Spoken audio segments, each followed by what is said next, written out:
This is a continuation of Anna Karenina by Leo Tolstoy, comprising parts 5 and 6. Part 5, Chapter 1. Princess Shchebatskaya considered that it was out of the question for the wedding to take place before Lent, just 5 weeks off, since not half the trousseau could possibly be ready by that time. But she could not but agree with Levin that to fix it for after Lent would be putting it off too late, as an old aunt of Prince Shtcherbatsky's was seriously ill and might die, and then the mourning would delay the wedding still longer. And therefore, deciding to divide the trousseau into 2 parts, a larger and smaller trousseau, the princess consented to have the wedding before Lent. She determined that she would get the smaller part of the trousseau all ready now, and the larger part should be made later. And she was much vexed with Levin, because he was incapable of giving her a serious answer to the question whether he agreed to this arrangement or not. The arrangement was the more suitable as, immediately after the wedding, the young people were to go to the country, where the more important part of the trousseau would not be wanted.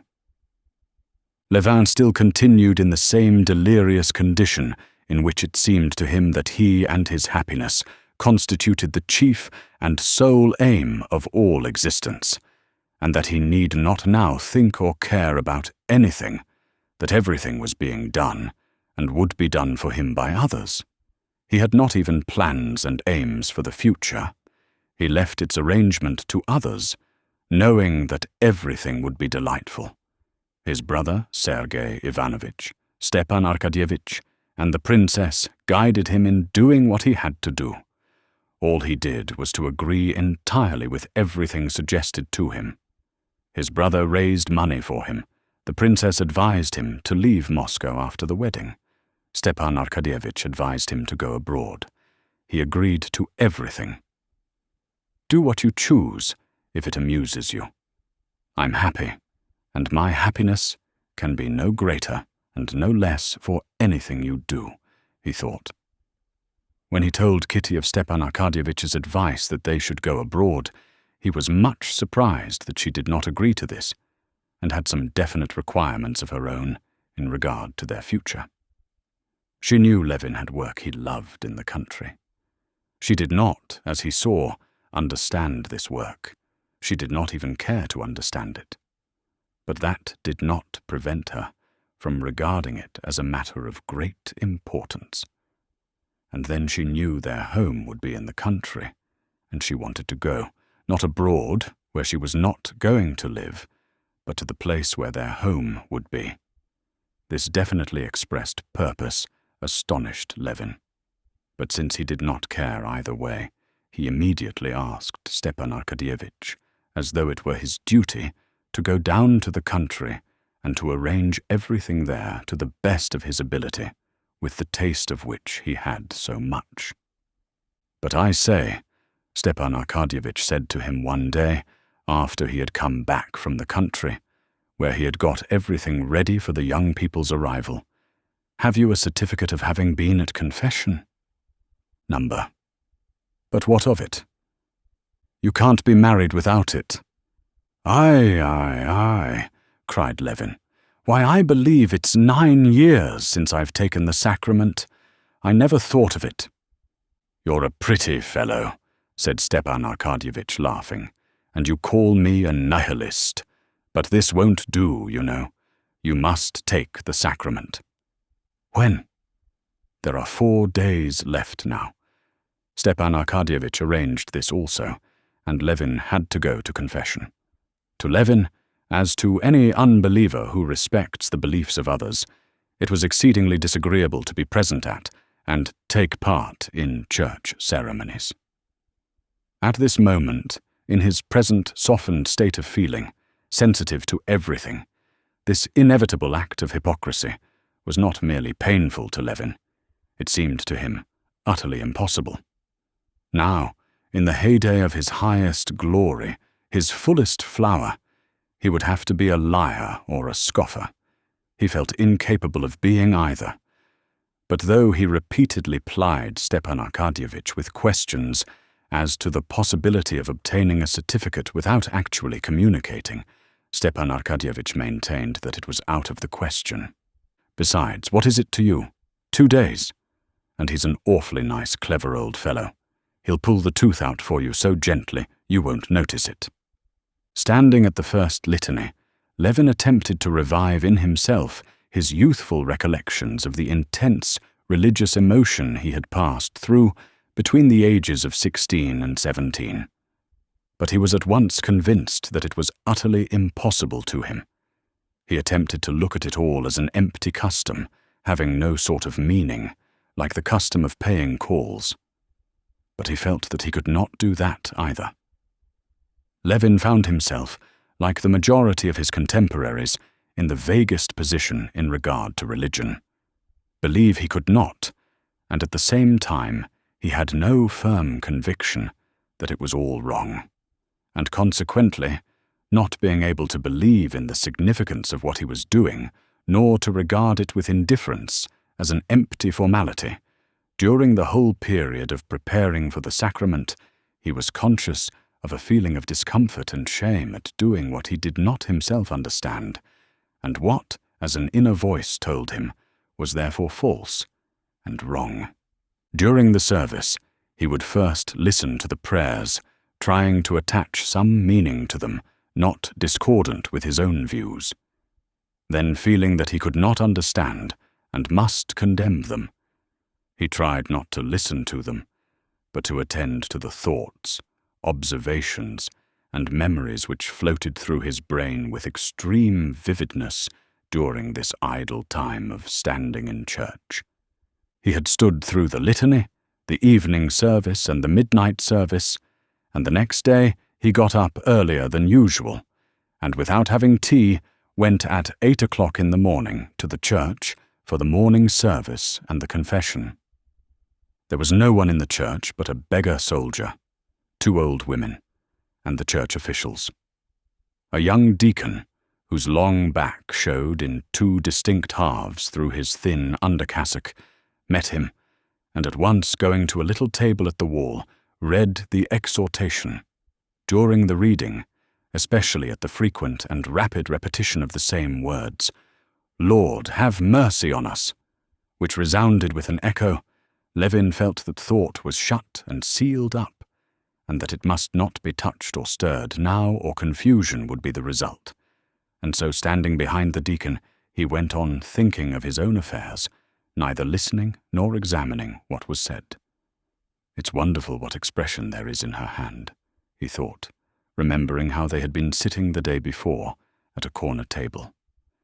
They had nothing to talk about, as was almost always the case at this time, and laying her hand on the table, she kept opening and shutting it, and laughed herself as she watched her action. He remembered how he had kissed it, and then had examined the lines on the pink palm.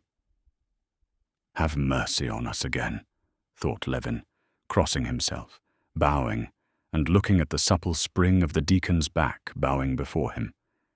She took my hand then, and examined the lines.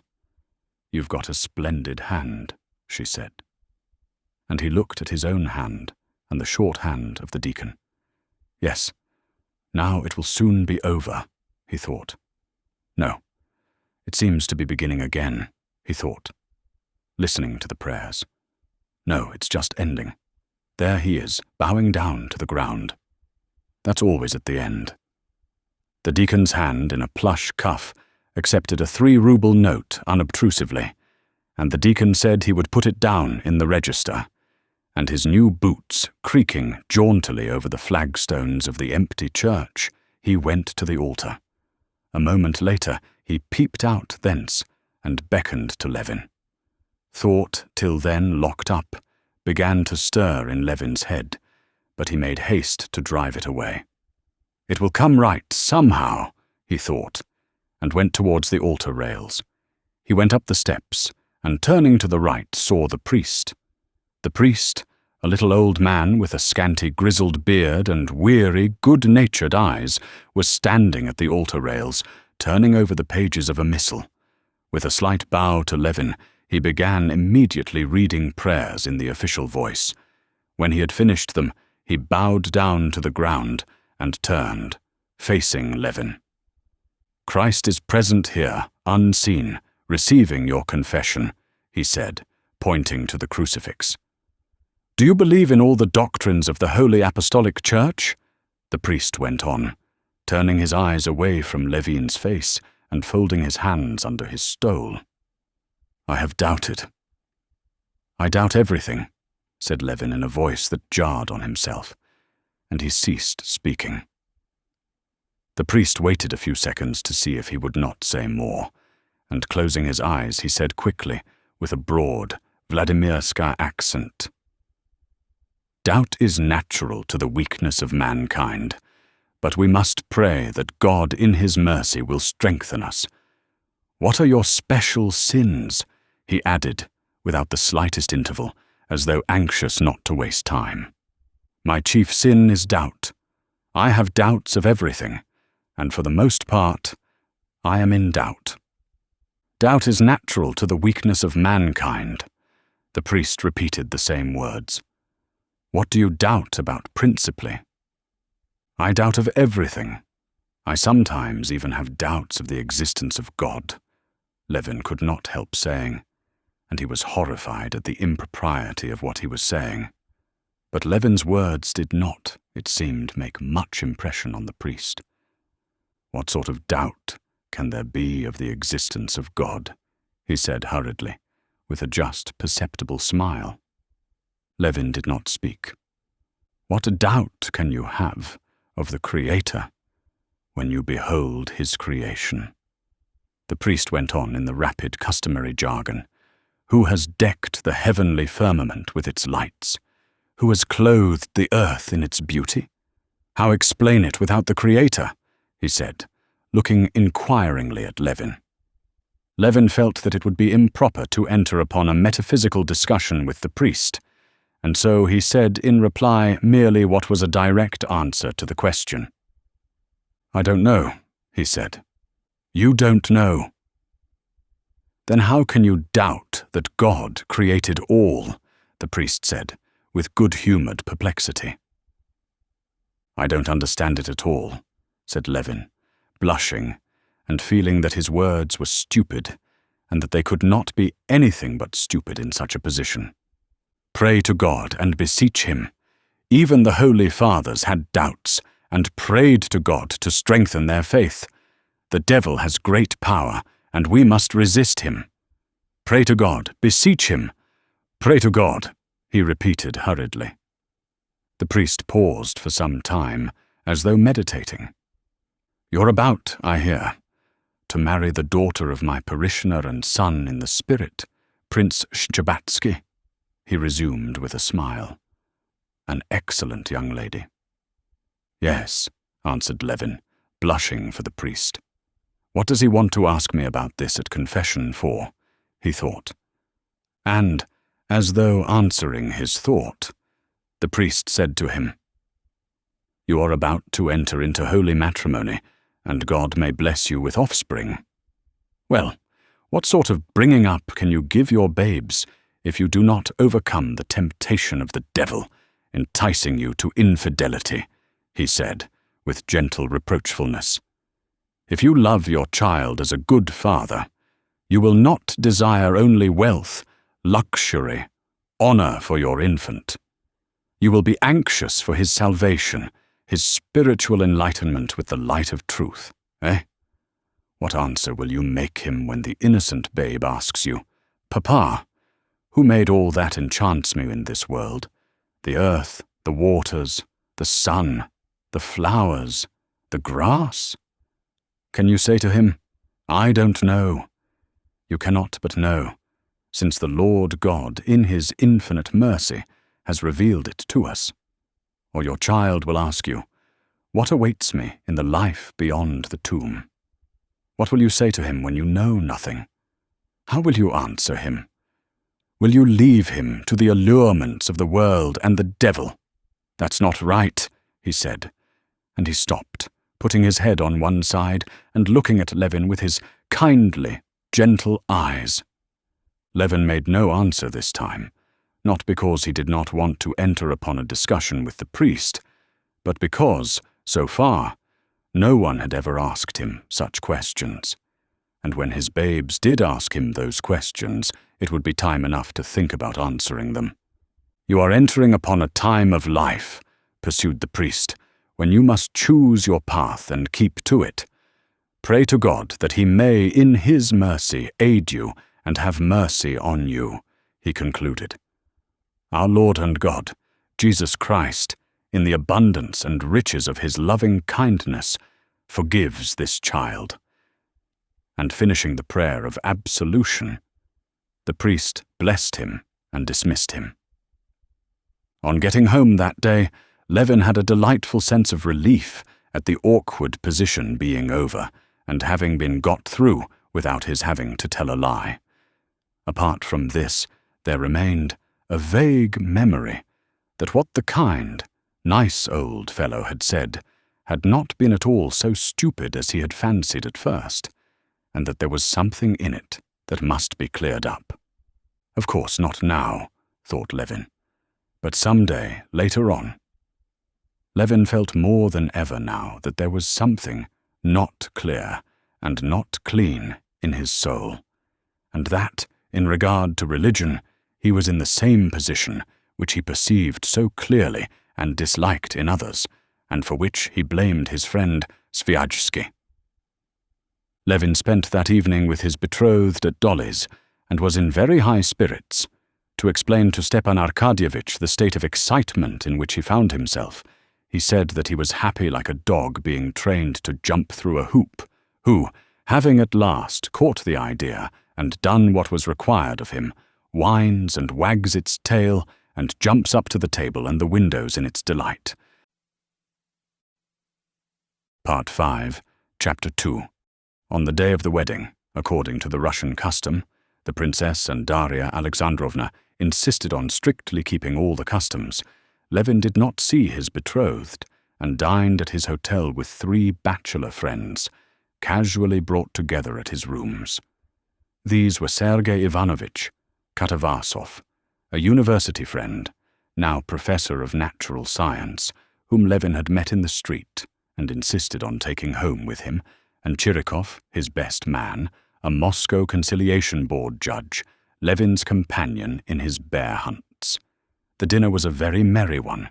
Sergei Ivanovitch was in his happiest mood, and was much amused by Katavasov's originality. Katavasov, feeling his originality was appreciated and understood, made the most of it. Chirikov always gave a lively and good-humoured support to conversation of any sort. "See now," said Katavasov, drawling his words from a habit acquired in the lecture-room, what a capable fellow was our friend, Konstantin Dmitrievitch. I'm not speaking of present company, for he's absent. At the time he left the university, he was fond of science, took an interest in humanity. Now 1/2 of his abilities is devoted to deceiving himself, and the other to justifying the deceit. "A more determined enemy of matrimony than you I never saw," said Sergei Ivanovitch. "Oh no, I'm not an enemy of matrimony. I'm in favor of division of labor. People who can do nothing else ought to rear people while the rest work for their happiness and enlightenment. That's how I look at it. To muddle up 2 trades is the error of the amateur. I'm not one of their number." "How happy I shall be when I hear that you're in love," said Levin. "Please invite me to the wedding." "I'm in love now. Yes, with a cuttlefish." "You know," Levin turned to his brother. "Mikhail Semyonovitch is writing a work on the digestive organs of the... Now, make a muddle of it. It doesn't matter what about.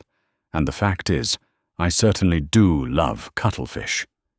But that's no hindrance to your loving your wife." "The cuttlefish is no hindrance. The wife is the hindrance." "Why so?" "Oh, you'll see. You care about farming, hunting. Well, you'd better look out." Ahip was here today. He said there were a lot of elks in Prudno, and 2 bears, said Chirikov.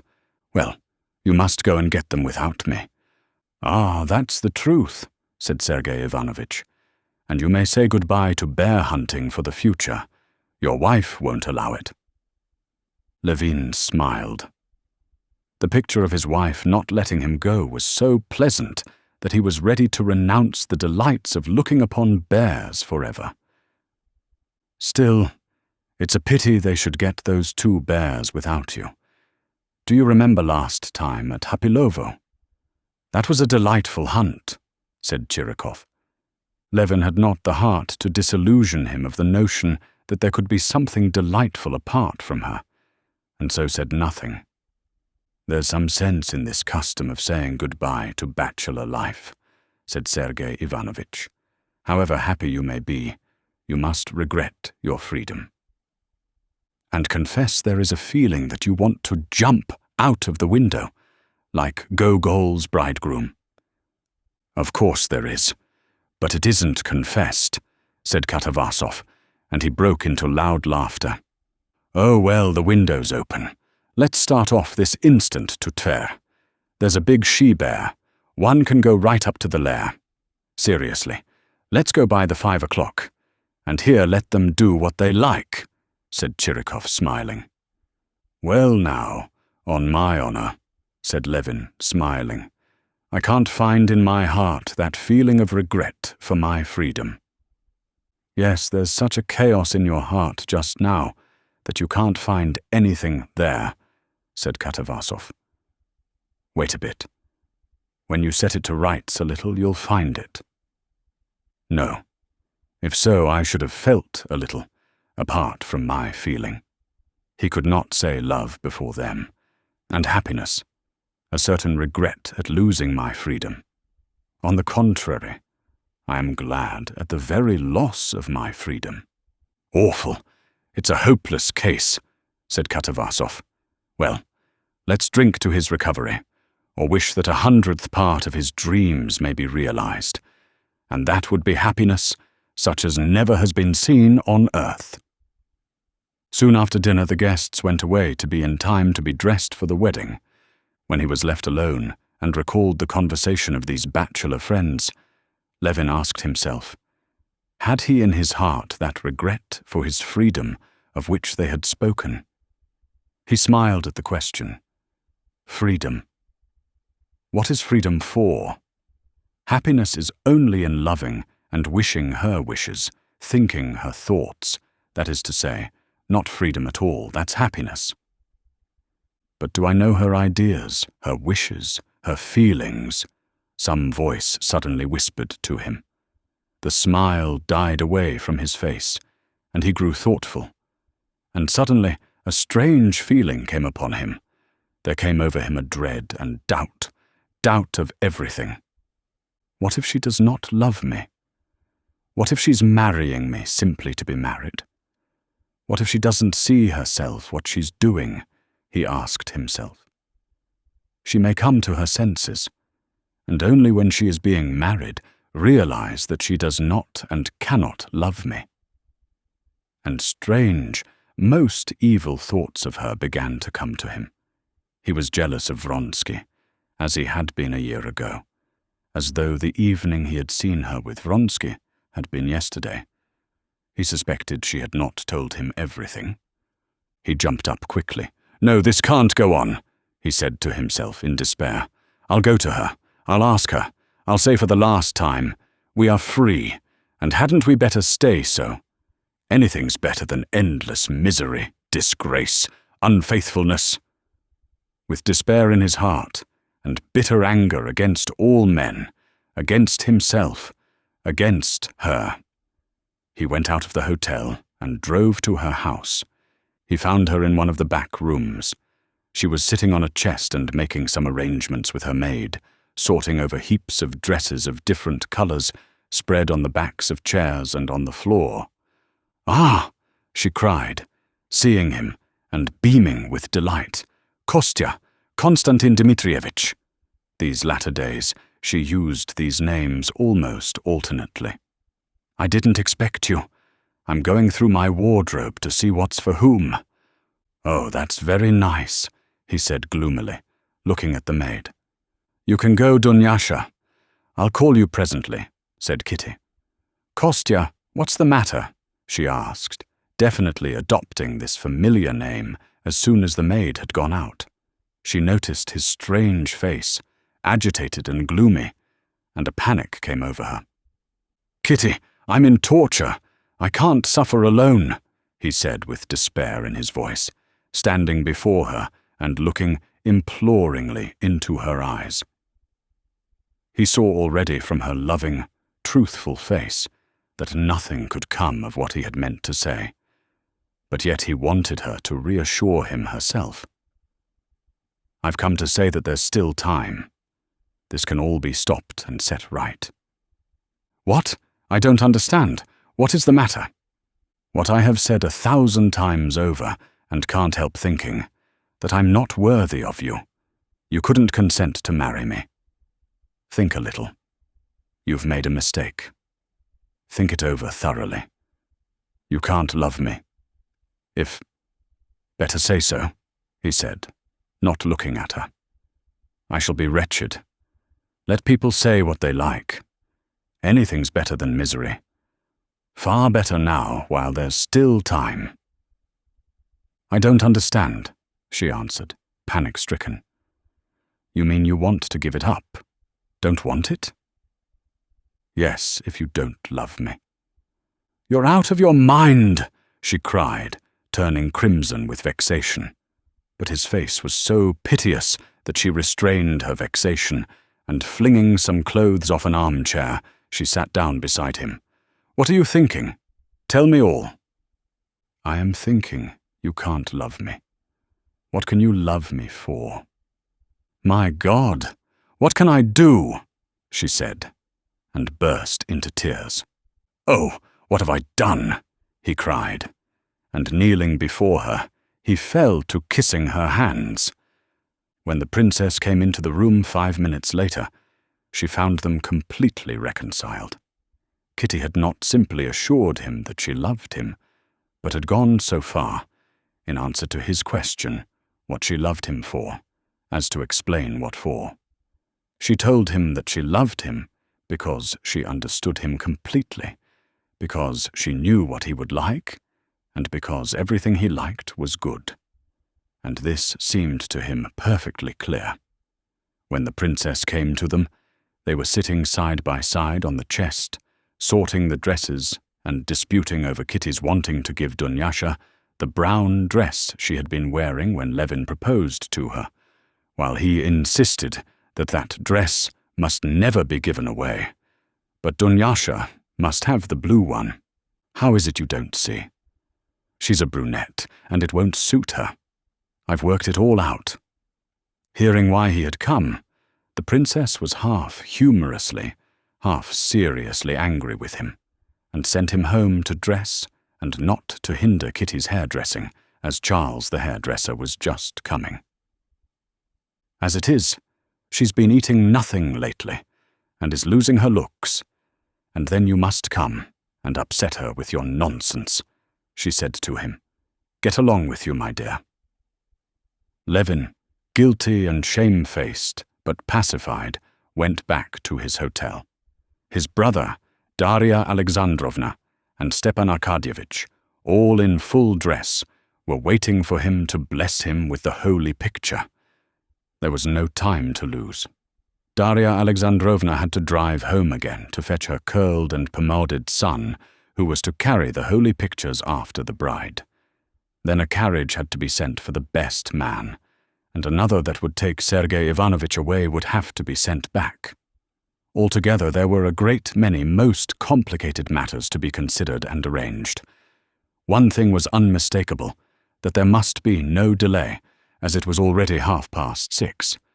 Nothing special happened at the ceremony of benediction with the holy picture. Stepan Arkadyevitch stood in a comically solemn pose beside his wife, took the holy picture, and telling Levin to bow down to the ground, he blessed him with his kindly, ironical smile, and kissed him 3 times. Darya Alexandrovna did the same, and immediately was in a hurry to get off, and again plunged into the intricate question of the destinations of the various carriages. "Come, I'll tell you how we'll manage. You drive in our carriage to fetch him. And Sergei Ivanovitch, if he'll be so good, will drive there and then send his carriage. Of course, I shall be delighted. We'll come on directly with him. Are your things sent off?" said Stepan Arkadyevitch. "Yes," answered Levin, and he told Kuzma to put out his clothes for him to dress. Part 5, Chapter 3. A crowd of people, principally women, was thronging round the church lighted up for the wedding. Those who had not succeeded in getting into the main entrance were crowding about the windows, pushing, wrangling, and peeping through the gratings. More than 20 carriages had already been drawn up in ranks along the street by the police. A police officer, regardless of the frost, stood at the entrance, gorgeous in his uniform.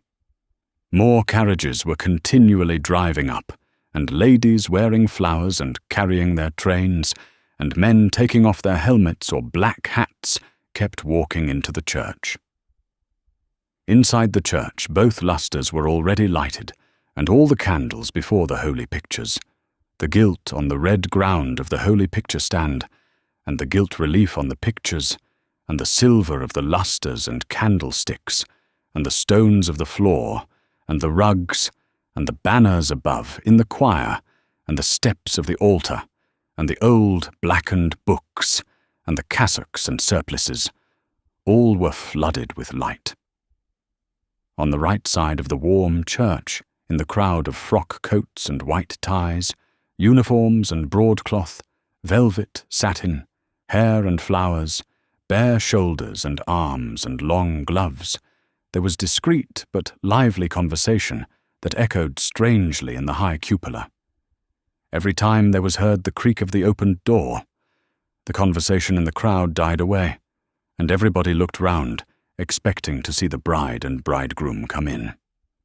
But the door had opened more than 10 times, and each time it was either a belated guest or guests who joined the circle of the invited on the right, or a spectator who had eluded or softened the police officer and went to join the crowd of outsiders on the left. Both the guests and the outside public had by now passed through all the phases of anticipation. At first they imagined that the bride and bridegroom would arrive immediately, and attached no importance at all to their being late. Then they began to look more and more often towards the door, and to talk of whether anything could have happened. Then the long delay began to be positively discomforting, and relations and guests tried to look as if they were not thinking of the bridegroom, but were engrossed in conversation. The head deacon, as though to remind them of the value of his time, coughed impatiently, making the window panes quiver in their frames. In the choir, the bored choristers could be heard, trying their voices and blowing their noses. The priest was continually sending first the beadle and then the deacon to find out whether the bridegroom had not come. More and more often he went himself, in a lilac vestment and an embroidered sash, to the side door, expecting to see the bridegroom. At last one of the ladies, glancing at her watch, said, "It really is strange, though." And all the guests became uneasy, and began loudly expressing their wonder and dissatisfaction. One of the bridegroom's best men went to find out what had happened.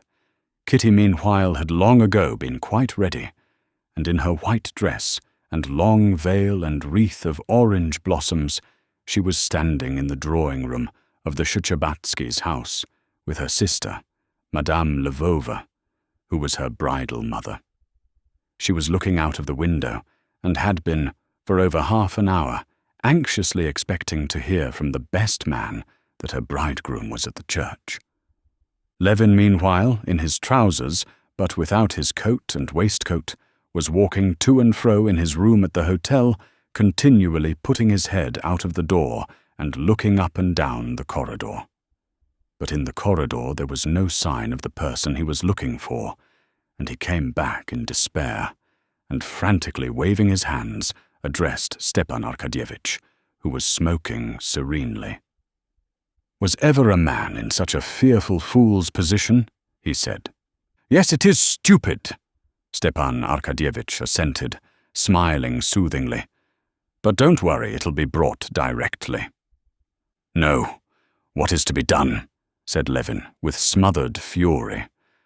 "And these fools of open waistcoats, out of the question," he said, looking at the crumpled front of his shirt. "And what if the things have been taken on to the railway station?" he roared in desperation. "Then you must put on mine. I ought to have done so long ago, if at all. It's not nice to look ridiculous. Wait a bit. It will come round." The point was that when Levin asked for his evening suit, Kuzma, his old servant, had brought him the coat, waistcoat, and everything that was wanted. "But the shirt!" cried Levin. "You've got a shirt on," Kuzma answered, with a placid smile. Kuzma had not thought of leaving out a clean shirt, and on receiving instructions to pack up everything and send it round to the Shcherbatskys' house, from which the young people were to set out the same evening, he had done so, packing everything but the dress suit. The shirt worn since the morning was crumpled, and out of the question with the fashionable open waistcoat. It was a long way to send to the Shcherbatskys. They sent out to buy a shirt. The servant came back. Everything was shut up. It was Sunday. They sent to Stepan Arkadyevitch's and brought a shirt. It was impossibly wide and short. They sent finally to the Shcherbatskys to unpack the things. The bridegroom was expected at the church while he was pacing up and down his room like a wild beast in a cage, peeping out into the corridor, and with horror and despair recalling what absurd things he had said to Kitty and what she might be thinking now. At last the guilty Kuzma flew panting into the room with the shirt. "Only just in time. They were just lifting it into the van," said Kuzma. 3 minutes later, Levin ran full speed into the corridor, not looking at his watch for fear of aggravating his sufferings. "You won't help matters like this," said Stepan Arkadyevitch with a smile, hurrying with more deliberation after him. "It will come round. It will come round. I tell you." Part 5, Chapter 4. "They've come. Here he is. Which one? Rather young, eh? Why, my dear soul, she looks more dead than alive," were the comments in the crowd when Levin, meeting his bride in the entrance, walked with her into the church. Stepan Arkadyevitch told his wife the cause of the delay, and the guests were whispering it with smiles to one another. Levin saw nothing and no one. He did not take his eyes off his bride. Everyone said she had lost her looks dreadfully of late, and was not nearly so pretty on her wedding day as usual. But Levin did not think so. He looked at her hair done up high, with the long white veil and white flowers, and the high, stand-up, scalloped collar, that in such a maidenly fashion hid her long neck at the sides, and only showed it in front, her strikingly slender figure, and it seemed to him that she looked better than ever, not because these flowers, this veil, this gown from Paris added anything to her beauty, but because, in spite of the elaborate sumptuousness of her attire, the expression of her sweet face, of her eyes, of her lips, was still her own characteristic expression of guileless truthfulness. "I was beginning to think you meant to run away," she said, and smiled to him. "It's so stupid, what happened to me. I'm ashamed to speak of it," he said, reddening, and he was obliged to turn to Sergei Ivanovitch, who came up to him. "This is a pretty story of yours about the shirt," said Sergei Ivanovitch, shaking his head and smiling. Yes, answered Levin, without an idea of what they were talking about. "Now, Kostya, you have to decide," said Stepan Arkadyevitch with an air of mock dismay. "A weighty question. You are at this moment just in the humor to appreciate all its gravity. They ask me, are they to light the candles that have been lighted before, or candles that have never been lighted. It's a matter of 10 rubles, he added, relaxing his lips into a smile. I have decided, but I was afraid you might not agree. Levin saw it was a joke, but he could not smile. Well, how's it to be then? Unlighted or lighted candles? That's the question. Yes, unlighted. Oh, I'm very glad. The question's decided, said Stepan Arkadyevitch, smiling. How silly men are, though, in this position, he said to Chirikov, when Levin, after looking absently at him, had moved back to his bride. Kitty, mind you're the first to step on the carpet, said Countess Nordston, coming up. You're a nice person, she said to Levin. Aren't you frightened, eh? Said Maria Dmitrievna, an old aunt. Are you cold? You're pale. Stop a minute, stoop down, said Kitty's sister, Madame Lvova, and with her plump, handsome arms, she smilingly set straight the flowers on her head. Dolly came up, tried to say something, but could not speak, cried, and then laughed unnaturally. Kitty looked at all of them with the same absent eyes as Levin. Meanwhile, the officiating clergy had got into their vestments, and the priest and deacon came out to the lectern, which stood in the forepart of the church. The priest turned to Levin, saying something. Levin did not hear what the priest said. Take the bride's hand and lead her up, the best man said to Levin. It was a long while before Levin could make out what was expected of him. For a long time they tried to set him right and made him begin again, because he kept taking Kitty by the wrong arm or with the wrong arm, till he understood at last that what he had to do was, without changing his position, to take her right hand in his right hand. When at last he had taken the bride's hand in the correct way, the priest walked a few paces in front of them and stopped at the lectern. The crowd of friends and relations moved after them, with a buzz of talk and a rustle of skirts. Someone stooped down and pulled out the bride's train. The church became so still that the drops of wax could be heard falling from the candles. The little old priest in his ecclesiastical cap, with his long silvery grey locks of hair parted behind his ears, was fumbling with something at the lectern, putting out his little old hands from under the heavy silver vestment with the gold cross on the back of it. Stepan Arkadyevitch approached him cautiously, whispered something, and making a sign to Levin, walked back again. The priest lighted 2 candles, wreathed with flowers, and holding them sideways so that the wax dropped slowly from them, he turned, facing the bridal pair. The priest was the same old man that had confessed Levin. He looked with weary and melancholy eyes at the bride and bridegroom, sighed, and putting his right hand out from his vestment, blessed the bridegroom with it, and also with a shade of solicitous tenderness laid the crossed fingers on the bowed head of Kitty. Then he gave them the candles, and taking the censer, moved slowly away from them. Can it be true? Thought Levin, and he looked round at his bride. Looking down at her, he saw her face in profile, and from the scarcely perceptible quiver of her lips and eyelashes, he knew she was aware of his eyes upon her. She did not look round, but the high scalloped collar that reached her little pink ear trembled faintly. He saw that a sigh was held back in her throat, and the little hand in the long glove shook as it held the candle. All the fuss of the shirt, of being late, all the talk of friends and relations, their annoyance, his ludicrous position, all suddenly passed away, and he was filled with joy and dread. The handsome, stately head deacon, wearing a silver robe and his curly locks standing out at each side of his head, stepped smartly forward, and lifting his stole on 2 fingers, stood opposite the priest. Blessed be the name of the Lord! The solemn syllables rang out slowly one after another, setting the air quivering with waves of sound.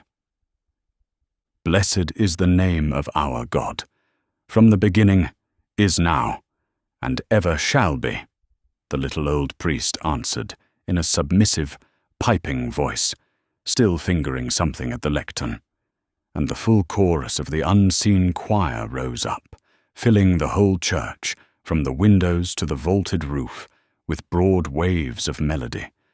It grew stronger, rested for an instant, and slowly died away. They prayed, as they always do, for peace from on high and for salvation, for the Holy Synod and for the Tsar. They prayed, too, for the servants of God, Constantine and Ekaterina, now plighting their troth. "Vouchsafe to them love made perfect, peace and help, O Lord, we beseech thee." The whole church seemed to breathe with the voice of the head deacon. Levin heard the words, and they impressed him. How did they guess that it is help, just help that one wants? He thought, recalling all his fears and doubts of late. What do I know? What can I do in this fearful business, he thought, without help? Yes, it is help I want now. When the deacon had finished the prayer for the imperial family, the priest turned to the bridal pair with a book. "Eternal God, that joinest together in love them that were separate," he read in a gentle, piping voice. "Who hast ordained the union of holy wedlock that cannot be set asunder, thou who didst bless Isaac and Rebekah and their descendants according to thy holy covenant. Bless thy servants, Constantine and Ekaterina, leading them in the path of all good works. For gracious and merciful art, thou our Lord, and glory be to thee, the Father, the Son, and the Holy Ghost, now and ever shall be. Amen." The unseen choir sent rolling again upon the air, "Joinest together in love them that were separate." What deep meaning in those words, and how they correspond with what one feels at this moment, thought Levin. Is she feeling the same as I? And looking round, he met her eyes, and from their expression he concluded that she was understanding it just as he was. But this was a mistake. She almost completely missed the meaning of the words of the service. She had not heard them, in fact. She could not listen to them and take them in. So strong was the one feeling that filled her breast and grew stronger and stronger. That feeling was joy at the completion of the process that for the last month and a half had been going on in her soul, and had, during those 6 weeks, been a joy and a torture to her. On the day when in the drawing-room of the house in Arbuty Street she had gone up to him in her brown dress and given herself to him without a word, on that day, at that hour, there took place in her heart a complete severance from all her old life, and a quite different, new, utterly strange life had begun for her, while the old life was actually going on as before. Those 6 weeks had for her been a time of the utmost bliss and the utmost misery. All her life, all her desires and hopes were concentrated on this one man, still uncomprehended by her, to whom she was bound by a feeling of alternate attraction and repulsion, even less comprehended than the man himself. And all the while she was going on living in the outward conditions of her old life. Living the old life, she was horrified at herself, at her utter, insurmountable callousness to all her own past, to things, to habits, to the people she had loved, who loved her, to her mother, who was wounded by her indifference, to her kind, tender father, till then dearer than all the world. At one moment she was horrified at this indifference. At another she rejoiced at what had brought her to this indifference. She could not frame a thought, not a wish apart from life with this man. But this new life was not yet, and she could not even picture it clearly to herself. There was only anticipation, the dread and joy of the new and the unknown.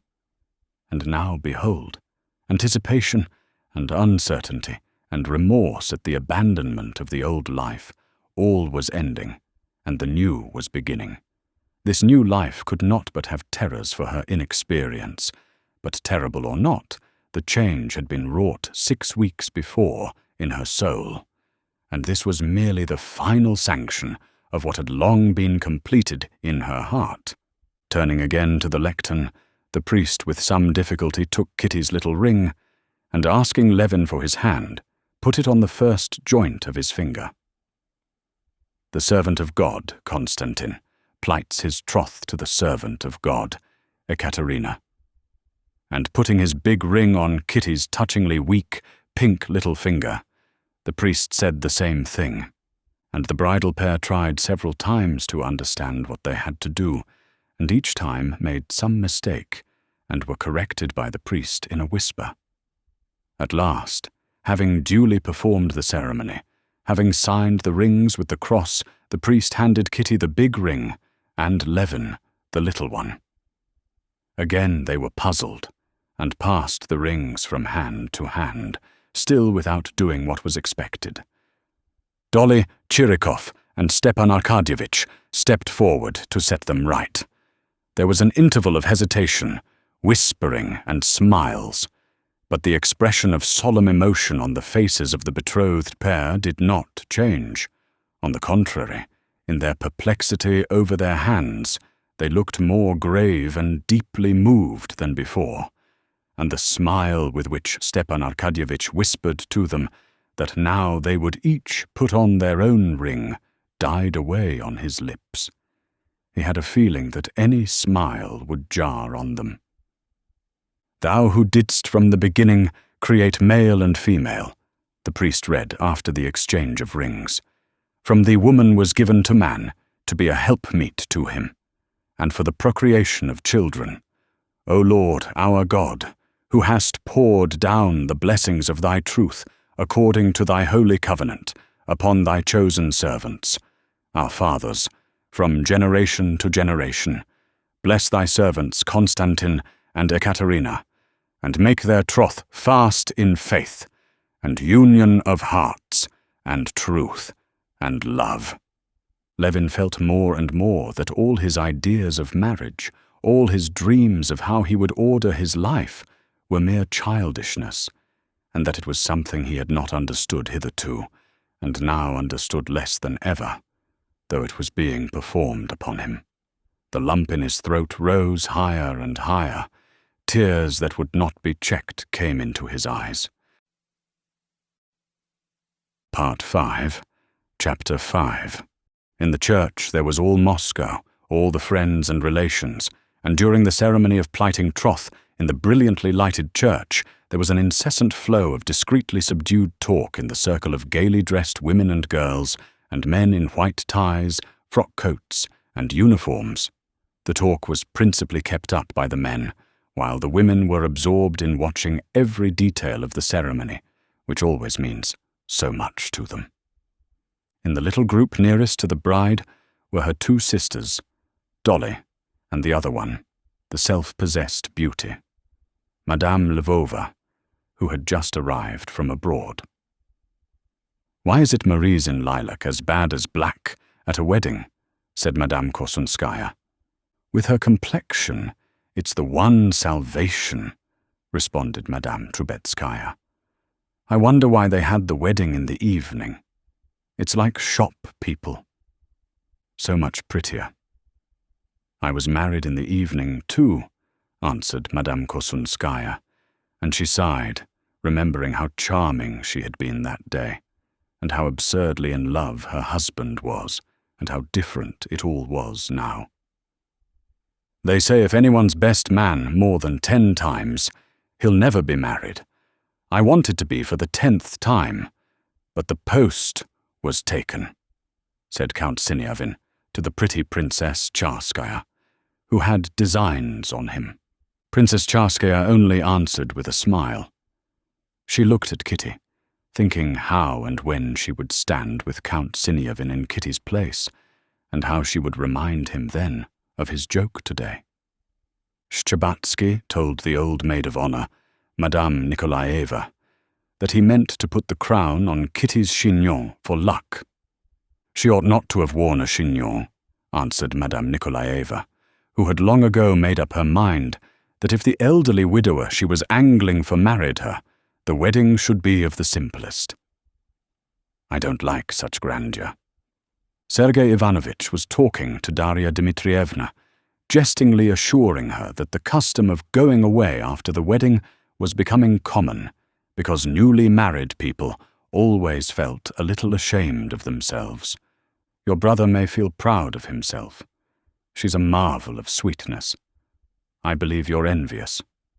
Oh, I've got over that, Darya Dmitrievna, he answered, and a melancholy and serious expression suddenly came over his face. Stepan Arkadyevitch was telling his sister-in-law his joke about divorce.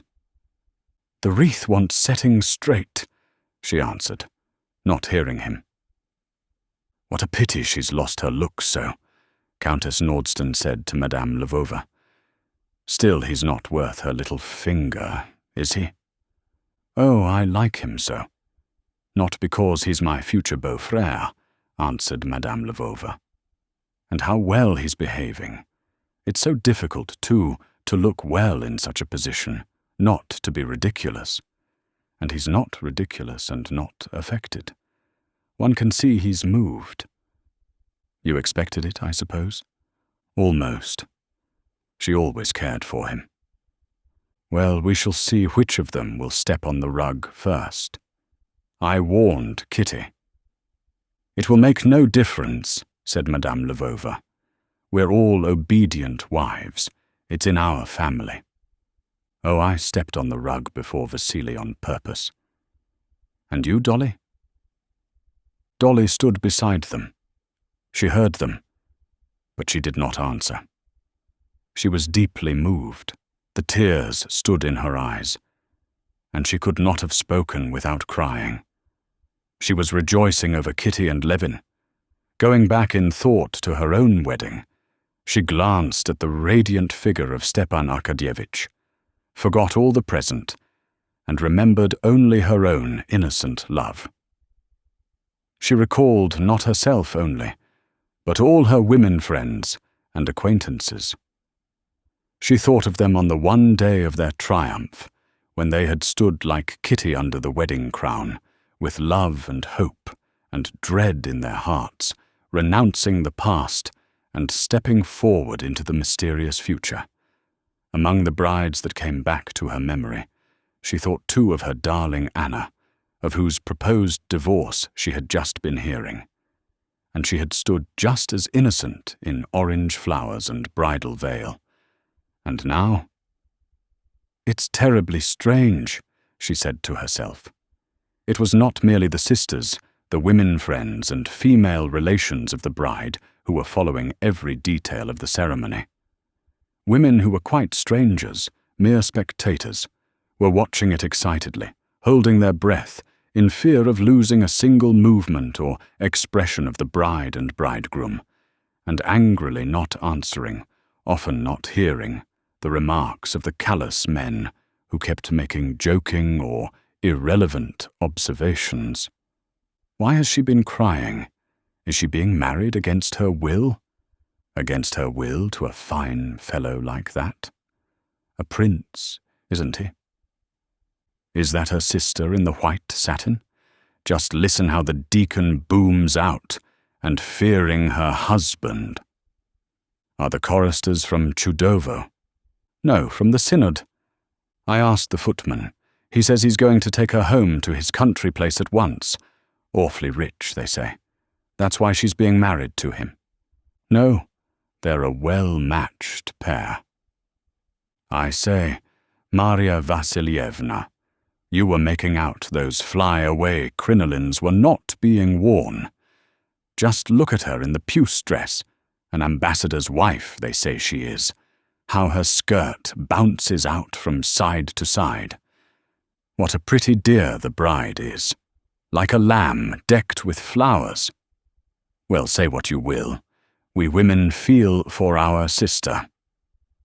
Such were the comments in the crowd of gazing women who had succeeded in slipping in at the church doors. Part 5, Chapter 6. When the ceremony of plighting troth was over, the beadle spread before the lectern, in the middle of the church, a piece of pink silken stuff. The choir sang a complicated and elaborate psalm, in which the bass and tenor sang responses to one another, and the priest, turning round, pointed the bridal pair to the pink silk rug. Though both had often heard a great deal about the saying that the one who steps first on the rug will be the head of the house, neither Levin nor Kitty were capable of recollecting it as they took the few steps towards it. They did not hear the loud remarks and disputes that followed, some maintaining he had stepped on first, and others that both had stepped on together. After the customary questions, whether they desired to enter upon matrimony, and whether they were pledged to anyone else, and their answers, which sounded strange to themselves, a new ceremony began. Kitty listened to the words of the prayer, trying to make out their meaning, but she could not. The feeling of triumph and radiant happiness flooded her soul more and more as the ceremony went on, and deprived her of all power of attention. They prayed, "Endow them with continence and fruitfulness, and vouchsafe that their hearts may rejoice, looking upon their sons and daughters."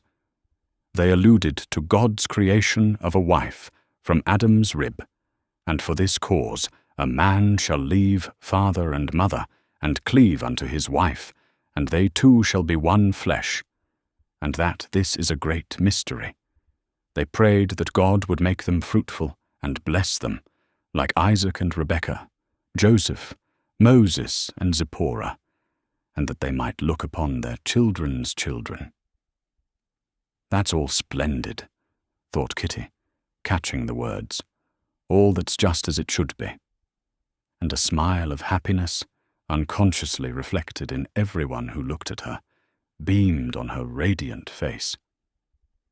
"Put it on quite," voices were heard urging when the priest had put on the wedding crowns, and Shchebatsky, his hand shaking in its 3-button glove, held the crown high above her head.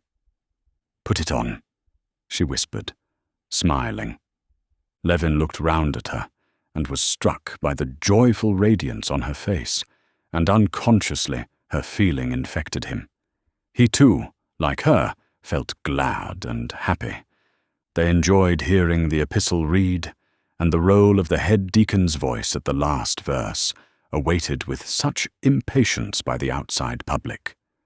They enjoyed drinking out of the shallow cup of warm red wine and water, and they were still more pleased when the priest, flinging back his stole and taking both their hands in his, led them round the lectern to the accompaniment of bass voices, chanting, "Glory to God."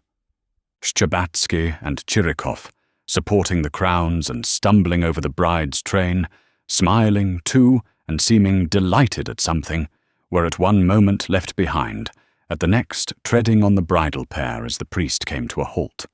The spark of joy kindled in Kitty seemed to have infected everyone in the church. It seemed to Levin that the priest and the deacon too wanted to smile just as he did. Taking the crowns off their heads, the priest read the last prayer and congratulated the young people.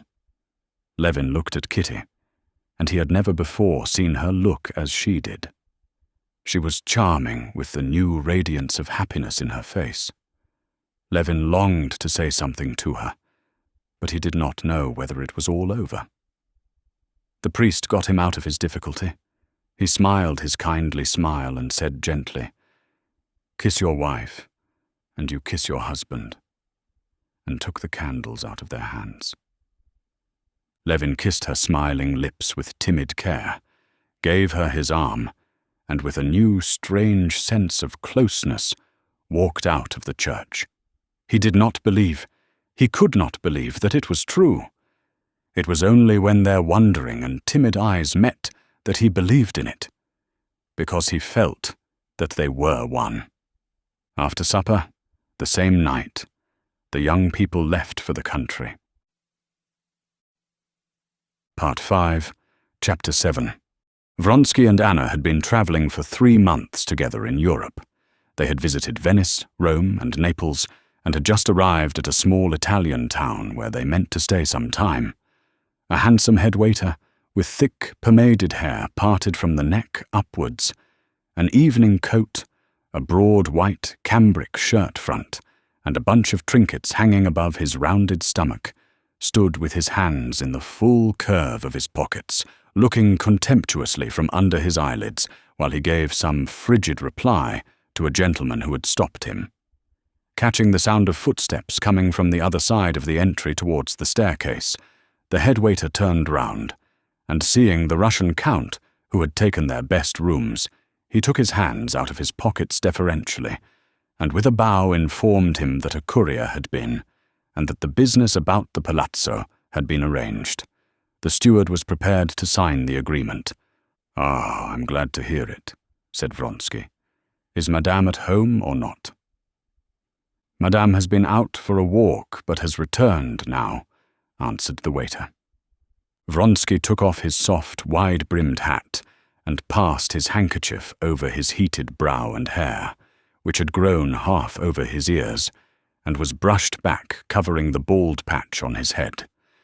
And glancing casually at the gentleman, who still stood there gazing intently at him, he would have gone on.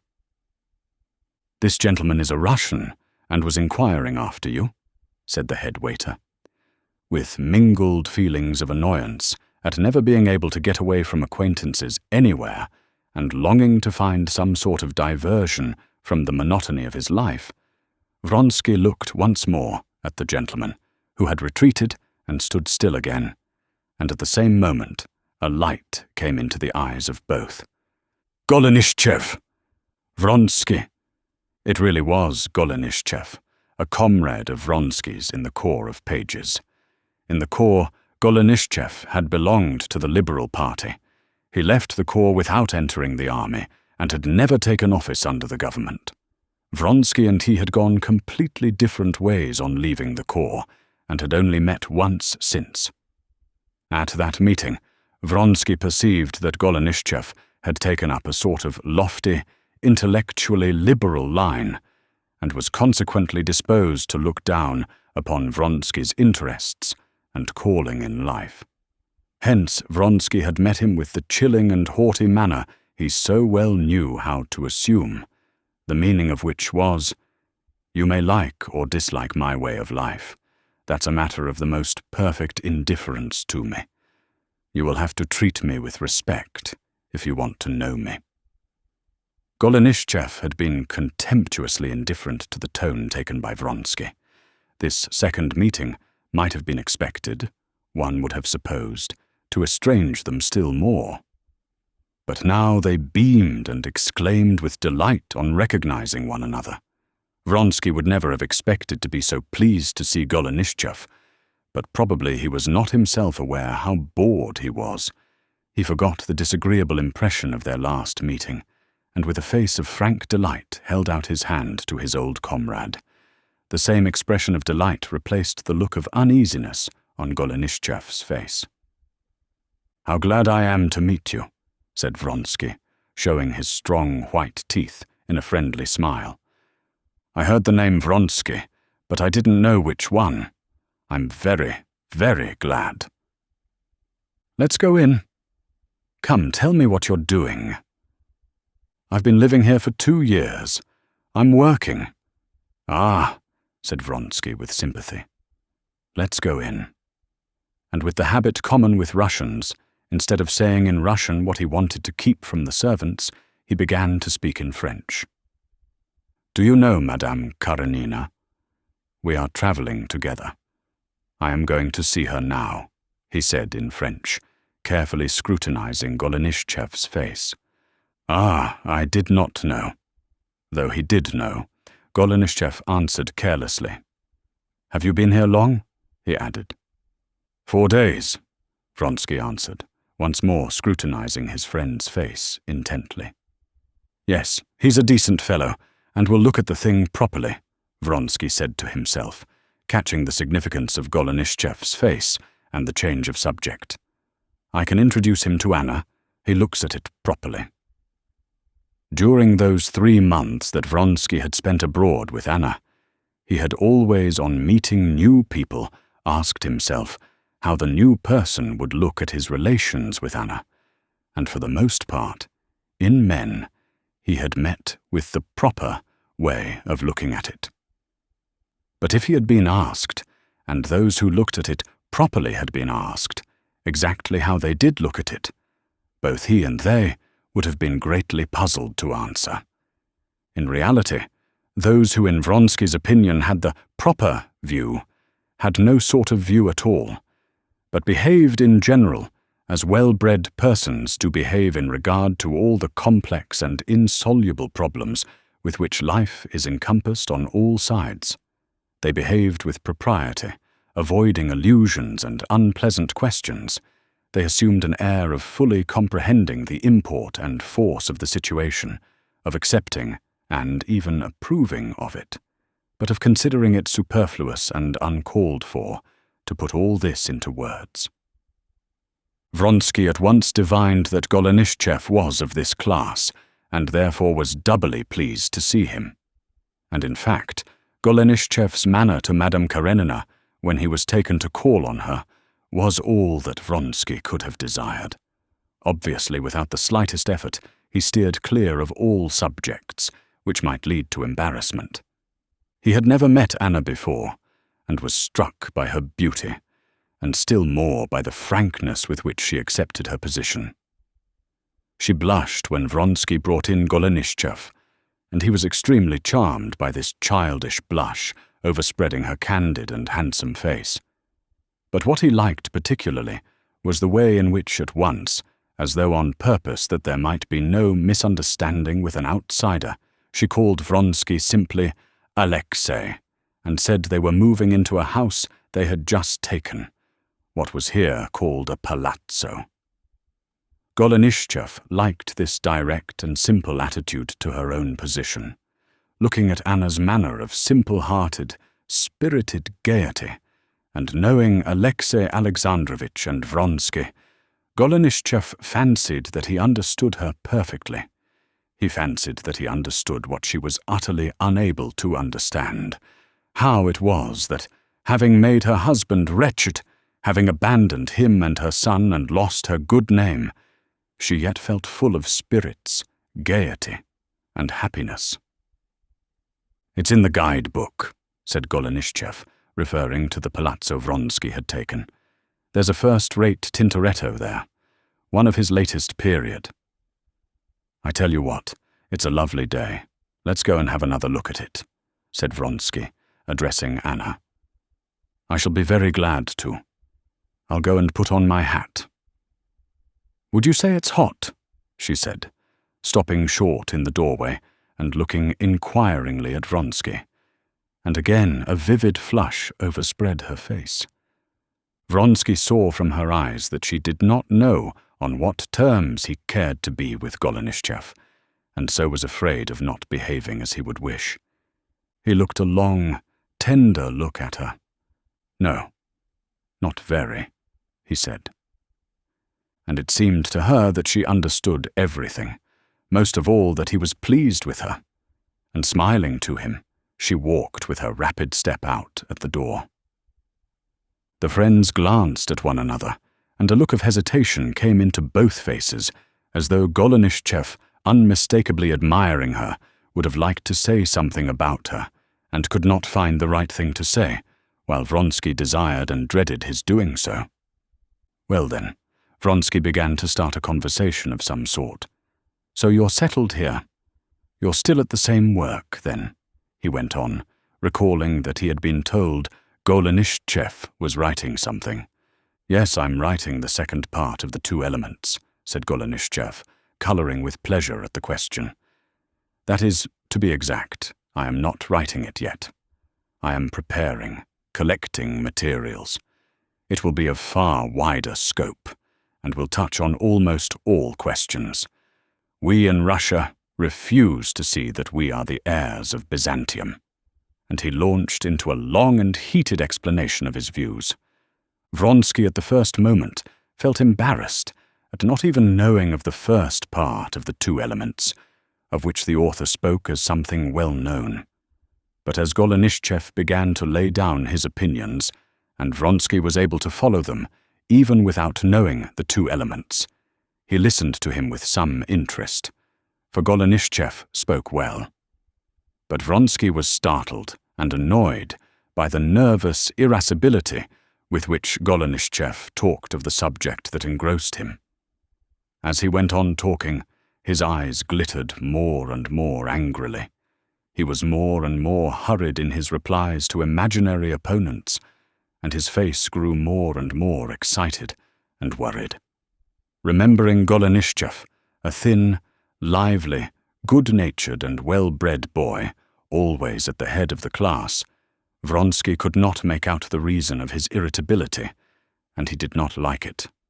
What he particularly disliked was that Golenishtchev, a man belonging to a good set, should put himself on a level with some scribbling fellows, with whom he was irritated and angry. Was it worth it? Vronsky disliked it, yet he felt that Golenishtchev was unhappy and was sorry for him. Unhappiness, almost mental derangement, was visible on his mobile, rather handsome face, while without even noticing Anna's coming in, he went on hurriedly and hotly expressing his views. When Anna came in her hat and cape, and her lovely hand rapidly swinging her parasol, and stood beside him, it was with a feeling of relief that Vronsky broke away from the plaintive eyes of Golenishtchev, which fastened persistently upon him, and with a fresh rush of love looked at his charming companion, full of life and happiness. Golenishtchev recovered himself with an effort, and at first was dejected and gloomy. But Anna, disposed to feel friendly with everyone, as she was at that time, soon revived his spirits by her direct and lively manner.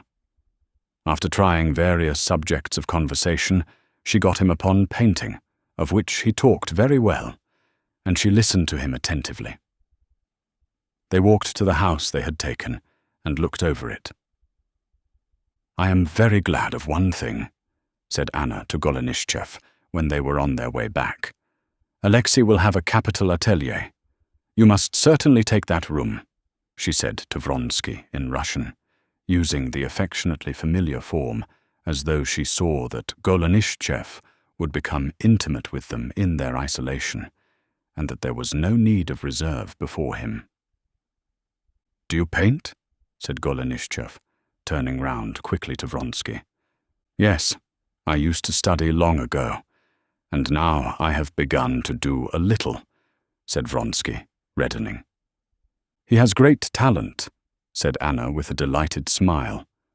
"I'm no judge, of course, but good judges have said the same." Part 5, Chapter 8. Anna, in that first period of her emancipation and rapid return to health, felt herself unpardonably happy and full of the joy of life. The thought of her husband's unhappiness did not poison her happiness. On one side, that memory was too awful to be thought of. On the other side, her husband's unhappiness had given her too much happiness to be regretted.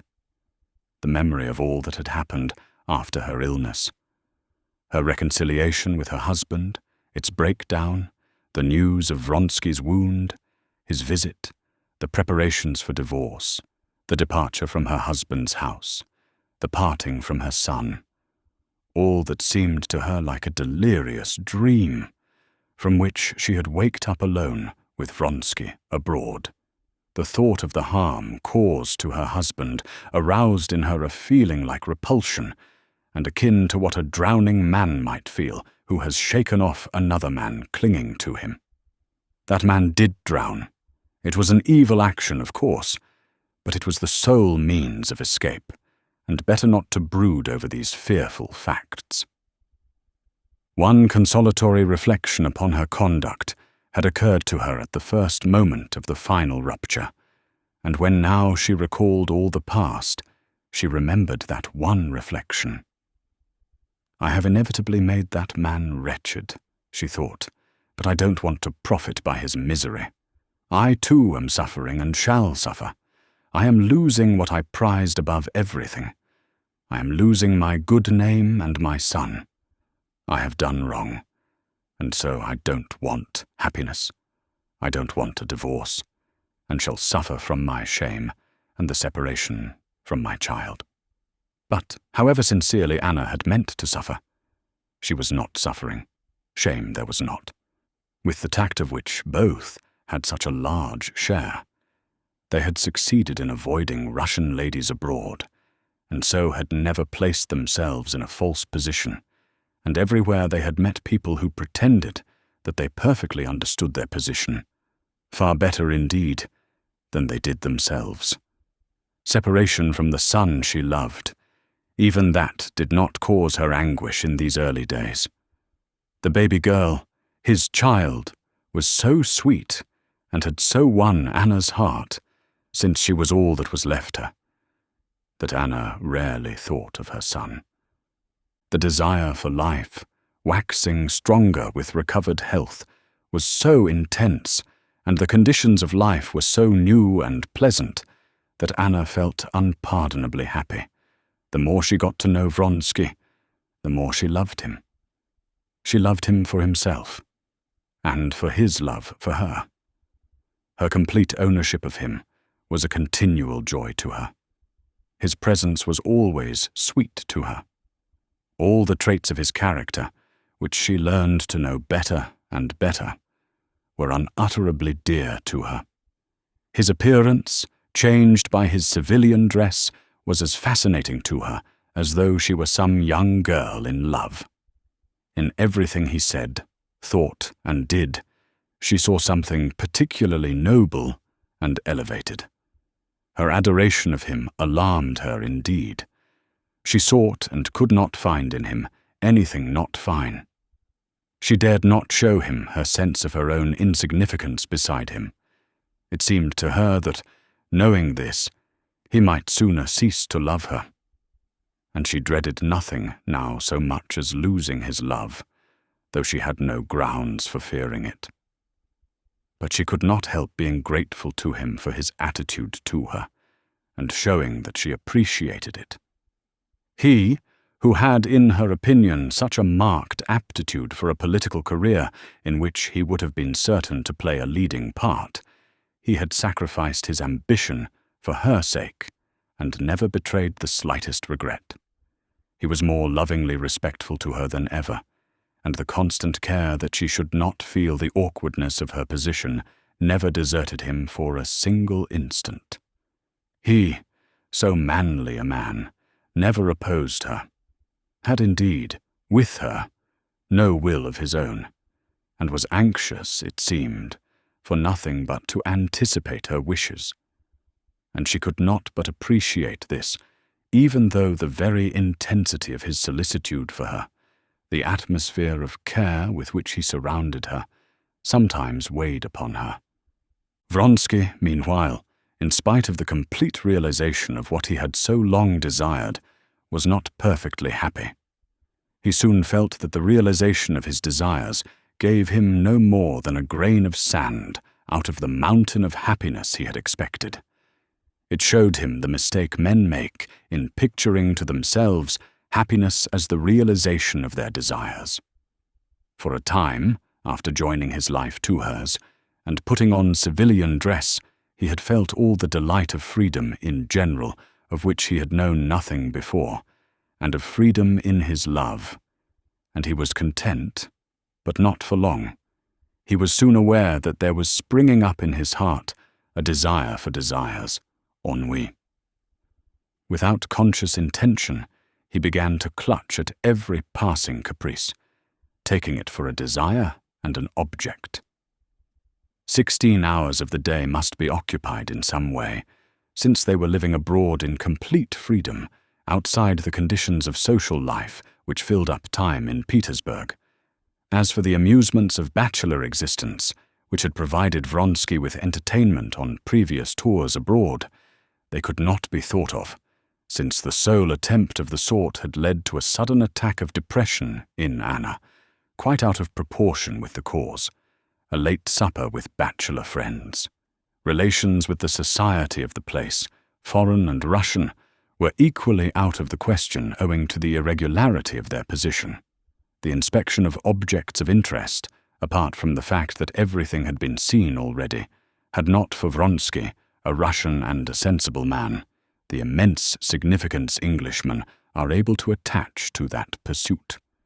And just as the hungry stomach eagerly accepts every object it can get, hoping to find nourishment in it, Vronsky quite unconsciously clutched first at politics, then at new books, and then at pictures. As he had from a child a taste for painting, and as, not knowing what to spend his money on, he had begun collecting engravings, he came to a stop at painting, began to take interest in it, and concentrated upon it, the unoccupied mass of desires which demanded satisfaction. He had a ready appreciation of art, and probably, with a taste for imitating art, he supposed himself to have the real thing essential for an artist, and after hesitating for some time which style of painting to select, religious, historical, realistic, or genre painting, he set to work to paint. He appreciated all kinds, and could have felt inspired by any one of them, but he had no conception of the possibility of knowing nothing at all of any school of painting, and of being inspired directly by what is within the soul, without caring whether what is painted will belong to any recognized school, since he knew nothing of this, and drew his inspiration not directly from life, but indirectly from life embodied in art. His inspiration came very quickly and easily, and as quickly and easily came his success in painting something very similar to the sort of painting he was trying to imitate. More than any other style, he liked the French, graceful and effective, and in that style he began to paint Anna's portrait in Italian costume, and the portrait seemed to him, and to everyone who saw it, extremely successful. Part 5, Chapter 9. The old neglected palazzo, with its lofty carved ceilings and frescoes on the walls, with its floors of mosaic, with its heavy yellow stuff curtains on the windows, with its vases on pedestals, and its open fireplaces, its carved doors and gloomy reception rooms, hung with pictures.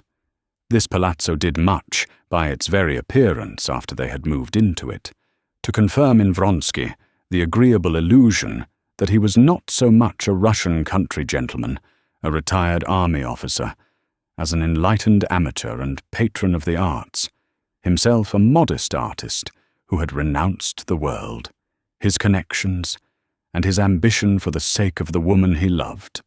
The pose chosen by Vronsky, with their removal into the palazzo, was completely successful, and having, through Golenishtchev, made acquaintance with a few interesting people, for a time he was satisfied. He painted studies from nature under the guidance of an Italian professor of painting, and studied medieval Italian life. Medieval Italian life so fascinated Vronsky that he even wore a hat and flung a cloak over his shoulder in the medieval style, which indeed was extremely becoming to him. "Here we live, and know nothing of what's going on," Vronsky said to Golenishtchev as he came to see him one morning. "Have you seen Mihailov's picture?" he said, handing him a Russian gazette he had received that morning, and pointing to an article on a Russian artist, living in the very same town, and just finishing a picture which had long been talked about, and had been bought beforehand. The article reproached the government and the Academy for letting so remarkable an artist be left without encouragement and support. "I've seen it," answered Golenishtchev. "Of course he's not without talent, but it's all in a wrong direction. It's all the Ivanov Strauss-Renan attitude to Christ and to religious painting." "What is the subject of the picture?" asked Anna. "Christ before Pilate. Christ is represented as a Jew with all the realism of the new school." And the question of the subject of the picture having brought him to one of his favorite theories, Golenishtchev launched forth into a disquisition on it. "I can't understand how they can fall into such a gross mistake. Christ always has his definite embodiment, in the art of the great masters. And therefore, if they want to depict not God, but a revolutionist or a sage, let them take from history a Socrates, a Franklin, a Charlotte Corday, but not Christ. They take the very figure which cannot be taken for their art, and then— "And is it true that this Mihailov is in such poverty?" asked Vronsky, thinking that, as a Russian mecenas, it was his duty to assist the artist regardless of whether the picture were good or bad. "I should say not. He's a remarkable portrait painter. Have you ever seen his portrait of Madame Vassilchikova? But I believe he doesn't care about painting any more portraits, and so very likely he is in want. I maintain that—" "Couldn't we ask him to paint a portrait of Anna Arkadyevna?" said Vronsky. "Why mine?" said Anna. "After yours, I don't want another portrait. Better have one of Annie," so she called her baby girl. "Here she is," she added, looking out of the window at the handsome Italian nurse, who was carrying the child out into the garden, and immediately glancing unnoticed at Vronsky. The handsome nurse, from whom Vronsky was painting a head for his picture, was the one hidden grief in Anna's life. He painted with her as his model, admired her beauty and medievalism, and Anna dared not confess to herself that she was afraid of becoming jealous of this nurse, and was for that reason particularly gracious and condescending, both to her and her little son. Vronsky, too, glanced out of the window and into Anna's eyes, and turning at once to Golenishtchev, he said, "Do you know this Mihailov? I have met him. But he's a queer fish, and quite without breeding. You know, one of those uncouth new people one's so often coming across nowadays. One of those free-thinkers, you know, who are reared d'emblée in theories of atheism, skepticism, and materialism. In former days," said Golenishtchev, not observing, or not willing to observe, that both Anna and Vronsky wanted to speak. In former days, the freethinker was a man who had been brought up in ideas of religion, law, and morality, and only through conflict and struggle came to free thought. But now there has sprung up a new type of born freethinkers who grow up without even having heard of principles of morality or of religion, of the existence of authorities, who grow up directly in ideas of negation in everything. That is to say, savages. Well, he's of that class. He's the son, it appears, of some Moscow butler, and has never had any sort of bringing up. When he got into the academy and made his reputation, he tried, as he's no fool, to educate himself. And he turned to what seemed to him the very source of culture, the magazines. In old times, you see, a man who wanted to educate himself, a Frenchman, for instance, would have set to work to study all the classics and theologians and tragedians and historians and philosophers, and, you know, all the intellectual work that came in his way. But in our day, he goes straight for the literature of negation, very quickly assimilates all the extracts of the science of negation, and he's ready. And that's not all. 20 years ago, he would have found in that literature traces of conflict with authorities, with the creeds of the ages. He would have perceived from this conflict that there was something else. But now he comes at once upon a literature in which the old creeds do not even furnish matter for discussion, but it is stated boldly that there is nothing else.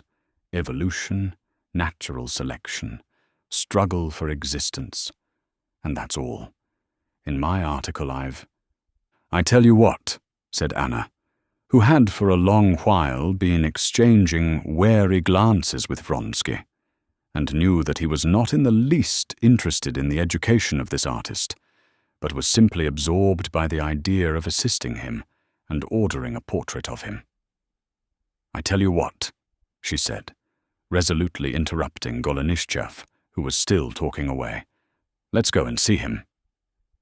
Golenishtchev recovered his self-possession and readily agreed.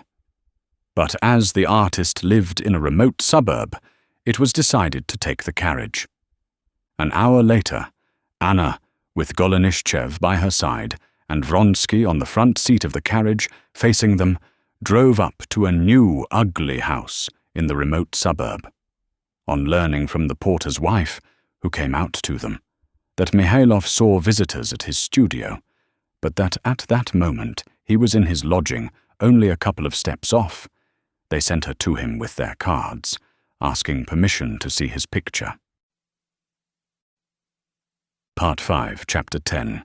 The artist Mihailov was, as always, at work when the cards of Count Vronsky and Golenishtchev were brought to him.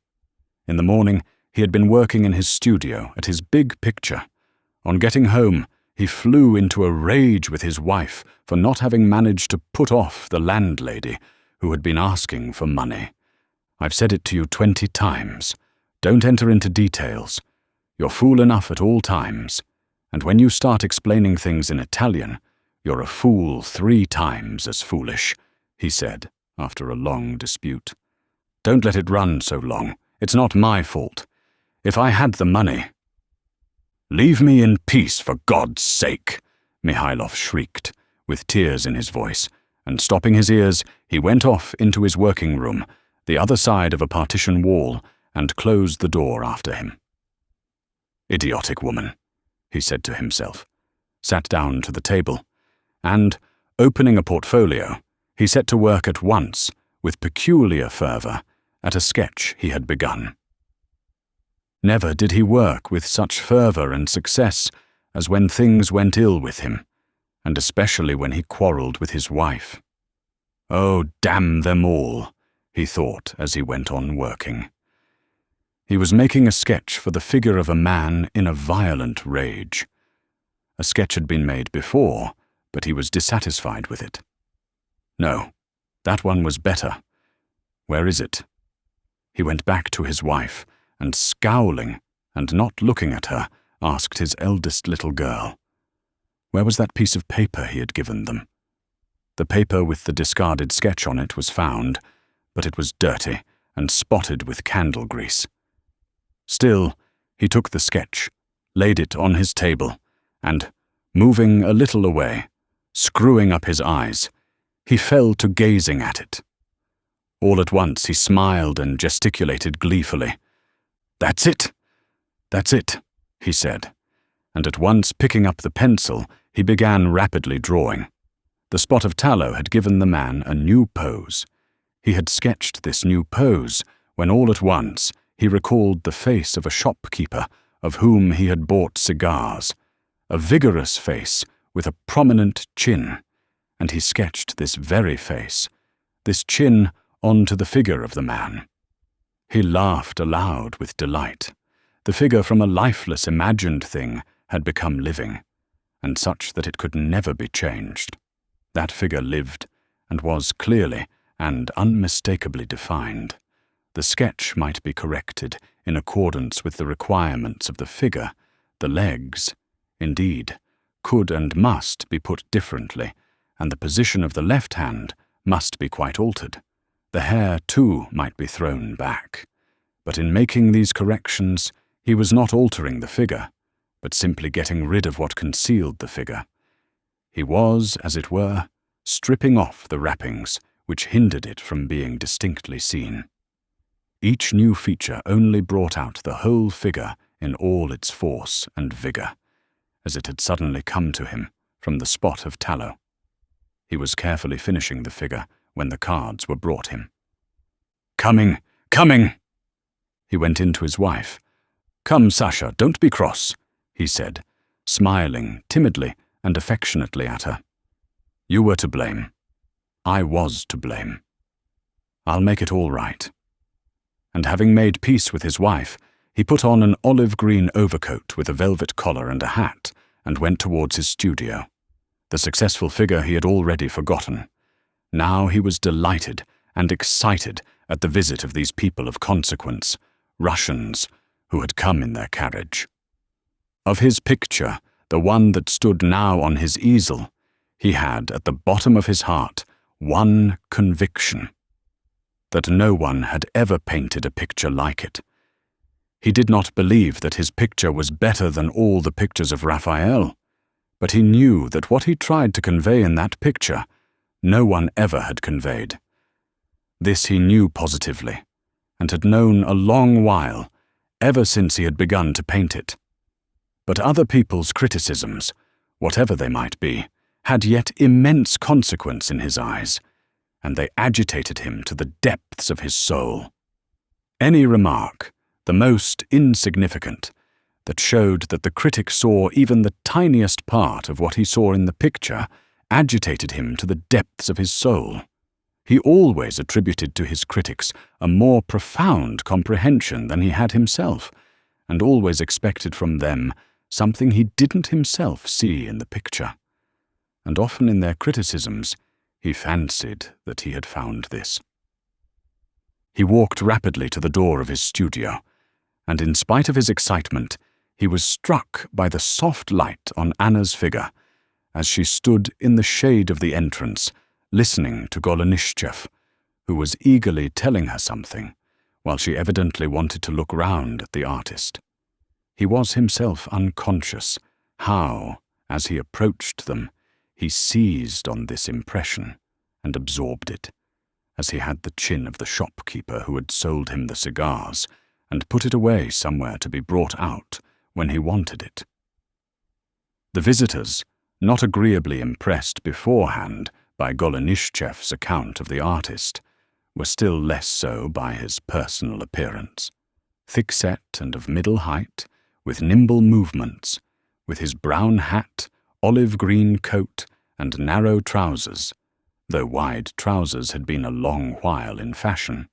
Most of all, with the ordinariness of his broad face, and the combined expression of timidity and anxiety to keep up his dignity, Mihailov made an unpleasant impression. "Please step in," he said, trying to look indifferent, and going into the passage he took a key out of his pocket and opened the door. Part 5, Chapter 11. On entering the studio, Mihailov once more scanned his visitors and noted down in his imagination Vronsky's expression too, and especially his jaws. Although his artistic sense was unceasingly at work collecting materials, although he felt a continually increasing excitement as the moment of criticizing his work drew nearer, he rapidly and subtly formed, from imperceptible signs, a mental image of these three persons. That fellow, Golenishtchev, was a Russian living here. Mihailov did not remember his surname, nor where he had met him, nor what he had said to him. He only remembered his face, as he remembered all the faces he had ever seen. But he remembered, too, that it was one of the faces laid by, in his memory, in the immense class of the falsely consequential and poor in expression. The abundant hair and very open forehead gave an appearance of consequence to the face, which had only one expression, a petty, childish, peevish expression, concentrated just above the bridge of the narrow nose.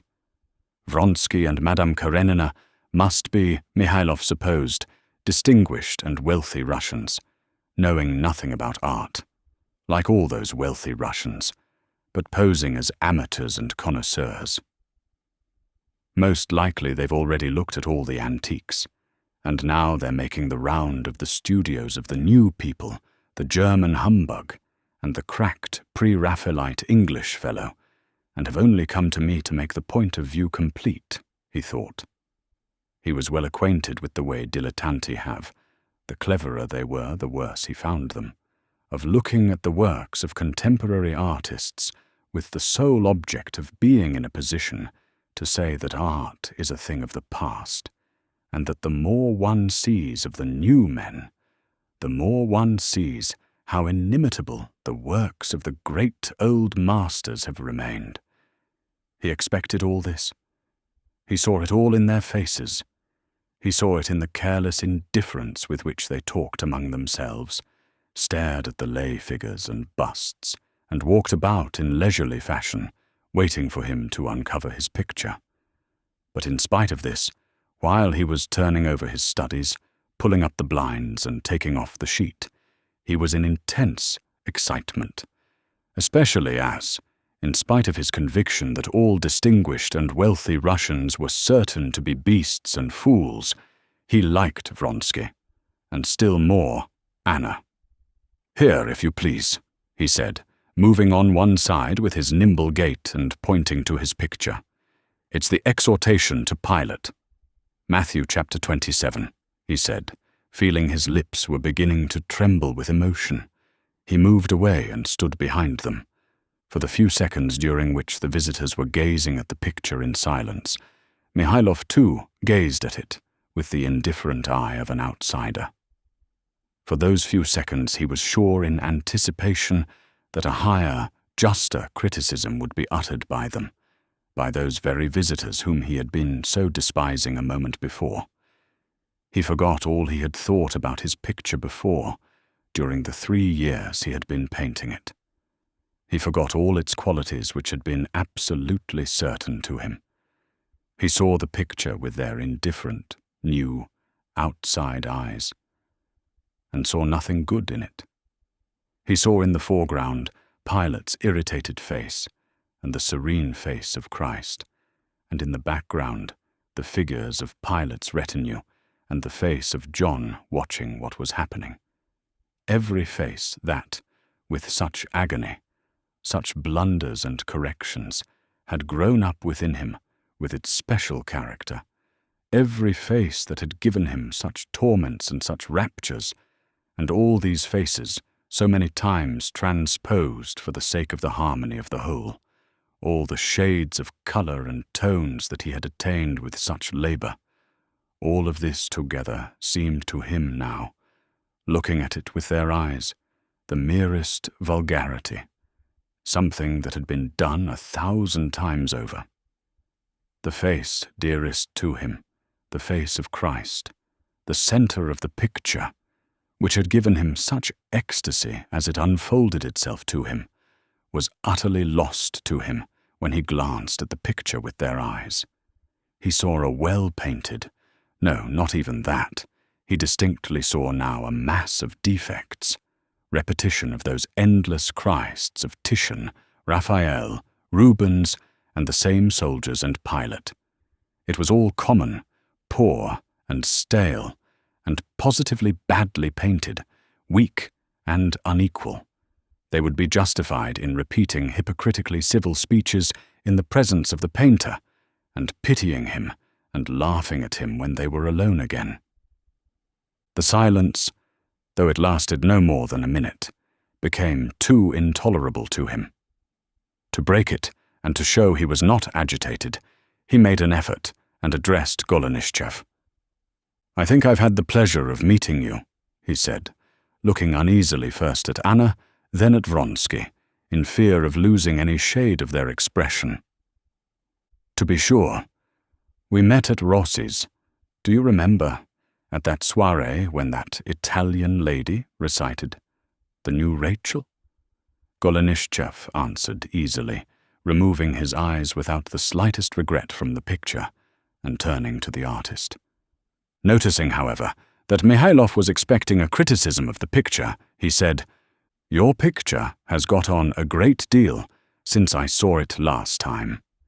And what strikes me particularly now, as it did then, is the figure of Pilate. One so knows the man. A good-natured, capital fellow, but an official through and through, who does not know what it is he's doing. But I fancy." All Mihailov's mobile face beamed at once. His eyes sparkled. He tried to say something, but he could not speak for excitement, and pretended to be coughing. Low as was his opinion of Golenishtchev's capacity for understanding art, trifling as was the true remark upon the fidelity of the expression of Pilate as an official, and offensive as might have seemed the utterance of so unimportant an observation while nothing was said of more serious points, Mihailov was in an ecstasy of delight at this observation. He had himself thought about Pilate's figure just what Golenishtchev said. The fact that this reflection was but one of millions of reflections which, as Mihailov knew for certain would be true, did not diminish for him the significance of Golenishtchev's remark. His heart warmed to Golenishtchev for this remark, and from a state of depression he suddenly passed to ecstasy.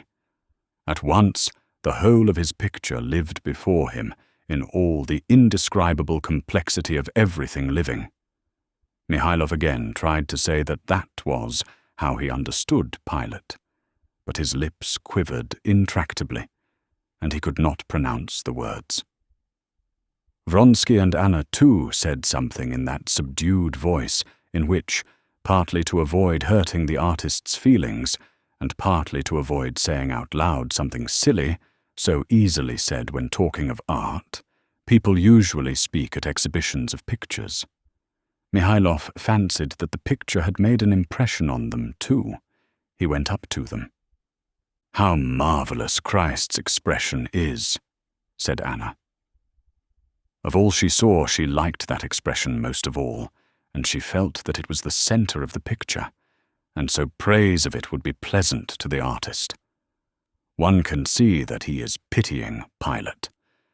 This again was one of the million true reflections that could be found in his picture and in the figure of Christ. She said that he was pitying Pilate. In Christ's expression, there ought to be indeed an expression of pity, since there is an expression of love, of heavenly peace, of readiness for death, and a sense of the vanity of words.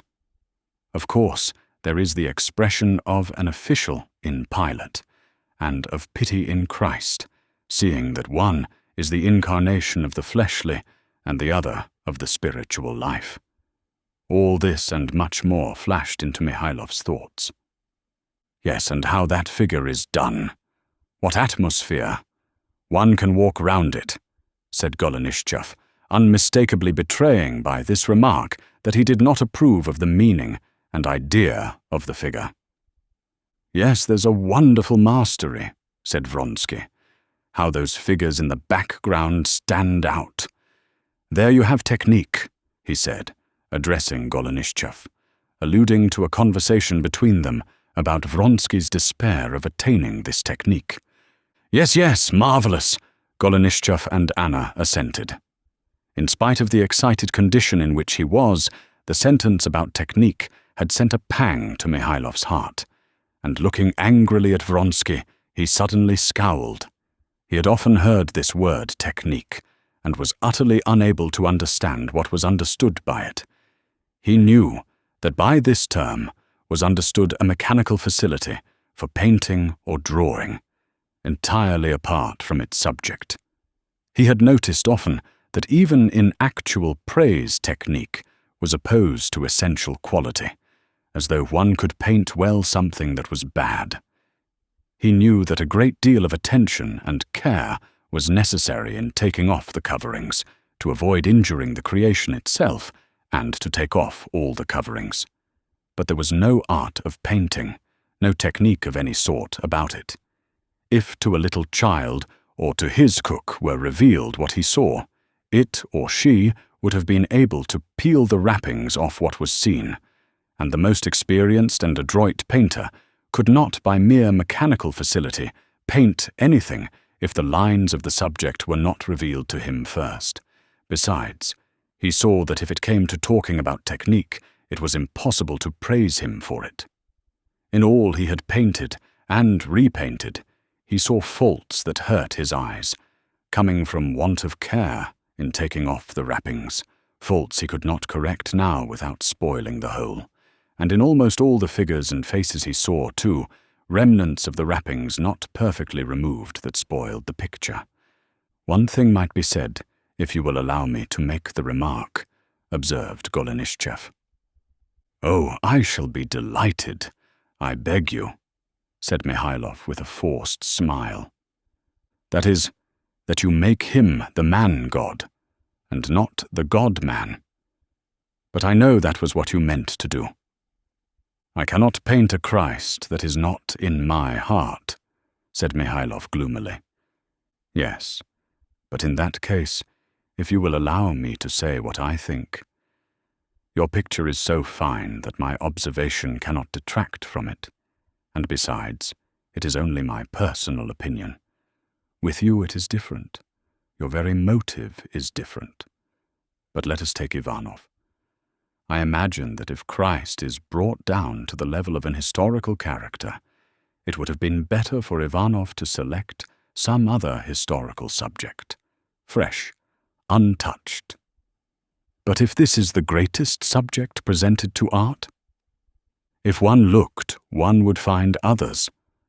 But the point is that art cannot suffer doubt and discussion, and before the picture of Ivanov, the question arises for the believer and the unbeliever alike: is it God or is it not God? And the unity of the impression is destroyed. Why so? I think that for educated people, said Mihailov, the question cannot exist. Golenishtchev did not agree with this, and confounded Mihailov by his support of his first idea of the unity of the impression being essential to art. Mihailov was greatly perturbed, but he could say nothing in defense of his own idea. Part 5, Chapter 12. Anna and Vronsky had long been exchanging glances, regretting their friend's flow of cleverness. At last, Vronsky, without waiting for the artist, walked away to another small picture. "Oh, how exquisite! What a lovely thing! A gem! How exquisite!" they cried with one voice. "What is it they're so pleased with?" thought Mihailov. He had positively forgotten that picture he had painted 3 years ago. He had forgotten all the agonies and the ecstasies he had lived through with that picture, when for several months it had been the one thought haunting him day and night. He had forgotten, as he always forgot, the pictures he had finished.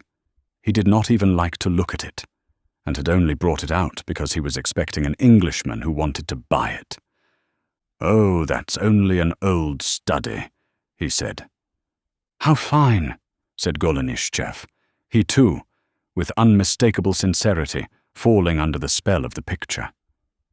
2 boys were angling in the shade of a willow tree. The elder had just dropped in the hook and was carefully pulling the float from behind a bush, entirely absorbed in what he was doing. The other, a little younger, was lying in the grass, leaning on his elbows, with his tangled, flaxen head in his hands, staring at the water with his dreamy blue eyes. What was he thinking of? The enthusiasm over this picture stirred some of the old feeling for it in Mihailov, but he feared and disliked this waste of feeling for things past, and so, even though this praise was grateful to him, he tried to draw his visitors away to a third picture. But Vronsky asked whether the picture was for sale. To Mihailov at that moment, excited by visitors, it was extremely distasteful to speak of money matters. "It is put up there to be sold," he answered, scowling gloomily. When the visitors had gone, Mihailov sat down opposite the picture of Pilate and Christ, and in his mind went over what had been said, and what, though not said, had been implied by those visitors. And, strange to say, what had had such weight with him, while they were there, and while he mentally put himself at their point of view, suddenly lost all importance for him. He began to look at his picture with all his own full artist vision, and was soon in that mood of conviction of the perfectibility, and so of the significance, of his picture, a conviction essential to the most intense fervor, excluding all other interests, in which alone he could work. Christ's foreshortened leg was not right, though. He took his palette and began to work. As he corrected the leg, he looked continually at the figure of John in the background, which his visitors had not even noticed, but which he knew was beyond perfection. When he had finished the leg, he wanted to touch that figure, but he felt too much excited for it. He was equally unable to work when he was cold and when he was too much affected and saw everything too much. There was only one stage in the transition from coldness to inspiration, at which work was possible. Today he was too much agitated. He would have covered the picture, but he stopped, holding the cloth in his hand, and smiling blissfully, gazed a long while at the figure of John. At last, as it were regretfully tearing himself away, he dropped the cloth, and, exhausted but happy, went home. Vronsky, Anna, and Golenishtchev, on their way home, were particularly lively and cheerful. They talked of Mihailov and his pictures. The word talent, by which they meant an inborn, almost physical, aptitude apart from brain and heart, and in which they tried to find an expression for all the artist had gained from life, recurred particularly often in their talk, as though it were necessary for them to sum up what they had no conception of, though they wanted to talk of it. They said that there was no denying his talent, but that his talent could not develop for want of education, the common defect of our Russian artists. But the picture of the boys had imprinted itself on their memories, and they were continually coming back to it. What an exquisite thing! How he has succeeded in it, and how simply! He doesn't even comprehend how good it is. Yes, I mustn't let it slip. I must buy it, said Vronsky. Part 5, Chapter 13. Mihailov sold Vronsky his picture and agreed to paint a portrait of Anna. On the day fixed, he came and began the work. From the 5th sitting, the portrait impressed everyone, especially Vronsky, not only by its resemblance, but by its characteristic beauty. It was strange how Mihailov could have discovered just her characteristic beauty. One needs to know and love her, as I have loved her, to discover the very sweetest expression of her soul, Vronsky thought, though it was only from this portrait that he had himself learned this sweetest expression of her soul. But the expression was so true that he, and others too, fancied they had long known it. I have been struggling on forever so long without doing anything, he said of his own portrait of her, and he just looked and painted it. That's where technique comes in. That will come, was the consoling reassurance given him by Golenishtchev, in whose view Vronsky had both talent and, what was most important, culture, giving him a wider outlook on art.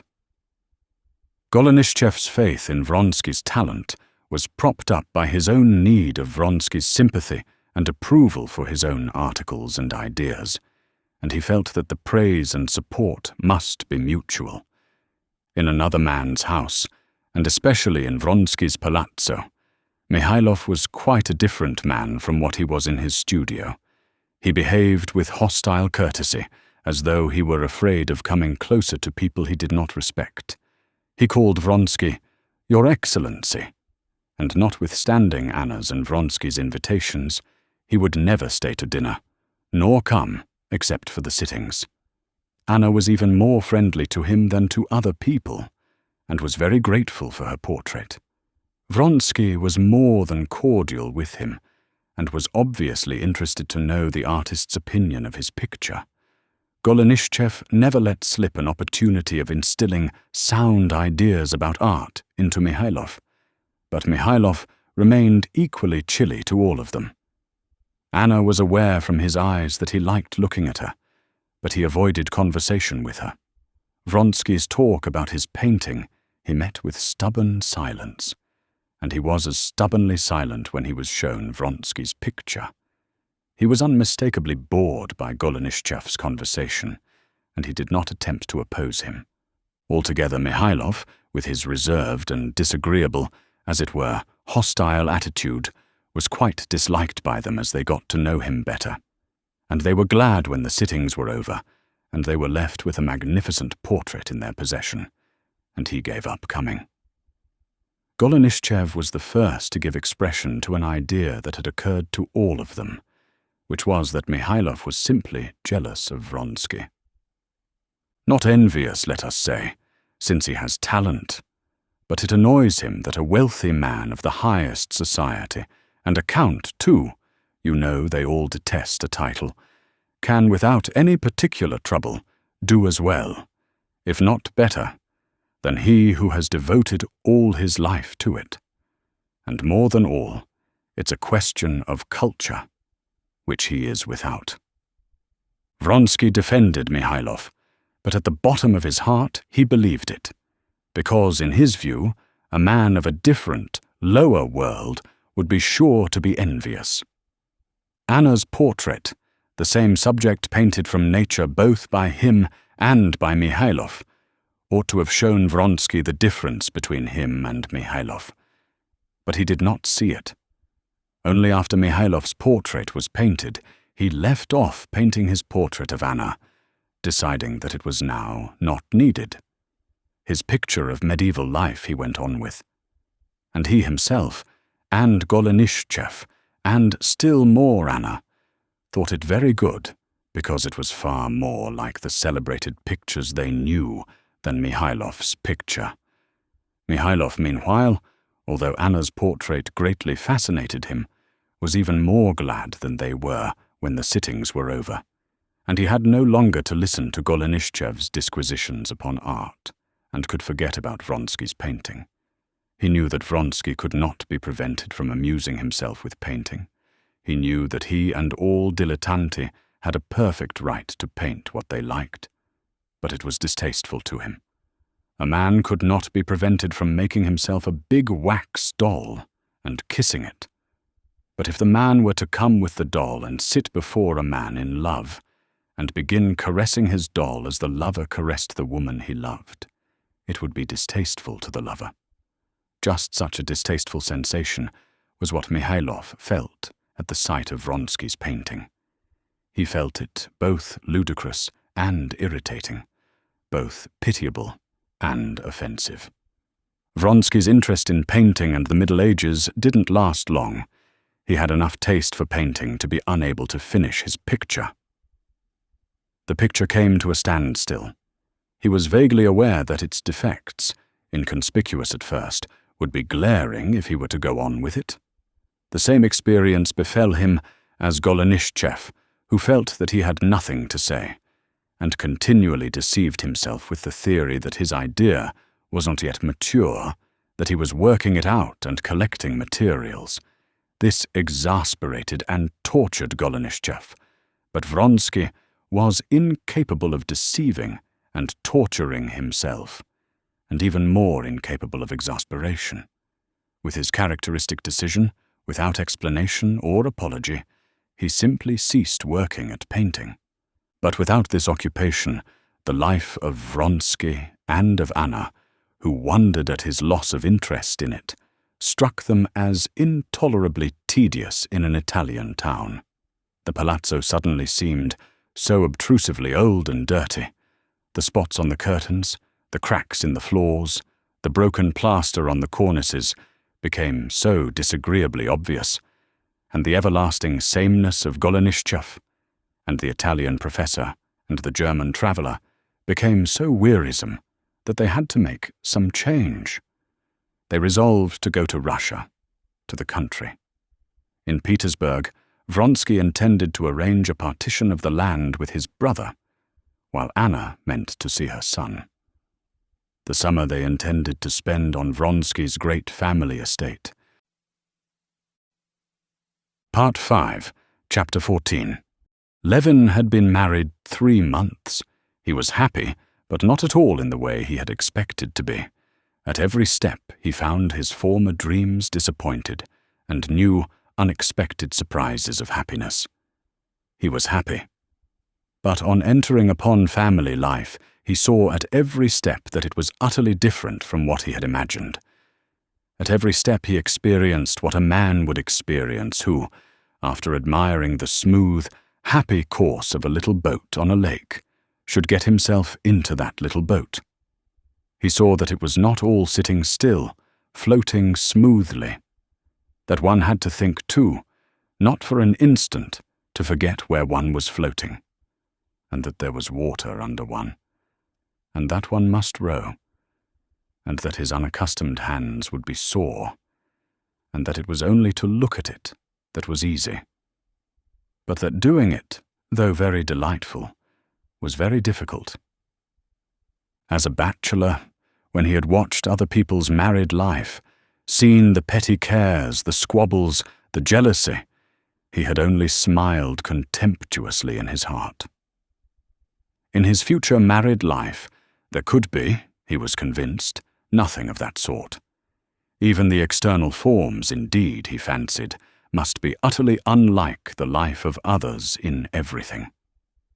And all of a sudden, instead of his life with his wife being made on an individual pattern, it was, on the contrary, entirely made up of the pettiest details, which he had so despised before, but which now, by no will of his own, had gained an extraordinary importance that it was useless to contend against.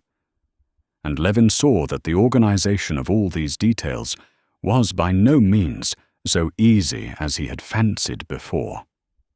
Although Levin believed himself to have the most exact conceptions of domestic life, unconsciously, like all men, he pictured domestic life as the happiest enjoyment of love, with nothing to hinder and no petty cares to distract. He ought, as he conceived the position, to do his work, and to find repose from it in the happiness of love. She ought to be beloved, and nothing more. But, like all men, he forgot that she too would want work, and he was surprised that she, his poetic, exquisite Kitty, could, not merely in the first weeks, but even in the first days of their married life, think, remember, and busy herself about tablecloths and furniture, about mattresses for visitors, about a tray, about the cook and the dinner, and so on. While they were still engaged, he had been struck by the definiteness with which she had declined the tour abroad and decided to go into the country as though she knew of something she wanted and could still think of something outside her love. This had jarred upon him then, and now her trivial cares and anxieties jarred upon him several times, but he saw that this was essential for her, and loving her as he did, though he did not understand the reason of them, and jeered at these domestic pursuits, he could not help admiring them. He jeered at the way in which she arranged the furniture they had brought from Moscow, rearranged their room, hung up curtains, prepared rooms for visitors, a room for Dolly, sought after an abode for her new maid, ordered dinner of the old cook, came into collision with Agafea Mihailovna, taking from her the charge of the stores. He saw how the old cook smiled, admiring her, and listening to her inexperienced, impossible orders, how mournfully and tenderly Agafea Mihailovna shook her head over the young mistress's new arrangements. He saw that Kitty was extraordinarily sweet when, laughing and crying, she came to tell him that her maid, Masha, was used to looking upon her as her young lady, and so no one obeyed her. It seemed to him sweet, but strange, and he thought it would have been better without this. He did not know how great a sense of change she was experiencing. She, who at home had sometimes wanted some favorite dish or sweets without the possibility of getting either, now could order what she liked, buy pounds of sweets, spend as much money as she liked, and order any puddings she pleased. She was dreaming with delight now of Dolly's coming to them with her children, especially because she would order for the children their favorite puddings, and Dolly would appreciate all her new housekeeping. She did not know herself why and wherefore, but the arranging of her house had an irresistible attraction for her. Instinctively feeling the approach of spring, and knowing that there would be days of rough weather too, she built her nest as best she could, and was in haste at the same time to build it and to learn how to do it. This care for domestic details in Kitty, so opposed to Levin's ideal of exalted happiness, was at first one of the disappointments, and this sweet care of her household, the aim of which he did not understand, but could not help loving, was one of the new, happy surprises. Another disappointment and happy surprise came in their quarrels. Levin could never have conceived that between him and his wife any relations could arise other than tender, respectful, and loving. And all at once, in the very early days, they quarreled, so that she said he did not care for her, that he cared for no one but himself, burst into tears, and wrung her arms. This first quarrel arose from Levin's having gone out to a new farmhouse and having been away half an hour too long, because he had tried to get home by a short cut and had lost his way. He drove home thinking of nothing but her, of her love, of his own happiness, and the nearer he drew to home, the warmer was his tenderness for her. He ran into the room with the same feeling, with an even stronger feeling than he had had when he reached the Shtcherbatskys' house to make his offer. And suddenly he was met by a lowering expression he had never seen in her. He would have kissed her. She pushed him away. "What is it?" "You've been enjoying yourself," she began, trying to be calm and spiteful. But as soon as she opened her mouth, a stream of reproach, of senseless jealousy, of all that had been torturing her during that half hour which she had spent sitting motionless at the window, burst from her. It was only then, for the first time, that he clearly understood what he hadn't understood when he led her out of the church after the wedding. He felt now that he was not simply close to her, but that he did not know where he ended and she began. He felt this from the agonizing sensation of division that he experienced at that instant. He was offended for the first instant, but the very same second he felt that he could not be offended by her, that she was himself. He felt for the first moment as a man feels when, having suddenly received a violent blow from behind, he turns round, angry and eager to avenge himself, to look for his antagonist, and finds that it is he himself who has accidentally struck himself, that there is no one to be angry with, and that he must put up with and try to soothe the pain.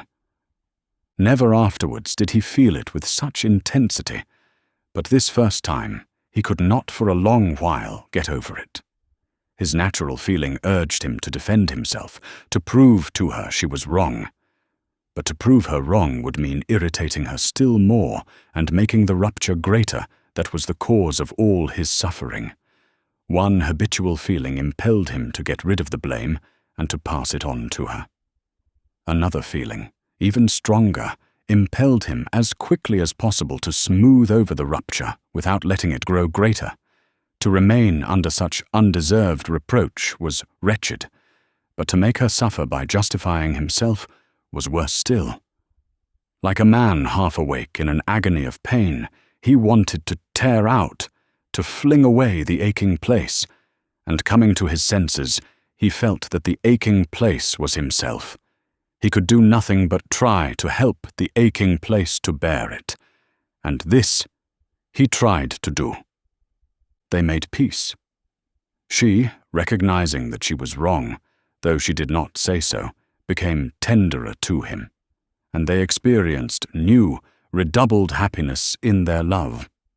But that did not prevent such quarrels from happening again, and exceedingly often, too, on the most unexpected and trivial grounds.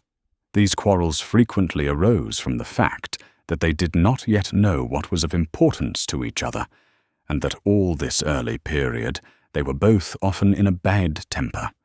When one was in a good temper, and the other in a bad temper, the peace was not broken.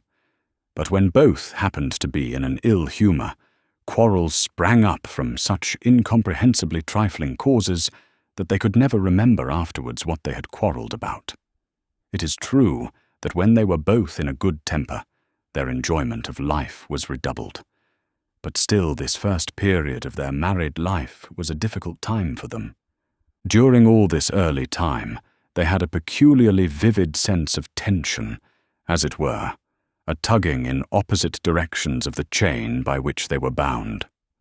Altogether their honeymoon, that is to say, the month after their wedding, from which from tradition Levin expected so much, was not merely not a time of sweetness, but remained in the memories of both as the bitterest and most humiliating period in their lives. They both alike tried in later life to blot out from their memories all the monstrous, shameful incidents of that morbid period, when both were rarely in a normal frame of mind, both were rarely quite themselves. It was only in the 3rd month of their married life, after their return from Moscow, where they had been staying for a month, that their life began to go more smoothly. Part 5, Chapter 15. They had just come back from Moscow and were glad to be alone. He was sitting at the writing table in his study, writing.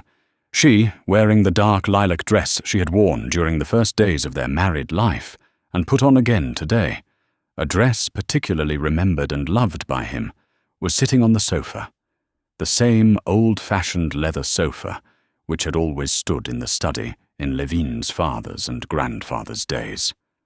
She was sewing at broderie anglaise. He thought and wrote, never losing the happy consciousness of her presence. His work, both on the land and on the book, in which the principles of the new land system were to be laid down, had not been abandoned.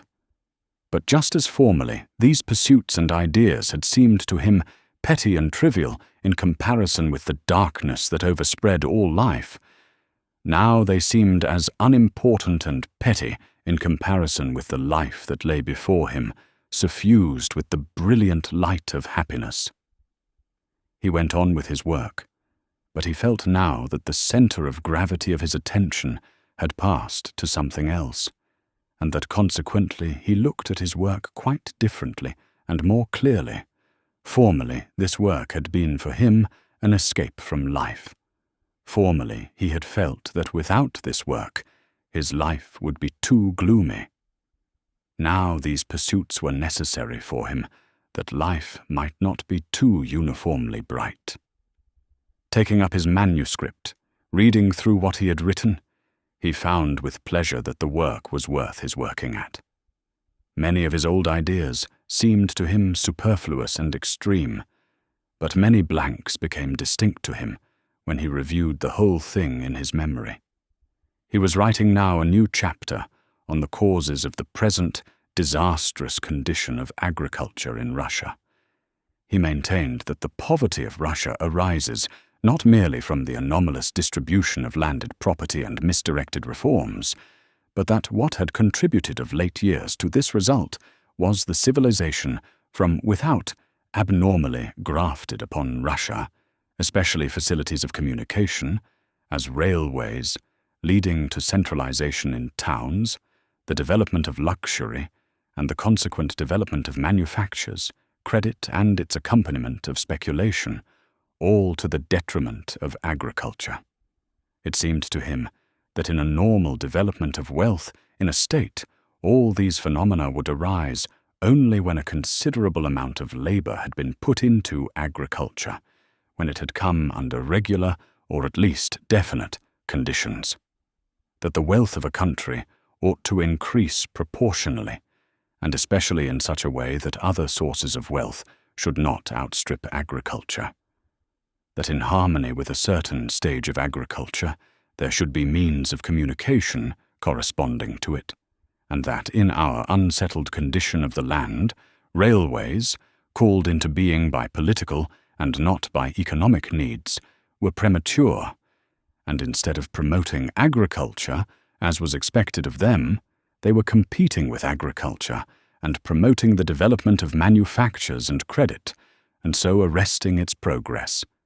And that just as the one-sided and premature development of one organ in an animal would hinder its general development, so in the general development of wealth in Russia, credit, facilities of communication, manufacturing activity, indubitably necessary in Europe, where they had arisen in their proper time, had with us only done harm, by throwing into the background the chief question calling for settlement, the question of the organization of agriculture.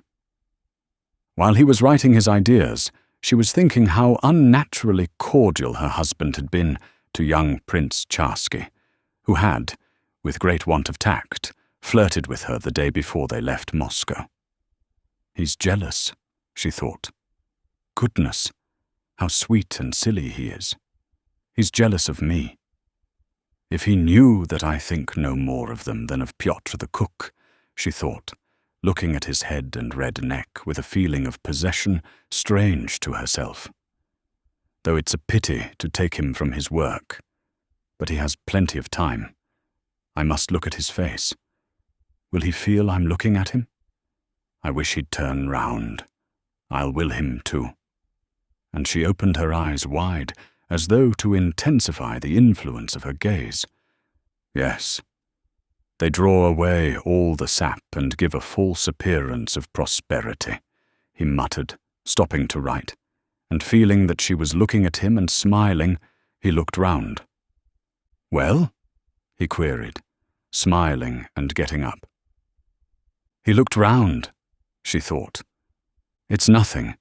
I wanted you to look round, she said, watching him and trying to guess whether he was vexed at being interrupted or not. How happy we are alone together. I am, that is, he said, going up to her with a radiant smile of happiness. I'm just as happy. I'll never go anywhere, especially not to Moscow. And what were you thinking about? I was thinking. No, go along. Go on writing. Don't break off, she said, pursing up her lips. And I must cut out these little holes now, do you see? She took up her scissors and began cutting them out. No. Tell me, what was it? He said, sitting down beside her and watching the tiny scissors moving round. Oh, what was I thinking about? I was thinking about Moscow, about the back of your head. Why should I, of all people, have such happiness? It's unnatural, too good, he said, kissing her hand. I feel quite the opposite.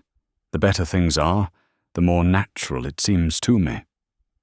And you've got a little curl loose, he said, carefully turning her head round. A little curl, oh yes. No, we are busy at our work. Work did not progress further, and they darted apart from one another like culprits when Kuzma came in to announce that tea was ready. Have they come from the town? Levin asked Kuzma. They've just come. They're unpacking the things. Come quickly, she said to him as she went out of the study, or else I shall read your letters without you. Left alone, after putting his manuscripts together in the new portfolio bought by her, he washed his hands at the new washstand with the elegant fittings that had all made their appearance with her. Levin smiled at his own thoughts and shook his head disapprovingly at those thoughts. A feeling akin to remorse fretted him. There was something shameful, effeminate, Capuan, as he called it to himself, in his present mode of life. It's not right to go on like this, he thought. It'll soon be 3 months, and I'm doing next to nothing. Today, almost for the first time, I set to work seriously. And what happened? I did nothing but begin and throw it aside. Even my ordinary pursuits I have almost given up. On the land, I scarcely walk or drive about at all to look after things. Either I am loath to leave her, or I see she's dull alone.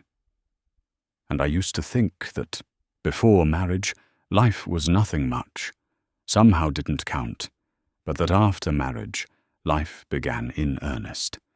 And here almost 3 months have passed, and I have spent my time so idly and unprofitably. No, this won't do. I must begin.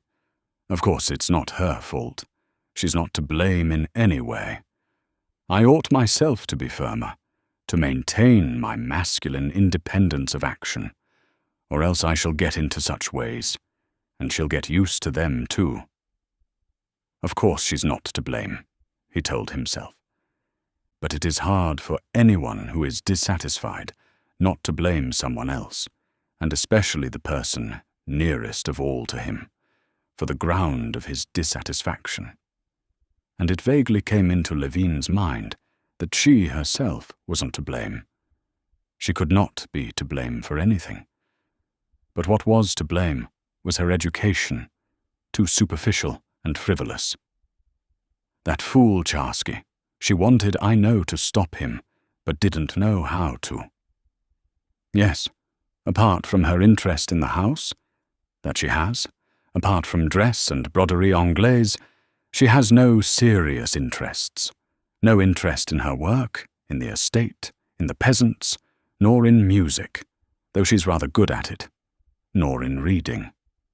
She does nothing, and is perfectly satisfied. Levin, in his heart, censured this, and did not as yet understand that she was preparing for that period of activity which was to come for her, when she would at once be the wife of her husband and mistress of the house, and would bear and nurse and bring up children. He knew not that she was instinctively aware of this, and preparing herself for this time of terrible toil, did not reproach herself for the moments of carelessness and happiness in her love that she enjoyed now, while gaily building her nest for the future. Part 5, Chapter 16. When Levin went upstairs, his wife was sitting near the new silver samovar behind the new tea service, and having settled old Agafea Mihalovna at a little table with a full cup of tea, was reading a letter from Dolly, with whom they were in continual and frequent correspondence. "You see, your good ladies settled me here, told me to sit a bit with her," said Agafea Mihalovna, smiling affectionately at Kitty. In these words of Agafea Mihalovna, Levin read the final act of the drama which had been enacted of late between her and Kitty.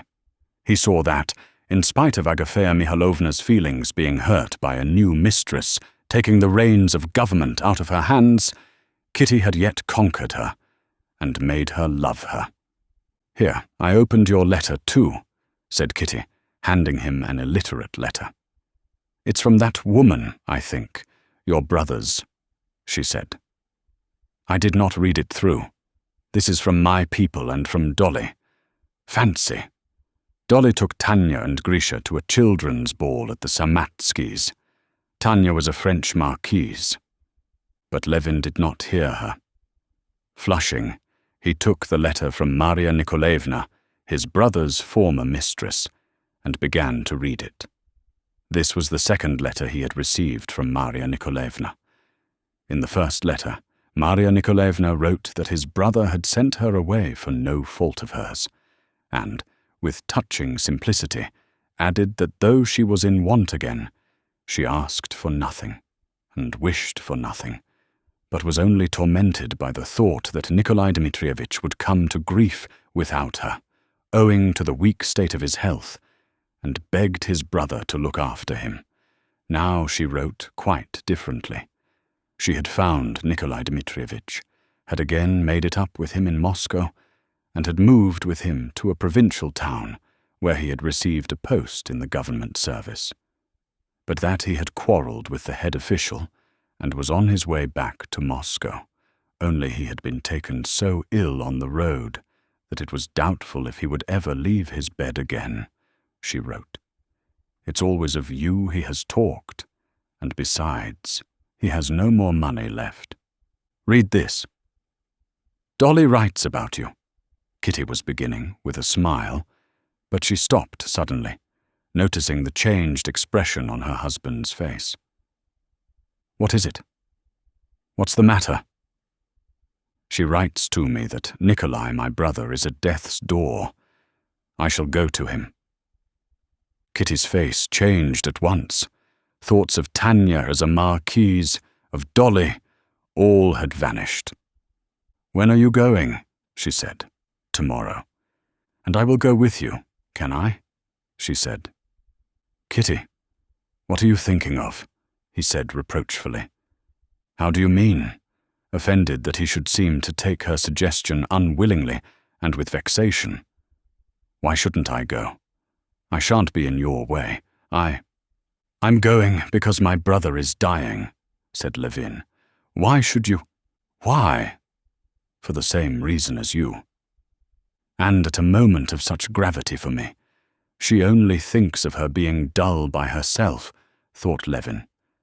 And this lack of candor in a matter of such gravity infuriated him. "It's out of the question," he said sternly. Agafea Mihalovna, seeing that it was coming to a quarrel, gently put down her cup and withdrew. Kitty did not even notice her. The tone in which her husband had said the last words wounded her, especially because he evidently did not believe what she had said.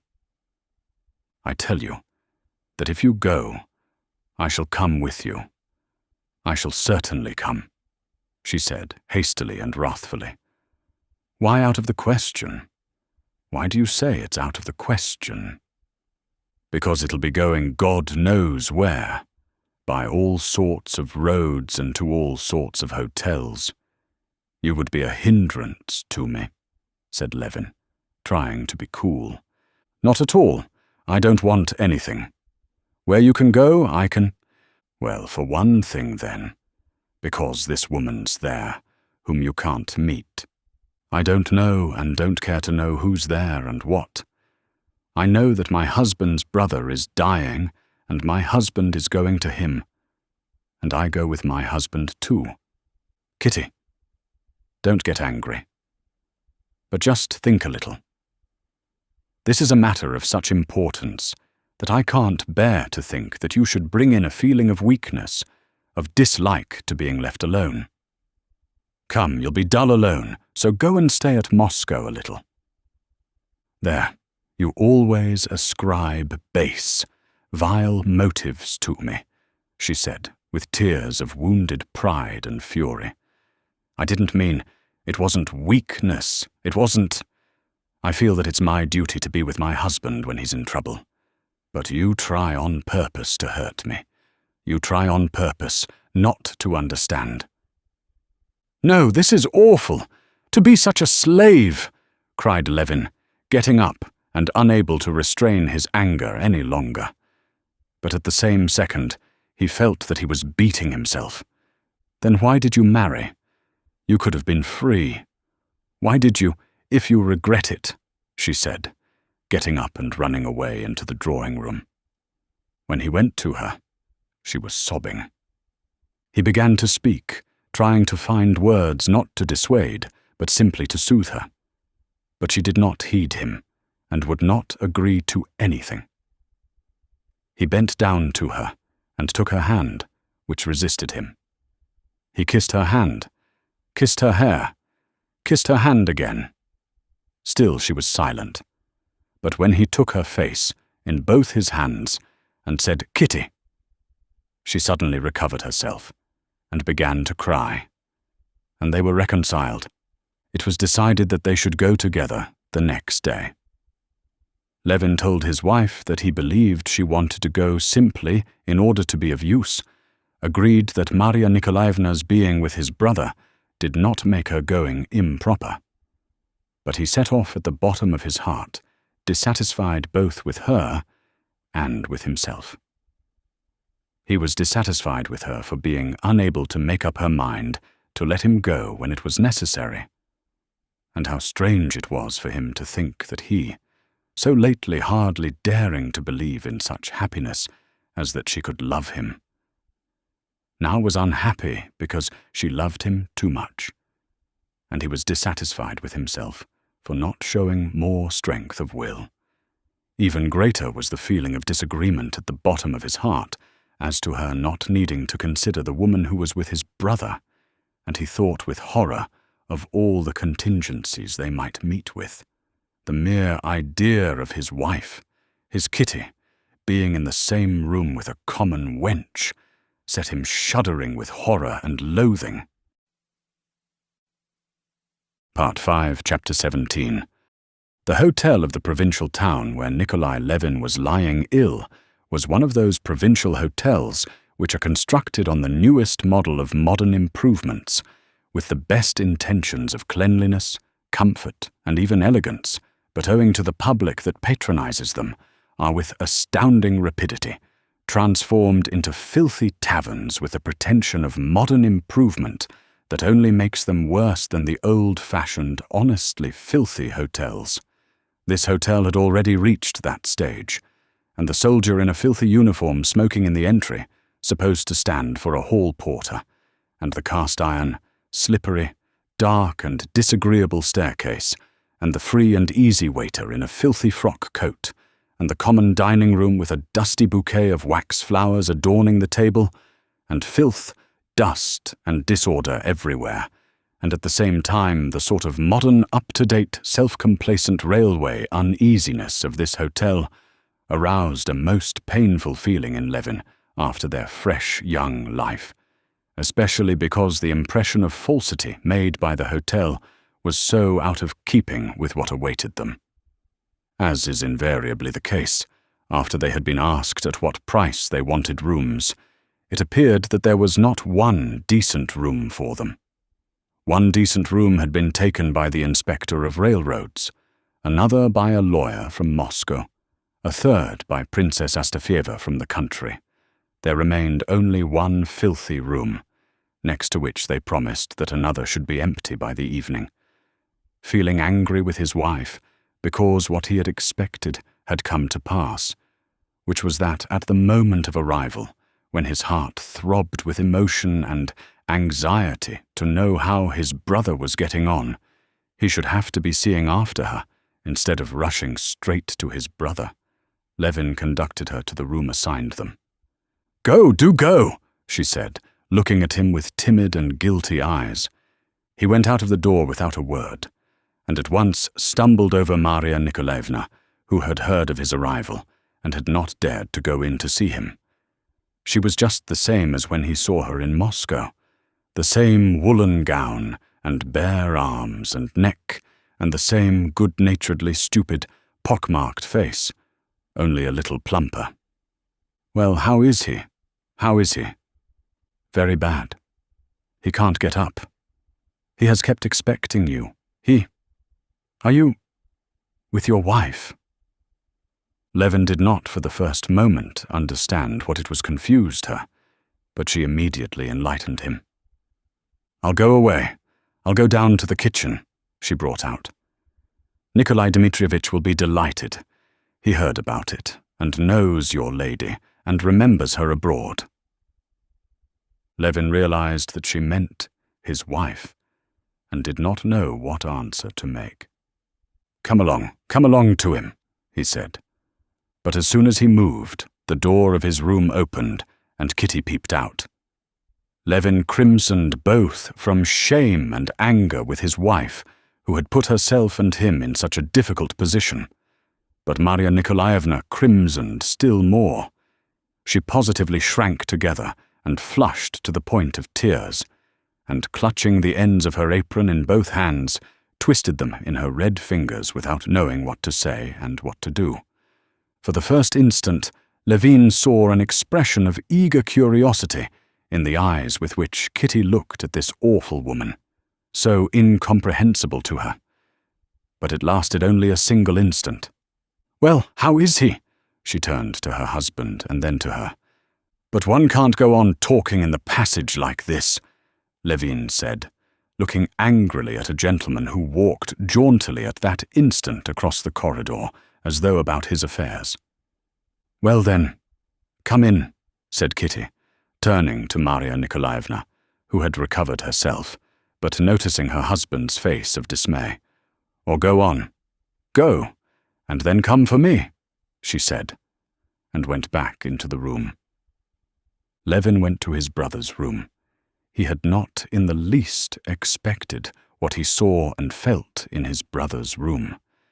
He had expected to find him in the same state of self-deception which he had heard was so frequent with the consumptive, and which had struck him so much during his brother's visit in the autumn. He had expected to find the physical signs of the approach of death more marked, greater weakness, greater emaciation, but still almost the same condition of things.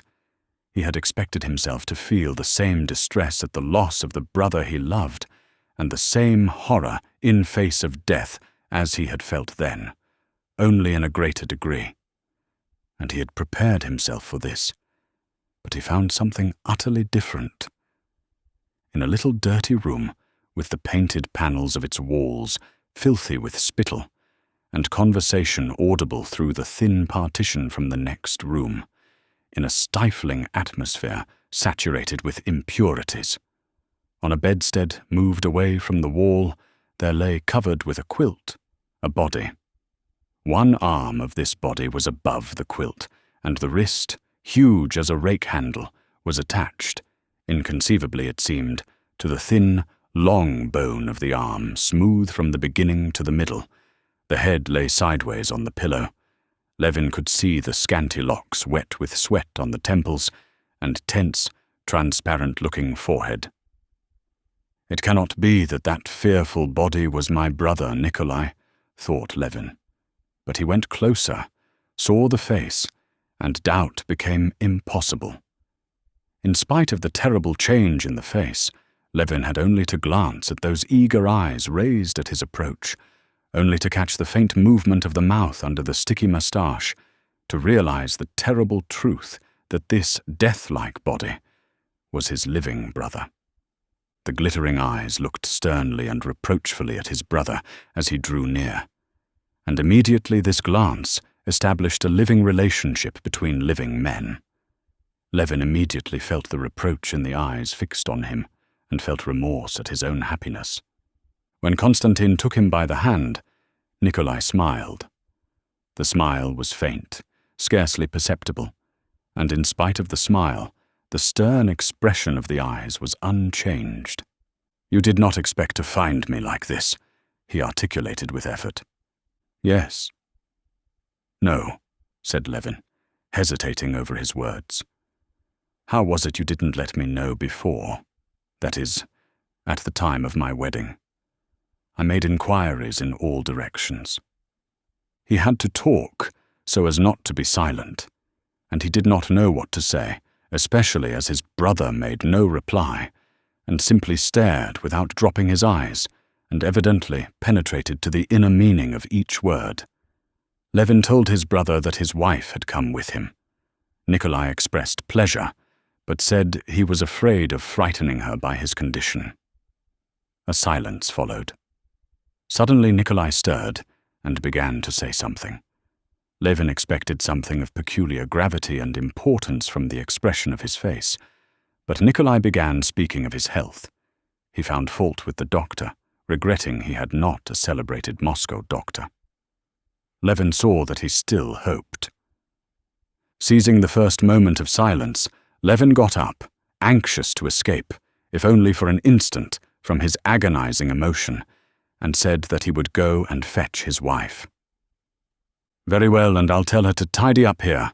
It's dirty and stinking here, I expect. Maria, clear up the room," the sick man said with effort. "Oh, and when you've cleared up, go away yourself," he added, looking inquiringly at his brother. Levin made no answer. Going out into the corridor, he stopped short.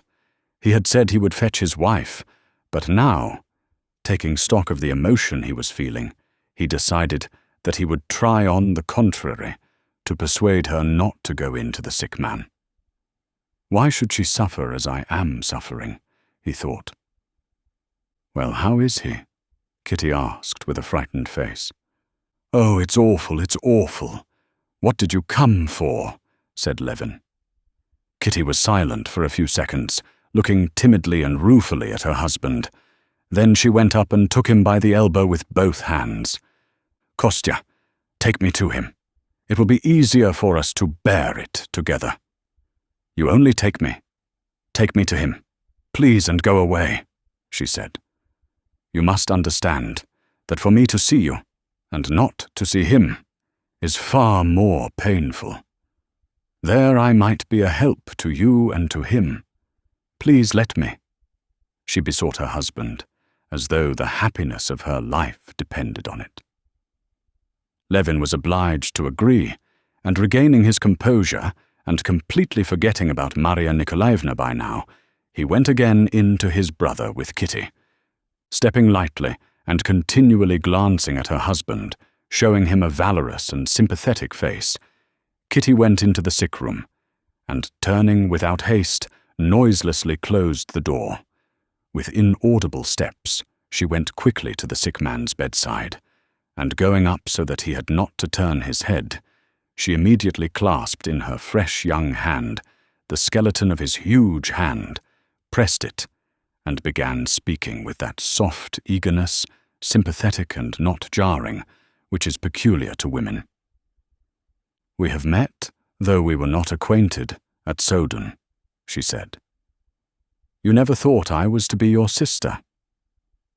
"You would not have recognized me," he said, with a radiant smile at her entrance. "Yes, I should. What a good thing you let us know.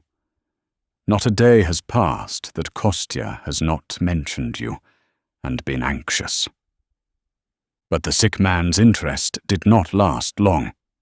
Before she had finished speaking, there had come back into his face the stern, reproachful expression of the dying man's envy of the living. "I am afraid you are not quite comfortable here," she said, turning away from his fixed stare and looking about the room. "We must ask about another room," she said to her husband, "so that we might be nearer." Part 5, Chapter 18. Levin could not look calmly at his brother. He could not himself be natural and calm in his presence. When he went into the sick man, his eyes and his attention were unconsciously dimmed, and he did not see and did not distinguish the details of his brother's position. He smelt the awful odor, saw the dirt, disorder, and miserable condition, and heard the groans, and felt that nothing could be done to help.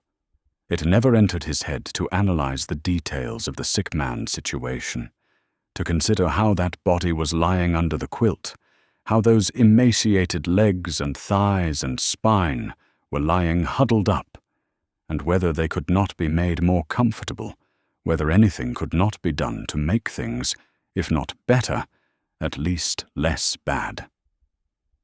It made his blood run cold when he began to think of all these details. He was absolutely convinced that nothing could be done to prolong his brother's life or to relieve his suffering. But a sense of his regarding all aid as out of the question was felt by the sick man, and exasperated him. And this made it still more painful for Levin.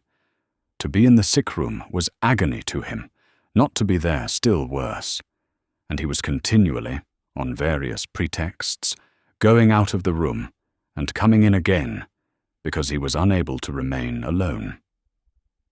But Kitty thought and felt and acted quite differently. On seeing the sick man, she pitied him, and pity in her womanly heart did not arouse at all that feeling of horror and loathing that it aroused in her husband, but a desire to act, to find out all the details of his state, and to remedy them.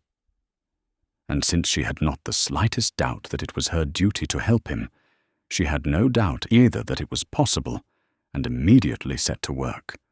The very details, the mere thought of which reduced her husband to terror, immediately engaged her attention. She sent for the doctor, sent to the chemist's, set the maid who had come with her and Maria Nikolaevna to sweep and dust and scrub. She herself washed up something, washed out something else, laid something under the quilt.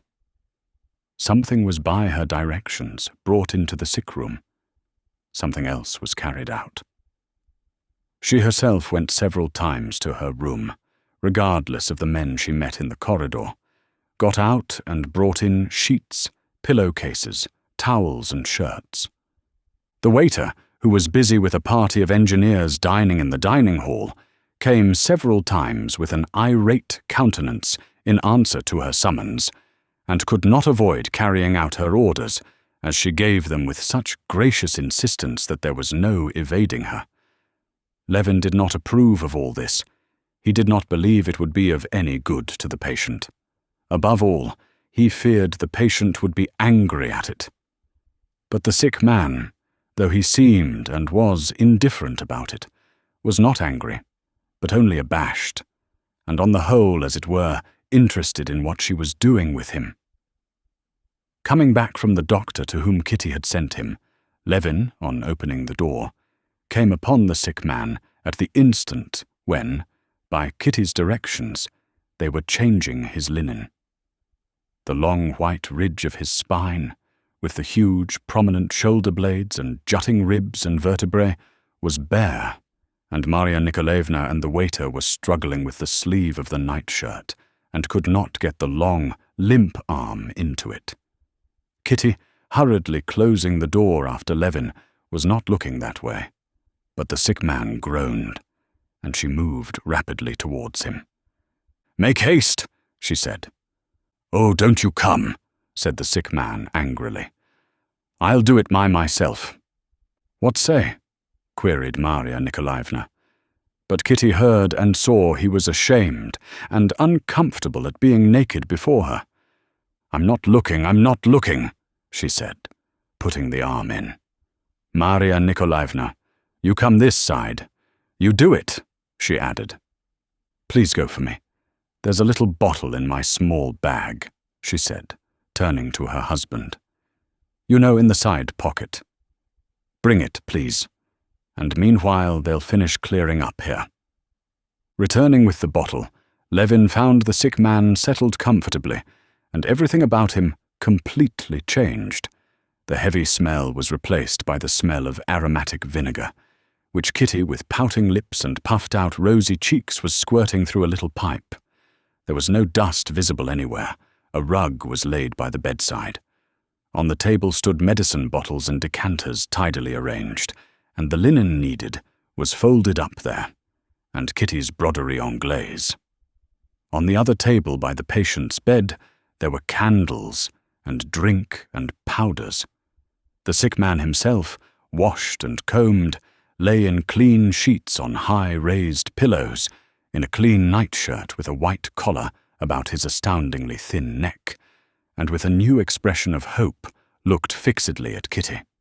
The doctor brought by Levin and found by him at the club was not the one who had been attending Nikolai Levin, as the patient was dissatisfied with him. The new doctor took up a stethoscope and sounded the patient, shook his head, prescribed medicine, and with extreme minuteness explained first how to take the medicine and then what diet was to be kept to. He advised eggs, raw or hardly cooked, and seltzer water, with warm milk at a certain temperature. When the doctor had gone away, the sick man said something to his brother, of which Levin could distinguish only the last words.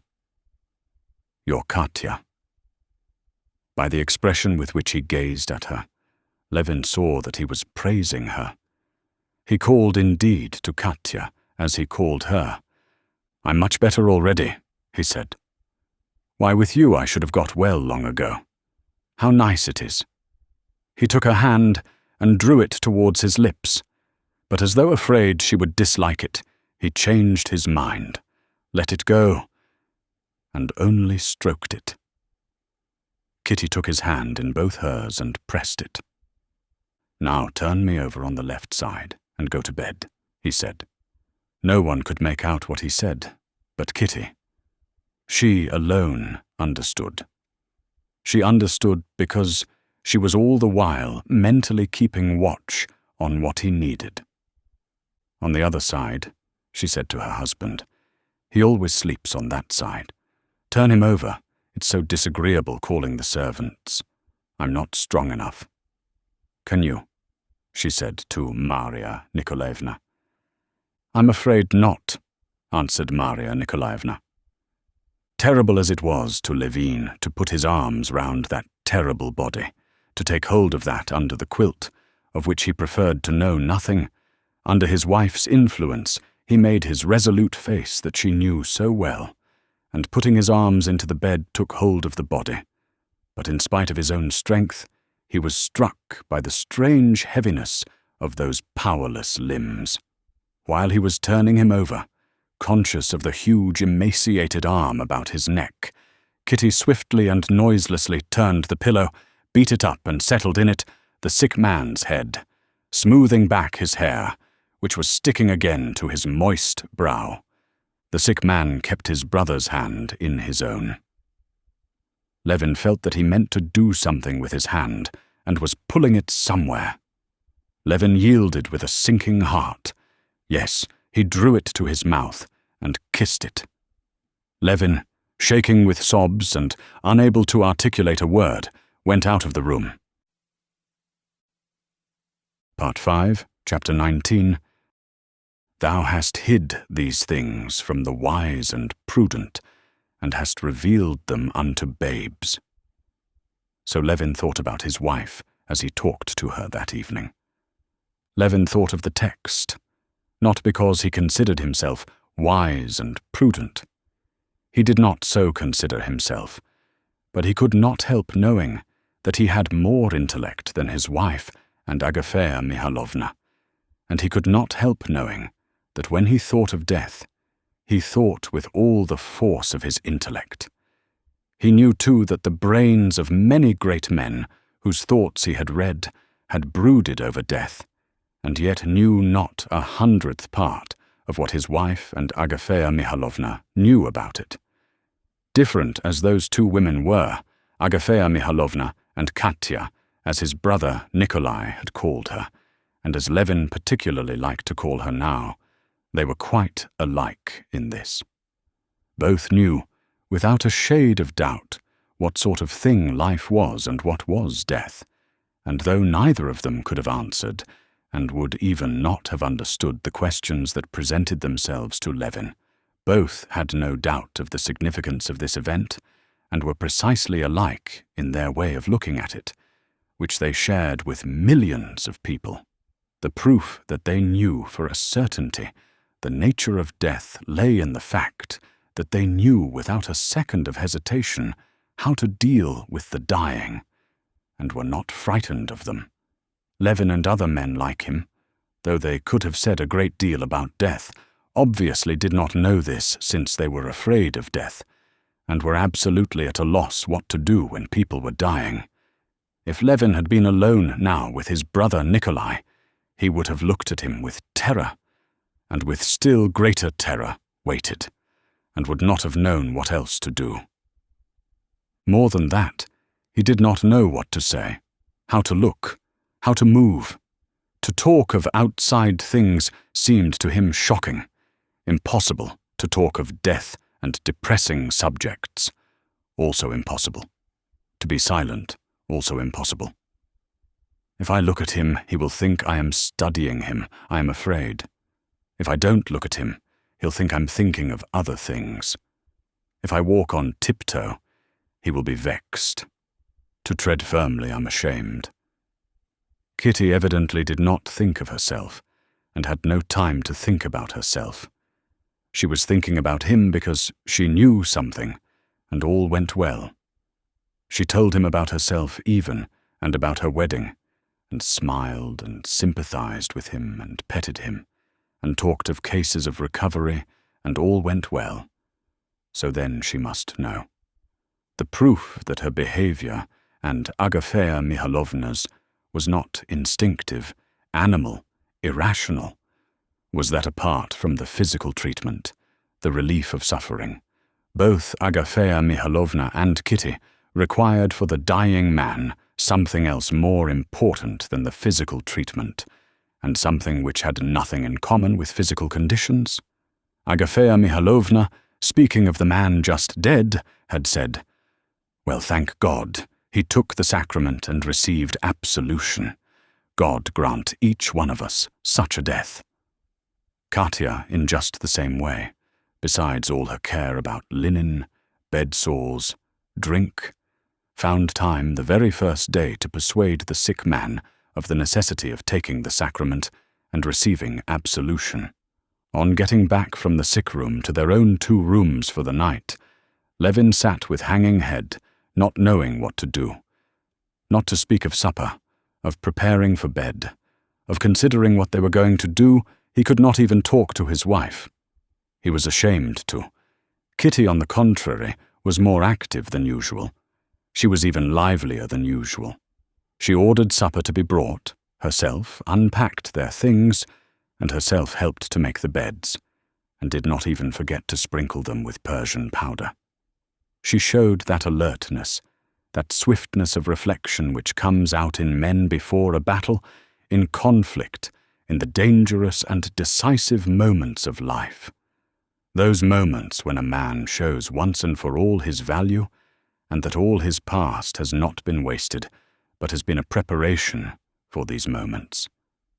Everything went rapidly in her hands, and before it was 12 o'clock, all their things were arranged cleanly and tidily in her rooms, in such a way that the hotel rooms seemed like home.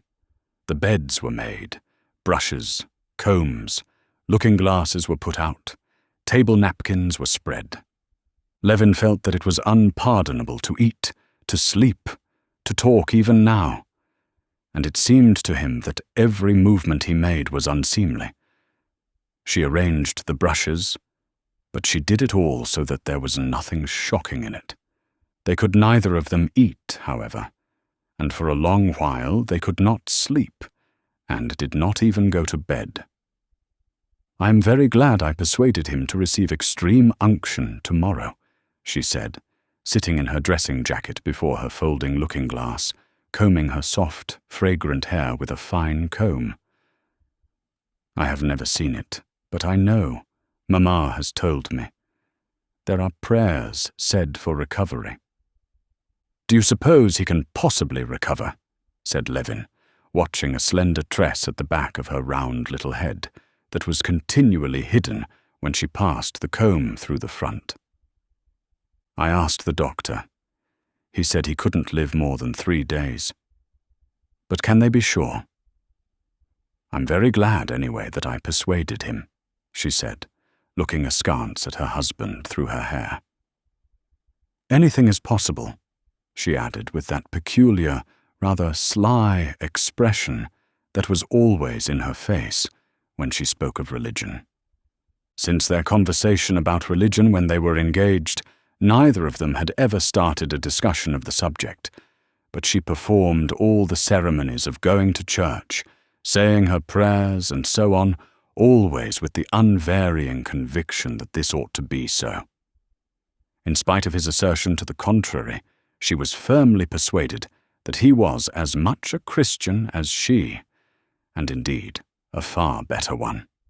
And all that he said about it was simply one of his absurd masculine freaks, just as he would say about her broderie anglaise that good people patch holes, but that she cut them on purpose, and so on. Yes, you see, this woman, Maria Nikolaevna, did not know how to manage all this, said Levin. And I must own I'm very, very glad you came. You are such purity that... He took her hand and didn't kiss it. To kiss her hand in such closeness to death seemed to him improper. He merely squeezed it with a penitent air, looking at her brightening eyes. "It would have been miserable for you to be alone," she said, and lifting her hands, which hid her cheeks flushing with pleasure, twisted her coil of hair on the nape of her neck and pinned it there. "No," she went on. She did not know how. "Luckily I learned a lot at Soden. Surely there are not people there so ill. Worse. What's so awful to me is that I can't see him as he was when he was young. You would not believe how charming he was as a youth. But I did not understand him then. I can quite believe it. How I feel that we might have been friends," she said. And distressed at what she had said, she looked round at her husband, and tears came into her eyes. "Yes, might have been," he said mournfully.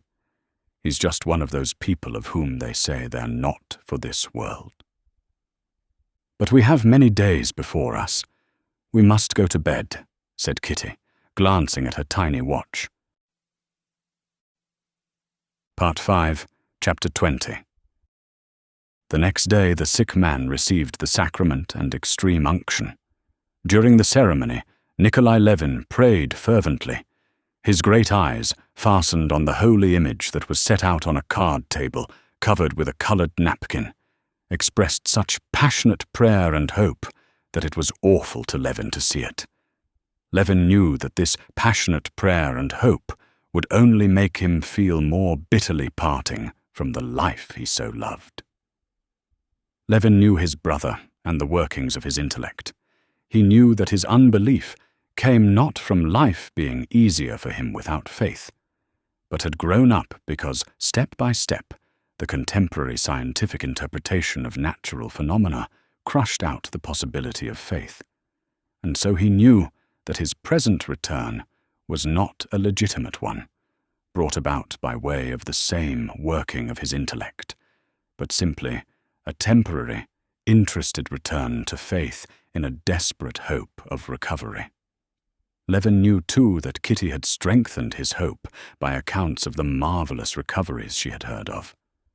Levin knew all this, and it was agonizingly painful to him to behold the supplicating, hopeful eyes and the emaciated wrist, lifted with difficulty, making the sign of the cross on the tense brow, and the prominent shoulders and hollow, gasping chest, which one could not feel consistent with the life the sick man was praying for.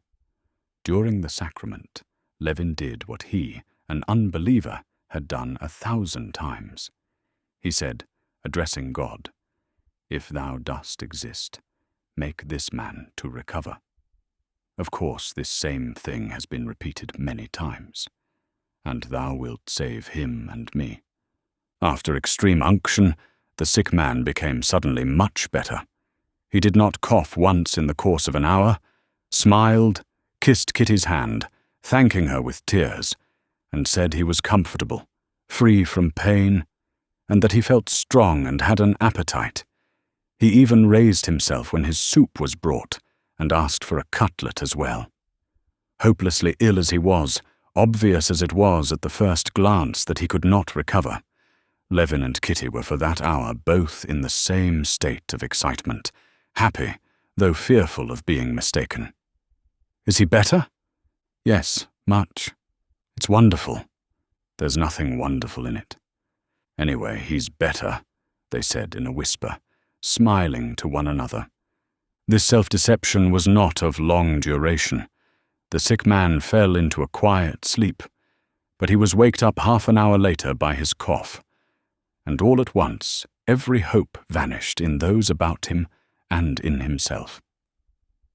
The reality of his suffering crushed all hopes in Levin and Kitty, and in the sick man himself, leaving no doubt, no memory even of past hopes. Without referring to what he had believed in half an hour before, as though ashamed even to recall it, he asked for iodine to inhale in a bottle covered with perforated paper. Levin gave him the bottle, and the same look of passionate hope with which he had taken the sacrament was now fastened on his brother, demanding from him the confirmation of the doctor's words that inhaling iodine worked wonders. "Is Katya not here?" he gasped, looking round while Levin reluctantly assented to the doctor's words. "No, so I can say it. It was for her sake I went through that farce. She's so sweet. But you and I can't deceive ourselves. This is what I believe in," he said, and squeezing the bottle in his bony hand, he began breathing over it. At 8 o'clock in the evening, Levin and his wife were drinking tea in their room when Maria Nikolaevna ran in to them breathlessly. She was pale, and her lips were quivering. "He is dying," she whispered.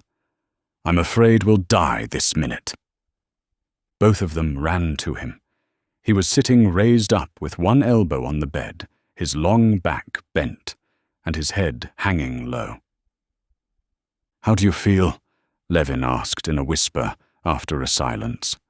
"I feel I'm setting off," Nikolai said with difficulty, but with extreme distinctness, screwing the words out of himself. He did not raise his head, but simply turned his eyes upwards, without their reaching his brother's face. "Katya, go away," he added. Levin jumped up and with a peremptory whisper made her go out. "I'm setting off," he said again. "Why do you think so?" said Levin, so as to say something. "Because I'm setting off," he repeated, as though he had a liking for the phrase. "It's the end." Maria Nikolaevna went up to him. "You had better lie down. You'd be easier," she said. "I shall lie down soon enough," he pronounced slowly. "When I'm dead," he said sarcastically, wrathfully. "Well, you can lay me down if you like." Levin laid his brother on his back, sat down beside him, and gazed at his face, holding his breath. The dying man lay with closed eyes, but the muscles twitched from time to time on his forehead, as with one thinking deeply and intensely. Levin involuntarily thought with him of what it was that was happening to him now. But in spite of all his mental efforts to go along with him, he saw by the expression of that calm, stern face that for the dying man all was growing clearer and clearer, that was still as dark as ever for Levin. "Yes, yes. So," the dying man articulated slowly at intervals. "Wait a little." He was silent. "Right," he pronounced all at once reassuringly, as though all were solved for him. "Oh, Lord," he murmured, and sighed deeply. Maria Nikolaevna felt his feet. "They're getting cold," she whispered. For a long while, a very long while, it seemed to Levin, the sick man lay motionless. But he was still alive, and from time to time he sighed. Levin by now was exhausted from mental strain. He felt that, with no mental effort, could he understand what it was that was right? He could not even think of the problem of death itself, but with no will of his own thoughts kept coming to him of what he had to do next, closing the dead man's eyes, dressing him, ordering the coffin. And, strange to say, he felt utterly cold, and was not conscious of sorrow nor of loss, less still of pity for his brother. If he had any feeling for his brother at that moment, it was envy for the knowledge the dying man had now that he could not have. A long time more he sat over him so, continually expecting the end. But the end did not come. The door opened and Kitty appeared. Levin got up to stop her. But at the moment he was getting up, he caught the sound of the dying man stirring. "Don't go away," said Nikolai, and held out his hand. Levin gave him his, and angrily waved to his wife to go away. With the dying man's hand in his hand, he sat for half an hour, another hour. He did not think of death at all now. He wondered what Kitty was doing, who lived in the next room, whether the doctor lived in a house of his own. He longed for food and for sleep. He cautiously drew away his hand and felt the feet. The feet were cold, but the sick man was still breathing. Levin tried again to move away on tiptoe, but the sick man stirred again and said, "Don't go." The dawn came. The sick man's condition was unchanged. Levin stealthily withdrew his hand, and without looking at the dying man, went off to his own room and went to sleep. When he woke up, instead of news of his brother's death, which he expected, he learned that the sick man had returned to his earlier condition. He had begun sitting up again, coughing, had begun eating again, talking again, and again had ceased to talk of death, again had begun to express hope of his recovery, and had become more irritable and more gloomy than ever. No one, neither his brother nor Kitty, could soothe him. He was angry with everyone, and said nasty things to everyone, reproached everyone for his sufferings, and insisted that they should get him a celebrated doctor from Moscow. To all inquiries made him as to how he felt, he made the same answer with an expression of vindictive reproachfulness. "I'm suffering horribly, intolerably." The sick man was suffering more and more, especially from bed sores, which it was impossible now to remedy, and grew more and more angry with everyone about him, blaming them for everything, and especially for not having brought him a doctor from Moscow. Kitty tried in every possible way to relieve him, to soothe him, but it was all in vain, and Levin saw that she herself was exhausted both physically and morally, though she would not admit it. The sense of death, which had been evoked in all by his taking leave of life on the night when he had sent for his brother, was broken up. Everyone knew that he must inevitably die soon, that he was half dead already.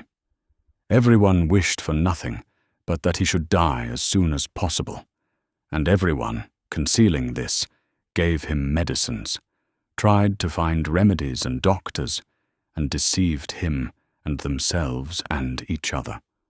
All this was falsehood, disgusting, irreverent deceit, and owing to the bent of his character, and because he loved the dying man more than anyone else did, Levin was most painfully conscious of this deceit. Levin, who had long been possessed by the idea of reconciling his brothers, at least in face of death, had written to his brother, Sergei Ivanovitch, and having received an answer from him, he read this letter to the sick man. Sergei Ivanovitch wrote that he could not come himself, and in touching terms he begged his brother's forgiveness. The sick man said nothing. "What am I to write to him?" said Levin. "I hope you are not angry with him." "No, not the least," Nikolai answered, vexed at the question. "Tell him to send me a doctor." 3 more days of agony followed. The sick man was still in the same condition. The sense of longing for his death was felt by everyone now at the mere sight of him, by the waiters and the hotel-keeper and all the people staying in the hotel, and the doctor and Maria Nikolaevna and Levin and Kitty. The sick man alone did not express this feeling, but on the contrary was furious at their not getting him doctors, and went on taking medicine and talking of life. Only at rare moments, when the opium gave him an instant's relief from the never-ceasing pain, he would sometimes, half asleep, utter what was ever more intense in his heart than in all the others. "Oh, if it were only the end!" Or, "When will it be over?" His sufferings, steadily growing more intense, did their work and prepared him for death. There was no position in which he was not in pain. There was not a minute in which he was unconscious of it. Not a limb, not a part of his body that did not ache and cause him agony. Even the memories, the impressions, the thoughts of this body awakened in him. Now the same aversion as the body itself. The sight of other people, their remarks, his own reminiscences, everything was for him a source of agony. Those about him felt this, and instinctively did not allow themselves to move freely, to talk, to express their wishes before him. All his life was merged in the one feeling of suffering and desire to be rid of it. There was evidently coming over him that revulsion that would make him look upon death as the goal of his desires, as happiness. Hitherto each individual desire, aroused by suffering or privation, such as hunger, fatigue, thirst, had been satisfied by some bodily function giving pleasure. But now no physical craving or suffering received relief, and the effort to relieve them only caused fresh suffering. And so all desires were merged in one, the desire to be rid of all his sufferings and their source, the body. But he had no words to express this desire of deliverance, and so he did not speak of it, and from habit asked for the satisfaction of desires which could not now be satisfied. "Turn me over on the other side," he would say, and immediately after he would ask to be turned back again, as before. "Give me some broth. Take away the broth. Talk of something. Why are you silent?" And directly they began to talk, he would close his eyes, and would show weariness, indifference, and loathing. On the 10th day from their arrival at the town, Kitty was unwell. She suffered from headache and sickness, and she could not get up all the morning. The doctor opined that the indisposition arose from fatigue and excitement, and prescribed rest. After dinner, however, Kitty got up and went as usual with her work to the sick man. He looked at her sternly when she came in and smiled contemptuously when she said she had been unwell. That day he was continually blowing his nose and groaning piteously. "How do you feel?" she asked him. "Worse," he articulated with difficulty. "In pain." "In pain? Where?" "Everywhere." "It will be over today, you will see," said Marya Nikolaevna. Though it was said in a whisper, the sick man, whose hearing Levin had noticed was very keen, must have heard. Levin said hush to her and looked round at the sick man. Nikolai had heard, but these words produced no effect on him. His eyes had still the same intense, reproachful look. "Why do you think so?" Levin asked her, when she had followed him into the corridor. "He has begun picking at himself," said Marya Nikolaevna. "How do you mean?" "Like this," she said, tugging at the folds of her woolen skirt.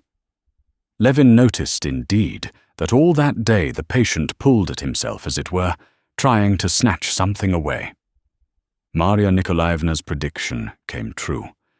Towards night, the sick man was not able to lift his hands, and could only gaze before him with the same intensely concentrated expression in his eyes. Even when his brother or Kitty bent over him so that he could see them, he looked just the same. Kitty sent for the priest to read the prayer for the dying. While the priest was reading it, the dying man didn't show any sign of life. His eyes were closed. Levin, Kitty, and Marya Nikolaevna stood at the bedside. The priest had not quite finished reading the prayer when the dying man stretched, sighed, and opened his eyes.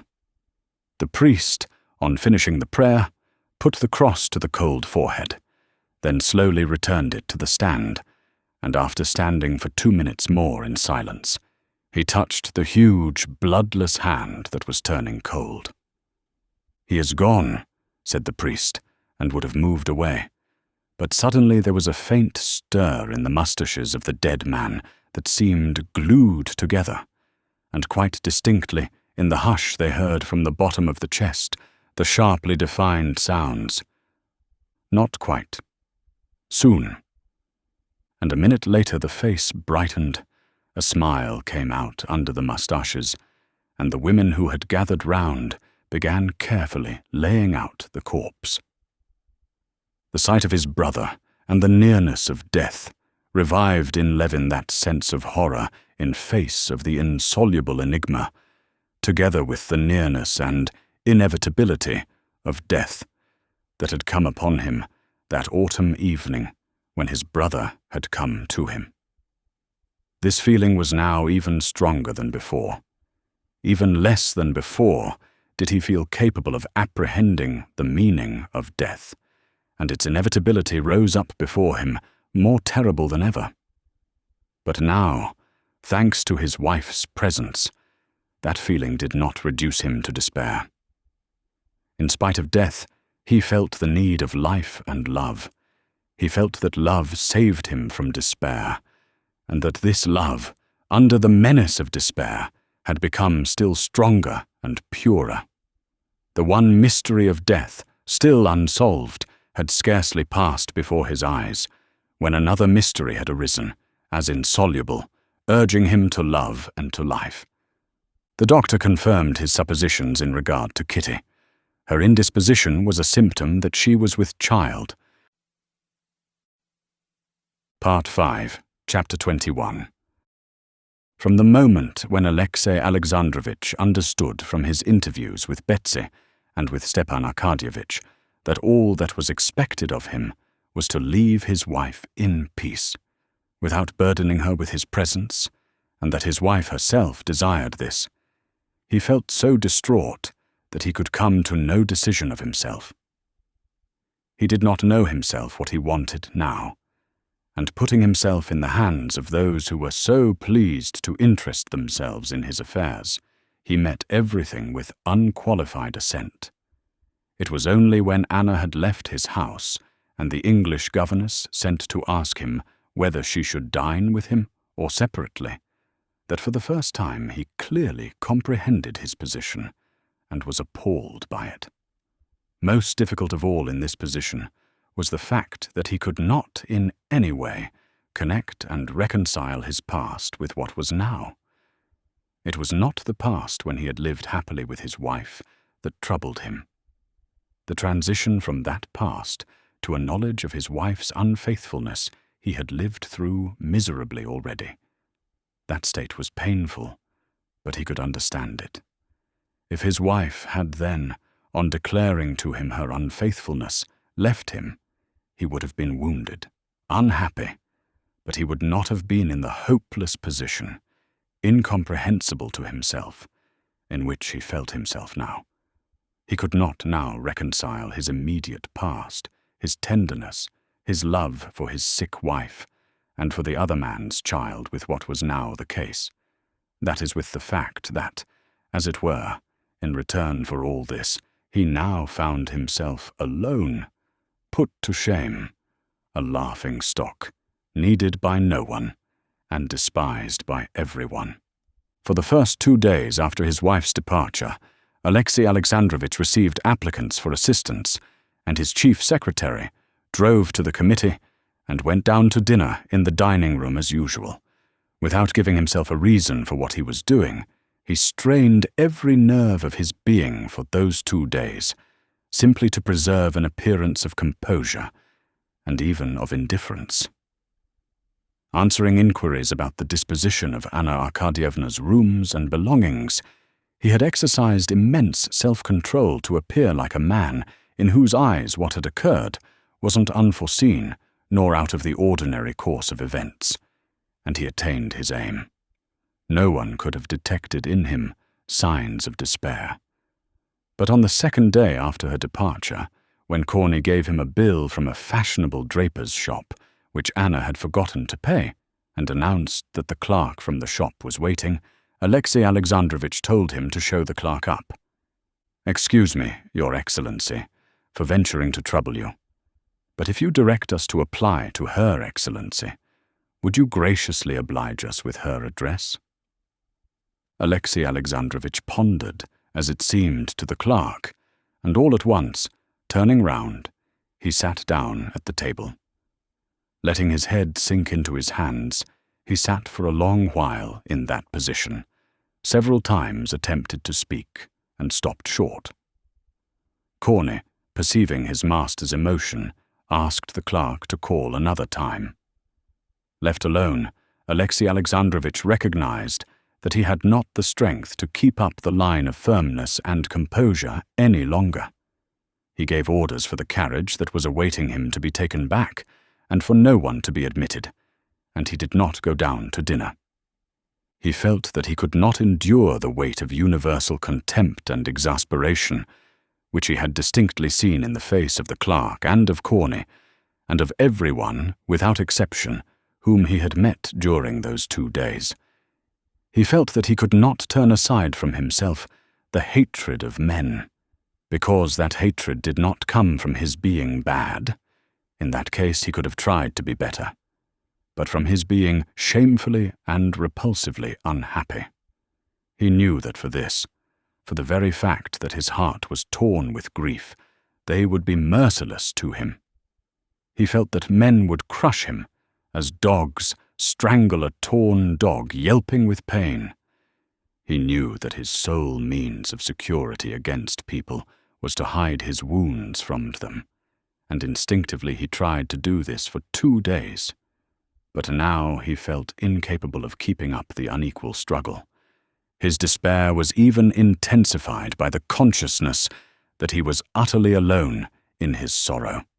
In all Petersburg there was not a human being to whom he could express what he was feeling, who would feel for him, not as a high official, not as a member of society, but simply as a suffering man. Indeed, he had not such a one in the whole world. Alexei Alexandrovich grew up an orphan. There were 2 brothers. They did not remember their father, and their mother died when Alexei Alexandrovich was 10 years old. The property was a small one. Their uncle, Karenin, a government official of high standing, at one time a favorite of the late Tsar, had brought them up. On completing his high school and university courses with medals, Alexei Alexandrovich had, with his uncle's aid, immediately started in a prominent position in the service, and from that time forward he had devoted himself exclusively to political ambition. In the high school and the university, and afterwards in the service, Alexei Alexandrovich had never formed a close friendship with anyone. His brother had been the person nearest to his heart, but he had a post in the Ministry of Foreign Affairs and was always abroad, where he had died shortly after Alexei Alexandrovich's marriage. While he was governor of a province, Anna's aunt, a wealthy provincial lady, had thrown him, middle-aged as he was, though young for a governor, with her niece, and had succeeded in putting him in such a position that he had either to declare himself or to leave the town. Alexei Alexandrovich was not long in hesitation. There were at the time as many reasons for the step as against it, and there was no overbalancing consideration to outweigh his invariable rule of abstaining when in doubt. But Anna's aunt had, through a common acquaintance, insinuated that he had already compromised the girl, and that he was in honor bound to make her an offer. He made the offer, and concentrated on his betrothed and his wife all the feeling of which he was capable. The attachment he felt to Anna precluded in his heart every need of intimate relations with others, and now among all his acquaintances he had not one friend. He had plenty of so-called connections, but no friendships.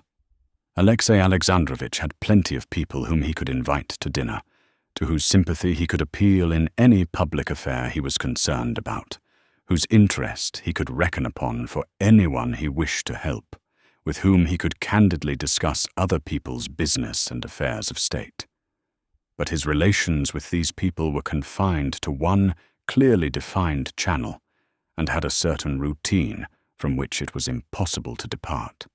There was one man, a comrade of his at the university, with whom he had made friends later, and with whom he could have spoken of a personal sorrow. But this friend had a post in the Department of Education in a remote part of Russia. Of the people in Petersburg, the most intimate and most possible were his chief secretary and his doctor. Mikhail Vasilievich Sludin, the chief secretary, was a straightforward, intelligent, good-hearted and conscientious man, and Alexei Alexandrovich was aware of his personal goodwill. But their 5 years of official work together seemed to have put a barrier between them that cut off warmer relations.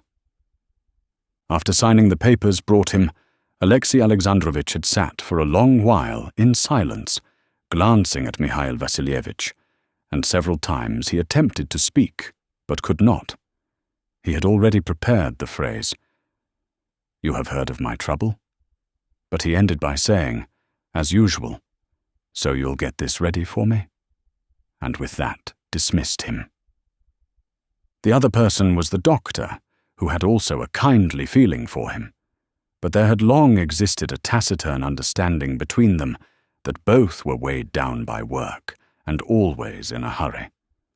Of his women friends, foremost amongst them, Countess Lydia Ivanovna, Alexei Alexandrovich never thought.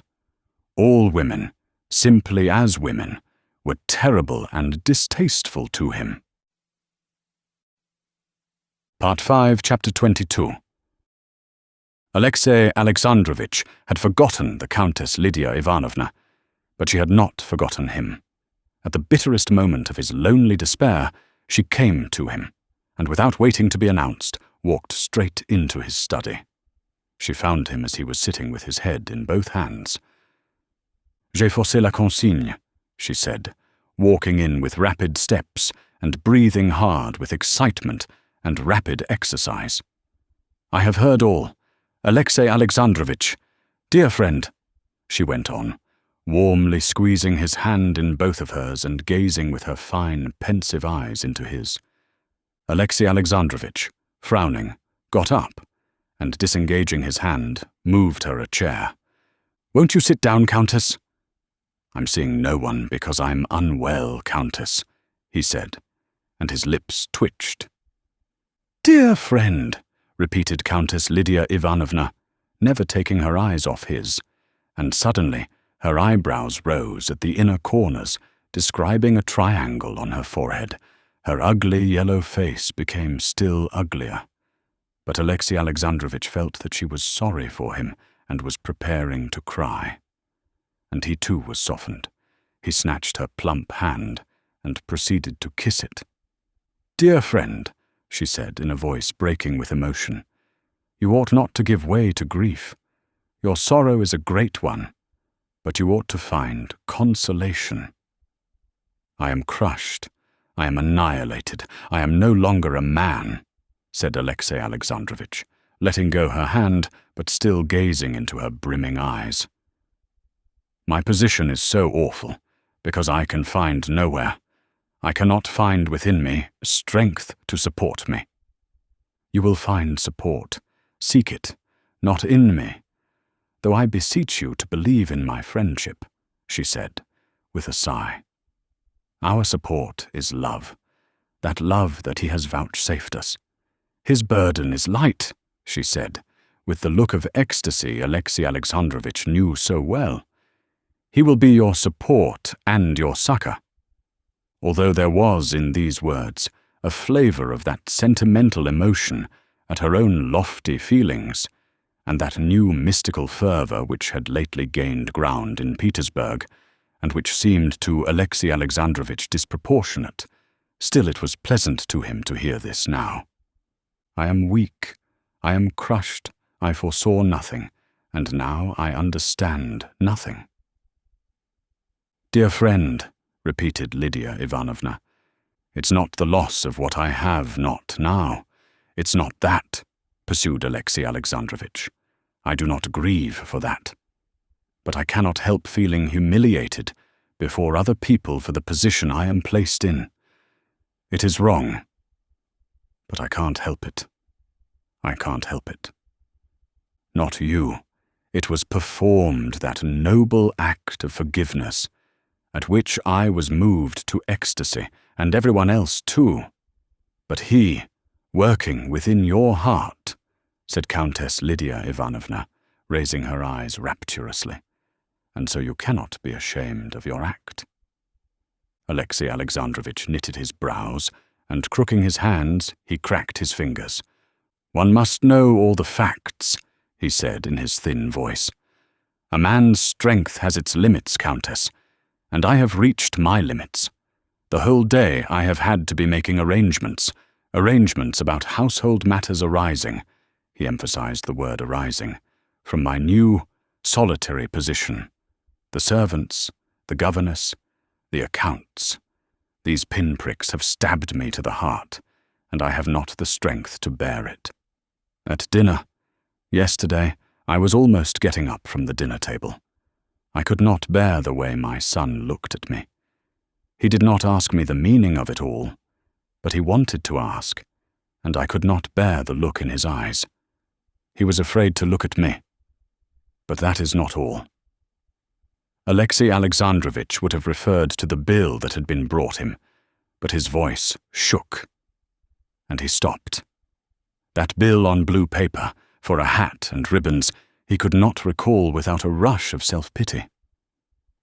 "I understand, dear friend," said Lydia Ivanovna. "I understand it all. Succor and comfort you will find not in me, though I have come only to aid you if I can. If I could take from off you all these petty, humiliating cares.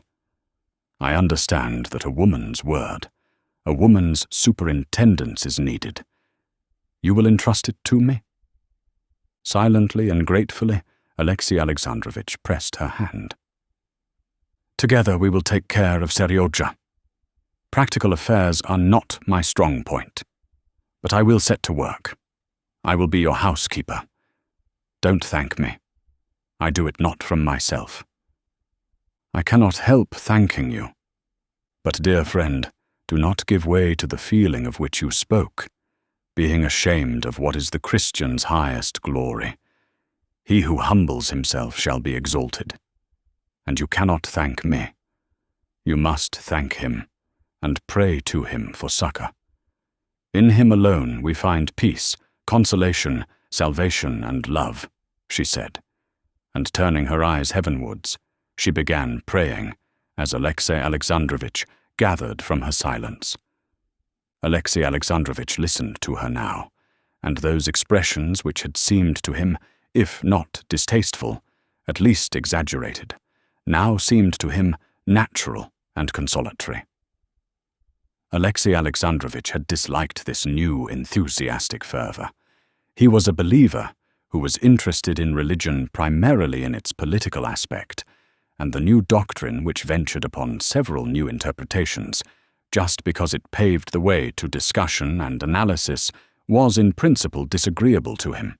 He had hitherto taken up a cold and even antagonistic attitude to this new doctrine, and with Countess Lydia Ivanovna, who had been carried away by it, he had never argued, but by silence had assiduously parried her attempts to provoke him into argument. Now, for the first time, he heard her words with pleasure, and did not inwardly oppose them. "I am very, very grateful to you, both for your deeds and for your words," he said, when she had finished praying. Countess Lydia Ivanovna once more pressed both her friend's hands. "Now I will enter upon my duties," she said, with a smile after a pause, as she wiped away the traces of tears. "I am going to Seryozha. Only in the last extremity shall I apply to you." And she got up and went out. Countess Lydia Ivanovna went into Seryozha's part of the house, and dropping tears on the scared child's cheeks, she told him that his father was a saint, and his mother was dead. Countess Lydia Ivanovna kept her promise. She did actually take upon herself the care of the organization and management of Alexey Alexandrovitch's household. But she had not overstated the case when saying that practical affairs were not her strong point.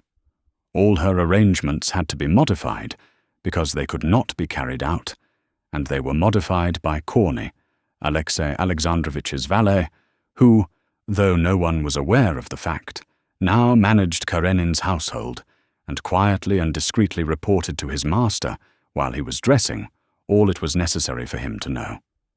But Lydia Ivanovna's help was nonetheless real.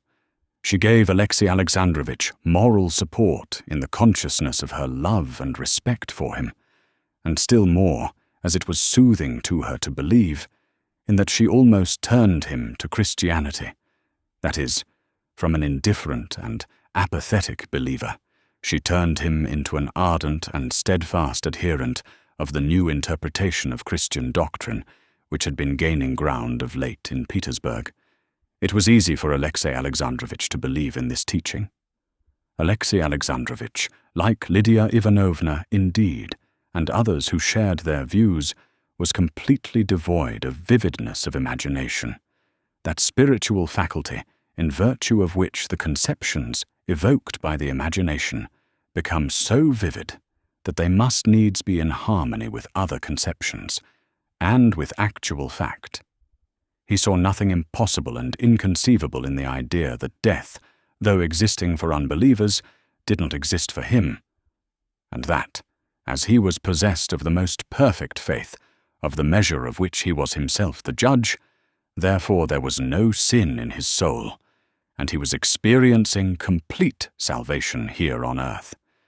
It is true that the erroneousness and shallowness of this conception of his faith was dimly perceptible to Alexey Alexandrovitch, and he knew that when, without the slightest idea that his forgiveness was the action of a higher power, he had surrendered directly to the feeling of forgiveness, he had felt more happiness than now when he was thinking every instant that Christ was in his heart, and that in signing official papers he was doing his will.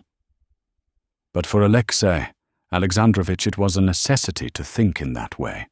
It was such a necessity for him in his humiliation to have some elevated standpoint, however imaginary, from which, looked down upon by all, he could look down on others, that he clung, as to his one salvation, to his delusion of salvation.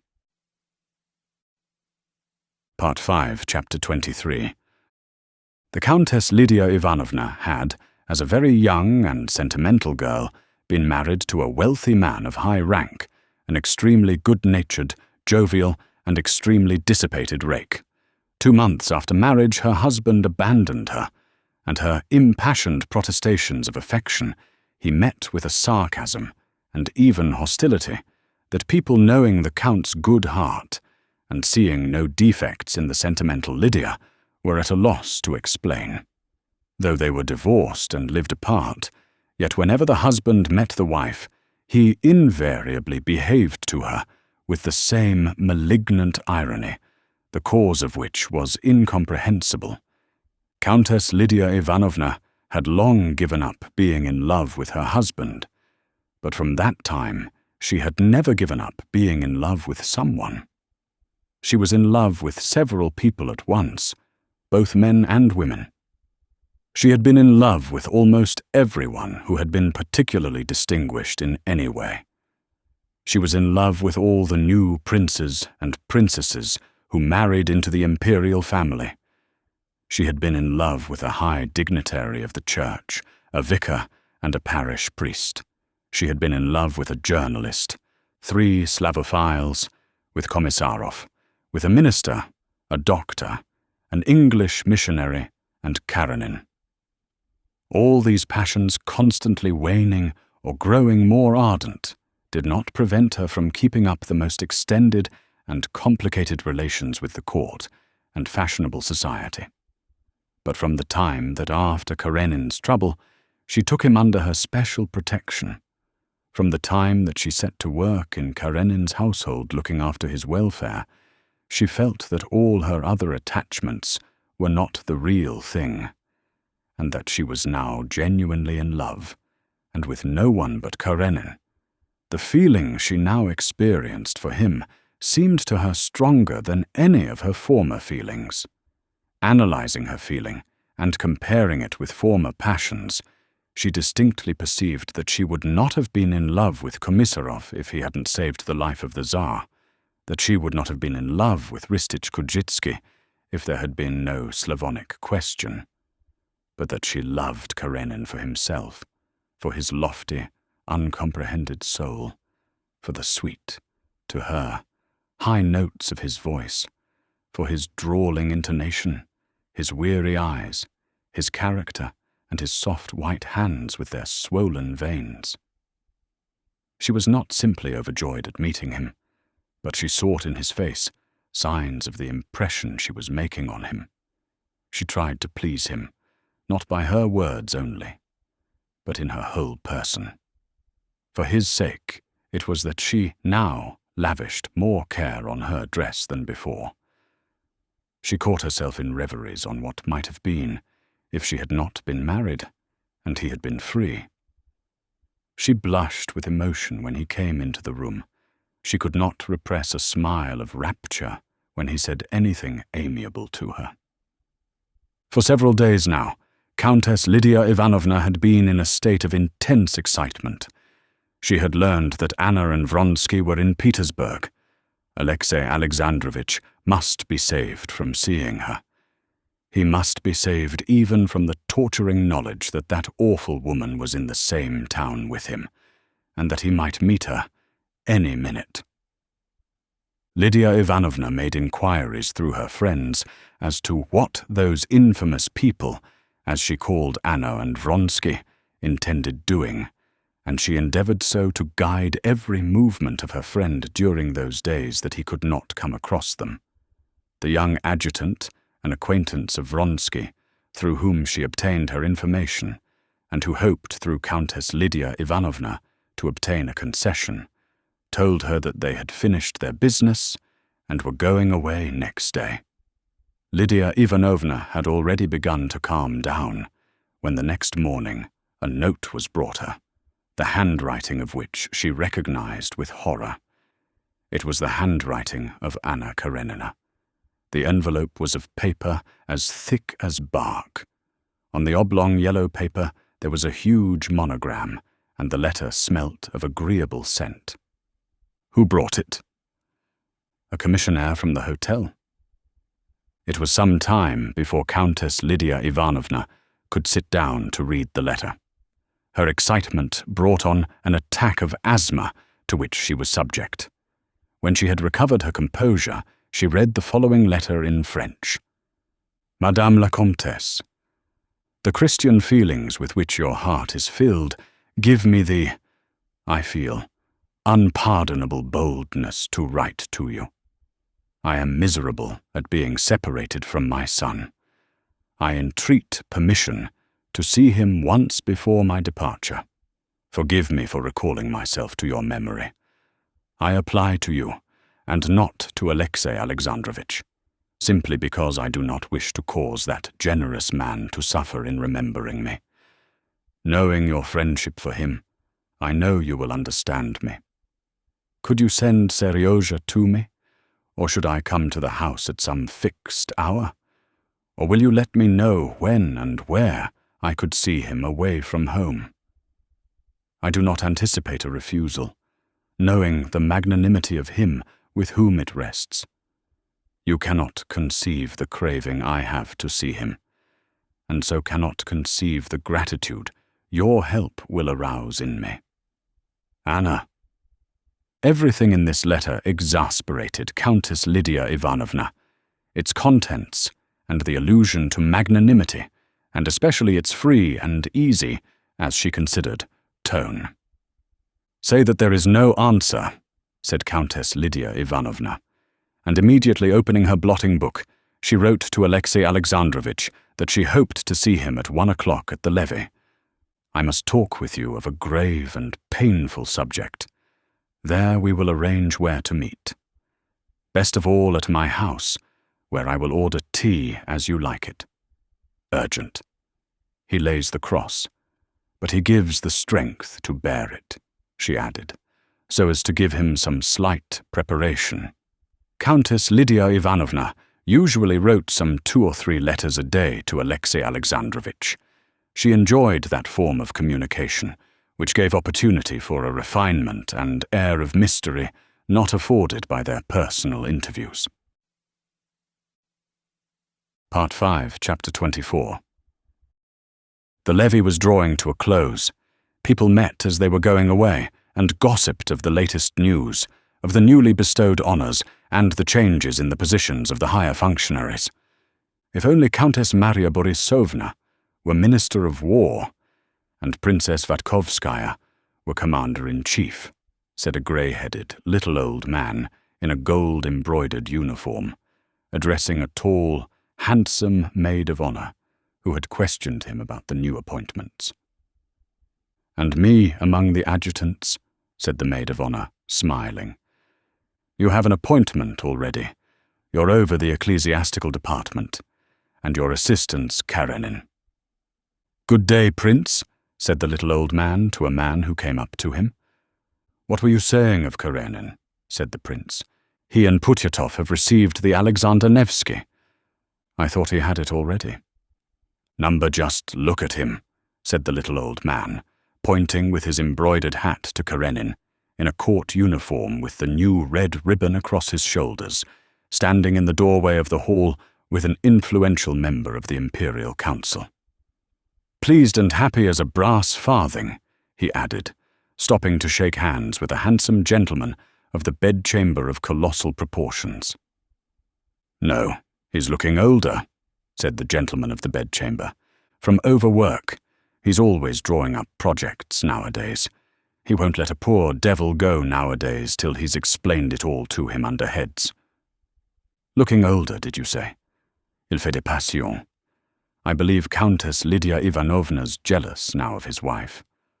Oh, come now, please don't say any harm of Countess Lydia Ivanovna. Why, is there any harm in her being in love with Karenin? But is it true Madame Karenina's here? Well, not here in the palace, but in Petersburg. I met her yesterday with Alexei Vronsky, bras dessous, in the Morsky. C'est un homme qui n'a pas... The gentleman of the bedchamber was beginning, but he stopped to make room, bowing, for a member of the imperial family to pass. Thus people talked incessantly of Alexei Alexandrovitch, finding fault with him and laughing at him, while he, blocking up the way of the member of the imperial council he had captured, was explaining to him point by point his new financial project, never interrupting his discourse for an instant for fear he should escape. Almost at the same time that his wife left Alexei Alexandrovitch, there had come to him that bitterest moment in the life of an official, the moment when his upward career comes to a full stop. This full stop had arrived, and everyone perceived it. But Alexei Alexandrovitch himself was not yet aware that his career was over. Whether it was due to his feud with Stremov, or his misfortune with his wife, or simply that Alexei Alexandrovitch had reached his destined limits, it had become evident to everyone in the course of that year that his career was at an end. He still filled a position of consequence. He sat on many commissions and committees, but he was a man whose day was over and from whom nothing was expected.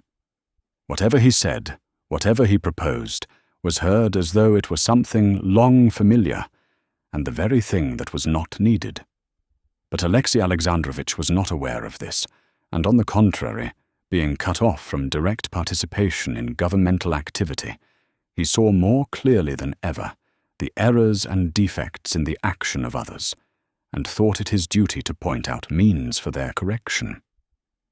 Shortly after his separation from his wife, he began writing his first note on the new judicial procedure, the first of the endless series of notes he was destined to write in the future. Alexei Alexandrovitch did not merely fail to observe his hopeless position in the official world.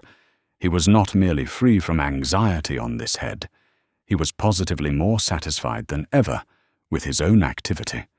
He that is unmarried careth for the things that belong to the Lord, how he may please the Lord. But he that is married careth for the things that are of the world, how he may please his wife, says the Apostle Paul. And Alexei Alexandrovitch, who was now guided in every action by Scripture, often recalled this text. It seemed to him that ever since he had been left without a wife, he had, in these very projects of reform, been serving the Lord more zealously than before. The unmistakable impatience of the member of the council trying to get away from him did not trouble Alexei Alexandrovitch. He gave up his exposition only when the member of the council, seizing his chance when one of the imperial family was passing, slipped away from him.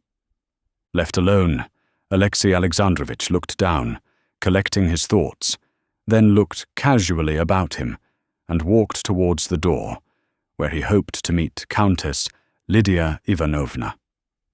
And how strong they all are, how sound physically, thought Alexei Alexandrovitch, looking at the powerfully built gentleman of the bedchamber with his well-combed, perfumed whiskers, and at the red neck of the prince, pinched by his tight uniform. He had to pass them on his way. Truly is it said that all the world is evil, he thought, with another sidelong glance at the calves of the gentleman of the bedchamber. Moving forward deliberately, Alexei Alexandrovitch bowed with his customary air of weariness and dignity to the gentleman who had been talking about him, and looking towards the door, his eyes sought Countess Lydia Ivanovna. "Ah, Alexei Alexandrovitch," said the little old man, with a malicious light in his eyes, at the moment when Karenin was on a level with them, and was nodding with a frigid gesture. "I haven't congratulated you yet," said the old man, pointing to his newly received ribbon. "Thank you," answered Alexei Alexandrovitch.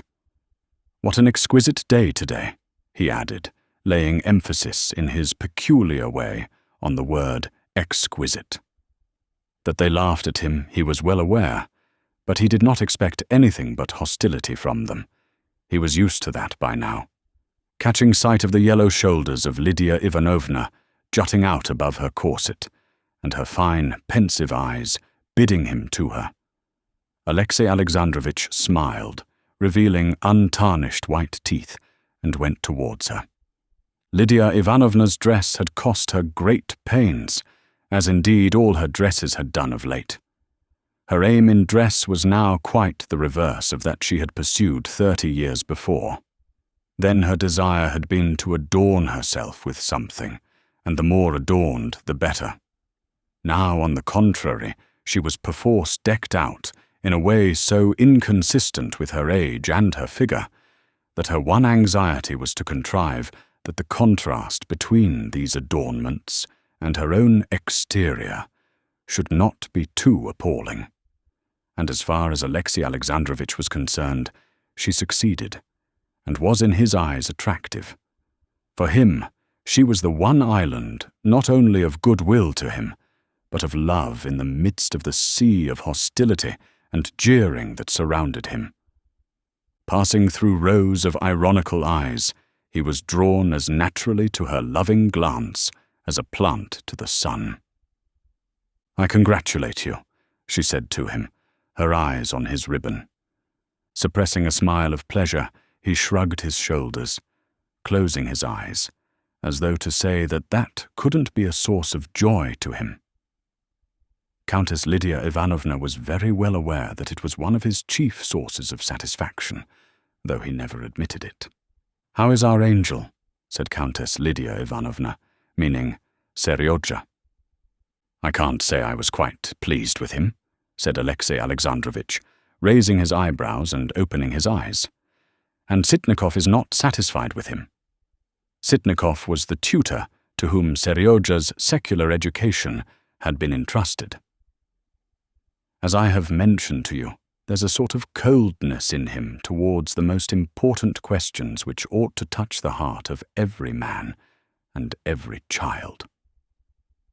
Alexey Alexandrovitch began expounding his views on the sole question that interested him besides the service, the education of his son. When Alexey Alexandrovitch, with Lydia Ivanovna's help, had been brought back anew to life and activity, he felt it his duty to undertake the education of the son left on his hands. Having never before taken any interest in educational questions, Alexey Alexandrovitch devoted some time to the theoretical study of the subject. After reading several books on anthropology, education, and didactics, Alexey Alexandrovitch drew up a plan of education, and engaging the best tutor in Petersburg to superintend it, he set to work, and the subject continually absorbed him. "Yes, but the heart. I see in him his father's heart, and with such a heart a child cannot go far wrong," said Lydia Ivanovna with enthusiasm. "Yes, perhaps. As for me, I do my duty. It's all I can do." "You're coming to me," said Countess Lydia Ivanovna after a pause. "We have to speak of a subject painful for you. I would give anything to have spared you certain memories, but others are not of the same mind. I have received a letter from her. She is here in Petersburg." Alexey Alexandrovitch shuddered at the allusion to his wife, but immediately his face assumed the death-like rigidity which expressed utter helplessness in the matter. "I was expecting it," he said. Countess Lydia Ivanovna looked at him ecstatically, and tears of rapture at the greatness of his soul came into her eyes. Part 5, Chapter 25. When Alexey Alexandrovitch came into the Countess Lydia Ivanovna's snug little boudoir, decorated with old china and hung with portraits, the lady herself had not yet made her appearance. She was changing her dress. A cloth was laid on a round table, and on it stood a china tea service and a silver spirit lamp and tea kettle. Alexey Alexandrovitch looked idly about at the endless familiar portraits which adorned the room, and sitting down to the table, he opened a New Testament lying upon it. The rustle of the Countess's silk skirt drew his attention off. "Well now, we can sit quietly," said Countess Lydia Ivanovna, slipping hurriedly with an agitated smile between the table and the sofa, "and talk over our tea." After some words of preparation, Countess Lydia Ivanovna, breathing hard and flushing crimson, gave into Alexey Alexandrovitch's hands the letter she had received. After reading the letter, he sat a long while in silence.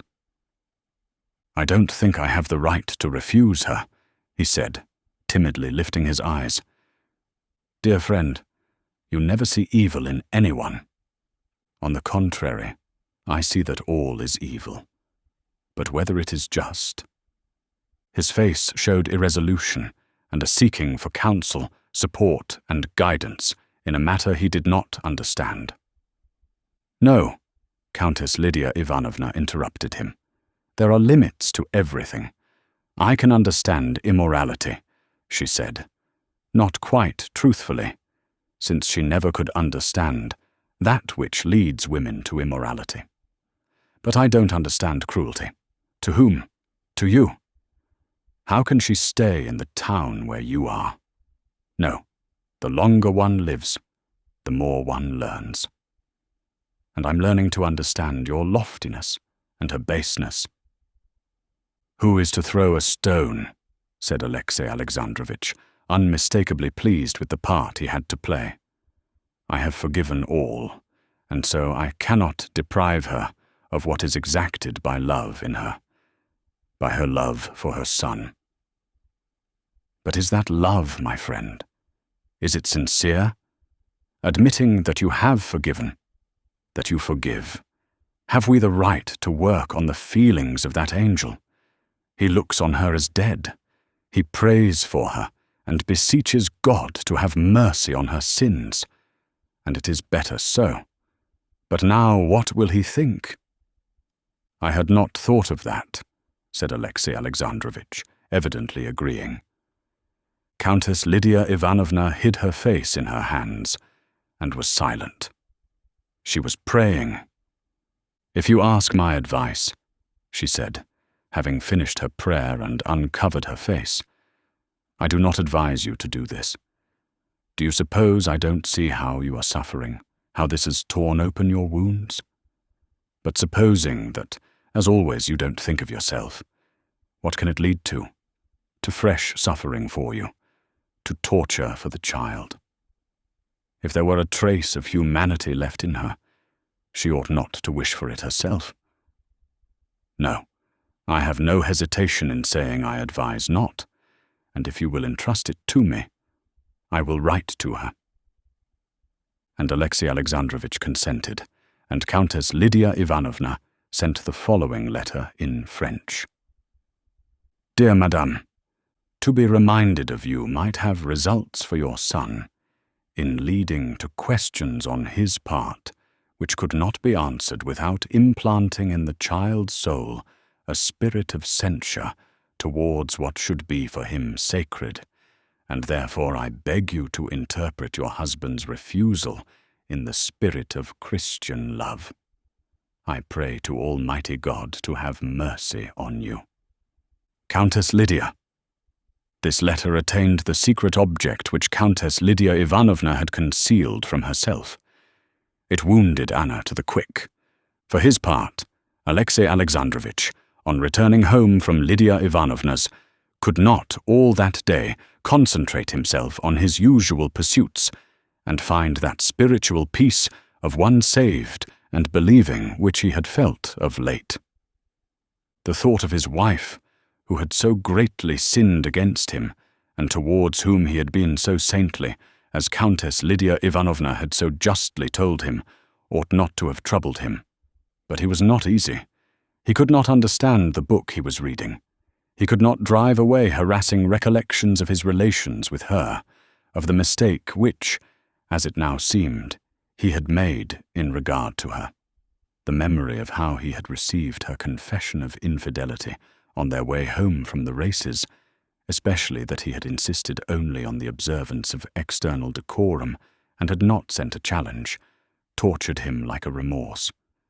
He was tortured, too, by the thought of the letter he had written her, and most of all his forgiveness, which nobody wanted, and his care of the other man's child, made his heart burn with shame and remorse. And just the same feeling of shame and regret he felt now as he reviewed all his past with her, recalling the awkward words in which, after long wavering, he had made her an offer. "But how have I been to blame?" he said to himself. And this question always excited another question in him, whether they felt differently. Did their loving and marrying differently, these Vronskys and Oblonskys, these gentlemen of the bedchamber, with their fine calves, and there passed before his mind a whole series of these mettlesome, vigorous, self-confident men, who always and everywhere drew his inquisitive attention in spite of himself. He tried to dispel these thoughts. He tried to persuade himself that he was not living for this transient life, but for the life of eternity, and that there was peace and love in his heart. But the fact that he had in this transient, trivial life made, as it seemed to him, a few trivial mistakes tortured him as though the eternal salvation in which he believed had no existence. But this temptation did not last long, and soon there was re-established once more in Alexey Alexandrovitch's soul the peace and the elevation by virtue of which he could forget what he did not want to remember. Part 5, Chapter 26. "Well, Kapitonitch," said Seryozha, coming back rosy and good-humoured from his walk the day before his birthday, and giving his overcoat to the tall old hall porter, who smiled down at the little person from the height of his long figure. "Well, has the bandaged clerk been here today? Did Papa see him?" "He saw him. The minute the chief secretary came out, I announced him," said the hall porter with a good-humoured wink. "Here, I'll take it off." "Seryozha," said the tutor, stopping in the doorway leading to the inner rooms. "Take it off yourself." But Seryozha, though he heard his tutor's feeble voice, did not pay attention to it. He stood keeping hold of the hall porter's belt and gazing into his face. Well, and did Papa do what he wanted for him? The hall porter nodded his head affirmatively. The clerk with his face tied up, who had already been 7 times to ask some favour of Alexey Alexandrovitch, interested both Seryozha and the hall porter. Seryozha had come upon him in the hall, and had heard him plaintively beg the hall porter to announce him, saying that he and his children had death staring them in the face. Since then, Seryozha, having met him a second time in the hall, took great interest in him. "Well, was he very glad?" he asked. "Glad? I should think so," almost dancing as he walked away. "And has anything been left?" asked Seryozha after a pause. "Come, sir," said the hall porter. Then, with a shake of his head, he whispered, "Something from the Countess." Seryozha understood at once that what the hall porter was speaking of was a present from Countess Lydia Ivanovna for his birthday. "What do you say? Where?" "Corney took it to your papa. A fine plaything it must be, too." "How big? Like this?" "Rather small. But a fine thing." "A book?" "No, a thing." Run along. Vasily Lukitch is calling you," said the porter, hearing the tutor's steps approaching, and carefully taking away from his belt the little hand in the glove half pulled off. He signed with his head towards the tutor. "Vasily Lukitch, in a tiny minute," answered Seryozha, with that gay and loving smile which always won over the conscientious Vasily Lukitch. Seryozha was too happy. Everything was too delightful for him to be able to help sharing with his friend, the porter, the family good fortune of which he had heard during his walk in the public gardens from Lydia Ivanovna's niece. This piece of good news seemed to him particularly important from its coming at the same time with the gladness of the bandaged clerk and his own gladness at toys having come for him. It seemed to Seryozha that this was a day on which everyone ought to be glad and happy. "You know, Papa's received the Alexander Nevsky today." "To be sure I do. People have been all ready to congratulate him." "And is he glad? Glad at the Tsar's gracious favor? I should think so. It's a proof he's deserved it," said the porter, severely and seriously. Seryozha fell to dreaming, gazing up at the face of the porter, which he had thoroughly studied in every detail, especially the chin that hung down between the grey whiskers, never seen by anyone but Seryozha, who saw him only from below. "Well, and has your daughter been to see you lately?" The porter's daughter was a ballet dancer. "When is she to come on weekdays? They've their lessons to learn too, and you've your lesson, sir. Run along." On coming into the room, Seryozha, instead of sitting down to his lessons, told his tutor of his supposition that what had been brought him must be a machine. "What do you think?" he inquired. But Vasily Lukitch was thinking of nothing but the necessity of learning the grammar lesson for the teacher, who was coming at 2. "No, do just tell me, Vasily Lukitch," he asked suddenly, when he was seated at their work table with the book in his hands. "What is greater than the Alexander Nevsky? You know Papa's received the Alexander Nevsky?" Vasily Lukitch replied that the Vladimir was greater than the Alexander Nevsky. "And higher still? Well, highest of all is the Andrei Pervozvany." "And higher than the Andrei? I don't know." "What, you don't know?"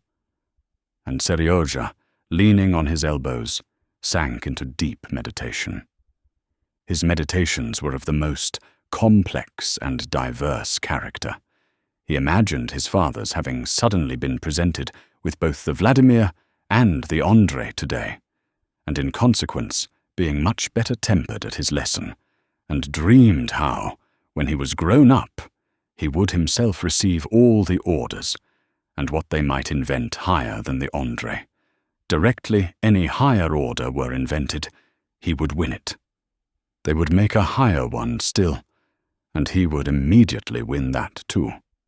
The time passed in such meditations, and when the teacher came, the lesson about the adverbs of place and time and manner of action was not ready, and the teacher was not only displeased, but hurt. This touched Seryozha. He felt he was not to blame for not having learned the lesson. However much he tried, he was utterly unable to do that. As long as the teacher was explaining to him, he believed him and seemed to comprehend.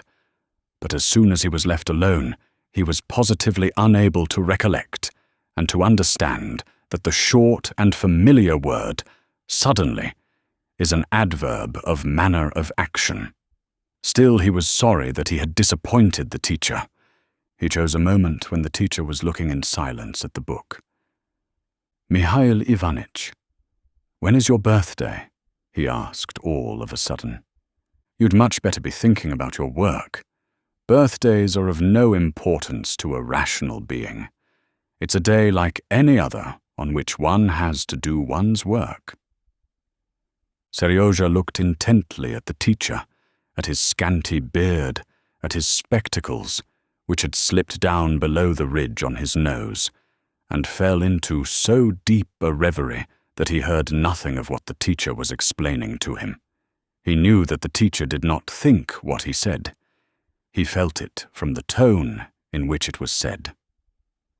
But why have they all agreed to speak just in the same manner, always the dreariest and most useless stuff? Why does he keep me off? Why doesn't he love me? He asked himself mournfully, and could not think of an answer. Part 5, Chapter 27. After the lesson with the grammar teacher came his father's lesson. While waiting for his father, Seryozha sat at the table playing with a penknife, and fell to dreaming. Among Seryoja's favorite occupations was searching for his mother during his walks. He did not believe in death generally, and in her death in particular, in spite of what Lydia Ivanovna had told him and his father had confirmed, and it was just because of that, and after he had been told she was dead, that he had begun looking for her when out for a walk. Every woman of full, graceful figure with dark hair was his mother. At the sight of such a woman, such a feeling of tenderness was stirred within him that his breath failed him, and tears came into his eyes, and he was on the tiptoe of expectation that she would come up to him, would lift her veil, all her face would be visible, she would smile, she would hug him, he would sniff her fragrance, feel the softness of her arms, and cry with happiness, just as he had one evening lain on her lap while she tickled him, and he laughed and bit her white, ring-covered fingers. Later, when he accidentally learned from his old nurse that his mother was not dead, and his father and Lydia Ivanovna had explained to him that she was dead to him because she was wicked, which he could not possibly believe because he loved her, he went on seeking her and expecting her in the same way. That day in the public gardens, there had been a lady in a lilac veil, whom he had watched with a throbbing heart. Believing it to be she, as she came towards them along the path, the lady had not come up to them, but had disappeared somewhere. That day, more intensely than ever, Seryoja felt a rush of love for her, and now, waiting for his father, he forgot everything, and cut all round the edge of the table with his penknife, staring straight before him with sparkling eyes, and dreaming of her. "Here is your papa," said Vasily Lukitch, rousing him. Seryoja jumped up and went up to his father, and kissing his hand, looked at him intently, trying to discover signs of his joy at receiving the Alexander Nevsky. "Did you have a nice walk?" said Alexey Alexandrovitch, sitting down in his easy chair, pulling the volume of the Old Testament to him and opening it. Although Alexey Alexandrovitch had more than once told Seryoja that every Christian ought to know scripture history thoroughly, he often referred to the Bible himself during the lesson, and Seryoja observed this.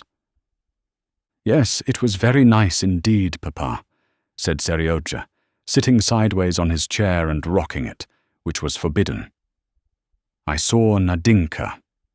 Nadinka was a niece of Lydia Ivanovna's, who was being brought up in her house. "She told me you'd been given a new star. Are you glad, Papa?"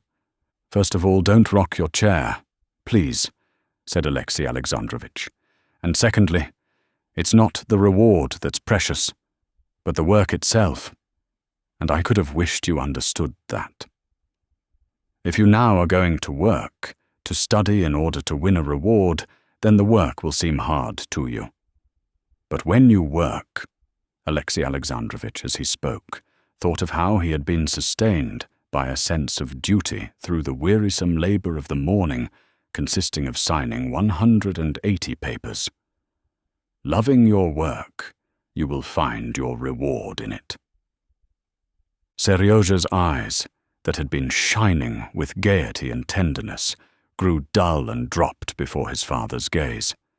This was the same long familiar tone his father always took with him, and Seryoja had learned by now to fall in with it. His father always talked to him, so Seryoja felt as though he were addressing some boy of his own imagination, one of those boys that exist in books, utterly unlike himself. And Seryoja always tried with his father to act being the storybook boy. "You understand that, I hope," said his father. "Yes, Papa," answered Seryoja, acting the part of the imaginary boy.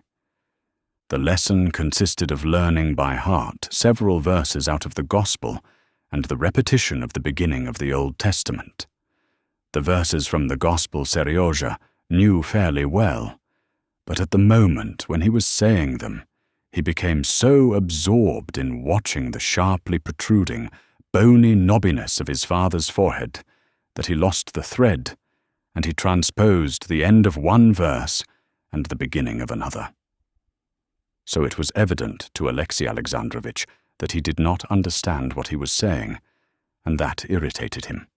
He frowned and began explaining what Seryozha had heard many times before and never could remember, because he understood it too well, just as that suddenly is an adverb of manner of action. Seryozha looked with scared eyes at his father, and could think of nothing but whether his father would make him repeat what he had said, as he sometimes did. And this thought so alarmed Seryozha that he now understood nothing. But his father did not make him repeat it, and passed on to the lesson out of the Old Testament. Seryozha recounted the events themselves well enough, but when he had to answer questions as to what certain events prefigured, he knew nothing, though he had already been punished over this lesson. The passage at which he was utterly unable to say anything, and began fidgeting and cutting the table and swinging his chair, was where he had to repeat the patriarchs before the flood. He did not know one of them, except Enoch, who had been taken up alive to heaven.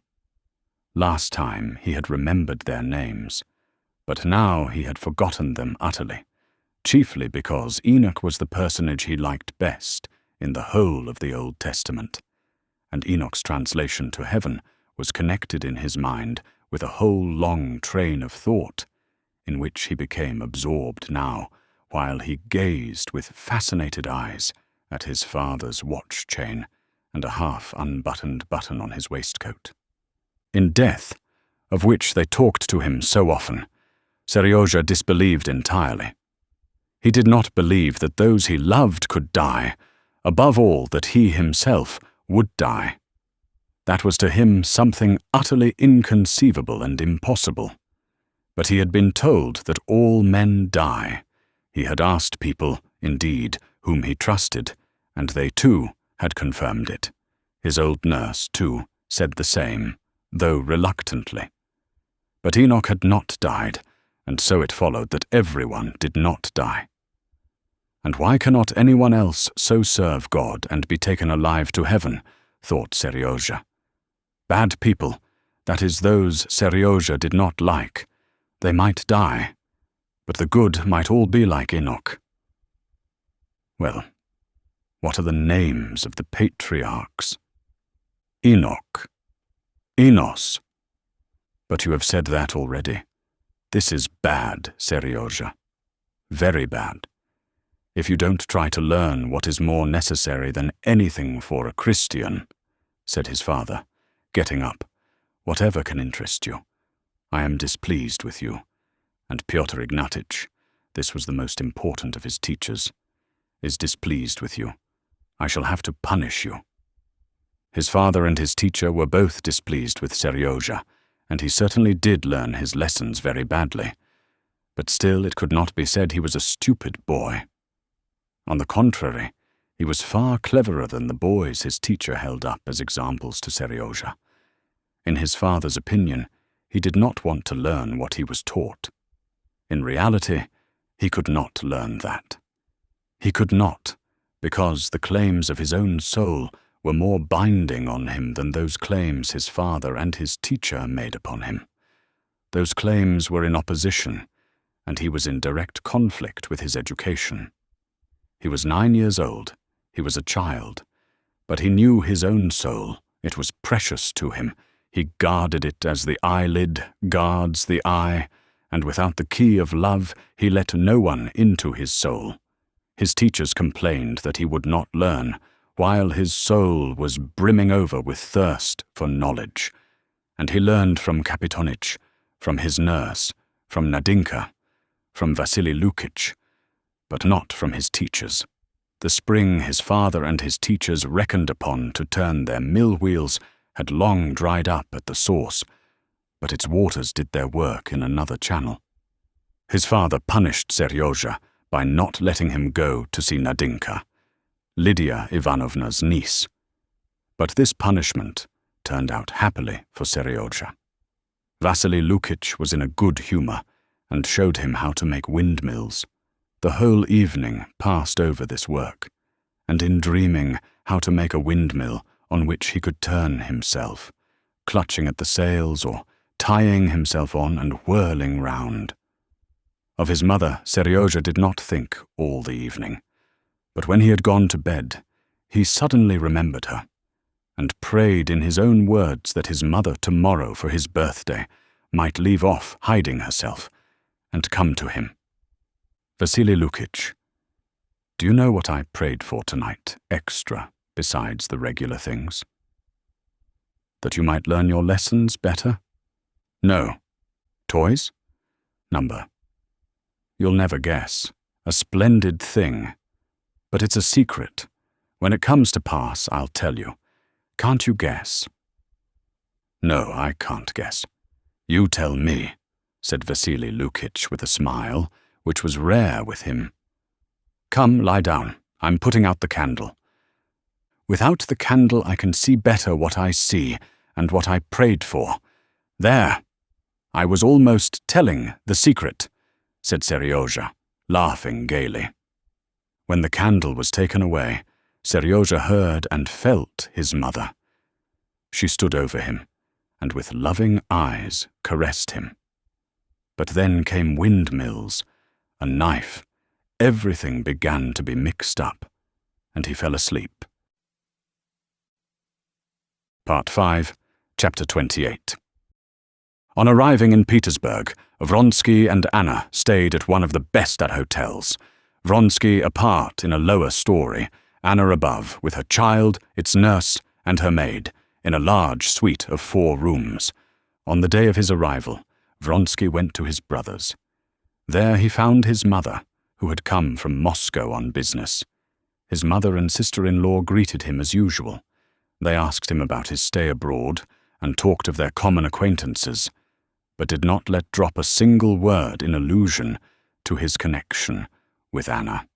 His brother came the next morning to see Vronsky, and of his own accord asked him about her, and Alexei Vronsky told him directly that he looked upon his connection with Madame Karenina as marriage, that he hoped to arrange a divorce and then to marry her, and until then he considered her as much a wife as any other wife, and he begged him to tell their mother and his wife so.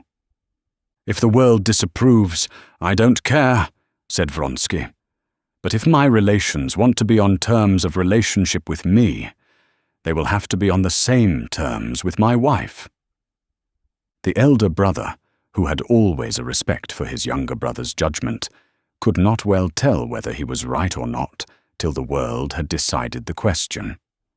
For his part, he had nothing against it, and with Alexei he went up to see Anna.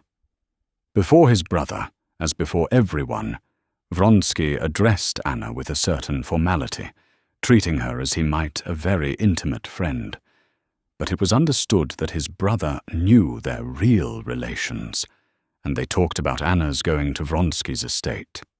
In spite of all his social experience, Vronsky was, in consequence of the new position in which he was placed, laboring under a strange misapprehension.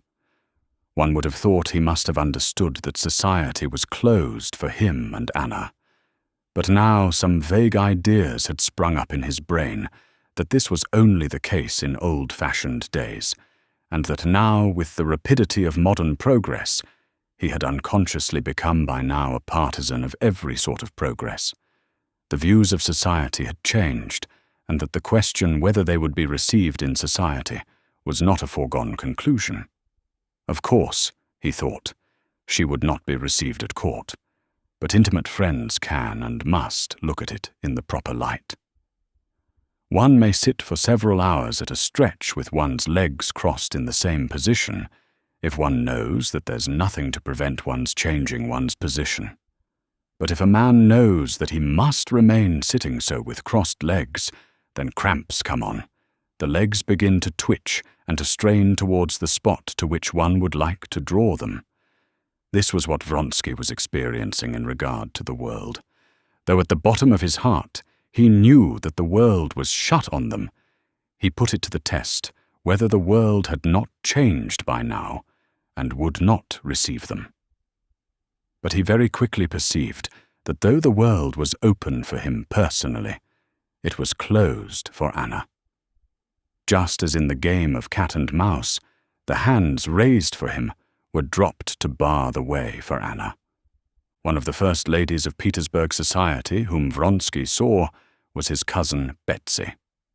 "At last," she greeted him joyfully. "And Anna?" "How glad I am. Where are you stopping? I can fancy after your delightful travels you must find our poor Petersburg horrid. I can fancy your honeymoon in Rome. How about the divorce? Is that all over?" Vronsky noticed that Betsy's enthusiasm waned when she learned that no divorce had as yet taken place. "People will throw stones at me, I know," she said, "but I shall come and see Anna." "Yes, I shall certainly come. You won't be here long, I suppose?" And she did certainly come to see Anna the same day, but her tone was not at all the same as in former days. She unmistakably prided herself on her courage, and wished Anna to appreciate the fidelity of her friendship. She only stayed 10 minutes, talking of society gossip, and on leaving she said, "You've never told me when the divorce is to be. Supposing I'm ready to fling my cap over the mill, other starchy people will give you the cold shoulder until you're married. And that's so simple nowadays. Ça se fait.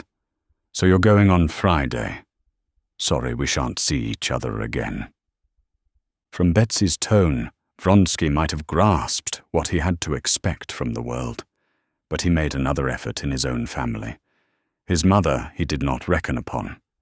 He knew that his mother, who had been so enthusiastic over Anna at their first acquaintance, would have no mercy on her now for having ruined her son's career. But he had more hope of Varya, his brother's wife. He fancied she would not throw stones, and would go simply and directly to see Anna, and would receive her in her own house. The day after his arrival, Vronsky went to her, and finding her alone, expressed his wishes directly. "You know, Alexei," she said after hearing him, "how fond I am of you, and how ready I am to do anything for you. But I have not spoken, because I knew I could be of no use to you and to Anna Arkadyevna," she said, articulating the name Anna Arkadyevna with particular care. "Don't suppose, please, that I judge her. Never. Perhaps in her place I should have done the same. I don't and can't enter into that," she said, glancing timidly at his gloomy face. "But one must call things by their names. You want me to go and see her, to ask her here, and to rehabilitate her in society. But do understand that I cannot do so. I have daughters growing up, and I must live in the world for my husband's sake." "Well, I'm ready to come and see Anna Arkadyevna. She will understand that I can't ask her here, or I should have to do so in such a way that she would not meet people who look at things differently. That would offend her. I can't raise her." "Oh, I don't regard her as fallen more than hundreds of women you do receive." Vronsky interrupted her still more gloomily, and he got up in silence, understanding that his sister-in-law's decision was not to be shaken. "Alexei, don't be angry with me. Please understand that I'm not to blame," began Varya, looking at him with a timid smile. "I'm not angry with you," he said, still as gloomily. "But I'm sorry in 2 ways.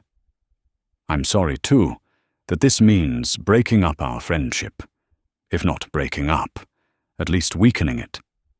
You will understand that for me, too, it cannot be otherwise." And with that, he left her. Vronsky knew that further efforts were useless, and that he had to spend these few days in Petersburg as though in a strange town, avoiding every sort of relation with his own old circle, in order not to be exposed to the annoyances and humiliations which were so intolerable to him. One of the most unpleasant features of his position in Petersburg was that Alexey Alexandrovitch and his name seemed to meet him everywhere. He could not begin to talk of anything without the conversation turning on Alexey Alexandrovitch. He could not go anywhere without risk of meeting him. So at least it seemed to Vronsky, just as it seems to a man with a sore finger, that he is continually, as though on purpose, grazing his sore finger on everything. Their stay in Petersburg was the more painful to Vronsky that he perceived all the time a sort of new mood that he could not understand in Anna. At one time she would seem in love with him, and then she would become cold, irritable, and impenetrable. She was worrying over something and keeping something back from him, and did not seem to notice the humiliations which poisoned his existence, and for her, with her delicate intuition, must have been still more unbearable. Part 5, Chapter 29. One of Anna's objects in coming back to Russia had been to see her son. From the day she left Italy, the thought of it had never ceased to agitate her. And as she got nearer to Petersburg, the delight and importance of this meeting grew ever greater in her imagination. She did not even put to herself the question how to arrange it. It seemed to her natural and simple to see her son when she should be in the same town with him. But on her arrival in Petersburg, she was suddenly made distinctly aware of her present position in society, and she grasped the fact that to arrange this meeting was no easy matter. She had now been 2 days in Petersburg. The thought of her son never left her for a single instant, but she had not yet seen him. To go straight to the house, where she might meet Alexey Alexandrovitch, that she felt she had no right to do. She might be refused admittance and insulted. To write and so enter into relations with her husband, that it made her miserable to think of doing. She could only be at peace when she did not think of her husband. To get a glimpse of her son out walking, finding out where and when he went out, was not enough for her. She had so looked forward to this meeting. She had so much she must say to him. She so longed to embrace him, to kiss him. Seryozha's old nurse might be a help to her and show her what to do.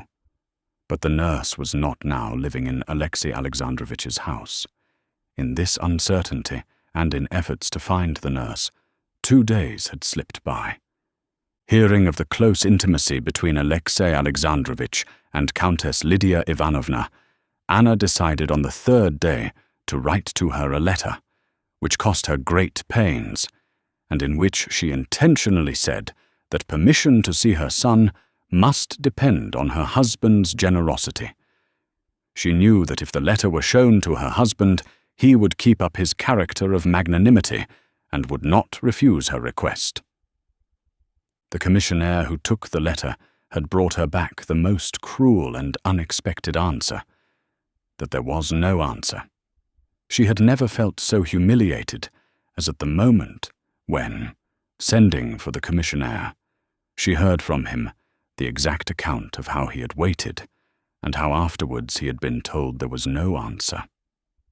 Anna felt humiliated, insulted, but she saw that from her point of view, Countess Lydia Ivanovna was right. Her suffering was the more poignant that she had to bear it in solitude.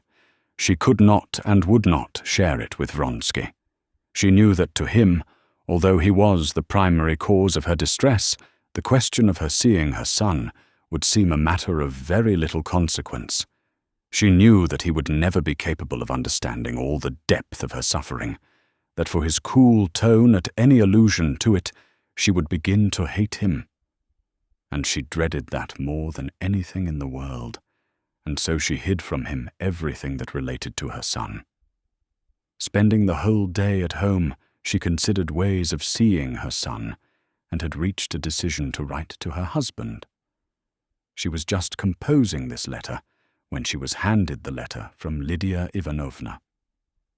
The Countess's silence had subdued and depressed her, but the letter, all that she read between the lines in it, so exasperated her. This malice was so revolting beside her passionate, legitimate tenderness for her son, that she turned against other people and left off blaming herself. "This coldness, this pretense of feeling," she said to herself. "They must needs insult me and torture the child, and I am to submit to it. Not on any consideration. She's worse than I am. I don't lie, anyway." And she decided on the spot that next day, Seryoja's birthday, she would go straight to her husband's house, bribe or deceive the servants, but at any cost see her son, and overturn the hideous deception with which they were encompassing the unhappy child. She went to a toy shop, bought toys, and thought over a plan of action. She would go early in the morning at 8 o'clock, when Alexei Alexandrovitch would be certain not to be up. She would have money in her hand to give the hall porter and the footman so that they should let her in, and not raising her veil, she would say that she had come from Seryoja's godfather to congratulate him, and that she had been charged to leave the toys at his bedside. She had prepared everything but the words she should say to her son. Often as she had dreamed of it, she could never think of anything. The next day, at 8 o'clock in the morning, Anna got out of a hired sledge and rang at the front entrance of her former home. "Run and see what's wanted." "Some lady," said Kapitonich, who, not yet dressed, in his overcoat and galoshes, had peeped out of the window and seen a lady in a veil standing close up to the door. His assistant, a lad Anna did not know, had no sooner opened the door to her than she came in, and pulling a 3-ruble note out of her muff, put it hurriedly into his hand. "Seryoja, Sergei Alexeyevich," she said, and was going on. Scrutinizing the note, the porter's assistant stopped her at the second glass door. "Whom do you want?" he asked. She did not hear his words and made no answer. Noticing the embarrassment of the unknown lady, Kapitonich went out to her, opened the second door for her, and asked her what she was pleased to want. "From Prince Skorodumov, for Sergei Alexeyevich," she said. "His honor's not up yet," said the porter, looking at her attentively.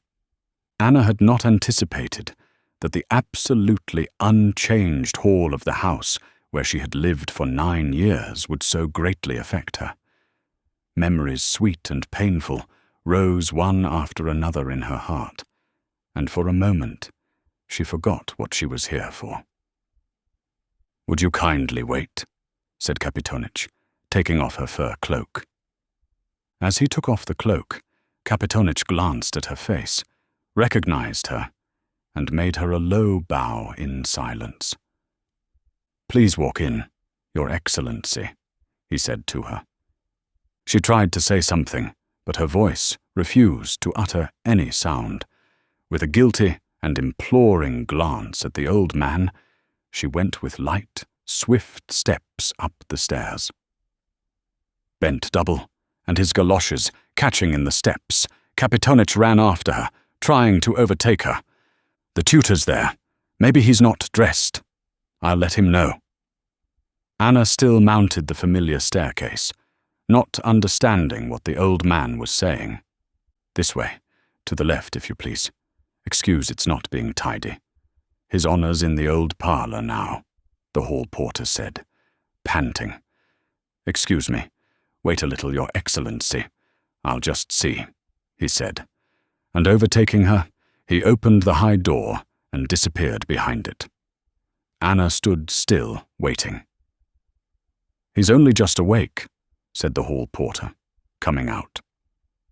And at the very instant the porter said this, Anna caught the sound of a childish yawn. From the sound of this yawn alone, she knew her son, and seemed to see him living before her eyes. "Let me in. Go away," she said, and went in through the high doorway.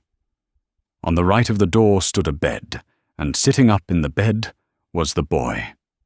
His little body bent forward with his nightshirt unbuttoned, He was stretching and still yawning. The instant his lips came together, they curved into a blissfully sleepy smile, and with that smile, he slowly and deliciously rolled back again. "Seryoja," she whispered, going noiselessly up to him. When she was parted from him, and all this latter time when she had been feeling a fresh rush of love for him, she had pictured him as he was at 4 years old, when she had loved him most of all. Now he was not even the same as when she had left him. He was still further from the 4-year-old baby, more grown and thinner. How thin his face was, how short his hair was. What long hands, how he had changed since she left him. But it was he with his head, his lips, his soft neck and broad little shoulders. "Seryoja," she repeated just in the child's ear. He raised himself again on his elbow, turned his tangled head from side to side as though looking for something, and opened his eyes. Slowly and inquiringly, he looked for several seconds at his mother, standing motionless before him. Then all at once he smiled a blissful smile, and shutting his eyes, rolled not backwards, but towards her into her arms. "Seryoja, my darling boy," she said, breathing hard and putting her arms round his plump little body. "Mother," he said, wriggling about in her arms so as to touch her hands with different parts of him. Smiling sleepily still with closed eyes, he flung fat little arms round her shoulders, rolled towards her, with the delicious sleepy warmth and fragrance that is only found in children, and began rubbing his face against her neck and shoulders. "I know," he said, opening his eyes. "It's my birthday today. I knew you'd come. I'll get up directly." And saying that, he dropped asleep. Anna looked at him hungrily. She saw how he had grown and changed in her absence. She knew, and did not know, the bare legs so long now, that were thrust out below the quilt, those short cropped curls on his neck in which she had so often kissed him. She touched all this and could say nothing. Tears choked her. "What are you crying for, Mother?" he said, waking completely up. "Mother, what are you crying for?" he cried in a tearful voice. "I won't cry. I'm crying for joy. It's so long since I've seen you. I won't, she said, gulping down her tears and turning away. "Come, it's time for you to dress now," she added, after a pause, and never letting go his hands, she sat down by his bedside on the chair, where his clothes were put ready for him. "How do you dress without me?" "How?" She tried to begin talking simply and cheerfully, but she could not. And again she turned away. "I don't have a cold bath. Papa didn't order it. And you've not seen Vasily Lukitch? He'll come in soon. Why, you're sitting on my clothes." And Seryoja went off into a peal of laughter. She looked at him and smiled. "Mother, darling, sweet one," he shouted, flinging himself on her again and hugging her. It was as though only now, on seeing her smile, he fully grasped what had happened. "I don't want that on," he said, taking off her hat.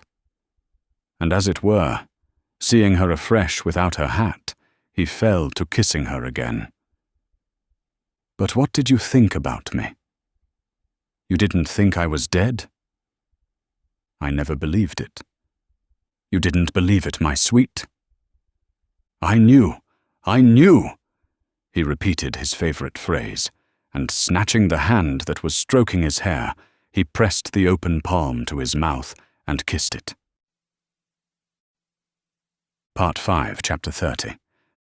Meanwhile, Vasily Lukitch had not at first understood who this lady was, and had learned from their conversation that it was no other person than the mother who had left her husband, and whom he had not seen, as he had entered the house after her departure. He was in doubt whether to go in or not, or whether to communicate with Alexei Alexandrovitch. reflecting finally that his duty was to get Seryozha up at the hour fixed, and that it was therefore not his business to consider who was there, the mother or anyone else, but simply to do his duty, he finished dressing, went to the door and opened it. But the embraces of the mother and child, the sound of their voices, and what they were saying, made him change his mind. He shook his head, and with a sigh he closed the door. "I'll wait another 10 minutes," he said to himself, clearing his throat and wiping away tears. Among the servants of the household, there was intense excitement all this time. All had heard that their mistress had come, and that Kapitonich had let her in, and that she was even now in the nursery, and that their master always went in person to the nursery at 9 o'clock, and everyone fully comprehended that it was impossible for the husband and wife to meet, and that they must prevent it. Corney, the valet, going down to the hall porter's room, asked who had let her in, and how it was he had done so, and ascertaining that Kapitonich had admitted her and shown her up, he gave the old man a talking to. The hall porter was doggedly silent, but when Corney told him he ought to be sent away, Kapitonich darted up to him, and waving his hands in Corney's face, began, "Oh yes, to be sure you'd not have let her in. After 10 years' service, and never a word but of kindness, and there you'd up and say, 'Be off, go along, get away with you.' Oh yes, you're a shrewd one at politics, I dare say. You don't need to be taught how to swindle the master and to filch fur coats." "Soldier!" said Corney contemptuously, and he turned to the nurse who was coming in. "Here, what do you think, Marya Efimovna? He let her in without a word to anyone," Corney said, addressing her. "Alexei Alexandrovitch will be down immediately, and go into the nursery." A pretty business, said the nurse. "You, Corney Vassilievich, you'd best keep him some way or other, the master, while I'll run and get her away somehow. A pretty business." When the nurse went into the nursery, Seryozha was telling his mother how he and Nadinka had had a fall in sledging downhill, and had turned over 3 times.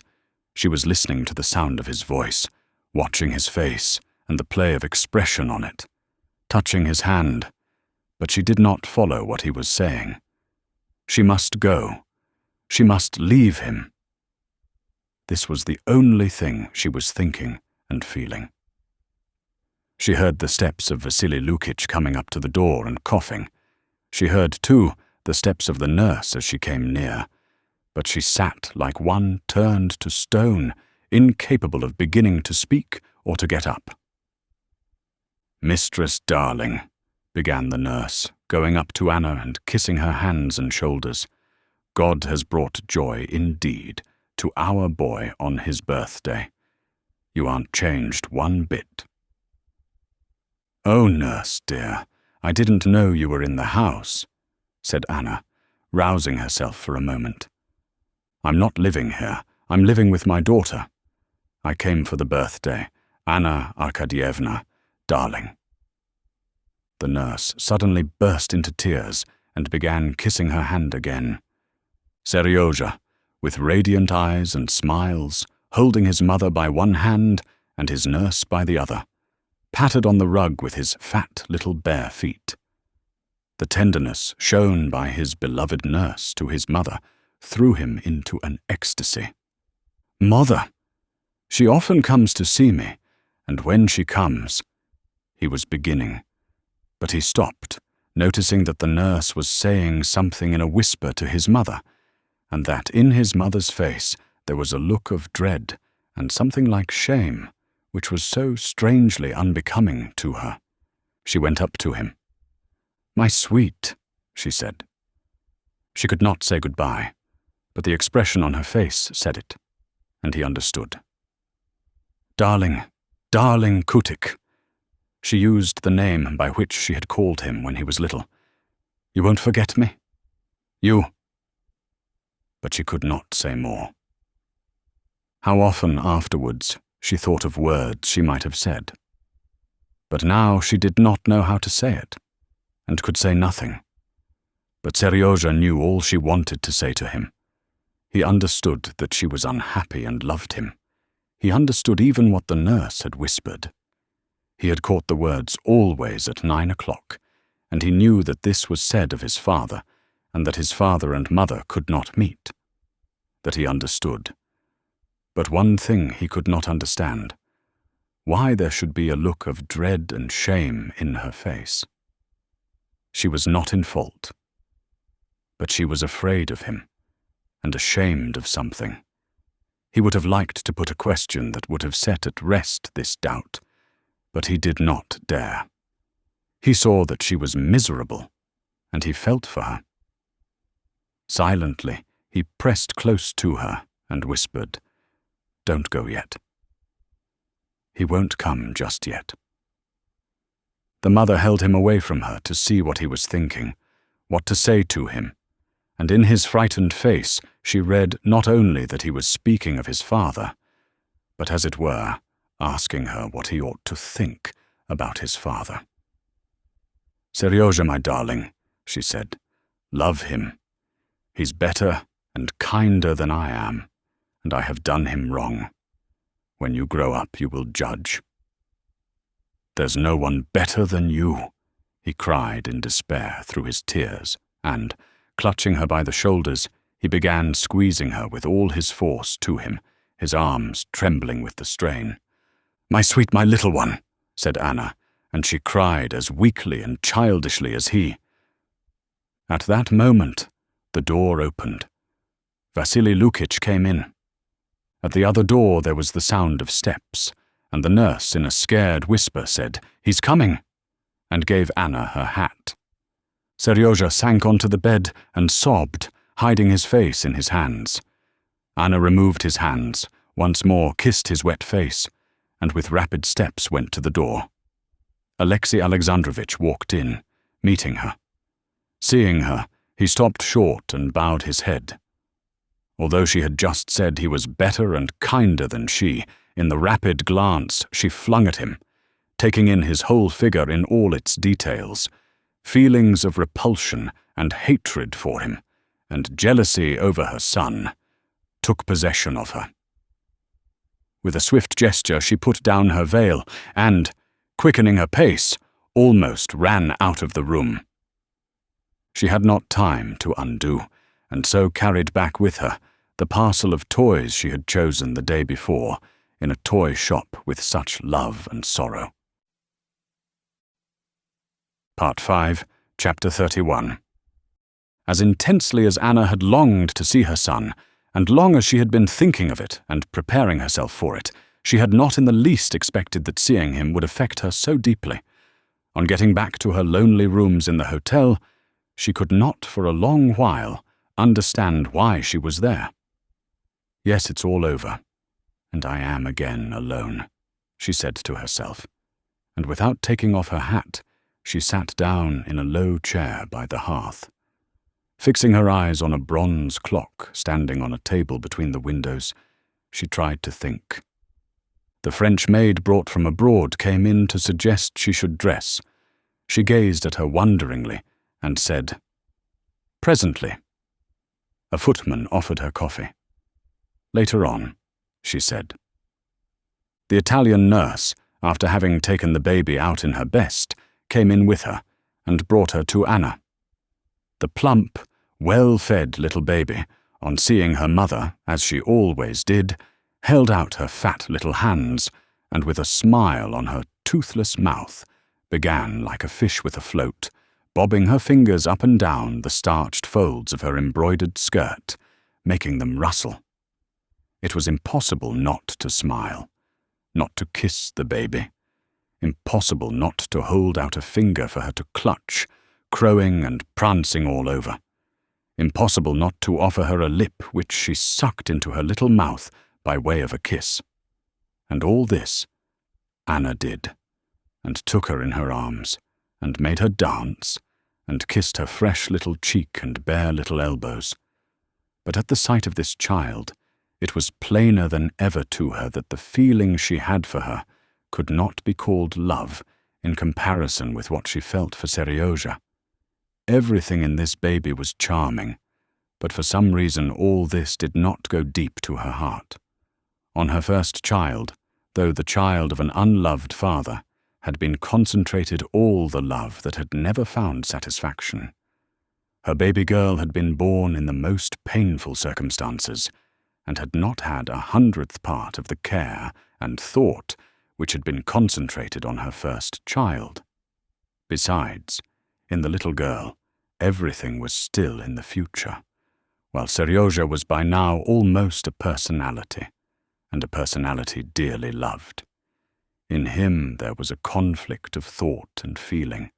He understood her, he loved her, he judged her, she thought, recalling his words and his eyes. And she was forever, not physically only but spiritually, divided from him, and it was impossible to set this right. She gave the baby back to the nurse, let her go, and opened the locket in which there was Seryozha's portrait, when he was almost of the same age as the girl. She got up, and, taking off her hat, took up from a little table an album in which there were photographs of her son at different ages. She wanted to compare them, and began taking them out of the album. She took them all out except one, the latest and best photograph. In it he was in a white smock, sitting astride a chair, with frowning eyes and smiling lips. It was his best, most characteristic expression. With her little supple hands, her white, delicate fingers, that moved with a peculiar intensity today, she pulled at a corner of the photograph, but the photograph had caught somewhere, and she could not get it out. There was no paper knife on the table, and so, pulling out the photograph that was next to her son's, it was a photograph of Vronsky, taken at Rome in a round hat and with long hair. She used it to push out her son's photograph. "Oh, here is he," she said, glancing at the portrait of Vronsky, and she suddenly recalled that he was the cause of her present misery. She had not once thought of him all the morning, but now, coming all at once upon that manly, noble face, so familiar and so dear to her, she felt a sudden rush of love for him. But where is he? How is it he leaves me alone in my misery? She thought all at once with a feeling of reproach, forgetting she had herself kept from him everything concerning her son. She sent to ask him to come to her immediately. With a throbbing heart she awaited him, rehearsing to herself the words in which she would tell him all, and the expressions of love with which he would console her. The messenger returned with the answer that he had a visitor with him, but that he would come immediately, and that he asked whether she would let him bring with him Prince Yashvin, who had just arrived in Petersburg. "He's not coming alone, and since dinner yesterday he has not seen me," she thought.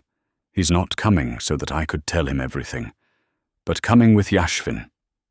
And all at once a strange idea came to her. What if he had ceased to love her? And going over the events of the last few days, it seemed to her that she saw in everything a confirmation of this terrible idea. The fact that he had not dined at home yesterday, and the fact that he had insisted on their taking separate sets of rooms in Petersburg, and that even now he was not coming to her alone, as though he were trying to avoid meeting her face to face. But he ought to tell me so. I must know that it is so. If I knew it, then I know what I should do, she said to herself, utterly unable to picture to herself the position she would be in if she were convinced of his not caring for her. She thought he had ceased to love her. She felt close upon despair, and consequently she felt exceptionally alert. She rang for her maid and went to her dressing room. As she dressed, she took more care over her appearance than she had done all those days, as though he might, if he had grown cold to her, fall in love with her again, because she had dressed and arranged her hair in the way most becoming to her. She heard the bell ring before she was ready. When she went into the drawing room, it was not he, but Yashvin, who met her eyes. Vronsky was looking through the photographs of her son, which she had forgotten on the table, and he made no haste to look round at her. "We have met already," she said, putting her little hand into the huge hand of Yashvin, whose bashfulness was so queerly out of keeping with his immense frame and coarse face. "We met last year at the races. Give them to me," she said, with a rapid movement snatching from Vronsky the photographs of her son and glancing significantly at him with flashing eyes. "Were the races good this year? Instead of them, I saw the races in the Corso in Rome." "But you don't care for life abroad," she said with a cordial smile. "I know you and all your tastes, though I have seen so little of you." "I'm awfully sorry for that, for my tastes are mostly bad," said Yashvin, gnawing at his left moustache.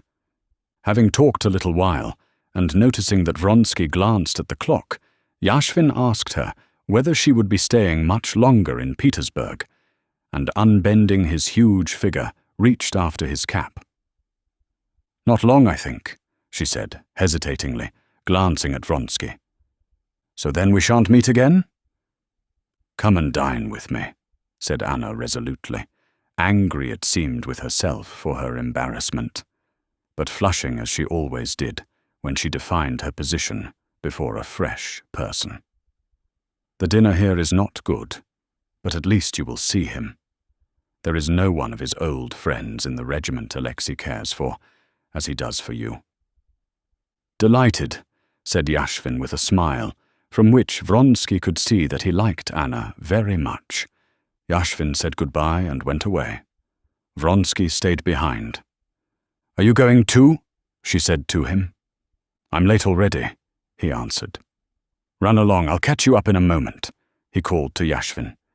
She took him by the hand, and without taking her eyes off him, gazed at him while she ransacked her mind for the words to say that would keep him. "Wait a minute. There's something I want to say to you."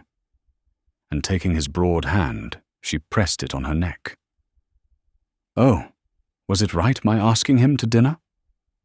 "You did quite right," he said, with a serene smile that showed his even teeth, and he kissed her hand. "Alexei, you haven't changed to me," she said, pressing his hand in both of hers. "Alexei, I am miserable here. When are we going away?" "Soon, soon. You wouldn't believe how disagreeable our way of living here is to me, too," he said, and he drew away his hand. "Well, go, go," she said in a tone of offense, and she walked quickly away from him. Part 5, Chapter 32. When Vronsky returned home, Anna was not yet home. Soon after he had left, some lady, so they told him, had come to see her, and she had gone out with her. That she had gone out without leaving word where she was going, that she had not yet come back, and that all the morning she had been going about somewhere without a word to him. All this, together with the strange look of excitement in her face in the morning, and the recollection of the hostile tone with which she had before Yashvin almost snatched her son's photographs out of his hands, made him serious. He decided he absolutely must speak openly with her, and he waited for her in her drawing room. But Anna did not return alone, but brought with her her old, unmarried aunt, Princess Oblonskaya. This was the lady who had come in the morning, and with whom Anna had gone out shopping. Anna appeared not to notice Vronsky's worried and inquiring expression, and began a lively account of her morning's shopping. He saw that there was something working within her. In her flashing eyes, when they rested for a moment on him, there was an intense concentration, and in her words and movements, there was that nervous rapidity and grace which, during the early period of their intimacy, had so fascinated him, but which now so disturbed and alarmed him. The dinner was laid for 4. All were gathered together, and about to go into the little dining room when Tushkevich made his appearance with a message from Princess Betsy. Princess Betsy begged her to excuse her not having come to say goodbye. She had been indisposed, but begged Anna to come to her between 6:30 and 9 o'clock.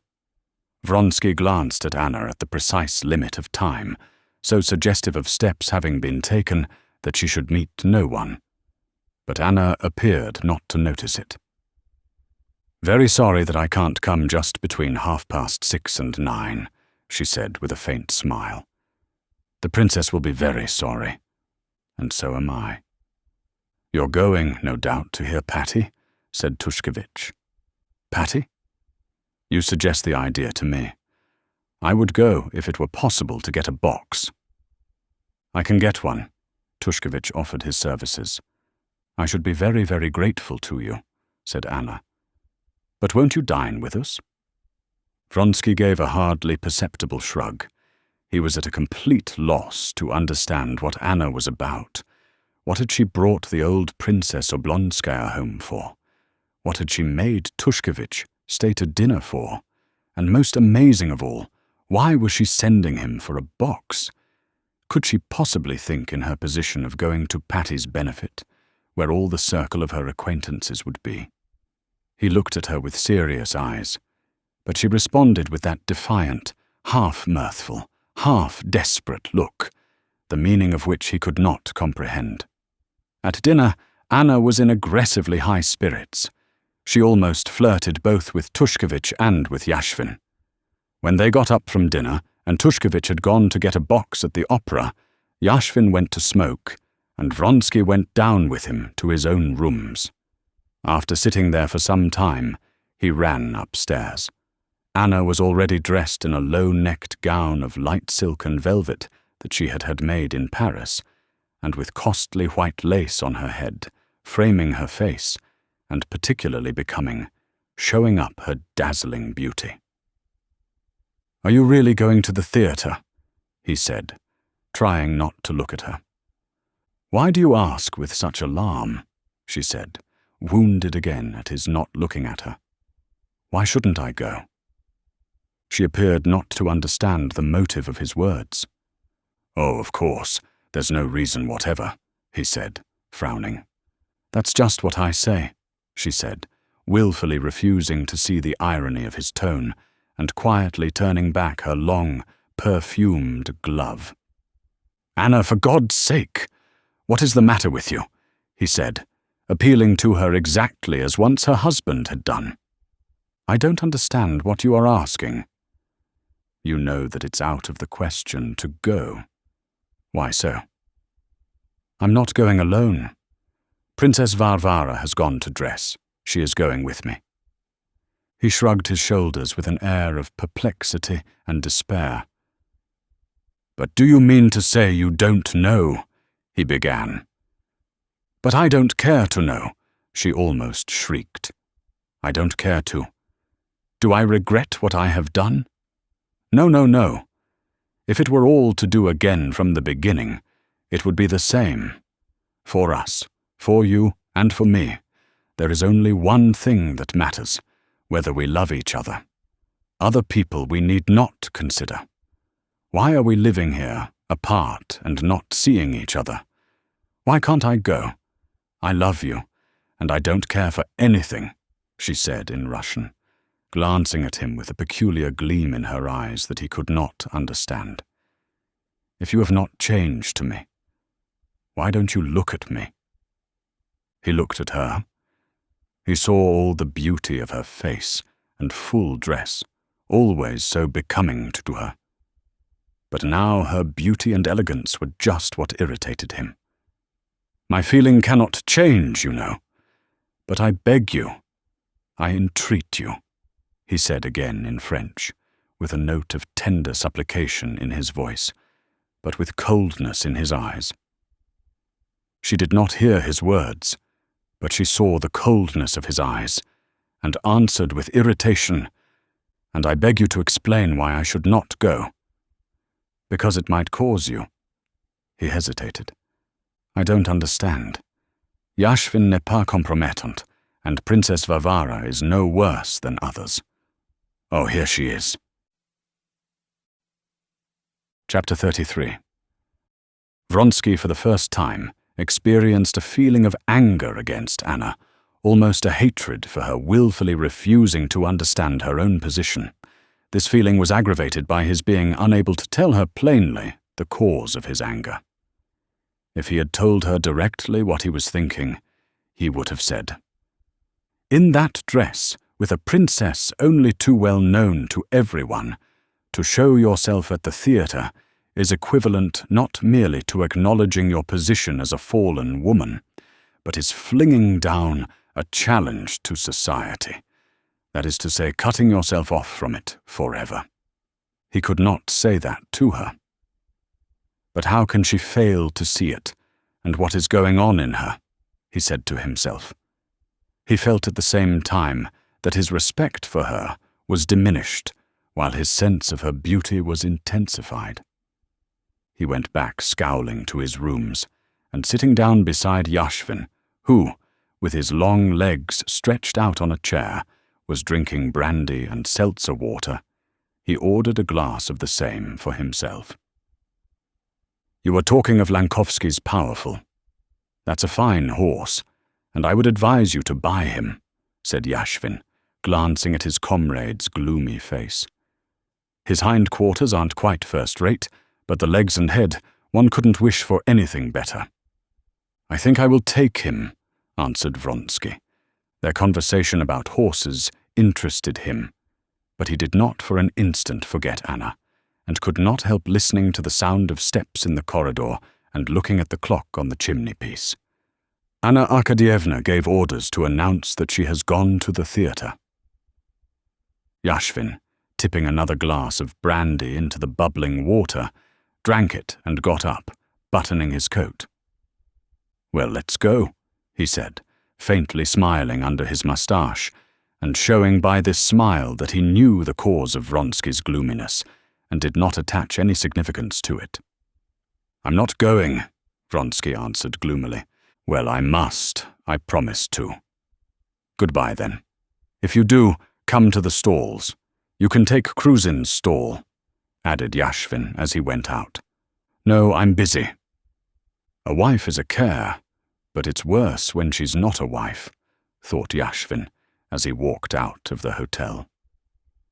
Vronsky, left alone, got up from his chair and began pacing up and down the room. And what's today? The fourth night. Yegor and his wife are there, and my mother, most likely. Of course, all Petersburg's there. Now she's gone in, taken off her cloak, and come into the light. Tushkevich, Yashvin, Princess Varvara. He pictured them to himself. What about me? Either that I'm frightened, or have given up to Tushkevich the right to protect her. From every point of view, stupid, stupid. And why is she putting me in such a position? He said with a gesture of despair. With that gesture he knocked against the table, on which there was standing the seltzer water and the decanter of brandy, and almost upset it. He tried to catch it, let it slip, and angrily kicked the table over and rang. "If you care to be in my service," he said to the valet who came in, "you had better remember your duties. This shouldn't be here. You ought to have cleared away." The valet, conscious of his own innocence, would have defended himself. But glancing at his master, he saw from his face that the only thing to do was to be silent, and hurriedly threading his way in and out, dropped down on the carpet and began gathering up the whole and broken glasses and bottles. "That's not your duty. Send the waiter to clear away and get my dress coat out." Vronsky went into the theatre at 8:30. The performance was in full swing. The little old box-keeper, recognizing Vronsky as he helped him off with his fur coat, called him "Your Excellency," and suggested he should not take a number, but should simply call Fyodor. In the brightly lighted corridor, there was no one but the box-opener, and 2 attendants with fur cloaks on their arms, listening at the doors. Through the closed doors came the sounds of the discreet staccato accompaniment of the orchestra, and a single female voice rendering distinctly a musical phrase. The door opened to let the box opener slip through, and the phrase drawing to the end reached Vronsky's hearing clearly.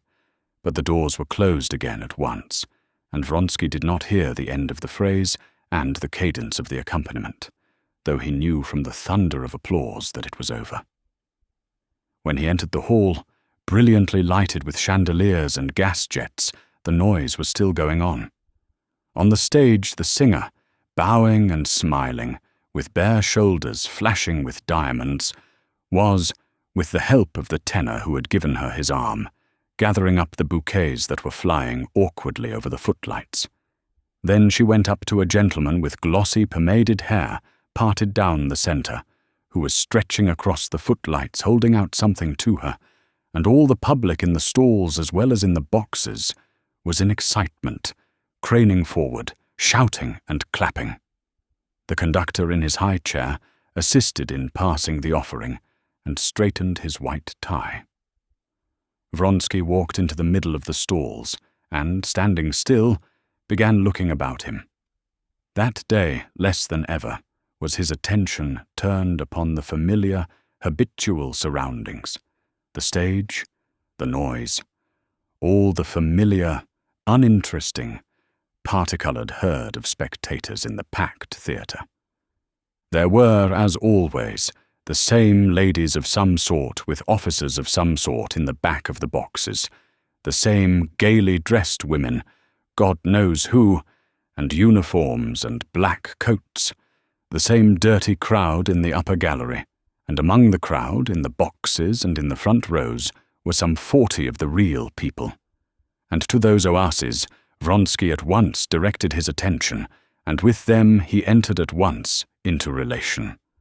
The act was over when he went in, and so he did not go straight to his brother's box, but going up to the first row of stalls, stopped at the footlights with Serpuhovskoy, who, standing with one knee raised and his heel on the footlights, caught sight of him in the distance and beckoned to him, smiling. Vronsky had not yet seen Anna. He purposely avoided looking in her direction, but he knew by the direction of people's eyes where she was. He looked round discreetly, but he was not seeking her. Expecting the worst, his eyes sought for Alexey Alexandrovitch. To his relief, Alexey Alexandrovitch was not in the theatre that evening. "How little of the military man there is left in you," Serpuhovskoy was saying to him. "A diplomat, an artist, something of that sort, one would say." "Yes. It was like going back home when I put on a black coat," answered Vronsky, smiling and slowly taking out his opera glass. "Well, I'll own I envy you there. When I come back from abroad and put on this," he touched his epaulets, "I regret my freedom." Serpuhovskoy had long given up all hope of Vronsky's career, but he liked him as before, and was now particularly cordial to him. "What a pity you were not in time for the first act." Vronsky, listening with one ear, moved his opera glass from the stalls and scanned the boxes. Near a lady in a turban and a bald old man, who seemed to wave angrily in the moving opera glass, Vronsky suddenly caught sight of Anna's head, proud, strikingly beautiful, and smiling in the frame of lace. She was in the 5th box, 20 paces from him. She was sitting in front, and slightly turning, was saying something to Yashvin. The setting of her head on her handsome, broad shoulders, and the restrained excitement and brilliance of her eyes and her whole face reminded him of her just as he had seen her at the ball in Moscow. But he felt utterly different towards her beauty now. In his feeling for her now there was no element of mystery, and so her beauty, though it attracted him even more intensely than before, gave him now a sense of injury. She was not looking in his direction, but Vronsky felt that she had seen him already. When Vronsky turned the opera glass again in that direction, he noticed that Princess Varvara was particularly red, and kept laughing unnaturally, and looking round at the next box. Anna, folding her fan and tapping it on the red velvet, was gazing away and did not see, and obviously did not wish to see, what was taking place in the next box. Yashvin's face wore the expression which was common when he was losing at cards. Scowling, he sucked the left end of his moustache further and further into his mouth and cast sidelong glances at the next box. In that box on the left were the Kartasovs. Vronsky knew them, and knew that Anna was acquainted with them. Madame Kartasova, a thin little woman, was standing up in her box, and, her back turned upon Anna, she was putting on a mantle that her husband was holding for her. Her face was pale and angry, and she was talking excitedly. Kartasov, a fat, bald man, was continually looking round at Anna, while he attempted to soothe his wife. When the wife had gone out, the husband lingered a long while and tried to catch Anna's eye, obviously anxious to bow to her. But Anna, with unmistakable intention, avoided noticing him and talked to Yashvin, whose cropped head was bent down to her. Kartasov went out without making his salutation, and the box was left empty. Vronsky could not understand exactly what had passed between the Kartasovs and Anna, but he saw that something humiliating for Anna had happened. He knew this both from what he had seen, and most of all from the face of Anna, who, he could see, was taxing every nerve to carry through the part she had taken up. And in maintaining this attitude of external composure, she was completely successful. Anyone who did not know her and her circle, who had not heard all the utterances of the women expressive of commiseration, indignation, and amazement, that she should show herself in society, and show herself so conspicuously with her lace and her beauty, would have admired the serenity and loveliness of this woman without a suspicion that she was undergoing the sensations of a man in the stocks. Knowing that something had happened, but not knowing precisely what, Vronsky felt a thrill of agonizing anxiety, and hoping to find out something, he went towards his brother's box. Purposely choosing the way round furthest from Anna's box, he jostled as he came out against the colonel of his old regiment, talking to two acquaintances. Vronsky heard the name of Madame Karenina, and noticed how the colonel hastened to address Vronsky loudly by name, with a meaning glance at his companions. "Ah, Vronsky. When are you coming to the regiment? We can't let you off without a supper. You're one of the old set," said the colonel of his regiment. "I can't stop, awfully sorry, another time," said Vronsky, and he ran upstairs towards his brother's box. The old countess, Vronsky's mother, with her steel-grey curls, was in his brother's box. Varya, with the young Princess Sorokina, met him in the corridor. Leaving the Princess Sorokina with her mother, Varya held out her hand to her brother-in-law, and began immediately to speak of what interested him. She was more excited than he had ever seen her. "I think it's mean and hateful, and Madame Kartasova had no right to do it." "Madame Karenina," she began. "But what is it?" "I don't know." "What? You've not heard?" "You know I should be the last person to hear of it." "There isn't a more spiteful creature than that Madame Kartasova." "But what did she do?"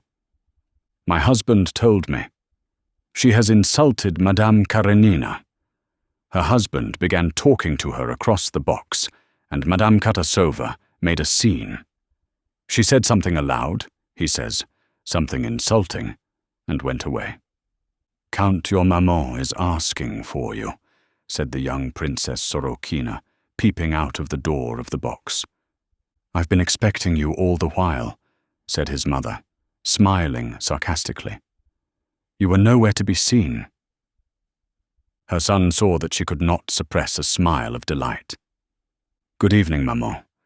I have come to you," he said coldly. "Why aren't you going to faire la cour à Madame Karenina?"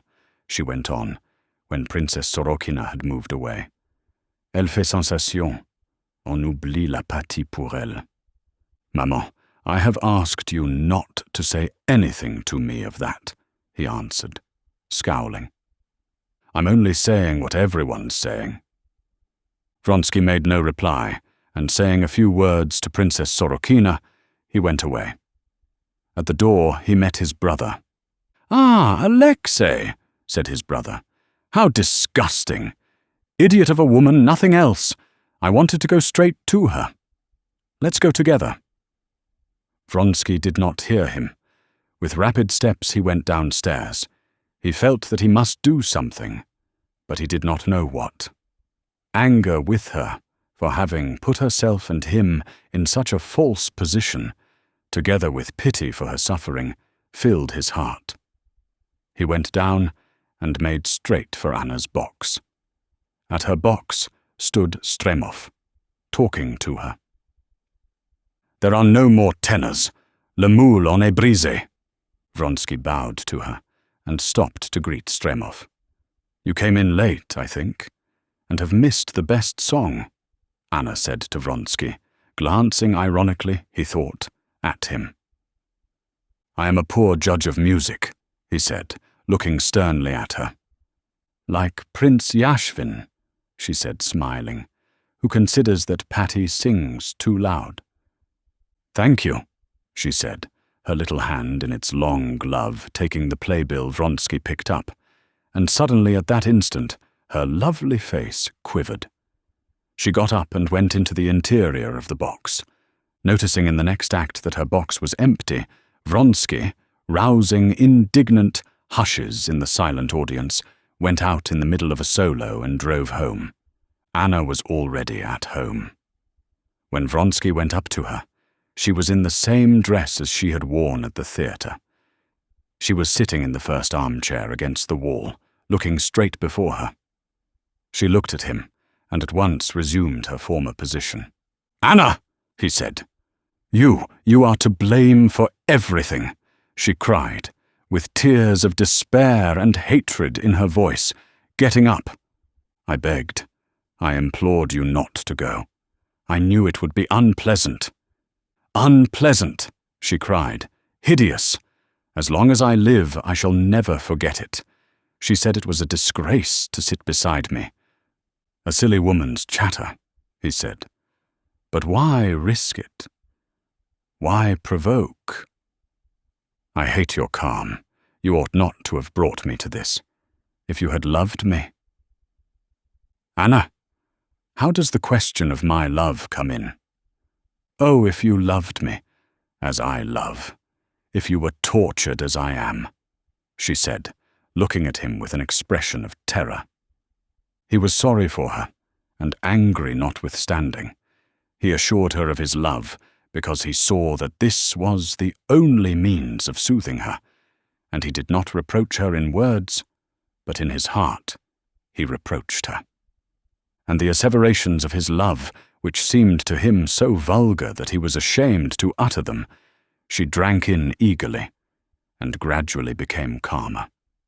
The next day, completely reconciled, they left for the country. Part 6, Chapter 1.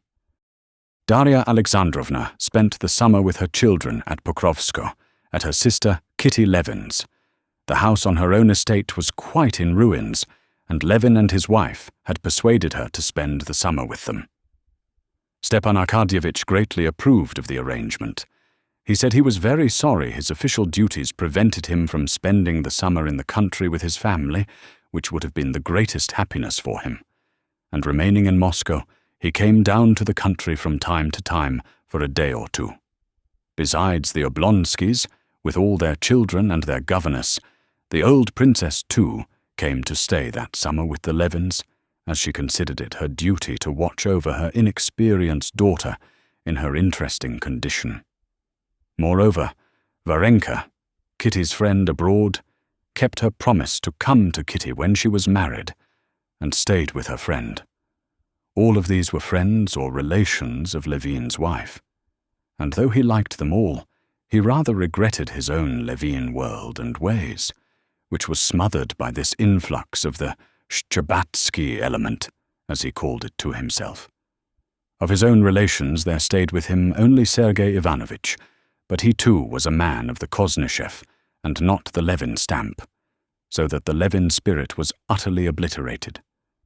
In the Levins' house, so long deserted, there were now so many people that almost all the rooms were occupied, and almost every day it happened that the old princess, sitting down to table, counted them all over and put the 13th grandson or granddaughter at a separate table. And Kitty, with her careful housekeeping, had no little trouble to get all the chickens, turkeys, and geese, of which so many were needed, to satisfy the summer appetites of the visitors and children. The whole family were sitting at dinner. Dolly's children, with their governess and Varenka, were making plans for going to look for mushrooms. Sergei Ivanovitch, who was looked up to by all the party for his intellect and learning, with a respect that almost amounted to awe, surprised everyone by joining in the conversation about mushrooms. "Take me with you. I am very fond of picking mushrooms," he said, looking at Varenka. "I think it's a very nice occupation." "Oh, we shall be delighted," answered Varenka, colouring a little. Kitty exchanged meaningful glances with Dolly. The proposal of the learned and intellectual Sergei Ivanovitch to go looking for mushrooms with Varenka confirmed certain theories of Kitty's with which her mind had been very busy of late. She made haste to address some remark to her mother, so that her look should not be noticed. After dinner, Sergei Ivanovitch sat with his cup of coffee at the drawing-room window, and while he took part in a conversation he had begun with his brother, he watched the door through which the children would start on the mushroom-picking expedition. Levin was sitting in the window near his brother. Kitty stood beside her husband, evidently awaiting the end of a conversation that had no interest for her, in order to tell him something. "You have changed in many respects since your marriage, and for the better," said Sergei Ivanovitch, smiling to Kitty, and obviously little interested in the conversation. "But you have remained true to your passion for defending the most paradoxical theories." "Katya, it's not good for you to stand," her husband said to her, putting a chair for her and looking significantly at her. "Oh, and there's no time either," added Sergei Ivanovitch, seeing the children running out. At the head of them all, Tanya galloped sideways, in her tightly drawn stockings, and waving a basket and Sergei Ivanovitch's hat, she ran straight up to him.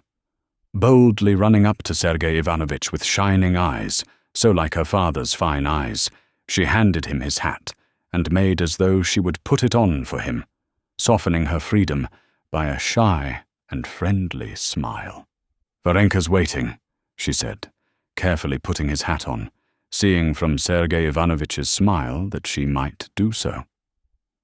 Varenka was standing at the door, dressed in a yellow print gown, with a white kerchief on her head.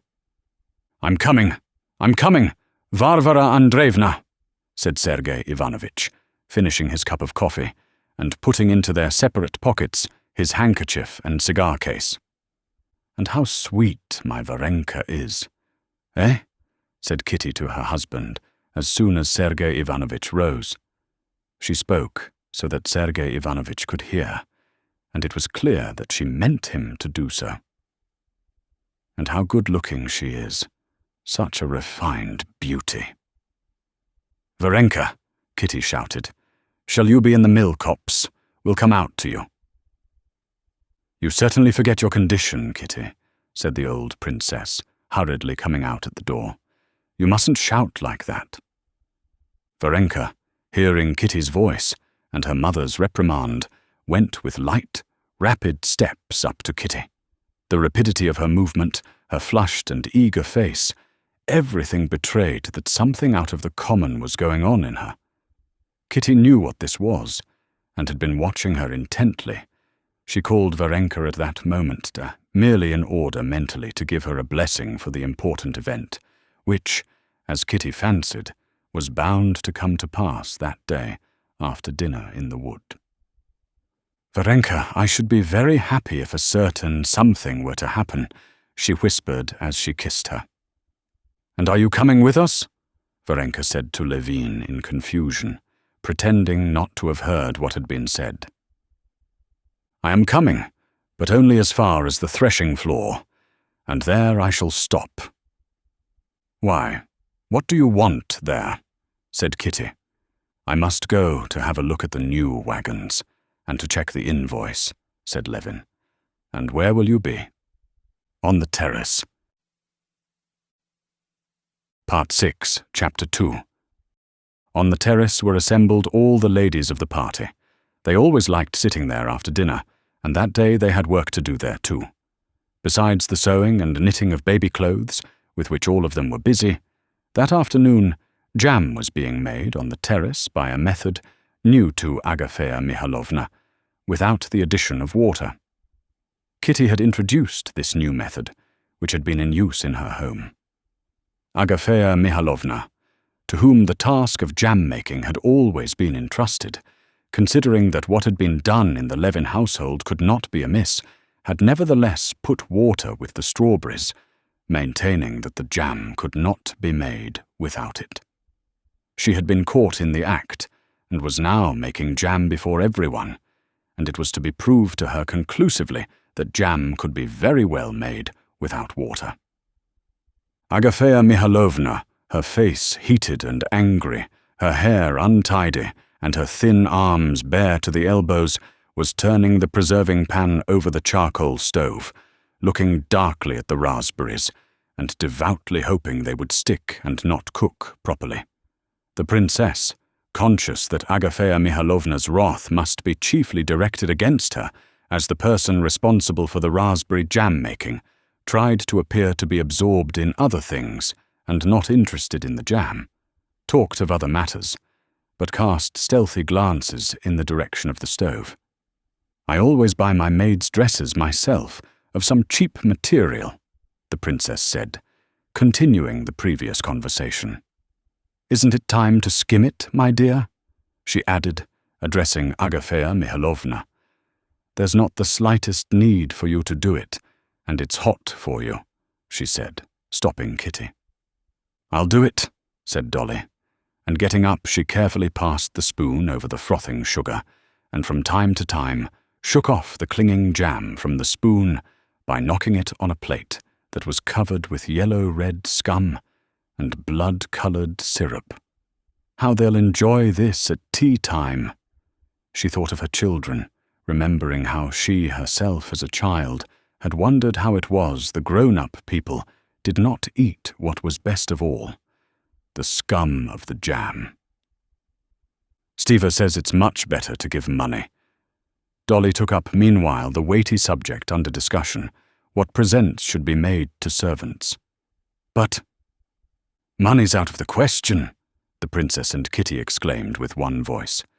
They appreciate a present. Well, last year, for instance, I bought our Matrona Semyonovna, not a poplin, but something of that sort, said the princess.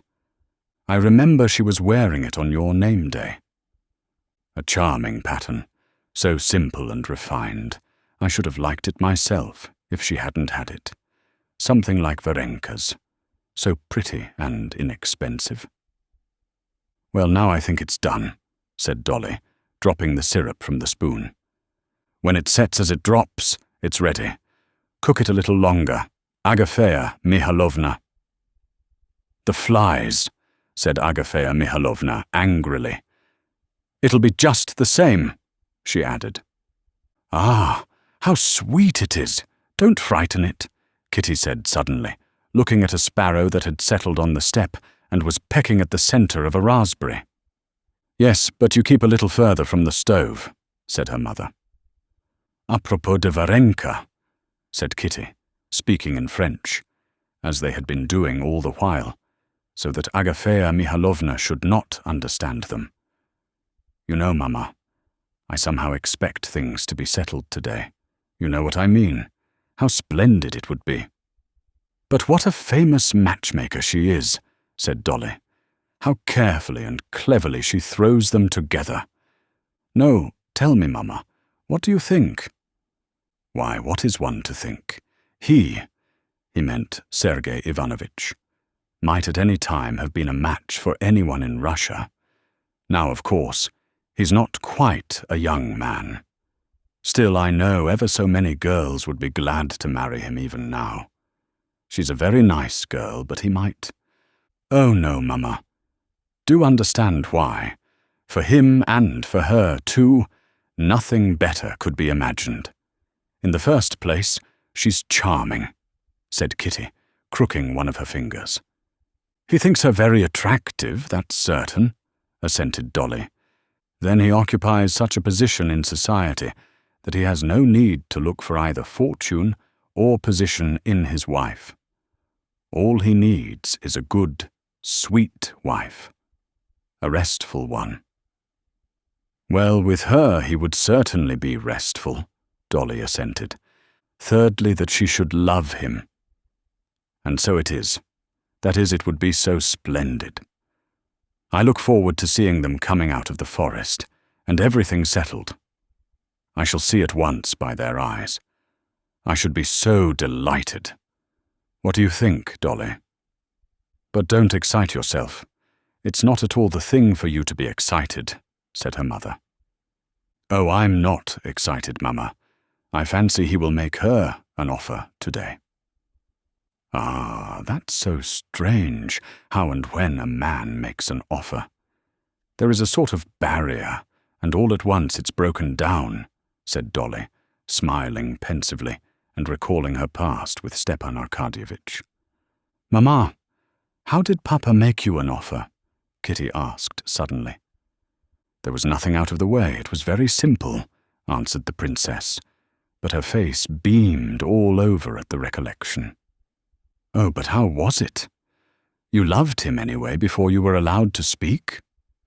Kitty felt a peculiar pleasure in being able now to talk to her mother on equal terms about those questions of such paramount interest in a woman's life. Of course I did. He had come to stay with us in the country. But how was it settled between you, Mamma? You imagine, I dare say, that you invented something quite new. It's always just the same. It was settled by the eyes, by smiles. How nicely you said that, Mamma. It's just by the eyes. By smiles that it's done, Dolly assented. But what words did he say? What did Kostya say to you? He wrote it in chalk. It was wonderful. How long ago it seems, she said. And the three women all fell to musing on the same thing. Kitty was the first to break the silence. She remembered all that last winter before her marriage, and her passion for Vronsky. There's one thing, that old love affair of Varenka's, she said, a natural chain of ideas bringing her to this point. I should have liked to say something to Sergei Ivanovich, to prepare him. They're all men, I mean, she added, awfully jealous over our past. Not all, said Dolly. You judge by your own husband. It makes him miserable even now to remember Vronsky. Eh? That's true, isn't it? Yes, Kitty answered, a pensive smile in her eyes. But I really don't know, the mother put in defense of her motherly care of her daughter. What there was in your past that could worry him. That Vronsky paid you attentions. That happens to every girl. Oh yes, but we didn't mean that, Kitty said, flushing a little. No, let me speak, her mother went on. Why, you yourself would not let me have a talk to Vronsky. Don't you remember? Oh, Mamma, said Kitty, with an expression of suffering. There's no keeping you young people in check nowadays. Your friendship could not have gone beyond what was suitable. I should myself have called upon him to explain himself. But, my darling, it's not right for you to be agitated. Please remember that, and calm yourself. I'm perfectly calm, Maman. How happy it was for Kitty that Anna came then, said Dolly, and how unhappy for her. It turned out quite the opposite, she said, struck by her own ideas.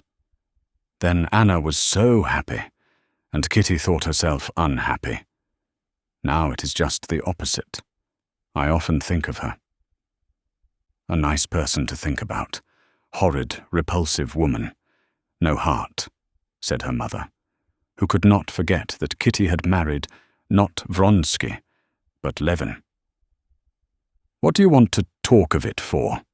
Kitty said with annoyance. I never think about it. And I don't want to think of it. And I don't want to think of it, she said, catching the sound of her husband's well-known step on the steps of the terrace. What's that you don't want to think about?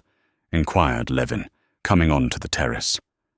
But no one answered him, and he did not repeat the question. I'm sorry I've broken in on your feminine parliament, he said, looking round on everyone discontentedly, and perceiving that they had been talking of something which they would not talk about before him. For a second, he felt that he was sharing the feeling of Agafea Mihalovna, vexation at their making jam without water, and altogether at the outside Shchebatsky element. He smiled, however, and went up to Kitty. Well, how are you? He asked her, looking at her with the expression with which everyone looked at her now. Oh, very well, said Kitty, smiling. And how have things gone with you? The wagons held 3 times as much as the old carts did. Well, are we going for the children? I've ordered the horses to be put in. What? You want to take Kitty in the wagonette? Her mother said reproachfully. Yes. At a walking pace, Princess. Levin never called the princess Maman, as men often do call their mothers-in-law, and the princess disliked his not doing so. But though he liked and respected the princess, Levin could not call her so without a sense of profaning his feeling for his dead mother. Come with us, Maman, said Kitty. I don't like to see such imprudence. Well, I'll walk, then. I'm so well. Kitty got up and went to her husband and took his hand. You may be well, but everything in moderation, said the princess. Well, Agafea Mihalovna, is the jam done?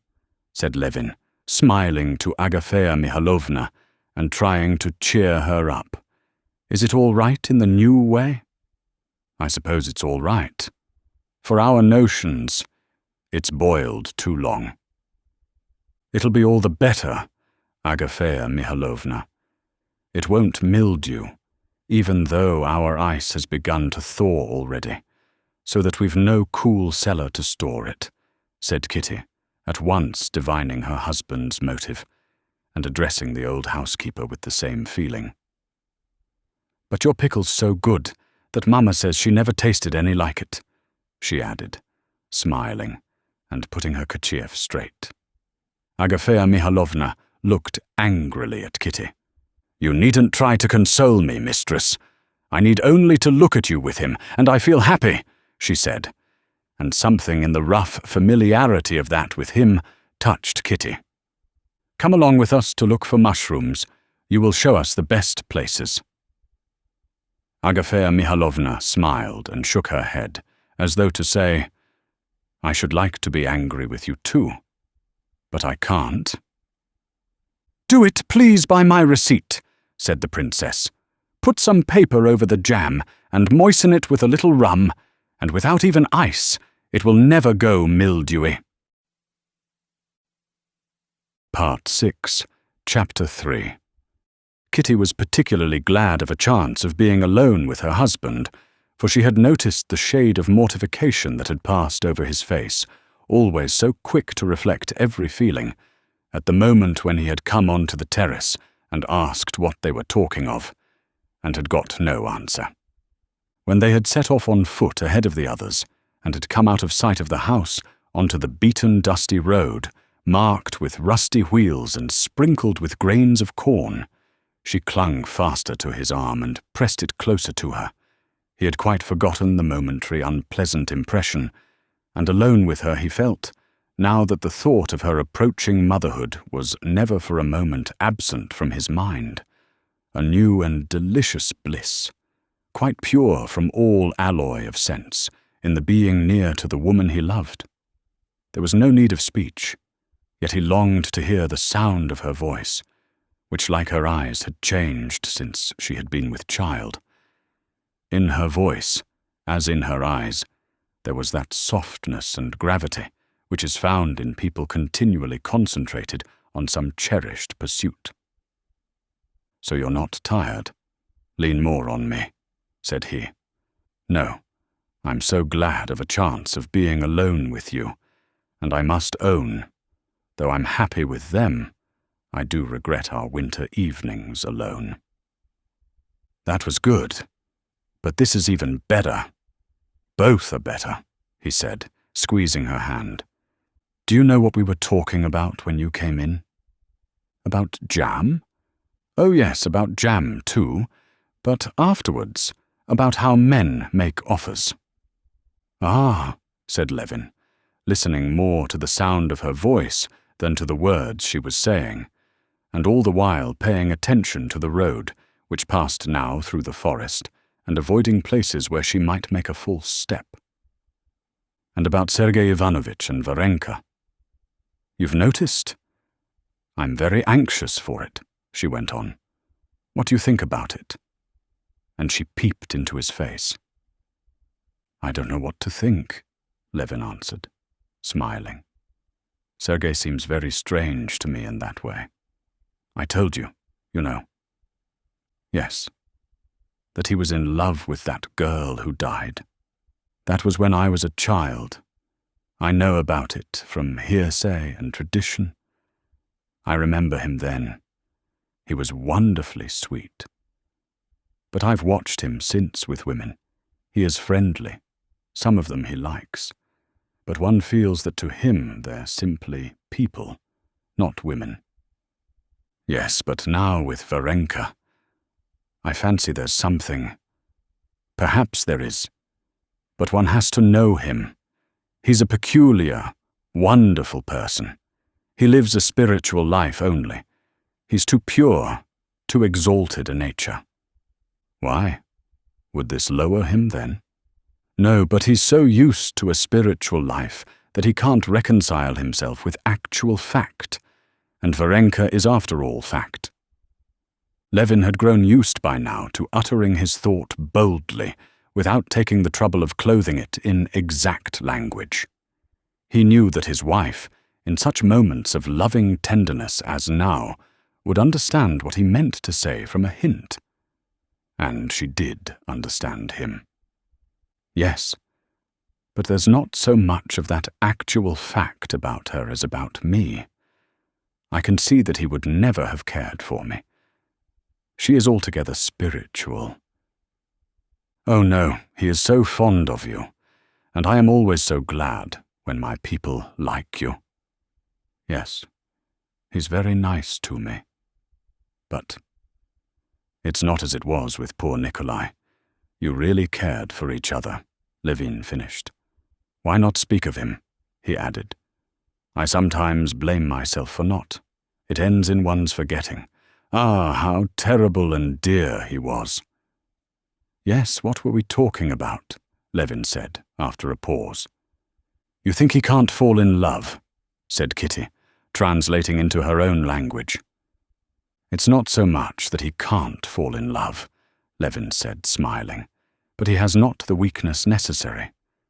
I've always envied him, and even now, when I'm so happy, I still envy him." "You envy him for not being able to fall in love?" "I envy him for being better than I," said Levin. "He does not live for himself. His whole life is subordinated to his duty, and that's why he can be calm and contented." "And you?" Kitty asked, with an ironical and loving smile. She could never have explained the chain of thought that made her smile, but the last link in it was that her husband, in exalting his brother and abasing himself, was not quite sincere. Kitty knew that this insincerity came from his love for his brother, from his sense of shame at being too happy, and above all from his unflagging craving to be better. She loved it in him, and so she smiled. "And you? What are you dissatisfied with?" she asked, with the same smile. Her disbelief in his self-dissatisfaction delighted him, and unconsciously he tried to draw her into giving utterance to the grounds of her disbelief. "I am happy, but dissatisfied with myself," he said. "Why, how can you be dissatisfied with yourself if you are happy?" "Well, how shall I say? In my heart, I really care for nothing whatever but that you should not stumble. See? Oh, but really, you mustn't skip about like that," he cried, breaking off to scold her for too agile a movement in stepping over a branch that lay in the path. "But when I think about myself and compare myself with others, especially with my brother, I feel I'm a poor creature." "But in what way?" Kitty pursued with the same smile. "Don't you too work for others? What about your cooperative settlement, and your work on the estate, and your book?" "Oh, but I feel, and particularly just now, it's your fault," he said, pressing her hand, "that all that doesn't count. I do it in a way half-heartedly. If I could care for all that, as I care for you, instead of that, I do it in these days like a task that is set me." "Well, what would you say about Papa?" asked Kitty. "Is he a poor creature, then, as he does nothing for the public good?" No. But then one must have the simplicity, the straightforwardness, the goodness of your father. And I haven't got that. I do nothing, and I fret about it. It's all your doing. Before there was you, and this too," he added with a glance towards her waist that she understood. "I put all my energies into work. Now I can't, and I'm ashamed. I do it just as though it were a task set me. I'm pretending." "Well, but would you like to change this minute with Sergei Ivanovitch?" said Kitty. "Would you like to do this work for the general good, and to love the task set you, as he does, and nothing else?" "Of course not," said Levin. "But I'm so happy that I don't understand anything." "So you think he'll make her an offer today?" he added, after a brief silence. "I think so, and I don't think so. Only I'm awfully anxious for it. Here, wait a minute." She stooped down and picked a wild chamomile at the edge of the path. "Come, Count, he does propose, he doesn't," she said, giving him the flower. "He does, he doesn't," said Levin, tearing off the white petals. "No, no."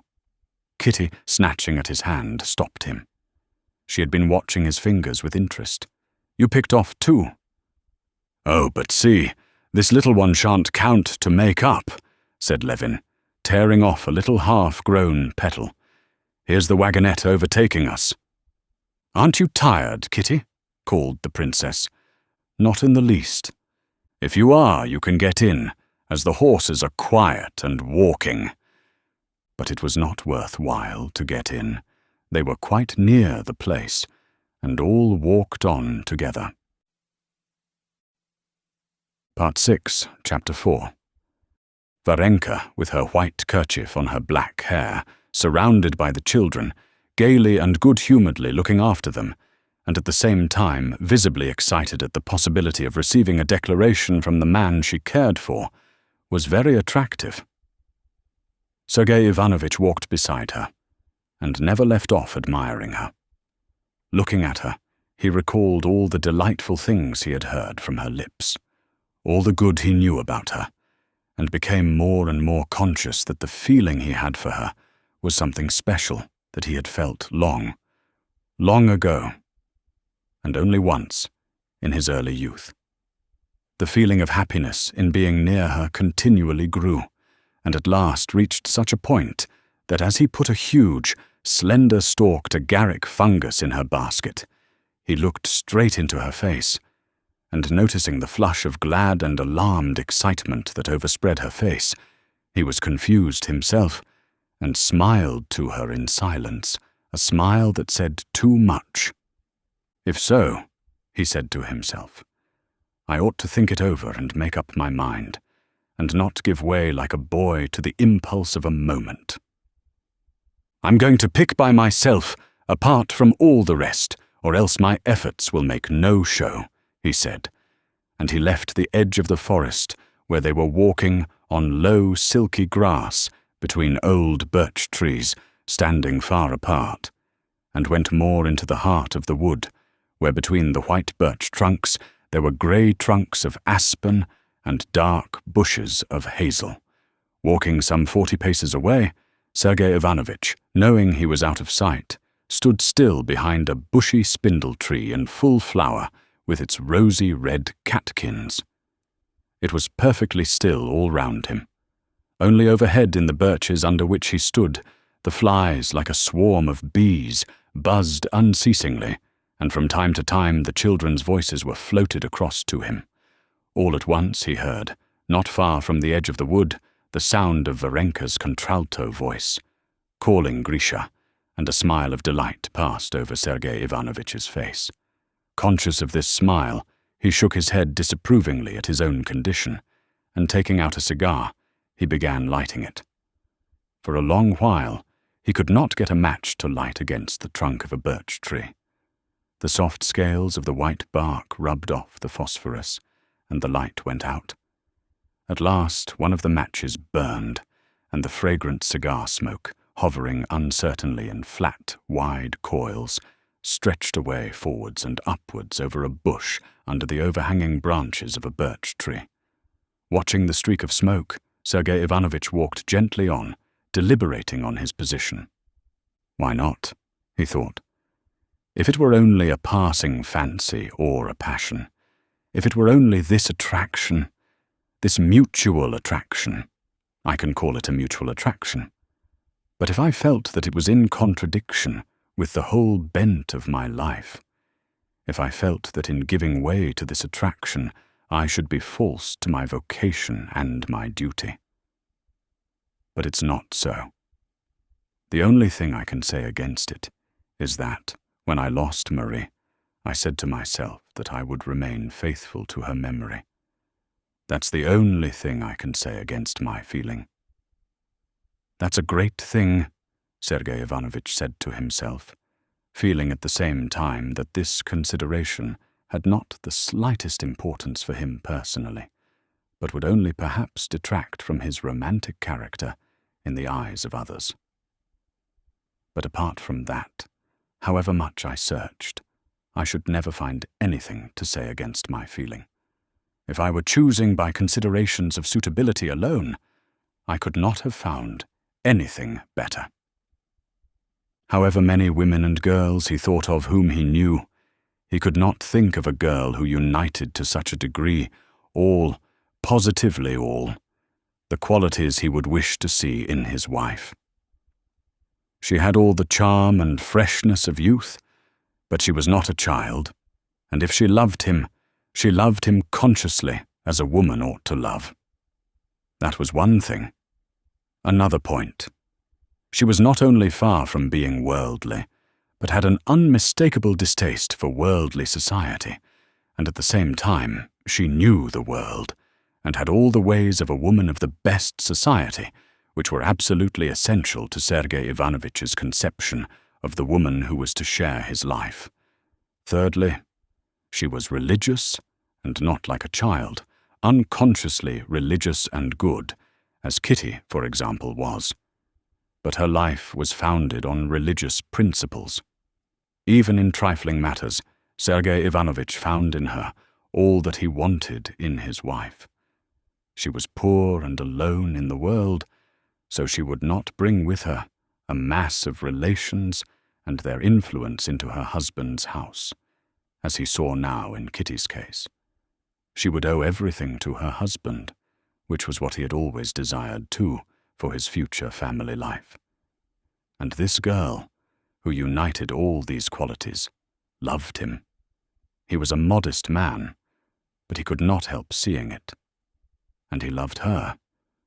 There was one consideration against it: his age. But he came of a long-lived family. He had not a single grey hair. No one would have taken him for 40. And he remembered Varenka's saying that it was only in Russia that men of 50 thought themselves old, and that in France a man of 50 considers himself dans la force de l'âge, while a man of 40 is un jeune homme. But what did the mere reckoning of years matter when he felt as young in heart as he had been 20 years ago? Was it not youth to feel as he felt now, when coming from the other side to the edge of the wood, he saw in the glowing light of the slanting sunbeams the gracious figure of Varenka in her yellow gown with her basket, walking lightly by the trunk of an old birch tree? And when this impression of the sight of Varenka blended so harmoniously with the beauty of the view, of the yellow oat field lying bathed in the slanting sunshine, and beyond it the distant ancient forest flecked with yellow and melting into the blue of the distance, his heart throbbed joyously. A softened feeling came over him. He felt that he had made up his mind. Varenka, who had just crouched down to pick a mushroom, rose with a supple movement and looked round. Flinging away the cigar, Sergei Ivanovitch advanced with resolute steps towards her. Part 6, Chapter 5. Varvara Andreevna, when I was very young, I set before myself the ideal of the woman I loved and should be happy to call my wife. I have lived through a long life, and now, for the first time, I have met what I sought in you. I love you, and offer you my hand. Sergei Ivanovitch was saying this to himself while he was 10 paces from Varvara, kneeling down with her hands over the mushrooms to guard them from Grisha. She was calling little Masha. "Come here, little ones. There are so many," she was saying in her sweet, deep voice. Seeing Sergei Ivanovitch approaching, she did not get up and did not change her position, but everything told him that she felt his presence and was glad of it. "Well, did you find some?" she asked from under the white kerchief, turning her handsome, gently smiling face to him. "Not one," said Sergei Ivanovitch. "Did you?" She did not answer, busy with the children who thronged about her. "That one too, near the twig," she pointed out to little Masha, a little fungus, split in half across its rosy cap by the dry grass from under which it thrust itself. Varenka got up while Masha picked the fungus, breaking it into 2 white halves. "This brings back my childhood," she added, moving apart from the children beside Sergei Ivanovitch. They walked on for some steps in silence. Varenka saw that he wanted to speak. She guessed of what, and felt faint with joy and panic. They had walked so far away that no one could hear them now, but still he did not begin to speak. It would have been better for Varenka to be silent. After a silence, it would have been easier for them to say what they wanted to say than after talking about mushrooms. But against her own will, as it were accidentally, Varenka said, "So you found nothing. In the middle of the wood there are always fewer, though." Sergei Ivanovitch sighed and made no answer. He was annoyed that she had spoken about the mushrooms. He wanted to bring her back to the first words she had uttered about her childhood.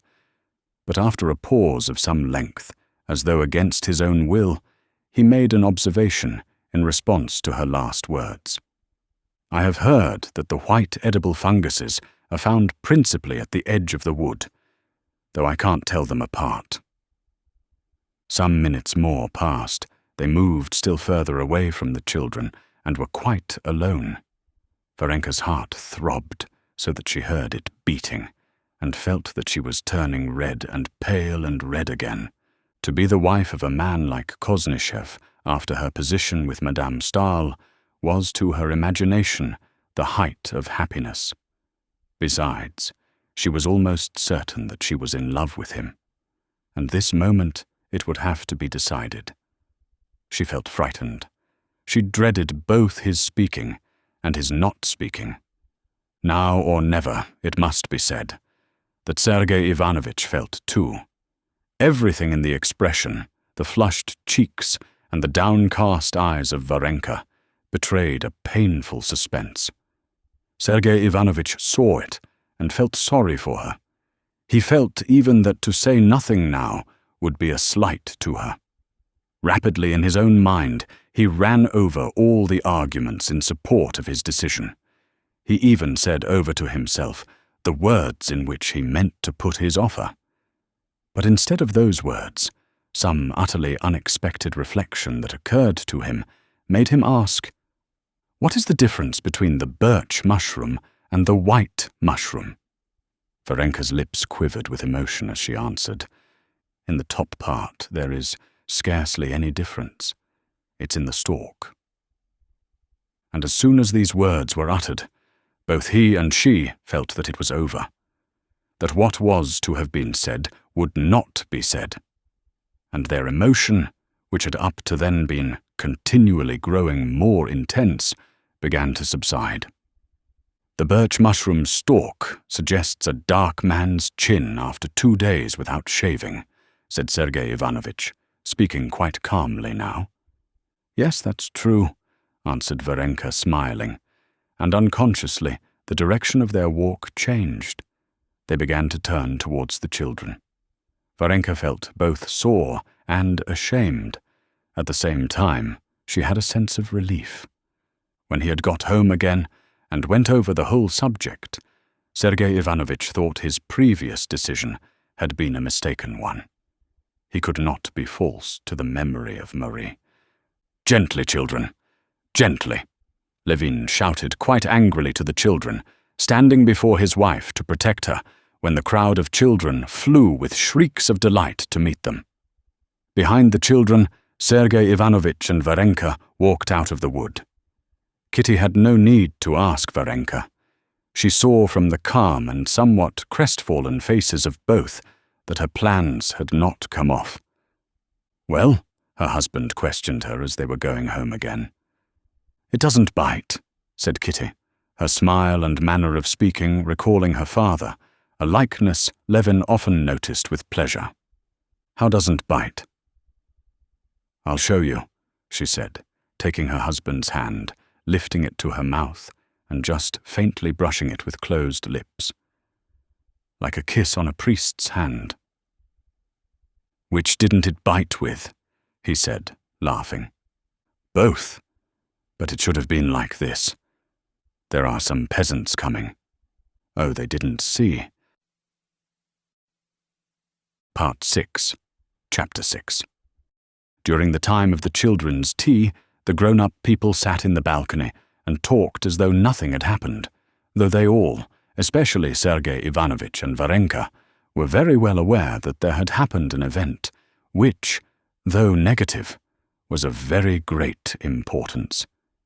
They both had the same feeling, rather like that of a schoolboy after an examination, which has left him in the same class, or shut him out of the school forever. Everyone present, feeling too that something had happened, talked eagerly about extraneous subjects. Levin and Kitty were particularly happy and conscious of their love that evening, and their happiness in their love seemed to imply a disagreeable slur on those who would have liked to feel the same and could not, and they felt a prick of conscience. "Mark my words, Alexander will not come," said the old princess. That evening they were expecting Stepan Arkadyevitch to come down by train, and the old prince had written that possibly he might come too. "And I know why," the princess went on. "He says that young people ought to be left alone for a while at first. But Papa has left us alone." "We've never seen him," said Kitty. "Besides, we're not young people. We're old, married people by now. Only if he doesn't come, I shall say goodbye to you children," said the princess, sighing mournfully. "What nonsense, Mamma!" Both the daughters fell upon her at once. "How do you suppose he is feeling? Why now?" And suddenly there was an unexpected quiver in the princess's voice. Her daughters were silent and looked at one another. "Maman always finds something to be miserable about," they said in that glance. They did not know that happy as the princess was in her daughter's house, and useful as she felt herself to be there, she had been extremely miserable, both on her own account and her husband's, ever since they had married their last and favourite daughter, and the old home had been left empty. "What is it, Agafea Mihalovna?" Kitty asked suddenly of Agafea Mihalovna, who was standing with a mysterious air and a face full of meaning. "About supper." "Well, that's right," said Dolly. "You go and arrange about it, and I'll go and hear Grisha repeat his lesson, or else he will have nothing done all day." "That's my lesson." "No, Dolly, I'm going," said Levin, jumping up. Grisha, who was by now at a high school, had to go over the lessons of the term in the summer holidays. Darya Alexandrovna, who had been studying Latin with her son in Moscow before, had made it a rule on coming to the Levins to go over with him, at least once a day, the most difficult lessons of Latin and arithmetic. Levin had offered to take her place, but the mother, having once overheard Levin's lesson, and noticing that it was not given exactly as the teacher in Moscow had given it, said resolutely, though with much embarrassment and anxiety not to mortify Levin, that they must keep strictly to the book as the teacher had done, and that she had better undertake it again herself. Levin was amazed both at Stepan Arkadyevitch, who, by neglecting his duty, threw upon the mother the supervision of studies of which she had no comprehension, and at the teachers for teaching the children so badly. But he promised his sister-in-law to give the lessons exactly as she wished, and he went on teaching Grisha, not in his own way, but by the book, and so took little interest in it, and often forgot the hour of the lesson. So it had been today. "No, I'm going, Dolly. You sit still," he said. "We'll do it all properly, like the book. Only when Stiva comes, and we go out shooting, then we shall have to miss it." And Levin went to Grisha. Varenka was saying the same thing to Kitty. Even in the happy, well-ordered household of the Levins, Varenka had succeeded in making herself useful. "I'll see to the supper. You sit still," she said, and got up to go to Agafea Mihalovna. Yes, most likely they've not been able to get chickens. If so, ours." "Agafea Mihalovna and I will see about it," and Varenka vanished with her. "What a nice girl," said the princess. "Not nice, maman. She's an exquisite girl. There's no one else like her." "So you are expecting Stepan Arkadyevitch today?" said Sergei Ivanovitch, evidently not disposed to pursue the conversation about Varenka. "It would be difficult to find two sons-in-law more unlike than yours," he said, with a subtle smile. "One all movement, only living in society, like a fish in water. The other, our Kostya, lively, alert, quick in everything, but as soon as he is in society, he either sinks into apathy or struggles helplessly like a fish on land." "Yes, he's very heedless," said the princess, addressing Sergei Ivanovitch. "I've been meaning indeed to ask you to tell him that it's out of the question for her," she indicated Kitty, "to stay here, that she positively must come to Moscow. He talks of getting a doctor down." "Maman, he'll do everything. He has agreed to everything," Kitty said, angry with her mother for appealing to Sergei Ivanovitch to judge in such a matter. In the middle of their conversation, they heard the snorting of horses and the sound of wheels on the gravel.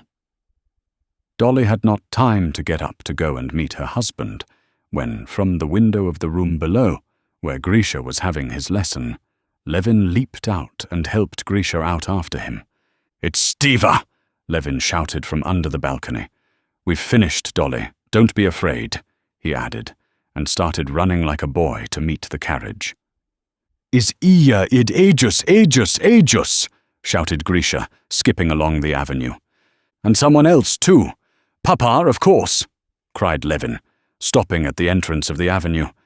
Kitty, don't come down the steep staircase. Go round. But Levin had been mistaken in taking the person sitting in the carriage for the old prince. As he got nearer to the carriage, he saw beside Stepan Arkadyevitch, not the prince, but a handsome, stout young man in a Scotch cap, with long ends of ribbon behind. This was Vasenka Veslovsky, a distant cousin of the Shchebatskys, a brilliant young gentleman in Petersburg and Moscow society. A capital fellow and a keen sportsman, as Stepan Arkadyevitch said, introducing him. Not a whit abashed by the disappointment caused by his having come in place of the old prince, Veslovsky greeted Levin gaily, claiming acquaintance with him in the past, and snatching up Grisha into the carriage, lifted him over the pointer that Stepan Arkadyevitch had brought with him. Levin did not get into the carriage, but walked behind.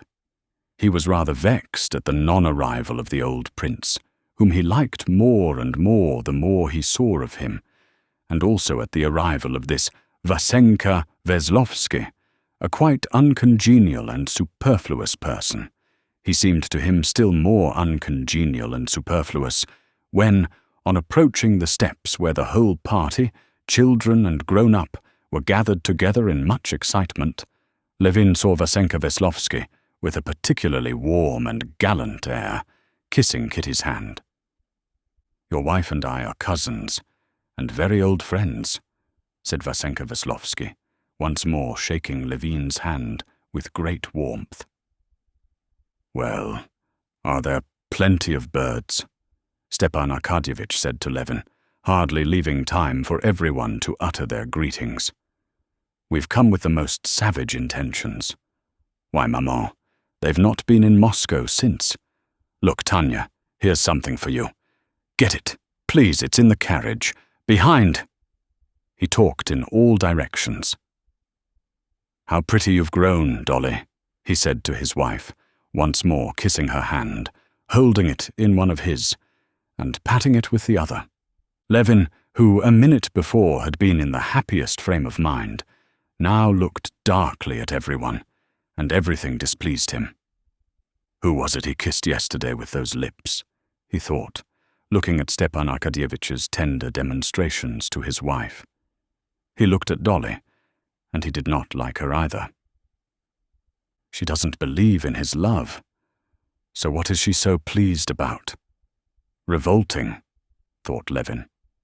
He looked at the princess, who had been so dear to him a minute before, and he did not like the manner in which she welcomed this Vasenka, with his ribbons, just as though she were in her own house. Even Sergei Ivanovitch, who had come out too onto the steps, seemed to him unpleasant with the show of cordiality with which he met Stepan Arkadyevitch, though Levin knew that his brother neither liked nor respected Oblonsky, and Varenka, even she seemed hateful, with her air Sainte-Nitouche making the acquaintance of this gentleman, while all the while she was thinking of nothing but getting married. And more hateful than anyone was Kitty for falling in with the tone of gaiety with which this gentleman regarded his visit in the country, as though it were a holiday for himself and everyone else. And above all, unpleasant was that particular smile with which she responded to his smile. Noisily talking, they all went into the house, but as soon as they were all seated, Levin turned and went out. Kitty saw something was wrong with her husband. She tried to seize a moment to speak to him alone, but he made haste to get away from her, saying he was wanted at the counting-house.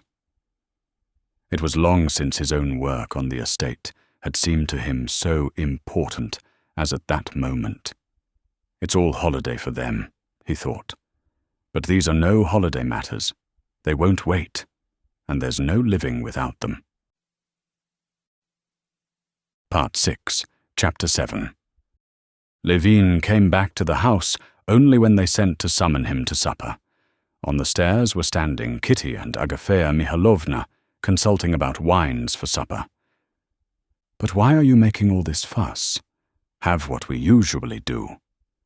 "No, Stiva doesn't drink." "Kostya, stop, what's the matter?"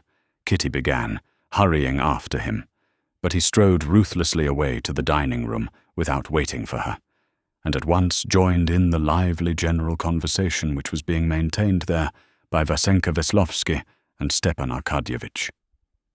"Well, what do you say? Are we going shooting tomorrow?" said Stepan Arkadyevitch.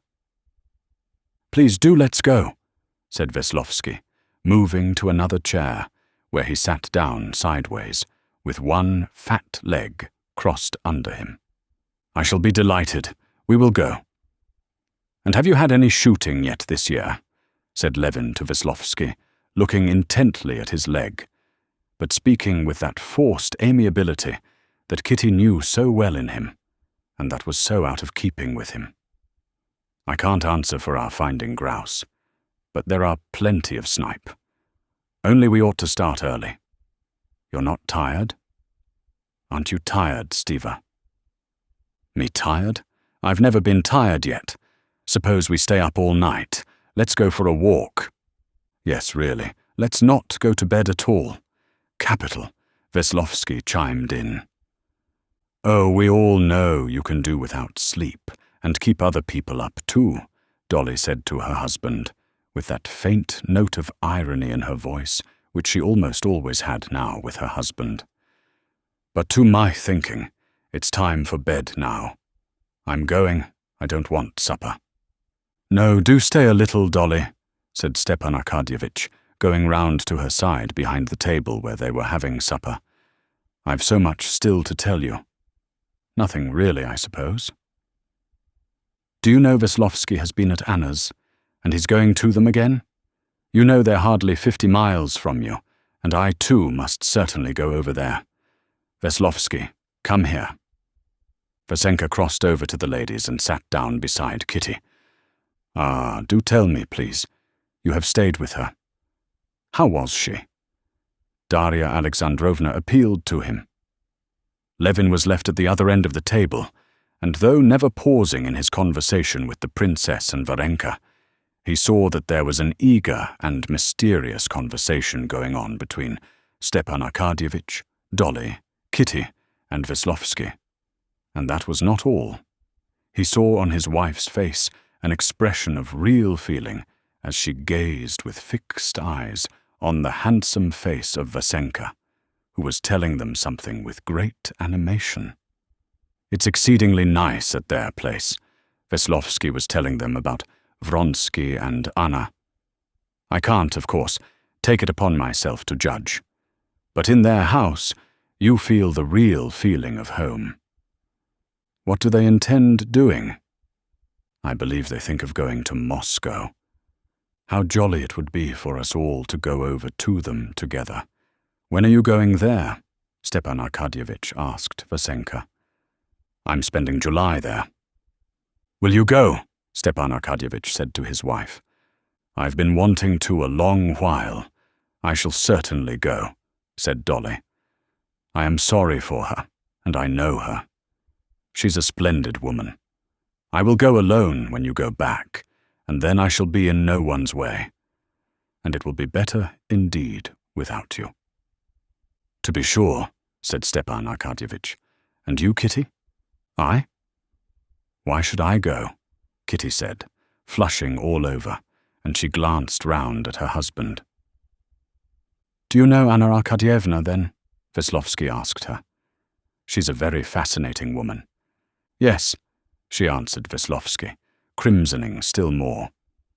She got up and walked across to her husband. "Are you going shooting, then?" "Tomorrow," she said. His jealousy had, in these few moments, especially at the flush that had overspread her cheeks while she was talking to Veslovsky, gone far indeed. Now, as he heard her words, he construed them in his own fashion.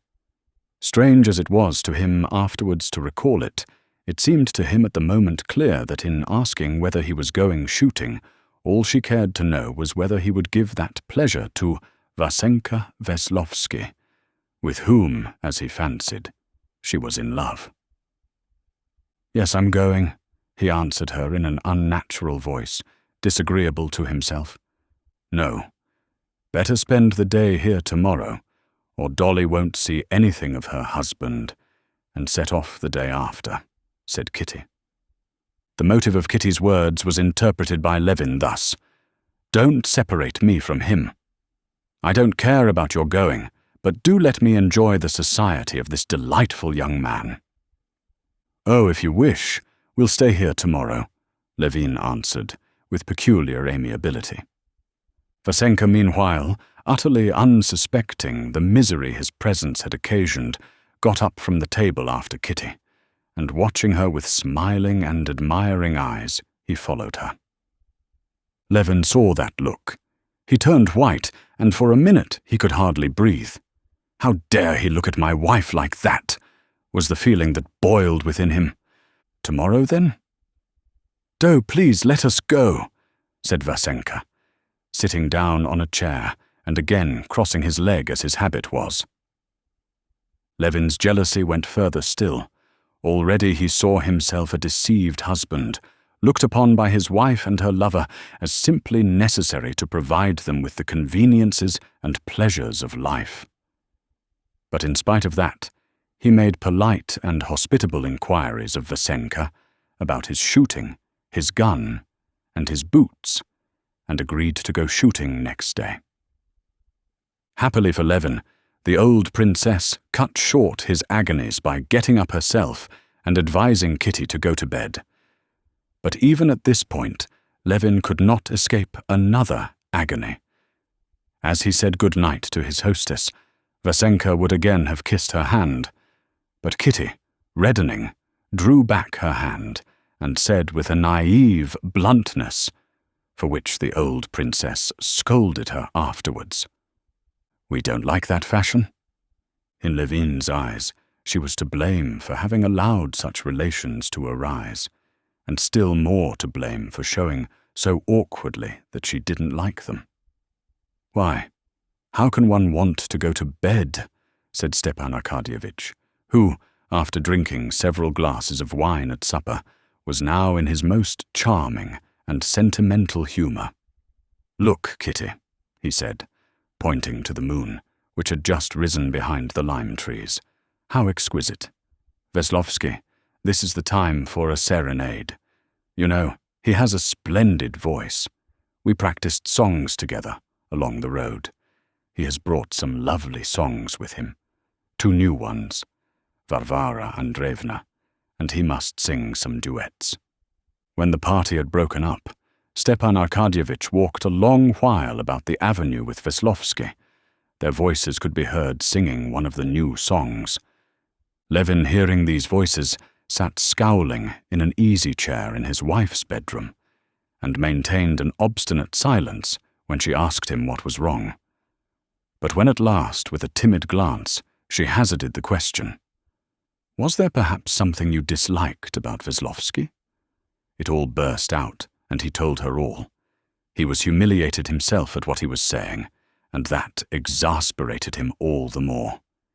He stood facing her with his eyes glittering menacingly under his scowling brows, and he squeezed his strong arms across his chest as though he were straining every nerve to hold himself in. The expression of his face would have been grim, and even cruel, if it had not at the same time had a look of suffering which touched her. His jaws were twitching, and his voice kept breaking. "You must understand that I'm not jealous. That's a nasty word. I can't be jealous, and believe that. I can't say what I feel, but this is awful. I'm not jealous, but I'm wounded, humiliated, that anybody dare think, that anybody dare look at you with eyes like that." "Eyes like what?" said Kitty, trying as conscientiously as possible to recall every word and gesture of that evening, and every shade implied in them. At the very bottom of her heart, she did think there had been something precisely at the moment when he had crossed over after her to the other end of the table. But she dared not own it, even to herself, and would have been even more unable to bring herself to say so to him, and so increase his suffering. And what can there possibly be attractive about me as I am now?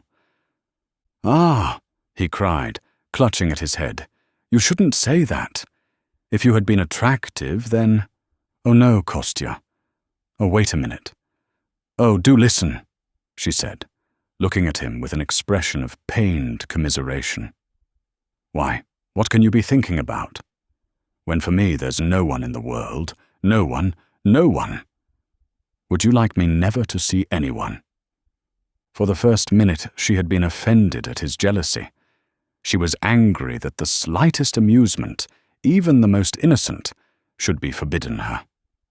But now she would readily have sacrificed, not merely such trifles, but everything, for his peace of mind, to save him from the agony he was suffering. "You must understand the horror and comedy of my position," he went on in a desperate whisper, "that he's in my house, that he's done nothing improper positively, except his free and easy airs and the way he sits on his legs. He thinks it's the best possible form, and so I'm obliged to be civil to him." "But Kostya, you're exaggerating," said Kitty, at the bottom of her heart, rejoicing at the depth of his love for her, shown now in his jealousy. "The most awful part of it all is that you're just as you always are, and especially now when to me you're something sacred, and we're so happy, so particularly happy, and all of a sudden a little wretch. He's not a little wretch. Why should I abuse him? I have nothing to do with him. But why should my, and your, happiness—" "Do you know, I understand now what it's all come from," Kitty was beginning. "Well, what? What?" "I saw how you looked while we were talking at supper." Well, Levin said in dismay. She told him what they had been talking about, and as she told him, she was breathless with emotion. Levin was silent for a space. Then he scanned her pale and distressed face, and suddenly he clutched at his head. "Katya, I've been worrying you. Darling, forgive me, it's madness. Katya, I'm a criminal, and how could you be so distressed at such idiocy? Oh, I was sorry for you. For me. How mad I am. But why make you miserable? It's awful to think that any outsider can shatter our happiness. It's humiliating too, of course. Oh, then I'll keep him here all the summer, and will overwhelm him with civility," said Levin, kissing her hands. "You shall see. Tomorrow. Oh, yes, we are going tomorrow." Part 6, Chapter 8. Next day, before the ladies were up, the wagonette and a trap for the shooting party were at the door, and Laska, aware since early morning that they were going shooting, after much whining and darting to and fro, had sat herself down in the wagonette beside the coachman, and, disapproving of the delay, was excitedly watching the door from which the sportsman still did not come out. The first to come out was Vasenka Veslovsky, in new high boots that reached halfway up his thick thighs, in a green blouse, with a new Russian leather cartridge belt, and in his Scotch cap with ribbons, with a brand-new English gun without a sling. Laska flew up to him, welcomed him, and jumping up, asked him in her own way whether the others were coming soon, but getting no answer from him, she returned to her post of observation and sank into repose again, her head on one side, and one ear pricked up to listen. At last the door opened with a creak, and Stepan Arkadyevitch's spot and tan pointer, Krak, flew out, running round and turning over in the air. Stepan Arkadyevitch himself followed with a gun in his hand and a cigar in his mouth. Good dog, Krak," he cried encouragingly to the dog, who put his paws up on his chest, catching at his game bag. Stepan Arkadyevitch was dressed in rough leggings and spats, in torn trousers and a short coat. On his head there was a wreck of a hat of indefinite form, but his gun of a new patent was a perfect gem, and his game bag and cartridge belt, though worn, were of the very best quality. Vasenka Veslovsky had had no notion before that it was truly chic for a sportsman to be in tatters, but to have his shooting outfit of the best quality. He saw it now as he looked at Stepan Arkadyevitch, radiant in his rags, graceful, well-fed, and joyous, a typical Russian nobleman. And he made up his mind that next time he went shooting, he would certainly adopt the same get-up. "Well, and what about our host?" he asked. "A young wife," said Stepan Arkadyevitch, smiling. "Yes, and such a charming one. He came down dressed. No doubt he's run up to her again." Stepan Arkadyevitch guessed right. Levin had run up again to his wife to ask her once more if she forgave him for his idiocy yesterday, and moreover, to beg her for Christ's sake to be more careful. The great thing was for her to keep away from the children. They might any minute push against her. Then he had once more to hear her declare that she was not angry with him for going away for 2 days, and to beg her to be sure to send him a note next morning by a servant on horseback, to write him, if it were but 2 words only, to let him know that all was well with her. Kitty was distressed, as she always was, at parting for a couple of days from her husband, but when she saw his eager figure, looking big and strong in his shooting boots and his white blouse, and a sort of sportsman elation and excitement incomprehensible to her, she forgot her own chagrin for the sake of his pleasure, and said good-bye to him cheerfully.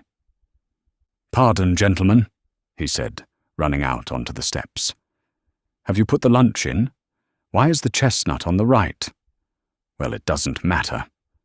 Laska, down. Go and lie down. Put it with the herd of oxen," he said to the herdsman, who was waiting for him at the steps with some question. "Excuse me. Here comes another villain." Levin jumped out of the wagonette, in which he had already taken his seat, to meet the carpenter, who came towards the steps with a rule in his hand. "You didn't come to the counting-house yesterday, and now you're detaining me." "Well, what is it?" "Would your honor let me make another turning? It's only 3 steps to add, and we make it just fit at the same time. It will be much more convenient." "You should have listened to me," Levin answered with annoyance. "I said, put the lines and then fit in the steps. Now there's no setting it right. Do as I told you, and make a new staircase."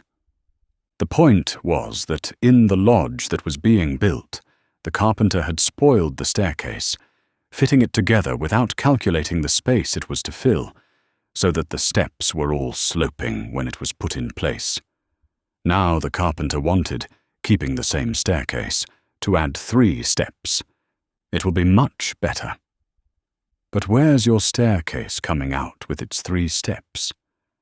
"Why, upon my word, sir," the carpenter said with a contemptuous smile, "it comes out right at the very spot. It starts, so to speak," he said, with a persuasive gesture. "It comes down, and comes down, and comes out. But 3 steps will add to the length too. Where is it to come out?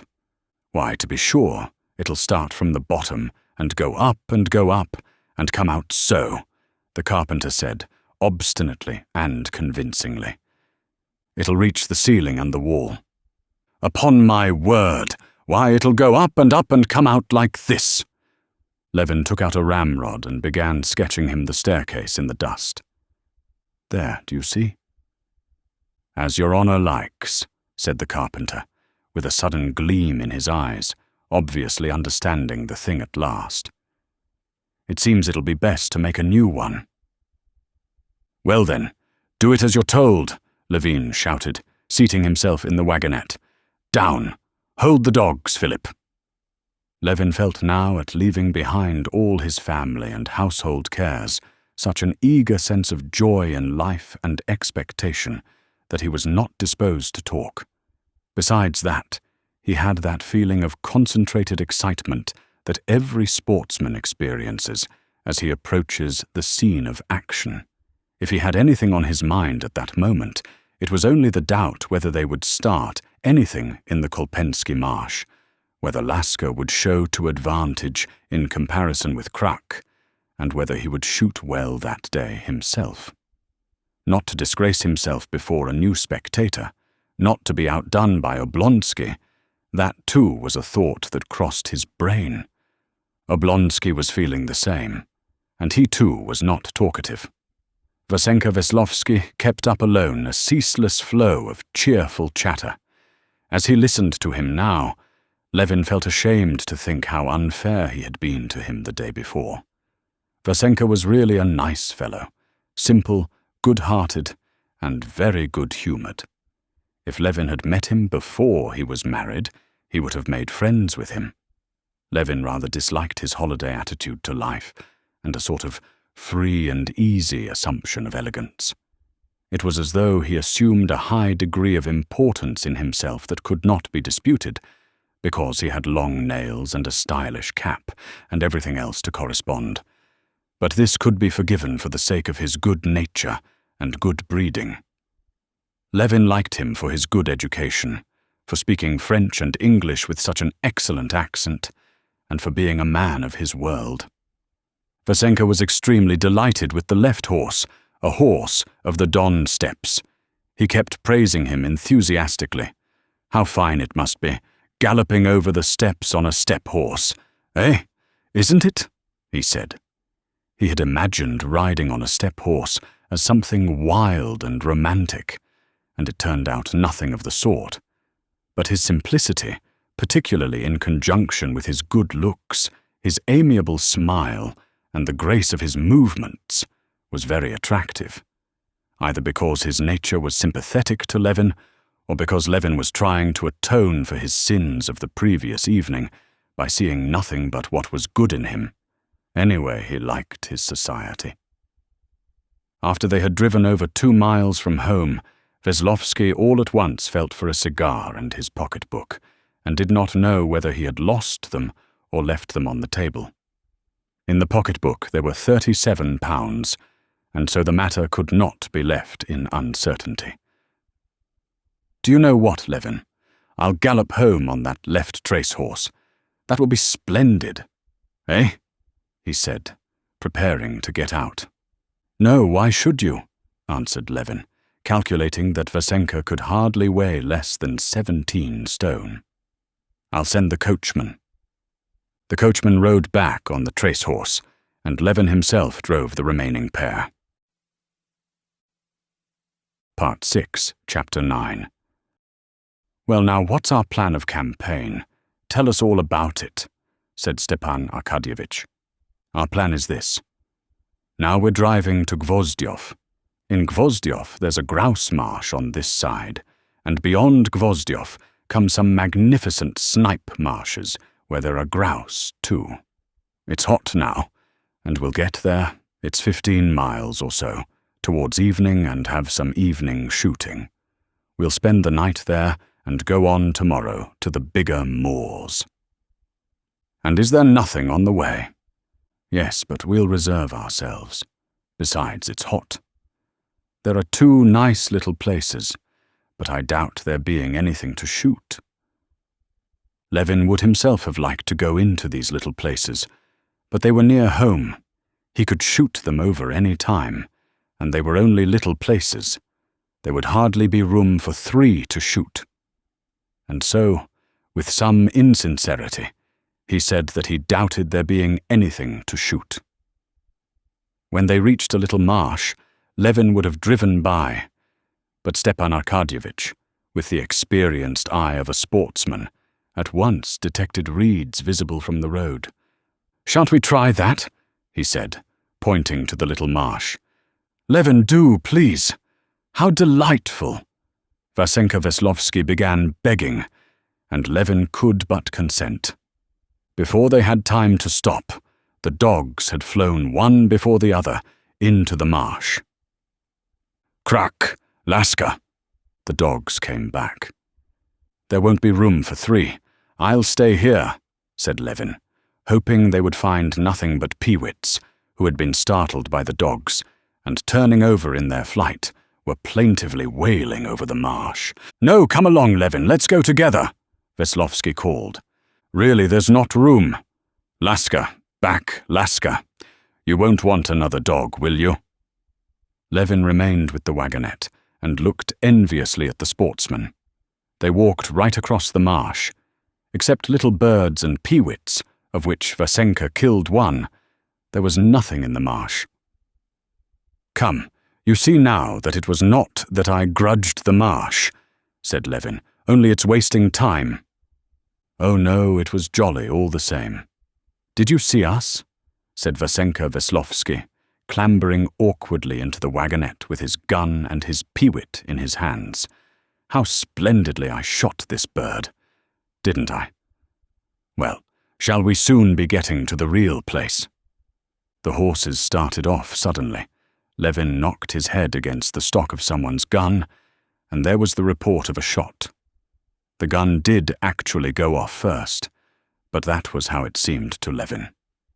It appeared that Vasenka Veslovsky had pulled only one trigger, and had left the other hammer still cocked.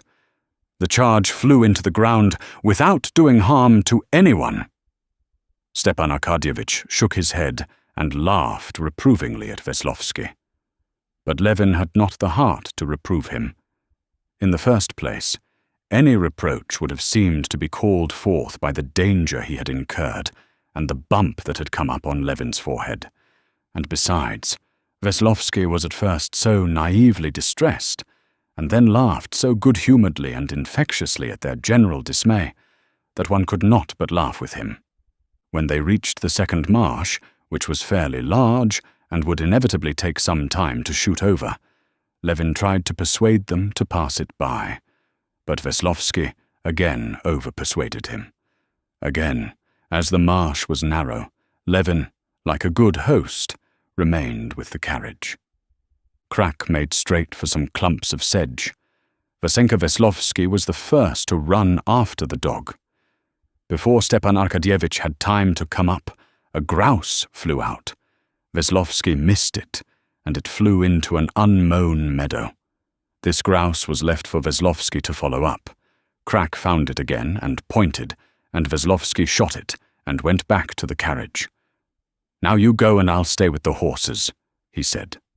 Levin had begun to feel the pangs of a sportsman's envy. He handed the reins to Veslovsky and walked into the marsh. Laska, who had been plaintively whining and fretting against the injustice of her treatment, flew straight ahead to a hopeful place that Levin knew well, and that Krak had not yet come upon. "Why don't you stop her?" shouted Stepan Arkadyevitch.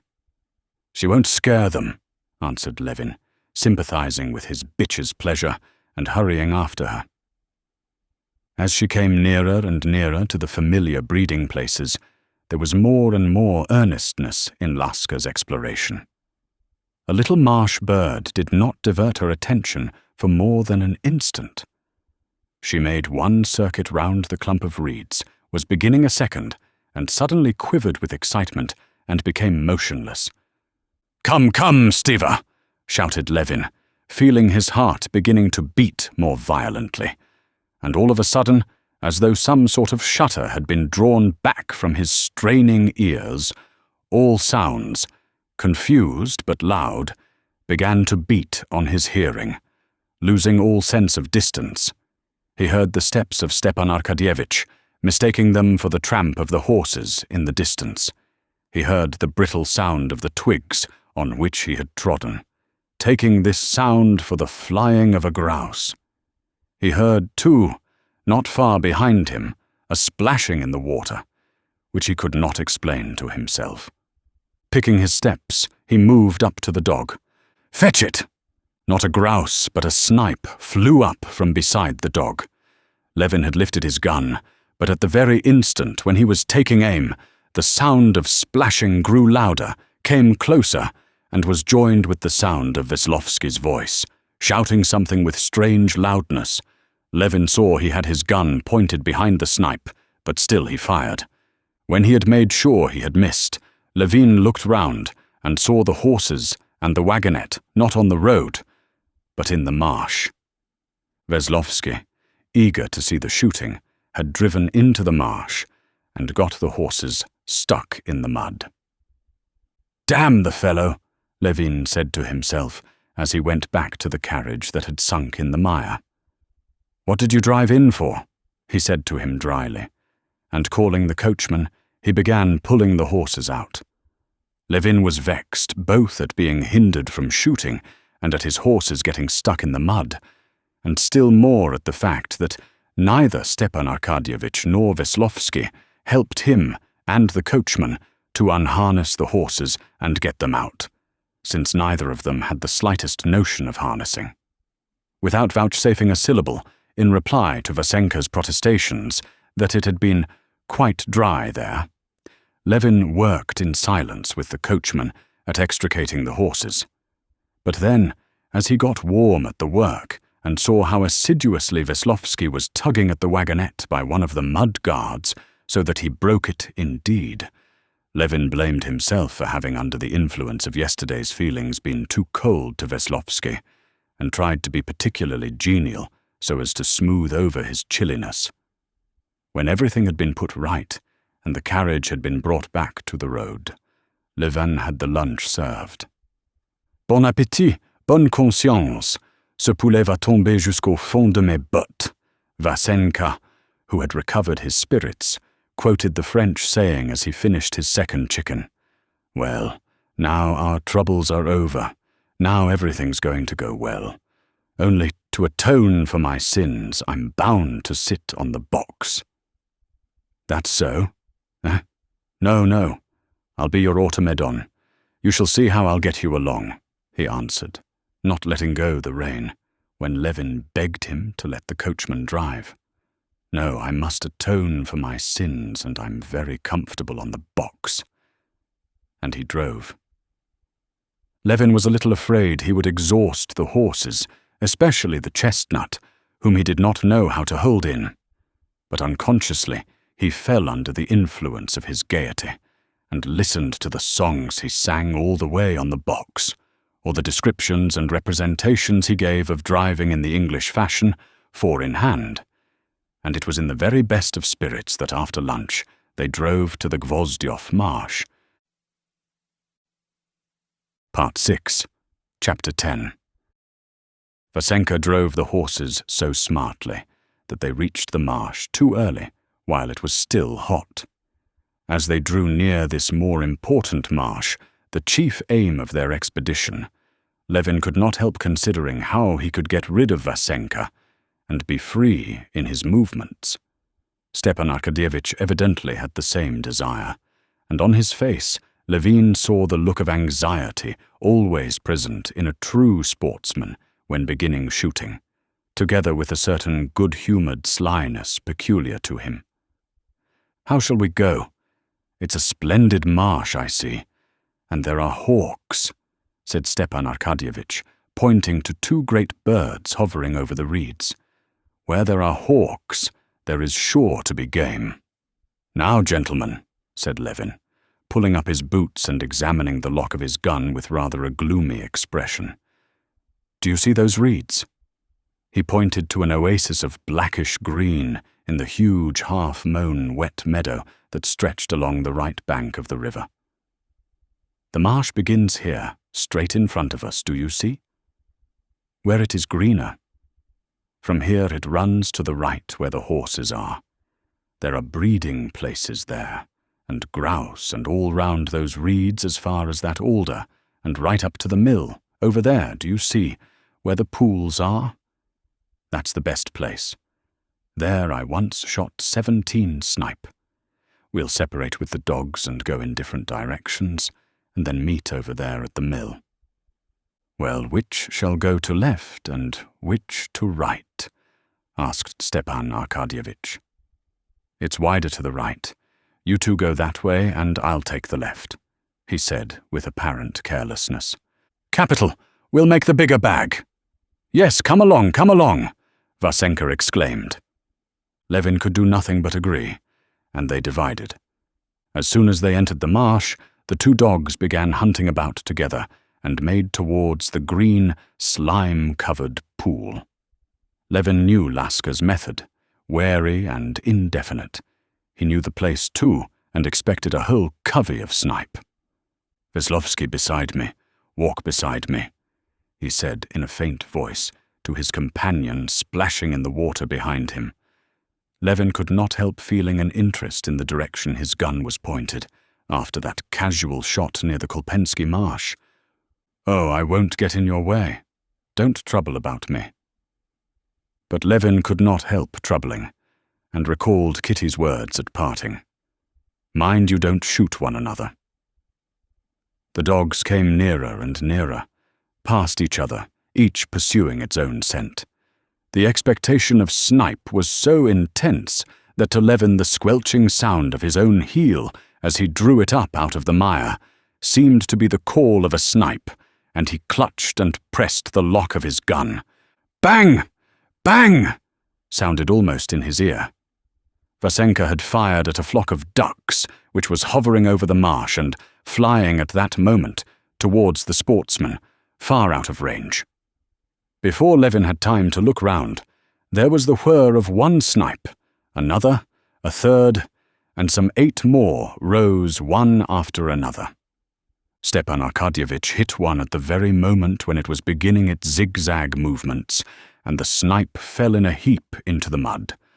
Oblonsky aimed deliberately at another, still flying low in the reeds, and together with the report of the shot, that snipe too fell, and it could be seen fluttering out where the sedge had been cut, its unhurt wing showing white beneath. Levin was not so lucky. He aimed at his first bird too low, and missed. He aimed at it again, just as it was rising. But at that instant, another snipe flew up at his very feet, distracting him so that he missed again. While they were loading their guns, another snipe rose, and Veslovsky, who had had time to load again, sent 2 charges of small shot into the water. Stepan Arkadyevitch picked up his snipe, and with sparkling eyes looked at Levin. "Well, now let us separate," said Stepan Arkadyevitch, and limping on his left foot, holding his gun in readiness and whistling to his dog, he walked off in one direction. Levin and Veslovsky walked in the other. It always happened with Levin that when his first shots were a failure, he got hot and out of temper, and shot badly the whole day. So it was that day. The snipe showed themselves in numbers. They kept flying up from just under the dogs, from under the sportsman's legs, and Levin might have retrieved his ill luck. But the more he shot, the more he felt disgraced in the eyes of Veslovsky, who kept popping away merrily and indiscriminately, killing nothing, and not in the slightest abashed by his ill success. Levin, in feverish haste, could not restrain himself, got more and more out of temper, and ended by shooting almost without a hope of hitting. Laska, indeed, seemed to understand this. She began looking more languidly and gazed back at the sportsman, as it were, with perplexity or reproach in her eyes. Shots followed shots in rapid succession. The smoke of the powder hung about the sportsman, while in the great roomy net of the game bag there were only 3 light little snipe, and of these 1 had been killed by Veslovsky alone, and 1 by both of them together. Meanwhile, from the other side of the marsh came the sound of Stepan Arkadyevitch's shots, not frequent, but, as Levin fancied, well directed, for almost after each they heard crack, crack, a port. This excited Levin still more. The snipe were floating continually in the air over the reeds, their whirring wings close to the earth, and their harsh cries high in the air could be heard on all sides. The snipe that had risen first and flown up into the air settled again before the sportsman. Instead of 2 hawks, there were now dozens of them, hovering with shrill cries over the marsh. After walking through the larger half of the marsh, Levin and Veslovsky reached the place where the peasants' mowing grass was divided into long strips reaching to the reeds, marked off in one place by the trampled grass, in another by a path mown through it. Half of these strips had already been mown. Though there was not so much hope of finding birds in the uncut part as the cut part, Levin had promised Stepan Arkadyevitch to meet him, and so he walked on with his companion through the cut and uncut patches. "Hi, sportsman," shouted one of a group of peasants, sitting on an unharnessed cart. "Come and have some lunch with us. Have a drop of wine." Levin looked round. "Come along, it's all right," shouted a good-humoured-looking, bearded peasant with a red face, showing his white teeth in a grin and holding up a greenish bottle that flashed in the sunlight. "Qu'est-ce qu'ils disent?" asked Veslovsky. "They invite you to have some vodka. Most likely they've been dividing the meadow into lots." "I should have some," said Levin, not without some guile, hoping Veslovsky would be tempted by the vodka and would go away to them. "Why do they offer it?" "Oh, they're merry-making. Really, you should join them. You would be interested." "Allons, c'est curieux." You go, you'll find the way to the mill," cried Levin, and looking round, he perceived with satisfaction that Veslovsky, bent and stumbling with weariness, holding his gun out at arm's length, was making his way out of the marsh towards the peasants. "You come too," the peasants shouted to Levin. "Never fear, you taste our cake." Levin felt a strong inclination to drink a little vodka and to eat some bread. He was exhausted and felt it a great effort to drag his staggering legs out of the mire, and for a minute he hesitated. But Laska was setting, and immediately all his weariness vanished, and he walked lightly through the swamp towards the dog. A snipe flew up at his feet. He fired and killed it. Laska still pointed. "Fetch it!"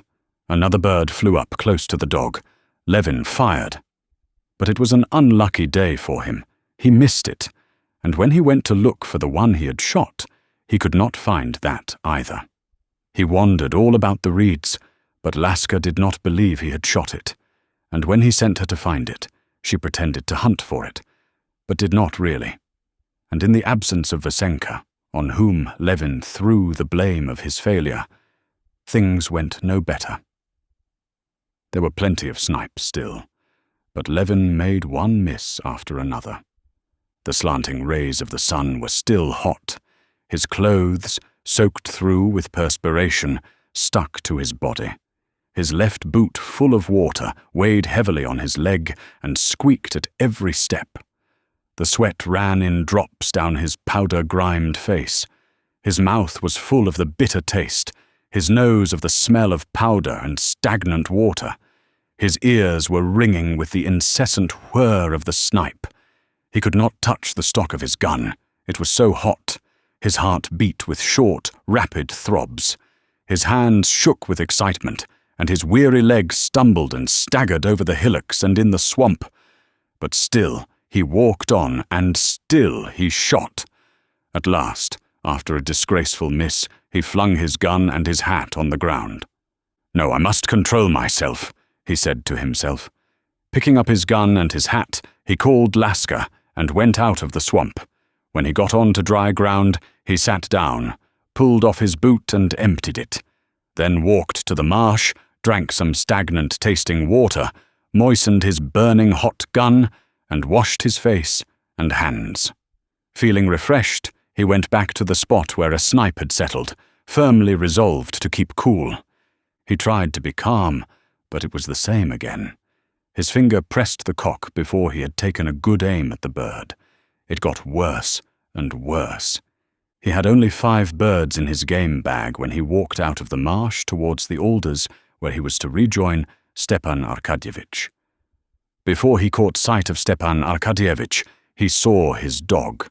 Krak darted out from behind the twisted root of an alder, black all over with the stinking mire of the marsh, and with the air of a conqueror sniffed at Laska. Behind Krak there came into view in the shade of the alder tree the shapely figure of Stepan Arkadyevitch. He came to meet him, red and perspiring, with unbuttoned neckband still limping in the same way.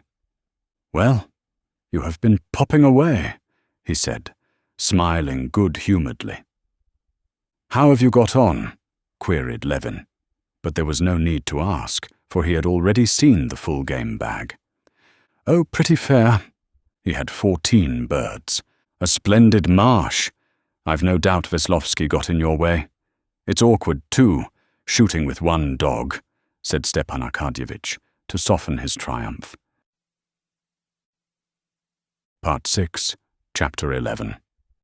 When Levin and Stepan Arkadyevitch reached the peasant's hut where Levin always used to stay, Veslovsky was already there.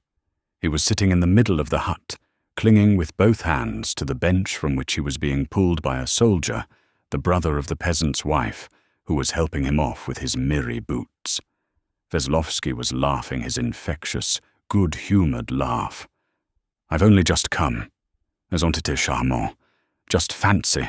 They gave me drink, fed me. Such bread, it was exquisite. Délicieux.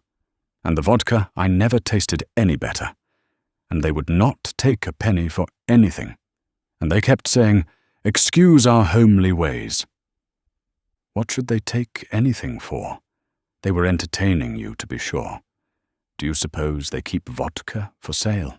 said the soldier, succeeding at last in pulling the soaked boot off the blackened stocking. In spite of the dirtiness of the hut, which was all muddied by their boots and the filthy dogs licking themselves clean, and the smell of marsh mud and powder that filled the room, and the absence of knives and forks, the party drank their tea and ate their supper with a relish only known to sportsmen. Washed and clean, they went into a hay barn swept ready for them, where the coachman had been making up beds for the gentlemen. Though it was dusk, not one of them wanted to go to sleep. After wavering among reminiscences and anecdotes of guns, of dogs, and of former shooting parties, the conversation rested on a topic that interested all of them.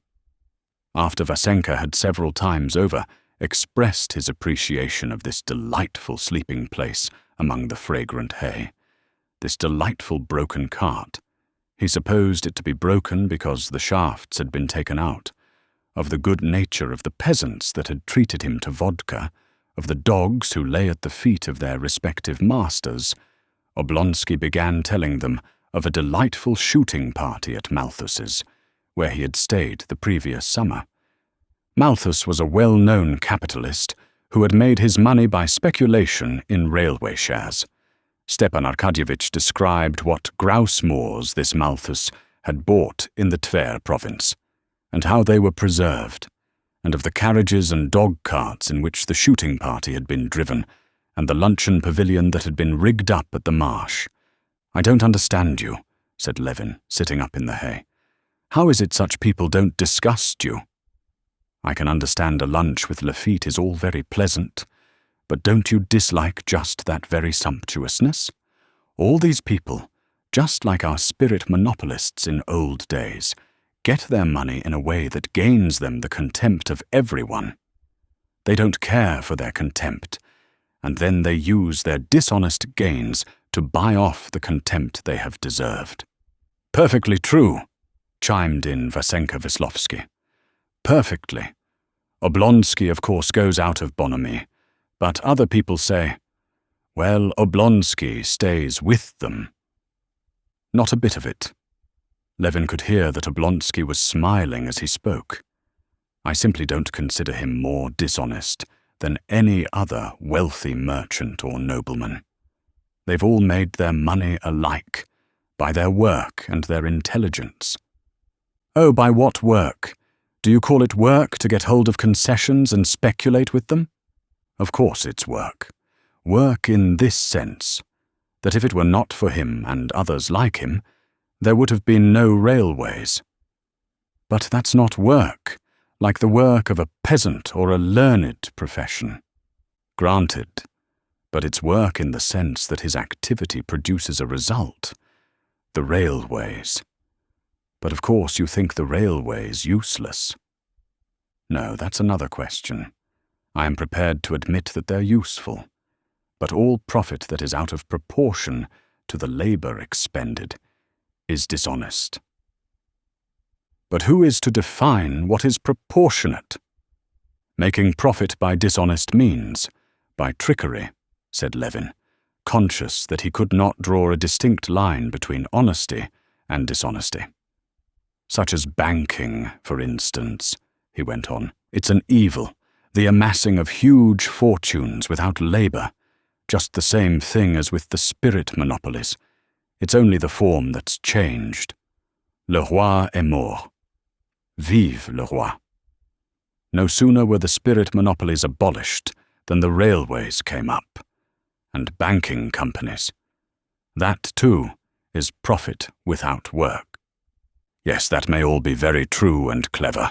Lie down, Krak, Stepan Arkadyevitch called to his dog, who was scratching and turning over all the hay. He was obviously convinced of the correctness of his position, and so talked serenely and without haste.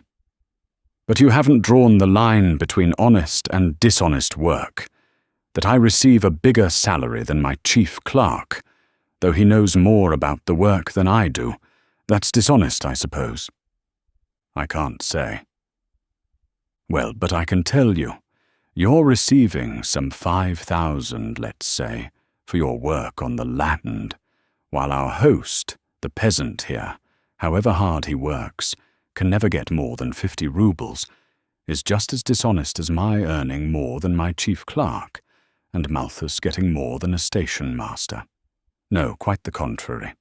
I see that society takes up a sort of antagonistic attitude to these people, which is utterly baseless, and I fancy there's envy at the bottom of it.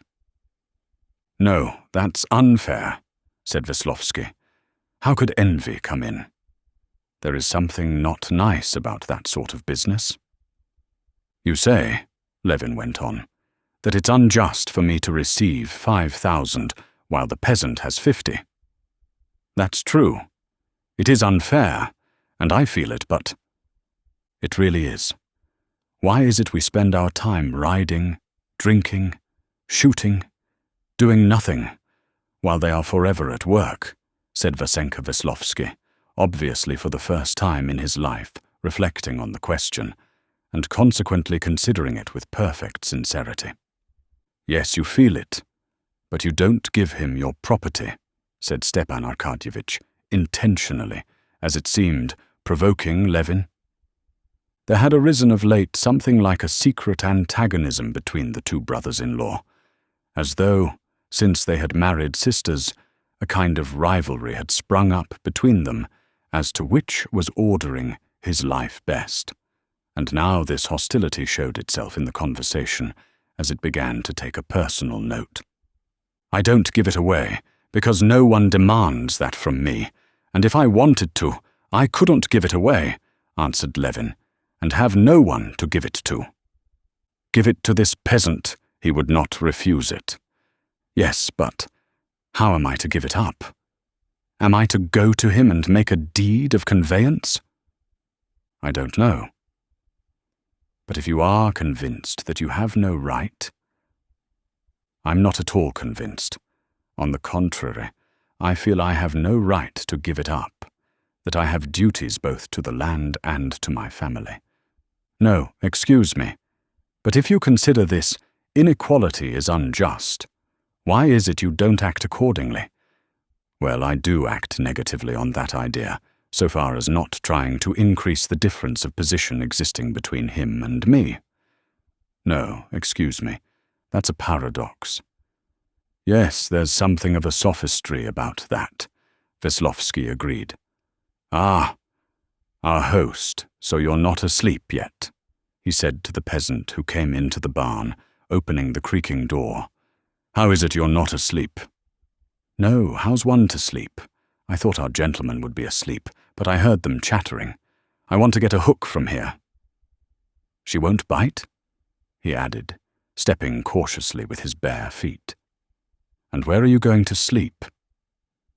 "We are going out for the night with the beasts." "Ah, what a night," said Veslovsky, looking out at the edge of the hut and the unharnessed wagonette that could be seen in the faint light of the evening glow in the great frame of the open doors. "But listen, there are women's voices singing, and on my word, not badly too. Who's that singing, my friend?" "That's the maids from hard by here. Let's go, let's have a walk. We shan't go to sleep, you know. Oblonsky, come along."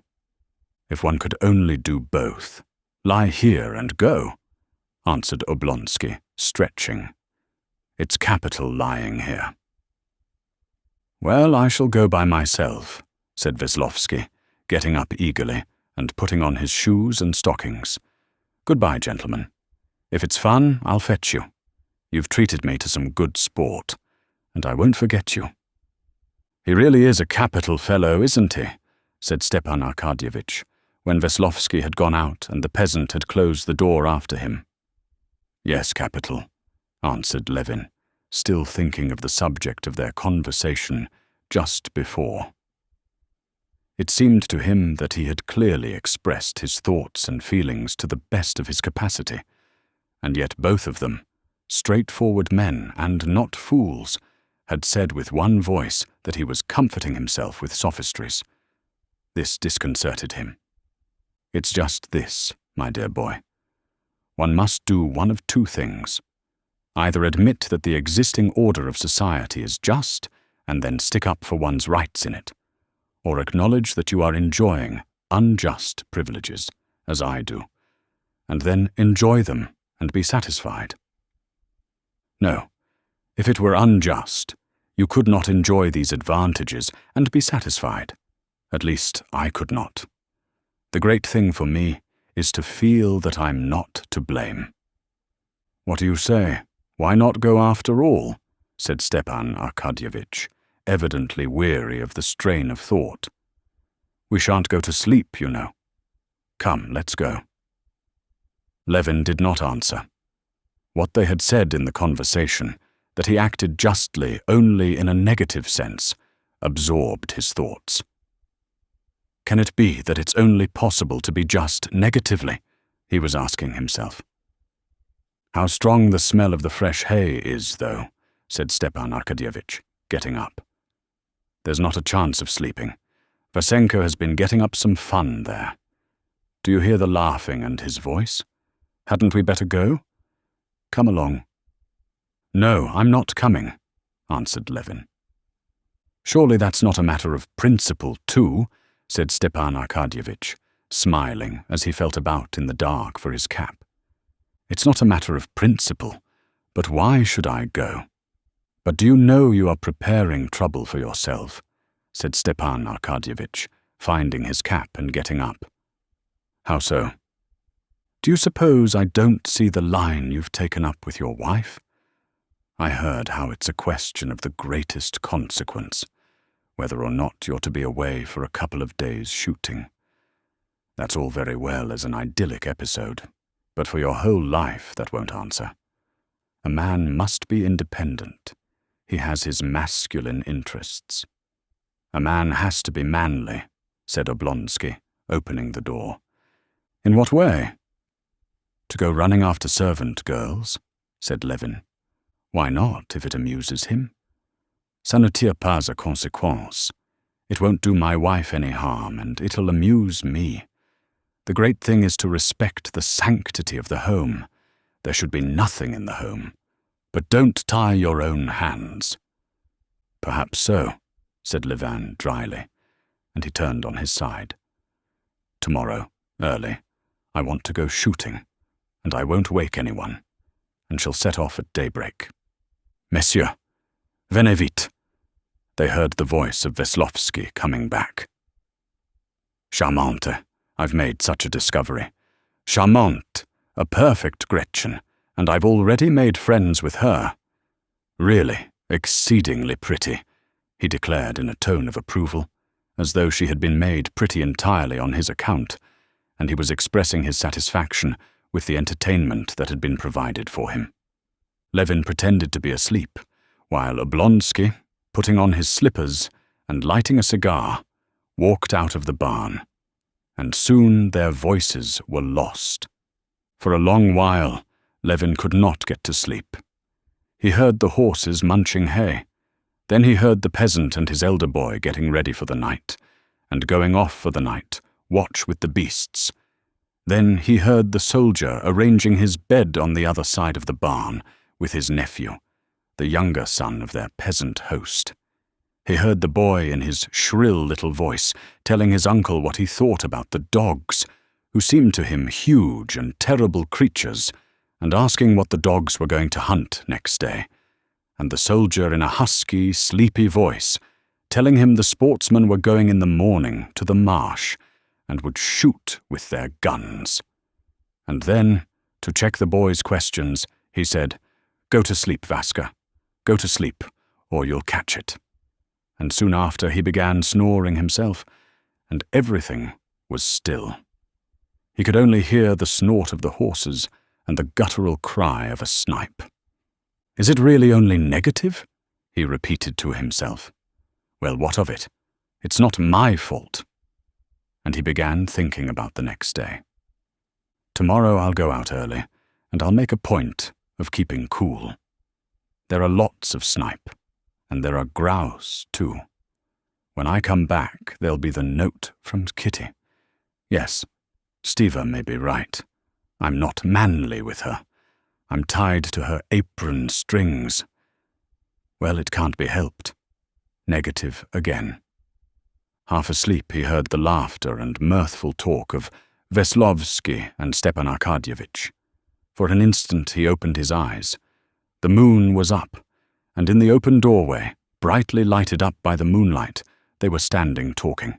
Stepan Arkadyevitch was saying something of the freshness of one girl, comparing her to a freshly peeled nut, and Veslovsky, with his infectious laugh, was repeating some words, probably said to him by a peasant. You do your best to get round her." Levin, half asleep, said, "Gentlemen, tomorrow before daylight," and fell asleep. Part 6, Chapter 12. Waking up at earliest dawn, Levin tried to wake his companions. Vasenka, lying on his stomach, with one leg in a stocking thrust out, was sleeping so soundly that he could elicit no response. Oblonsky, half asleep, declined to get up so early. Even Laska, who was asleep, curled up in the hay, got up unwillingly, and lazily stretched out, and straightened her hind legs one after the other. Getting on his boots and stockings, taking his gun, and carefully opening the creaking door of the barn, Levin went out into the road. The coachmen were sleeping in their carriages. The horses were dozing. Only one was lazily eating oats, dipping its nose into the manger. It was still grey out of doors. "Why are you up so early, my dear?" the old woman, their hostess, said, coming out of the hut and addressing him affectionately as an old friend. "Going shooting, Granny. Do I go this way to the marsh?" "Straight out at the back, by our threshing floor, my dear, and hemp patches. There's a little footpath." Stepping carefully with her sunburnt bare feet, the old woman conducted Levin and moved back the fence for him by the threshing floor. "Straight on, and you'll come to the marsh. Our lads drove the cattle there yesterday evening." Laska ran eagerly forward along the little path. Levin followed her with a light, rapid step, continually looking at the sky. He hoped the sun would not be up before he reached the marsh. But the sun did not delay. The moon, which had been bright when he went out, by now shone only like a crescent of quicksilver. The pink flush of dawn, which one could not help seeing before, now had to be sought to be discerned at all.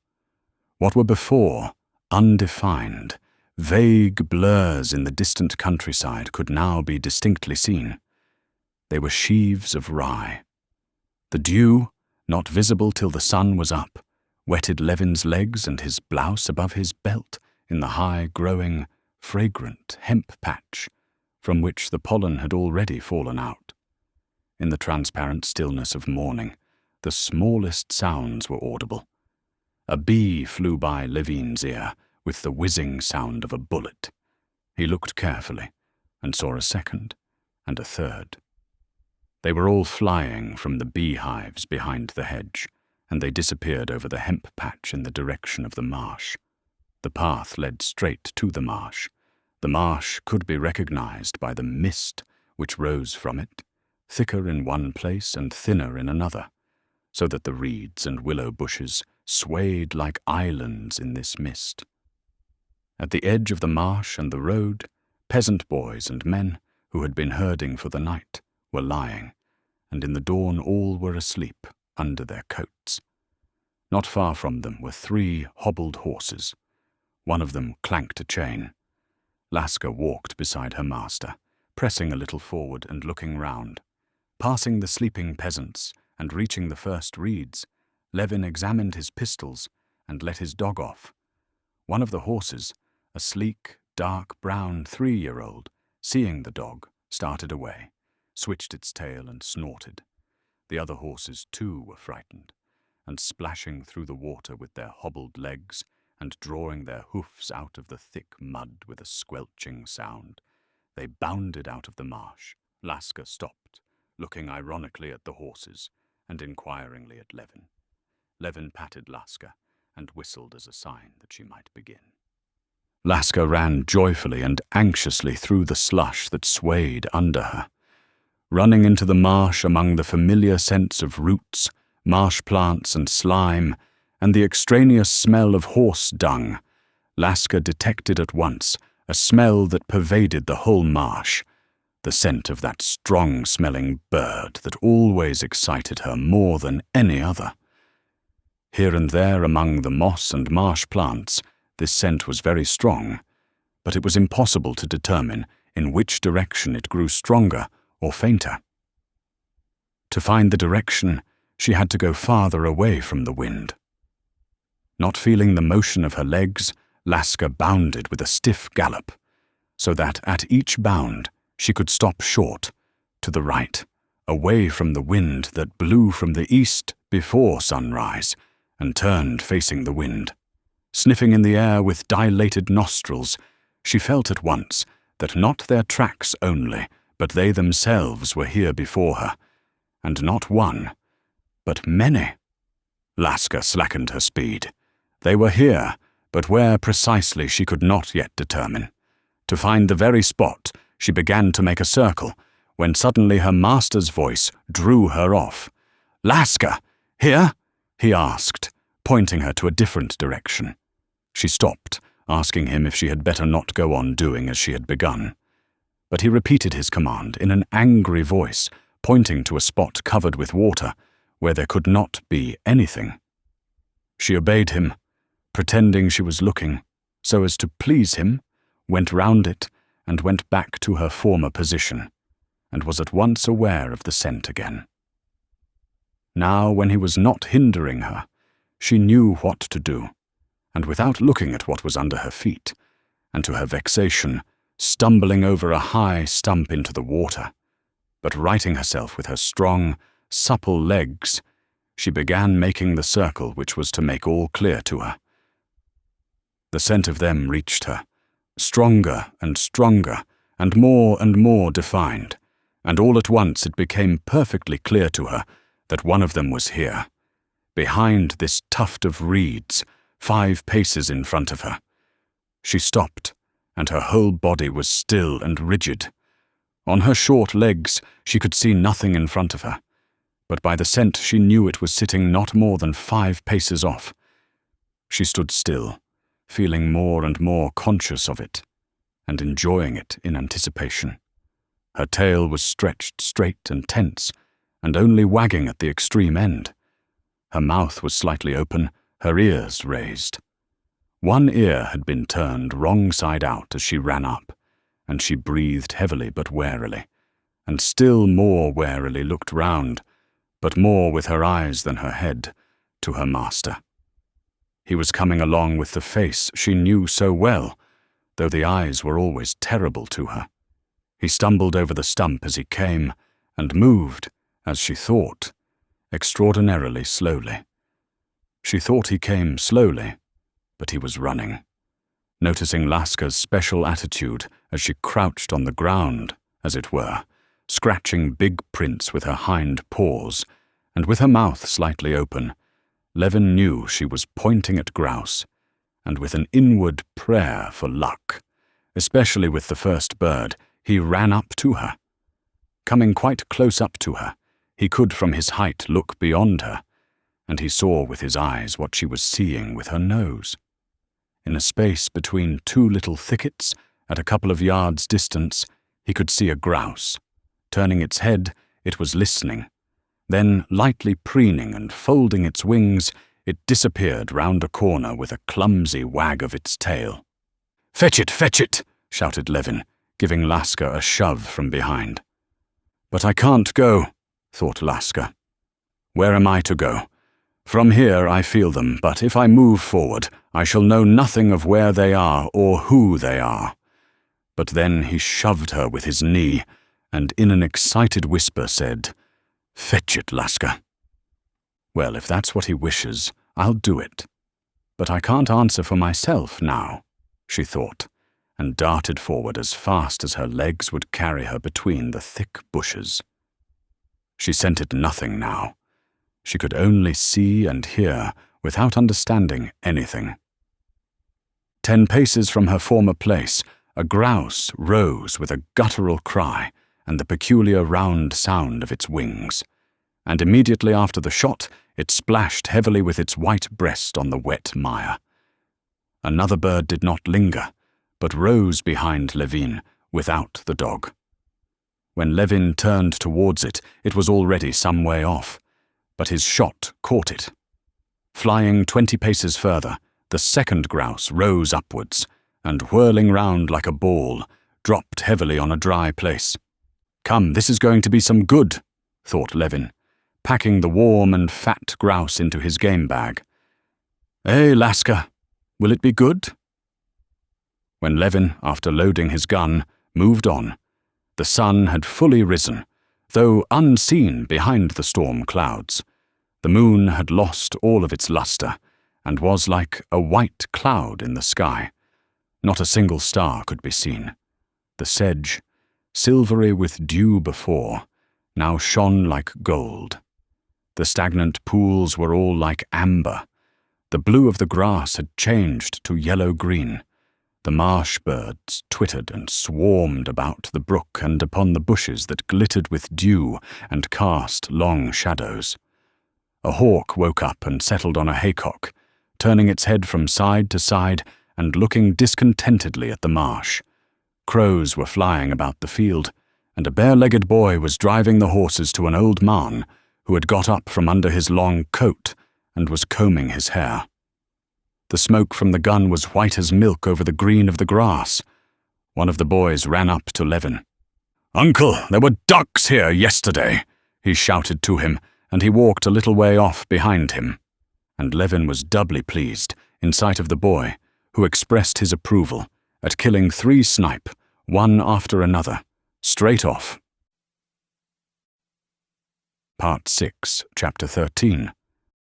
The sportsman's saying that if the first beast or the first bird is not missed, the day will be lucky, turned out correct. At 10 o'clock, Levin, weary, hungry, and happy after a tramp of 20 miles, returned to his night's lodging with 19 head of fine game and 1 duck, which he tied to his belt, as it would not go into the game bag. His companions had long been awake, and had had time to get hungry and have breakfast. "Wait a bit. Wait a bit. I know there are 19, said Levin, counting a second time over the grouse and snipe, that looked so much less important now, bent and dry and blood-stained, with heads crooked aside, than they did when they were flying. The number was verified, and Stepan Arkadyevitch's envy pleased Levin. He was pleased, too, on returning to find the man sent by Kitty with a note was already there. "I am perfectly well and happy. If you were uneasy about me, you can feel easier than ever. I've a new bodyguard, Maria Vlasievna. This was the midwife, a new and important personage in Levine's domestic life. She has come to have a look at me. She found me perfectly well, and we have kept her till you are back. All are happy and well, and please don't be in a hurry to come back. But if the sport is good, stay another day. These two pleasures, his lucky shooting and the letter from his wife, were so great that two slightly disagreeable incidents passed lightly over Levin. One was that the chestnut trace horse, who had been unmistakably overworked on the previous day, was off his feed and out of sorts. The coachman said he was overdriven yesterday, Konstantin Dmitrievitch. Yes, indeed, driven 10 miles with no sense. The other unpleasant incident, which for the first minute destroyed his good humour, though later he laughed at it a great deal, was to find that of all the provisions Kitty had provided in such abundance that one would have thought there was enough for a week, nothing was left. On his way back, tired and hungry from shooting, Levin had so distinct a vision of meat pies that as he approached the hut he seemed to smell and taste them, as Laska had smelt the game, and he immediately told Philip to give him some. It appeared that there were no pies left, nor even any chicken. "Well, this fellow's appetite," said Stepan Arkadyevitch, laughing and pointing at Vasenka Veslovsky. "I never suffer from loss of appetite, but he's really marvelous." "Well, it can't be helped," said Levin, looking gloomily at Veslovsky. "Well, Philip, give me some beef, then." "The beef's been eaten, and the bones given to the dogs," answered Philip. Levin was so hurt that he said, in a tone of vexation, "You might have left me something," and he felt ready to cry. "Then put away the game," he said in a shaking voice to Philip, trying not to look at Vasenka, "and cover them with some nettles, and you might at least ask for some milk for me." But when he had drunk some milk, he felt ashamed immediately at having shown his annoyance to a stranger, and he began to laugh at his hungry mortification. In the evening they went shooting again, and Veslovsky had several successful shots, and in the night they drove home. Their homeward journey was as lively as their drive out had been. Veslovsky sang songs, and related with enjoyment his adventures with the peasants, who had regaled him with vodka, and said to him, "Excuse our homely ways," and his night's adventures with Kiss in the Ring, and the servant girl and the peasant, who had asked him, was he married, and on learning that he was not, said to him, "Well, mind you don't run after other men's wives, you'd better get one of your own." These words had particularly amused Veslovsky. Altogether, I've enjoyed our outing awfully. And you, Levin? "I have, very much," Levin said, quite sincerely. It was particularly delightful to him to have got rid of the hostility he had been feeling towards Vasenka Veslovsky at home, and to feel instead the most friendly disposition to him. Part 6, Chapter 14. Next day at 10 o'clock, Levin, who had already gone his rounds, knocked at the room where Vasenka had been put for the night. "Entrez," Veslovsky called to him. "Excuse me, I've only just finished my ablutions," he said, smiling, standing before him in his underclothes only. "Don't mind me, please." Levin sat down in the window. "Have you slept well?" "Like the dead. What sort of day is it for shooting?" "What will you take, tea or coffee?" "Neither. I'll wait till lunch. I'm really ashamed. I suppose the ladies are down. A walk now would be capital. You show me your horses." After walking about the garden, visiting the stable, and even doing some gymnastic exercises together on the parallel bars, Levin returned to the house with his guest and went with him into the drawing-room. "We had splendid shooting and so many delightful experiences," said Veslovsky, going up to Kitty, who was sitting at the samovar. What a pity ladies are cut off from these delights. Well, I suppose he must say something to the lady of the house, Levin said to himself. Again he fancied something in the smile, in the all-conquering air with which their guest addressed Kitty. The princess, sitting on the other side of the table with Maria Vlasyevna and Stepan Arkadyevitch, called Levin to her side and began to talk to him about moving to Moscow for Kitty's confinement and getting ready rooms for them. Just as Levin had disliked all the trivial preparations for his wedding, as derogatory to the grandeur of the event, now he felt still more offensive the preparations for the approaching birth, the date of which they reckoned, it seemed, on their fingers. He tried to turn a deaf ear to these discussions of the best patterns of long clothes for the coming baby, tried to turn away and avoid seeing the mysterious, endless strips of knitting, the triangles of linen and so on to which Dolly attached special importance. The birth of a son, he was certain it would be a son, which was promised him, but which he still could not believe in. So marvelous, it seemed, presented itself to his mind, on one hand, as a happiness so immense, and therefore so incredible. On the other, as an event so mysterious, that this assumption of a definite knowledge of what would be, and consequent preparation for it, as for something ordinary that did happen to people, jarred on him as confusing and humiliating.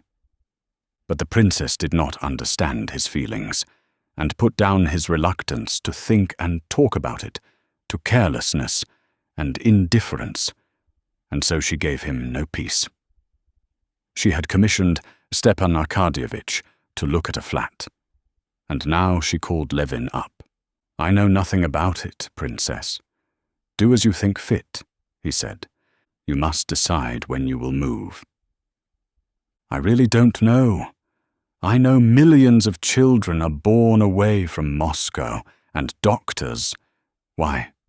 But if so—" "Oh, no, as Kitty wishes. We can't talk to Kitty about it. Do you want me to frighten her? Why, this spring, Natalia Golitsina died from having an ignorant doctor." "I will do just what you say," he said gloomily. The princess began talking to him, but he did not hear her. Though the conversation with the princess had indeed jarred upon him, he was gloomy, not on account of that conversation, but from what he saw at the samovar. "No, it's impossible," he thought, glancing now and then at Vasenka, bending over Kitty, telling her something with his charming smile, and at her, flushed and disturbed. There was something not nice in Vasenka's attitude, in his eyes, in his smile.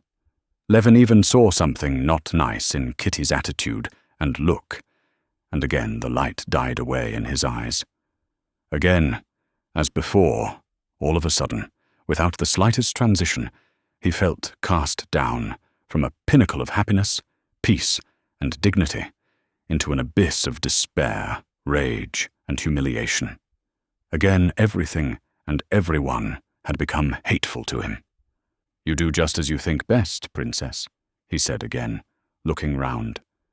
"Heavy is the cap of Monomakh," Stepan Arkadyevitch said playfully, hinting, evidently, not simply at the princess's conversation, but at the cause of Levin's agitation, which he had noticed. "How late you are today, Dolly." Everyone got up to greet Darya Alexandrovna. Vasenka only rose for an instant, and with the lack of courtesy to ladies characteristic of the modern young man, he scarcely bowed and resumed his conversation again, laughing at something. "I've been worried about Masha. She did not sleep well and is dreadfully tiresome today," said Dolly. The conversation Vasenka had started with Kitty was running on the same lines as on the previous evening, discussing Anna, and whether love is to be put higher than worldly considerations. Kitty disliked the conversation, and she was disturbed both by the subject and the tone in which it was conducted, and also by the knowledge of the effect it would have on her husband. But she was too simple and innocent to know how to cut short this conversation, or even to conceal the superficial pleasure afforded her by the young man's very obvious admiration. She wanted to stop it, but she did not know what to do. Whatever she did, she knew would be observed by her husband, and the worst interpretation put on it. And, in fact, when she asked Dolly what was wrong with Masha and Vasenka, waiting till this uninteresting conversation was over, began to gaze indifferently at Dolly, the question struck Levin as an unnatural and disgusting piece of hypocrisy. "What do you say? Shall we go and look for mushrooms today?" said Dolly. "By all means, please. And I shall come too," said Kitty, and she blushed. She wanted from politeness to ask Vasenka whether he would come, and she did not ask him. "Where are you going, Kostya?" she asked her husband with a guilty face, as he passed by her with a resolute step. This guilty air confirmed all his suspicions. "The mechanician came when I was away. I haven't seen him yet," he said, not looking at her. He went downstairs, but before he had time to leave his study, he heard his wife's familiar footsteps running with reckless speed to him. "What do you want?" he said to her shortly. "We are busy." "I beg your pardon," she said to the German mechanician. "I want a few words with my husband."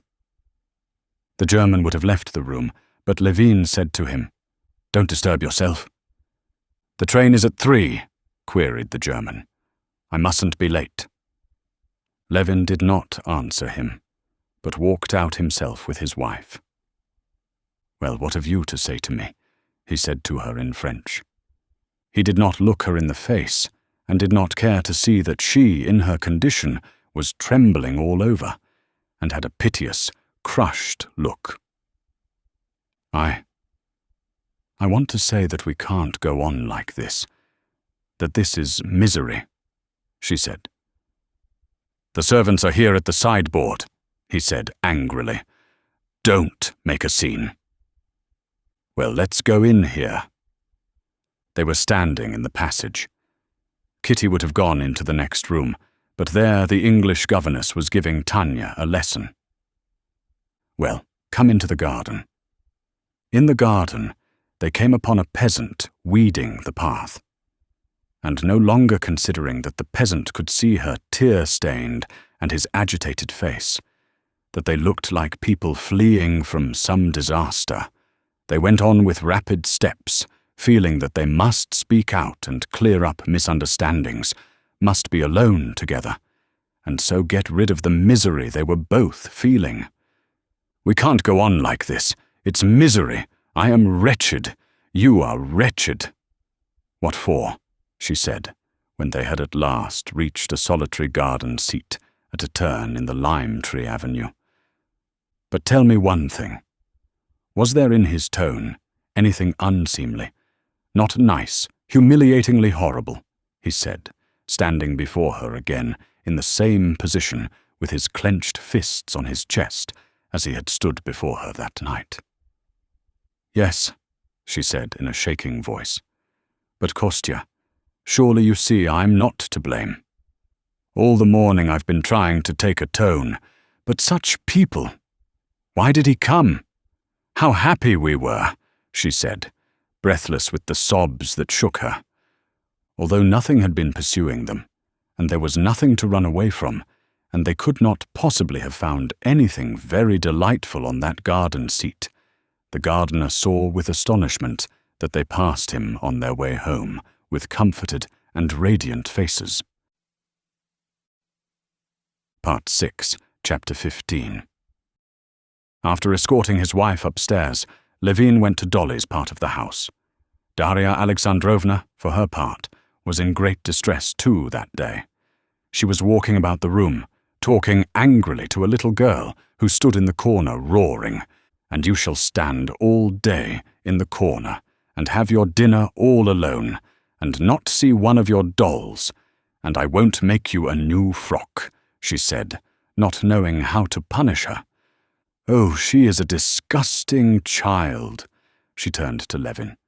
"Where does she get such wicked propensities?" "Why, what has she done?" Levin said without much interest, for he had wanted to ask her advice, and so was annoyed that he had come at an unlucky moment. Grisha and she went into the raspberries, and there, I can't tell you really what she did. It's 1,000 pities Miss Elliot's not with us. This one sees to nothing. She's a machine. Figurez-vous que la petite? And Darya Alexandrovna described Masha's crime. That proves nothing. It's not a question of evil propensities at all. It's simply mischief, Levin assured her. But you are upset about something. What have you come for? Asked Dolly. What's going on there? And in the tone of her question, Levin heard that it would be easy for him to say what he had meant to say. I've not been in there. I've been alone in the garden with Kitty. We've had a quarrel for the second time since Stiva came. Dolly looked at him with her shrewd, comprehending eyes. Come, tell me, Honour Bright, has there been, not in Kitty, but in that gentleman's behaviour, a tone which might be unpleasant, not unpleasant but horrible, offensive to a husband? You mean, how shall I say? Stay in the corner, she said to Masha, who, detecting a faint smile in her mother's face, had been turning round. The opinion of the world would be that he is behaving as young men do behave. Il fait la cour à une jeune et jolie femme, and a husband who's a man of the world should only be flattered by it. Yes, said Levin gloomily, but you noticed it. Not only I, but Stiva noticed it. Just after breakfast, he said to me in so many words, Je crois que Veslovsky fait un petit brin de cour à Kitty. Well, that's all right then. Now I'm satisfied. I'll send him away, said Levin. What do you mean? Are you crazy? Dolly cried in horror. Nonsense, Kostya. Only think, she said, laughing. You can go now to Fanny, she said to Masha. No, if you wish it, I'll speak to Stiva. He'll take him away. He can say you're expecting visitors. Altogether, he doesn't fit into the house. No, I'll do it myself. But you'll quarrel with him? Not a bit. I shall so enjoy it, Levin said, his eyes flashing with real enjoyment. Come, forgive her, Dolly. She won't do it again, he said of the little sinner, who had not gone to Fanny, but was standing irresolutely before her mother, waiting and looking up from under her brows to catch her mother's eye. The mother glanced at her. The child broke into sobs, hid her face on her mother's lap, and Dolly laid her thin, tender hand on her head. And what is there in common between us and him? Thought Levin, and he went off to look for Veslovsky. As he passed through the passage, he gave orders for the carriage to be got ready to drive to the station. The spring was broken yesterday, said the footman. Well, the covered trap, then, and make haste. Where's the visitor? The gentleman's gone to his room. Levin came upon Veslovsky at the moment when the latter, having unpacked his things from his trunk and laid out some new songs, was putting on his gaiters to go out riding. Whether there was something exceptional in Levin's face, or that Vasenka was himself conscious that ce petit brin de cour he was making was out of place in this family. But he was somewhat, as much as a young man in society can be, disconcerted at Levin's entrance. You ride in gaiters? Yes, it's much cleaner, said Vasenka, putting his fat leg on a chair, fastening the bottom hook, and smiling with simple-hearted good humour. He was undoubtedly a good-natured fellow, and Levin felt sorry for him and ashamed of himself, as his host, when he saw the shy look on Vasenka's face. On the table lay a piece of stick which they had broken together that morning, trying their strength. Levin took the fragment in his hands and began smashing it up, breaking bits off the stick, not knowing how to begin. I wanted He paused, but suddenly, remembering Kitty and everything that had happened, he said, looking him resolutely in the face, "I have ordered the horses to be put to for you." "How so?" Vasenka began in surprise. "To drive where?" "For you to drive to the station," Levin said gloomily. "Are you going away, or has something happened?" "It happens that I expect visitors," said Levin, his strong fingers more and more rapidly breaking off the ends of the split stick. "And I'm not expecting visitors, and nothing has happened, but I beg you to go away. You can explain my rudeness as you like." Vasenka drew himself up. "I beg you to explain," he said with dignity, understanding at last. "I can't explain," Levin said softly and deliberately, trying to control the trembling of his jaw. "And you'd better not ask." And as the split ends were all broken off, Levin clutched the thick ends in his finger, broke the stick in two, and carefully caught the end as it fell. Probably the sight of those nervous fingers, of the muscles he had proved that morning at gymnastics, of the glittering eyes, the soft voice, and quivering jaws, convinced Vasenka better than any words. He bowed, shrugging his shoulders and smiling contemptuously. "Can I not see Oblonsky?" The shrug and the smile did not irritate Levin. What else was there for him to do, he thought. "I'll send him to you at once." "What madness is this?" Stepan Arkadyevitch said, when, after hearing from his friend that he was being turned out of the house, he found Levin in the garden, where he was walking about, waiting for his guest's departure. "Mais c'est ridicule. What fly has stung you? Mais c'est du dernier ridicule. What did you think, if a young man—" But the place where Levin had been stung was evidently still sore, for he turned pale again, when Stepan Arkadyevitch would have enlarged on the reason, and he himself cut him short. "Please don't go into it. I can't help it. I feel ashamed of how I'm treating you and him. But it won't be, I imagine, a great grief to him to go, and his presence was distasteful to me and to my wife. But it's insulting to him. Et puis, c'est ridicule. And to me, it's both insulting and distressing, and I'm not at fault in any way, and there's no need for me to suffer. Well, this I didn't expect of you. On peut être jaloux, mais à ce point, c'est du dernier ridicule." Levin turned quickly and walked away from him into the depths of the avenue, and he went on walking up and down alone. Soon he heard the rumble of the trap, and saw from behind the trees how Vasenka, sitting in the hay, unluckily there was no seat in the trap, in his Scotch cap, was driven along the avenue, jolting up and down over the ruts. "What's this?" Levin thought, when a footman ran out of the house and stopped the trap. It was the mechanician, whom Levin had totally forgotten. The mechanician, bowing low, said something to Veslovsky, then clambered into the trap, and they drove off together. Stepan Arkadyevitch and the princess were much upset by Levin's action, and he himself felt not only in the highest degree ridicule, but also utterly guilty and disgraced. But remembering what sufferings he and his wife had been through, when he asked himself how he should act another time, he answered that he should do just the same again.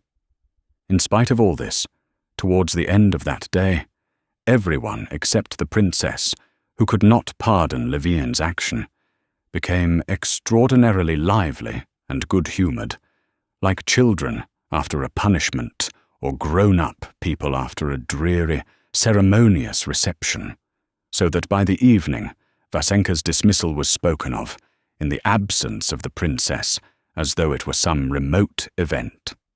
And Dolly, who had inherited her father's gift of humorous storytelling, made Varenka helpless with laughter as she related for the third and fourth time, always with fresh, humorous additions, how she had only just put on her new shoes for the benefit of the visitor, and on going into the drawing-room heard suddenly the rumble of the trap. And who should be in the trap but Vasenka himself, with his Scotch cap, and his songs and his gaiters, and all, sitting in the hay. If only you'd ordered out the carriage. But no. And then I hear, "Stop." Oh, I thought they've relented. I look out, and behold a fat German being sat down by him and driving away. And my new shoes all for nothing. Part 6, Chapter 16. Darya Alexandrovna carried out her intention and went to see Anna. She was sorry to annoy her sister and to do anything Levin disliked. She quite understood how right the Levins were in not wishing to have anything to do with Vronsky, but she felt she must go and see Anna and show her that her feelings could not be changed in spite of the change in her position. That she might be independent of the Levins in this expedition, Darya Alexandrovna sent to the village to hire horses for the drive, but Levin, learning of it, went to her to protest. "What makes you suppose that I dislike your going? But even if I did dislike it, I should still more dislike your not taking my horses," he said. "You never told me that you were going for certain. Hiring horses in the village is disagreeable to me, and what's of more importance, they'll undertake the job and never get you there. I have horses, and if you don't want to wound me, you'll take mine." Darya Alexandrovna had to consent, and on the day fixed, Levin had ready for his sister-in-law a set of 4 horses and relays, getting them together from the farm, and saddle horses, not at all a smart-looking set, but capable of taking Darya Alexandrovna the whole distance in a single day. At that moment, when horses were wanted for the princess, who was going, and for the midwife, it was a difficult matter for Levin to make up the number, but the duties of hospitality would not let him allow Darya Alexandrovna to hire horses when staying in his house. Moreover, he was well aware that the 20 rubles that would be asked for the journey were a serious matter for her. Darya Alexandrovna's pecuniary affairs, which were in a very unsatisfactory state, were taken to heart by the Levins as if they were their own. Darya Alexandrovna, by Levin's advice, started before daybreak. The road was good, the carriage comfortable, the horses trotted along merrily, and on the box, besides the coachman, sat the counting-house clerk, whom Levin was sending instead of a groom for greater security. Darya Alexandrovna dozed and waked up only on reaching the inn where the horses were to be changed. After drinking tea at the same well-to-do peasants with whom Levin had stayed on the way to Sviajsky's, and chatting with the women about their children, and with the old man about Count Vronsky, whom the latter praised very highly, Darya Alexandrovna, at 10 o'clock, went on again. At home, looking after her children, she had no time to think. So now, after this journey of 4 hours, all the thoughts she had suppressed before rushed swarming into her brain, and she thought over all her life as she never had before, and from the most different points of view. Her thoughts seemed strange, even to herself. At first she thought about the children, about whom she was uneasy, although the princess and Kitty, she reckoned more upon her, had promised to look after them. If only Masha does not begin her naughty tricks, if Grisha isn't kicked by a horse, and Lily's stomach isn't upset again, she thought. But these questions of the present were succeeded by questions of the immediate future. She began thinking how she had to get a new flat in Moscow for the coming winter, to renew the drawing-room furniture, and to make her elder girl a cloak. Then questions of the more remote future occurred to her, how she was to place her children in the world. The girls are all right, she thought, but the boys? It's very well that I'm teaching Grisha, but of course that's only because I am free myself now. I'm not with child. Stiva, of course, there's no counting on. and with the help of good-natured friends, I can bring them up. But if there's another baby coming—" And the thought struck her, how untruly it was said that the curse laid on woman was that in sorrow she should bring forth children. The birth itself, that's nothing. But the months of carrying the child, that's what's so intolerable, she thought, picturing to herself her last pregnancy and the death of the last baby. And she recalled the conversation she had just had with the young woman at the inn. On being asked whether she had any children, the handsome young woman had answered cheerfully, "I had a girl baby, but God set me free. I buried her last Lent." "Well, did you grieve very much for her?" asked Darya Alexandrovna. "Why grieve? The old man has grandchildren enough as it is. It was only a trouble. No working nor nothing. Only a tie." This answer had struck Darya Alexandrovna as revolting in spite of the good-natured and pleasing face of the young woman. But now she could not help recalling these words. In those cynical words there was indeed a grain of truth. Yes, altogether, thought Darya Alexandrovna, looking back over her whole existence during those 15 years of her married life. Pregnancy, sickness, mental incapacity, indifference to everything, and most of all, hideousness. Kitty, young and pretty as she is, even Kitty has lost her looks. And I, when I'm with child, become hideous, I know it. The birth, the agony, the hideous agonies, that last moment, then the nursing, the sleepless nights, the fearful pains. Darya Alexandrovna shuddered at the mere recollection of the pain from sore breasts, which she had suffered with almost every child. Then the children's illnesses, that everlasting apprehension, then bringing them up, evil propensities. She thought of little Masha's crime among the raspberries. Education, Latin. It's all so incomprehensible and difficult. And on the top of it all, the death of these children. And there rose again before her imagination the cruel memory that always tore her mother's heart of the death of her last little baby who had died of croup. His funeral, the callous indifference of all at the little pink coffin, and her own torn heart and her lonely anguish at the sight of the pale little brow with its projecting temples, and the open, wondering little mouth seen in the coffin at the moment when it was being covered with the little pink lid with a cross braided on it. And all this, what's it for? What is to come of it all? That I'm wasting my life, never having a moment's peace, either with child or nursing a child, forever irritable, peevish, wretched myself and worrying others, repulsive to my husband, while the children are growing up unhappy, badly educated, and penniless. Even now, if it weren't for spending the summer at the Levins, I don't know how we should be managing to live. Of course, Kostya and Kitty have so much tact that we don't feel it. But it can't go on. They'll have children. They won't be able to keep us. It's a drag on them as it is. How is Papa, who has hardly anything left for himself, to help us?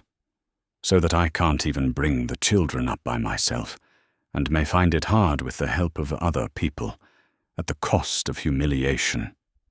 Why, even if we suppose the greatest good luck, that the children don't die, and I bring them up somehow, at the very best they'll simply be decent people. That's all I can hope for. And to gain simply that, what agonies, what toil, one's whole life ruined. Again she recalled what the young peasant woman had said, and again she was revolted at the thought. But she could not help admitting that there was a grain of brutal truth in the words. "Is it far now, Mihail?" Darya Alexandrovna asked the counting-house clerk, to turn her mind from thoughts that were frightening her. "From this village, they say, it's 5 miles. The carriage drove along the village street and onto a bridge. On the bridge was a crowd of peasant women with coils of ties for the sheaves on their shoulders, gaily and noisily chattering. They stood still on the bridge, staring inquisitively at the carriage. All the faces turned to Darya Alexandrovna, looked to her healthy and happy, making her envious of their enjoyment of life. They're all living. They're all enjoying life. Darya Alexandrovna still mused when she had passed the peasant women and was driving uphill again at a trot, seated comfortably on the soft springs of the old carriage, while I, let out, as it were, from prison, from the world of worries that fret me to death, am only looking about me now for an instant. They all live. Those peasant women, and my sister Natalia and Varenka and Anna, whom I am going to see, all, but not I. And they attack Anna. What for? Am I any better? I have, anyway, a husband I love. Not as I should like to love him. Still I do love him, while Anna never loved hers. How is she to blame? She wants to live. God has put that in our hearts. Very likely I should have done the same. Even to this day, I don't feel sure I did right in listening to her at that terrible time when she came to me in Moscow. I ought then to have cast off my husband and have begun my life fresh. I might have loved and have been loved in reality. And is it any better as it is? I don't respect him. He's necessary to me. She thought about her husband, and I put up with him. Is that any better? At that time, I could still have been admired. I had beauty left me still. Darya Alexandrovna pursued her thoughts, and she would have liked to look at herself in the looking-glass. She had a travelling looking-glass in her handbag, and she wanted to take it out, but looking at the backs of the coachman and the swaying counting-house clerk, she felt that she would be ashamed if either of them were to look round, and she did not take out the glass. But without looking in the glass, she thought that even now it was not too late. And she thought of Sergei Ivanovitch, who was always particularly attentive to her, of Stiva's good-hearted friend, Turovtsin, who had helped her nurse her children through the scarlatina, and was in love with her. And there was someone else, a quite young man, who, her husband had told her it as a joke, thought her more beautiful than either of her sisters, and the most passionate and impossible romances rose before Darya Alexandrovna's imagination. Anna did quite right, and certainly I shall never reproach her for it. She is happy, she makes another person happy, and she's not broken down as I am, but most likely just as she always was, bright, clever, open to every impression, thought Darya Alexandrovna, and a sly smile curved her lips, for, as she pondered on Anna's love affair, Darya Alexandrovna constructed on parallel lines an almost identical love affair for herself, with an imaginary composite figure, the ideal man who was in love with her. She, like Anna, confessed the whole affair to her husband, and the amazement and perplexity of Stepan Arkadyevitch at this avowal made her smile. In such daydreams, she reached the turning of the high road that led to Vozdvizhensko. Part 6, Chapter 17. The coachman pulled up his 4 horses and looked round to the right, to a field of rye, where some peasants were sitting on a cart. The counting-house clerk was just going to jump down, but on second thoughts he shouted peremptorily to the peasants instead, and beckoned to them to come up.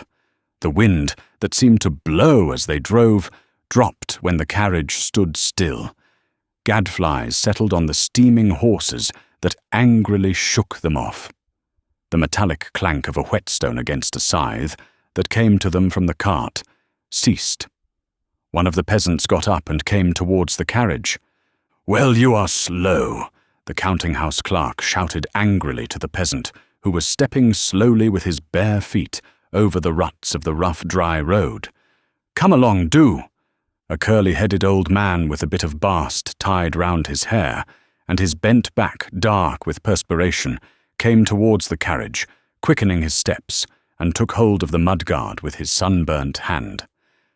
Vozdvizensko, the manor house, the Count's, he repeated. Go on to the end of this track, then turn to the left, straight along the avenue, and you'll come right upon it. But whom do you want? The Count himself? Well, are they at home, my good man? Darya Alexandrovna said vaguely, not knowing how to ask about Anna, even of this peasant. At home, for sure, said the peasant, shifting from one bare foot to the other, and leaving a distinct print of 5 toes and a heel in the dust. Sure to be at home, he repeated, evidently eager to talk. Only yesterday visitors arrived. There's a sight of visitors come. What do you want? He turned round and called to a lad who was shouting something to him from the cart. Oh, they all rode by here not long since to look at a reaping machine. They'll be home by now. And who will you be belonging to? We've come a long way, said the coachman, climbing onto the box. So it's not far. I tell you, it's just here. As soon as you get out, he said, keeping hold all the while of the carriage. A healthy-looking, broad-shouldered young fellow came up too. What, is it labourers they want for the harvest? He asked. I don't know, my boy. So you keep to the left, and you'll come right on it, said the peasant, unmistakably loth to let the travellers go, and eager to converse. The coachman started the horses, but they were only just turning off when the peasant shouted, Stop! Hi, friend! Stop! Called the 2 voices. The coachman stopped. They're coming! They're yonder!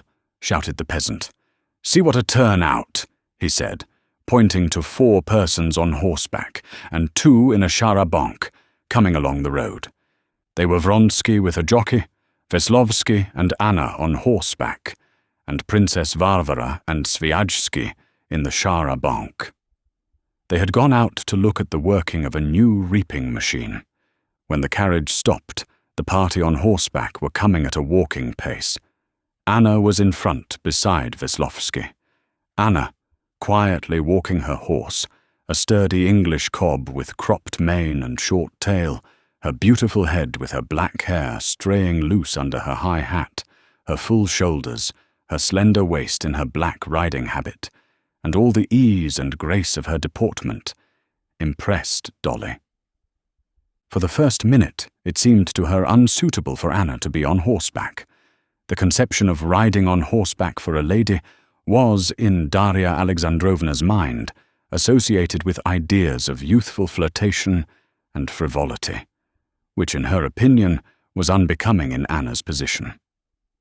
But when she had scrutinized her, seeing her closer, she was at once reconciled to her riding.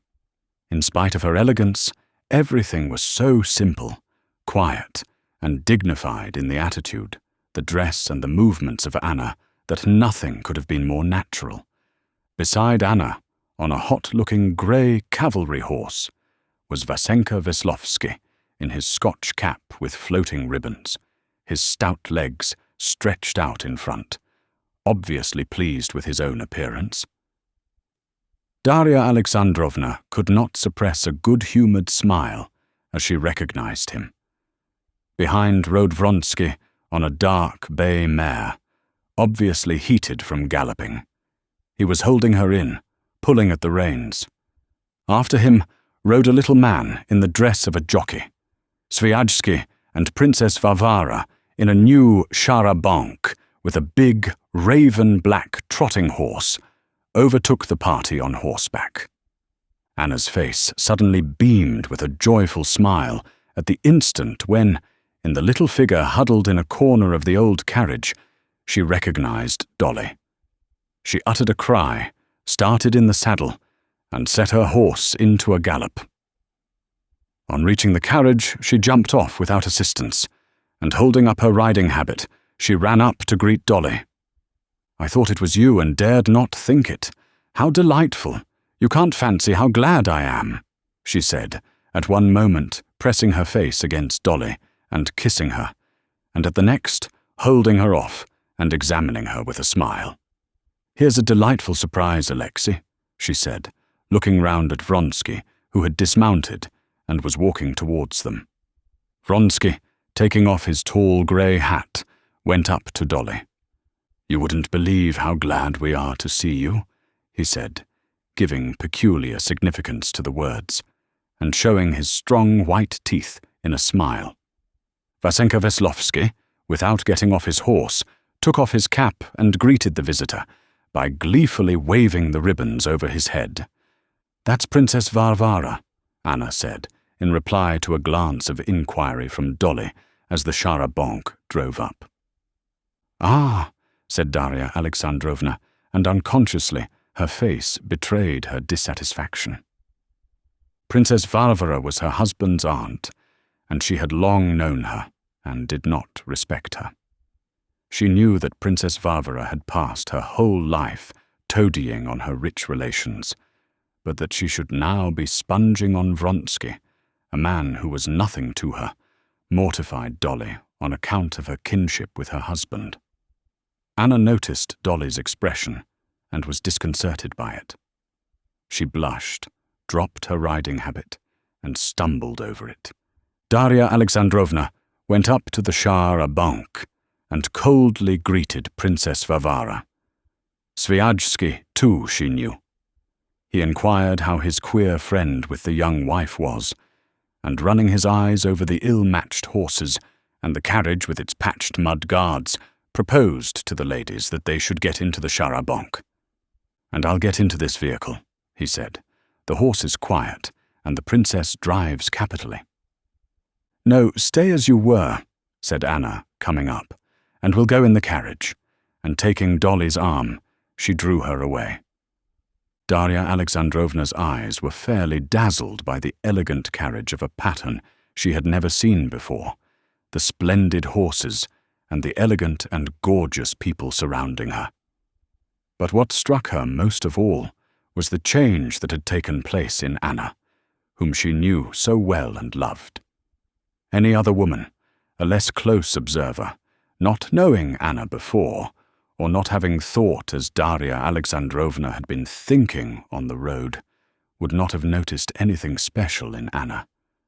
But now Dolly was struck by that temporary beauty, which is only found in women during the moments of love, and which she saw now in Anna's face. Everything in her face, the clearly marked dimples in her cheeks and chin, the line of her lips, the smile which, as it were, fluttered about her face, the brilliance of her eyes, the grace and rapidity of her movements, the fullness of the notes of her voice, even the manner in which, with a sort of angry friendliness, she answered Veslovsky when he asked permission to get on her cob, so as to teach it to gallop with the right leg foremost. It was all peculiarly fascinating, and it seemed as if she were herself aware of it, and rejoicing in it. When both the women were seated in the carriage, a sudden embarrassment came over both of them. Anna was disconcerted by the intent look of inquiry Dolly fixed upon her. Dolly was embarrassed because, after Sviajsky's phrase about this vehicle, she could not help feeling ashamed of the dirty old carriage in which Anna was sitting with her. The coachman Philip and the counting-house clerk were experiencing the same sensation. The counting-house clerk, to conceal his confusion, busied himself settling the ladies, but Philip the coachman became sullen and was bracing himself not to be overawed in future by this external superiority. He smiled ironically, looking at the raven horse, and was already deciding in his own mind that this smart trotter in the char-à-banc was only good for promenage, and wouldn't do 30 miles straight off in the heat. The peasants had all got up from the cart, and were inquisitively and mirthfully staring at the meeting of the friends, making their comments on it. "They're pleased, too. Haven't seen each other for a long while," said the curly-headed old man with the bast round his hair. "I say, Uncle Gerasim, if we could take that raven horse now to cart the corn, that'd be quick work." "Lookee, is that a woman in breeches?" said one of them, pointing to Vasenka Veslovsky sitting in a side saddle. "Nay, a man. See how smartly he's going it. Eh, lads, seems we're not going to sleep, then?" "What chance of sleep today?" said the old man, with a sidelong look at the sun. "Midday's past, look'ee. Get your hooks and come along." Part 6, Chapter 18. Anna looked at Dolly's thin, careworn face, with its wrinkles filled with dust from the road, and she was on the point of saying what she was thinking, that is, that Dolly had got thinner. But, conscious that she herself had grown handsomer, and that Dolly's eyes were telling her so, she sighed and began to speak about herself. "You are looking at me," she said, "and wondering how I can be happy in my position? Well, it's shameful to confess, but I'm inexcusably happy. Something magical has happened to me, like a dream, when you're frightened, panic-stricken, and all of a sudden you wake up and all the horrors are no more. I have waked up. I have lived through the misery, the dread, and now for a long while past, especially since we've been here, I've been so happy," she said, with a timid smile of inquiry looking at Dolly. "How glad I am," said Dolly, smiling, involuntarily speaking more coldly than she wanted to. "I'm very glad for you. Why haven't you written to me?" "Why? Because I hadn't the courage. You forget my position. To me? Hadn't the courage. If you knew how I look at—" Darya Alexandrovna wanted to express her thoughts of the morning, but for some reason it seemed to her now out of place to do so. "But of that we'll talk later. What's this? What are all these buildings?" she asked, wanting to change the conversation and pointing to the red and green roofs that came into view behind the green hedges of acacia and lilac. "Quite a little town." But Anna did not answer. No, how do you look at my position? What do you think of it?" she asked.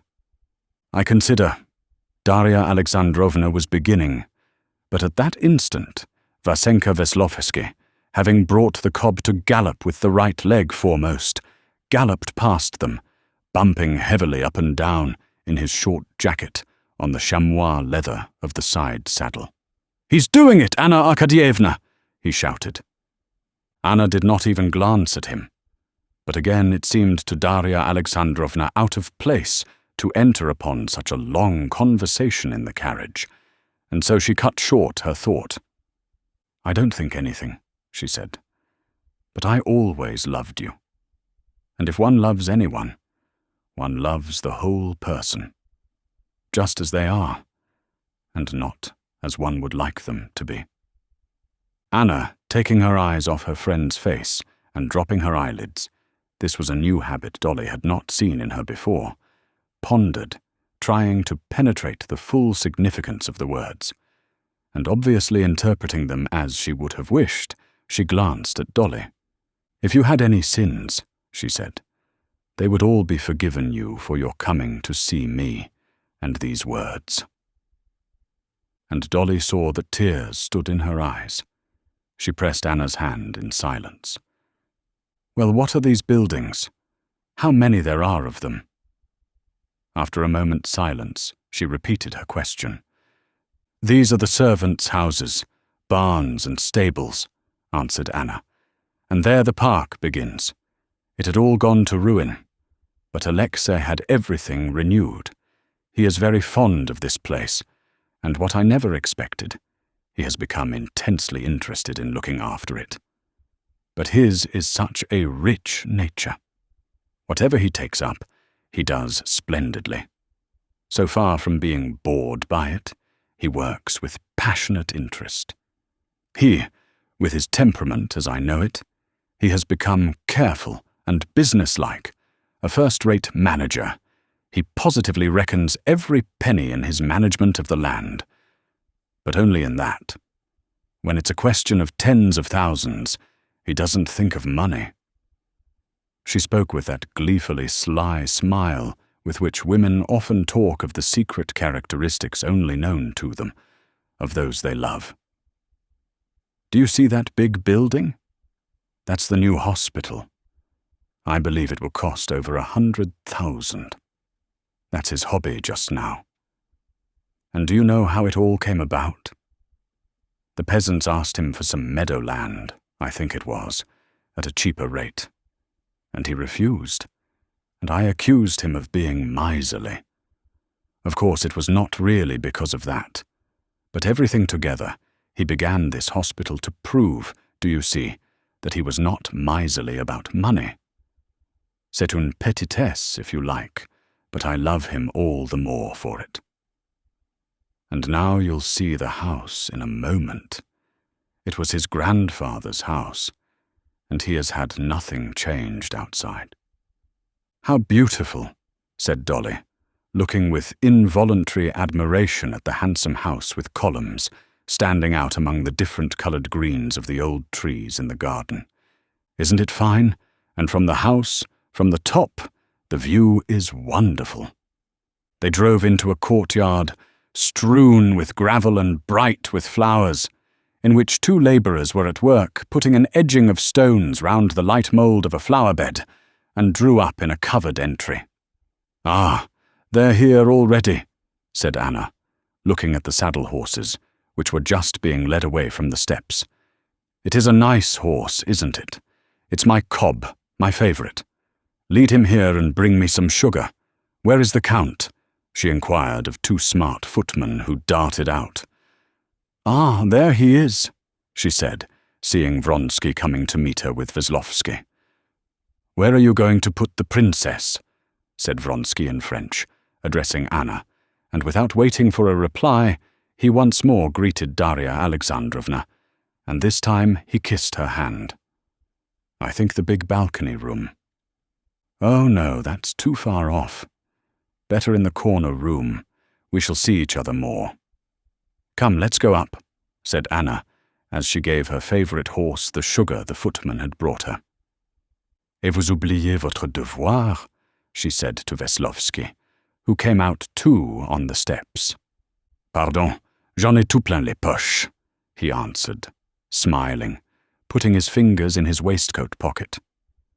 "Mais vous venez trop tard," she said, rubbing her handkerchief on her hand, which the horse had made wet in taking the sugar. Anna turned to Dolly. "You can stay some time, for 1 day only." "That's impossible." "I promised to be back, and the children," said Dolly, feeling embarrassed both because she had to get her bag out of the carriage and because she knew her face must be covered with dust. "No, Dolly, darling." "Well, we'll see. Come along, come along." And Anna led Dolly to her room. That room was not the smart guest chamber Vronsky had suggested, but the one of which Anna had said that Dolly would excuse it. And this room, for which excuse was needed, was more full of luxury than any in which Dolly had ever stayed, a luxury that reminded her of the best hotels abroad. "Well, darling, how happy I am," Anna said, sitting down in her riding habit for a moment beside Dolly. "Tell me about all of you. Stiva I had only a glimpse of, and he cannot tell one about the children. How is my favourite, Tanya? Quite a big girl, I expect." "Yes, she's very tall," Darya Alexandrovna answered shortly, surprised herself that she should respond so coolly about her children. "We are having a delightful stay at the Levins," she added. "Oh, if I had known," said Anna, "that you do not despise me. You might have all come to us. Stiva's an old friend, and a great friend of Alexei's, you know," she added, and suddenly she blushed. "Yes, but we are all—" Dolly answered in confusion. "But in my delight I'm talking nonsense. The one thing, darling, is that I am so glad to have you," said Anna, kissing her again. "You haven't told me yet how and what you think about me, and I keep wanting to know. But I'm glad you will see me as I am. The chief thing I shouldn't like would be for people to imagine I want to prove anything. I don't want to prove anything. I merely want to live, to do no one harm but myself. I have the right to do that, haven't I? But it is a big subject, and we'll talk over everything properly later. Now I'll go and dress and send a maid to you. Part 6, Chapter 19. Left alone, Darya Alexandrovna, with a good housewife's eye, scanned her room. All she had seen in entering the house and walking through it, and all she saw now in her room, gave her an impression of wealth and sumptuousness, and of that modern European luxury of which she had only read in English novels, but had never seen in Russia and in the country. Everything was new, from the new French hangings on the walls to the carpet which covered the whole floor. The bed had a spring mattress, and a special sort of bolster and silk pillowcases on the little pillows. The marble washstand, the dressing table, the little sofa, the tables, the bronze clock on the chimney-piece, the window curtains and the portieres were all new and expensive. The smart maid who came in to offer her services, with her hair done up high and a gown more fashionable than Dolly's, was as new and expensive as the whole room. Darya Alexandrovna liked her neatness, her deferential and obliging manners, but she felt ill at ease with her. She felt ashamed of her seeing the patched dressing jacket that had unluckily been packed by mistake for her. She was ashamed of the very patches and darned places of which she had been so proud at home. At home, it had been so clear that for 6 dressing jackets there would be needed 24 yards of nainsook at 16 pence the yard, which was a matter of 30 shillings besides the cutting out and making, and these 30 shillings had been saved. But before the maid, she felt, if not exactly ashamed, at least uncomfortable. Darya Alexandrovna had a great sense of relief when Annushka, whom she had known for years, walked in. The smart maid was sent for to go to her mistress, and Annushka remained with Darya Alexandrovna. Annushka was obviously much pleased at that lady's arrival, and began to chatter away without a pause. Dolly observed that she was longing to express her opinion in regard to her mistress's position, especially as to the love and devotion of the Count to Anna Arkadyevna. But Dolly carefully interrupted her whenever she began to speak about this. "I grew up with Anna Arkadyevna. My lady's dearer to me than anything. Well, it's not for us to judge. And to be sure, there seems so much love.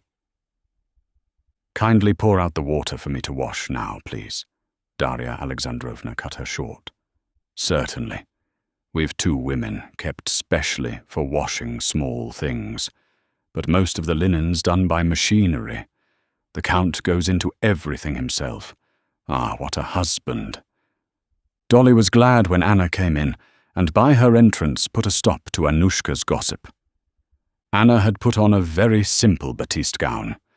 Dolly scrutinized that simple gown attentively.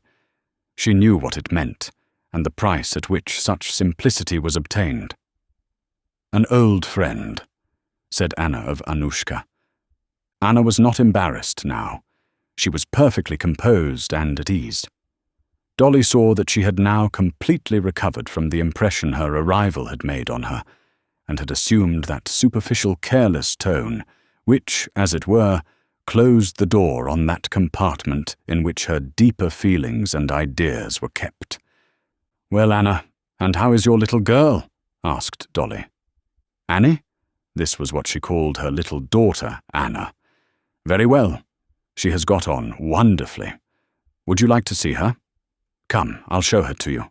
We had a terrible bother," she began telling her, "over nurses. We had an Italian wet nurse. A good creature, but so stupid. We wanted to get rid of her, but the baby is so used to her that we've gone on keeping her still." "But how have you managed?" Dolly was beginning a question as to what name the little girl would have. But noticing a sudden frown on Anna's face, she changed the drift of her question. "How did you manage? Have you weaned her yet?" But Anna had understood. "You didn't mean to ask that. You meant to ask about her surname. Yes? That worries Alexei. She has no name. That is, she's a Karenina," said Anna, dropping her eyelids till nothing could be seen but the eyelashes meeting. "But we'll talk about all that later," her face suddenly brightening. "Come, I'll show you her. Elle est très gentille. She crawls now." In the nursery, the luxury which had impressed Dolly and the whole house struck her still more.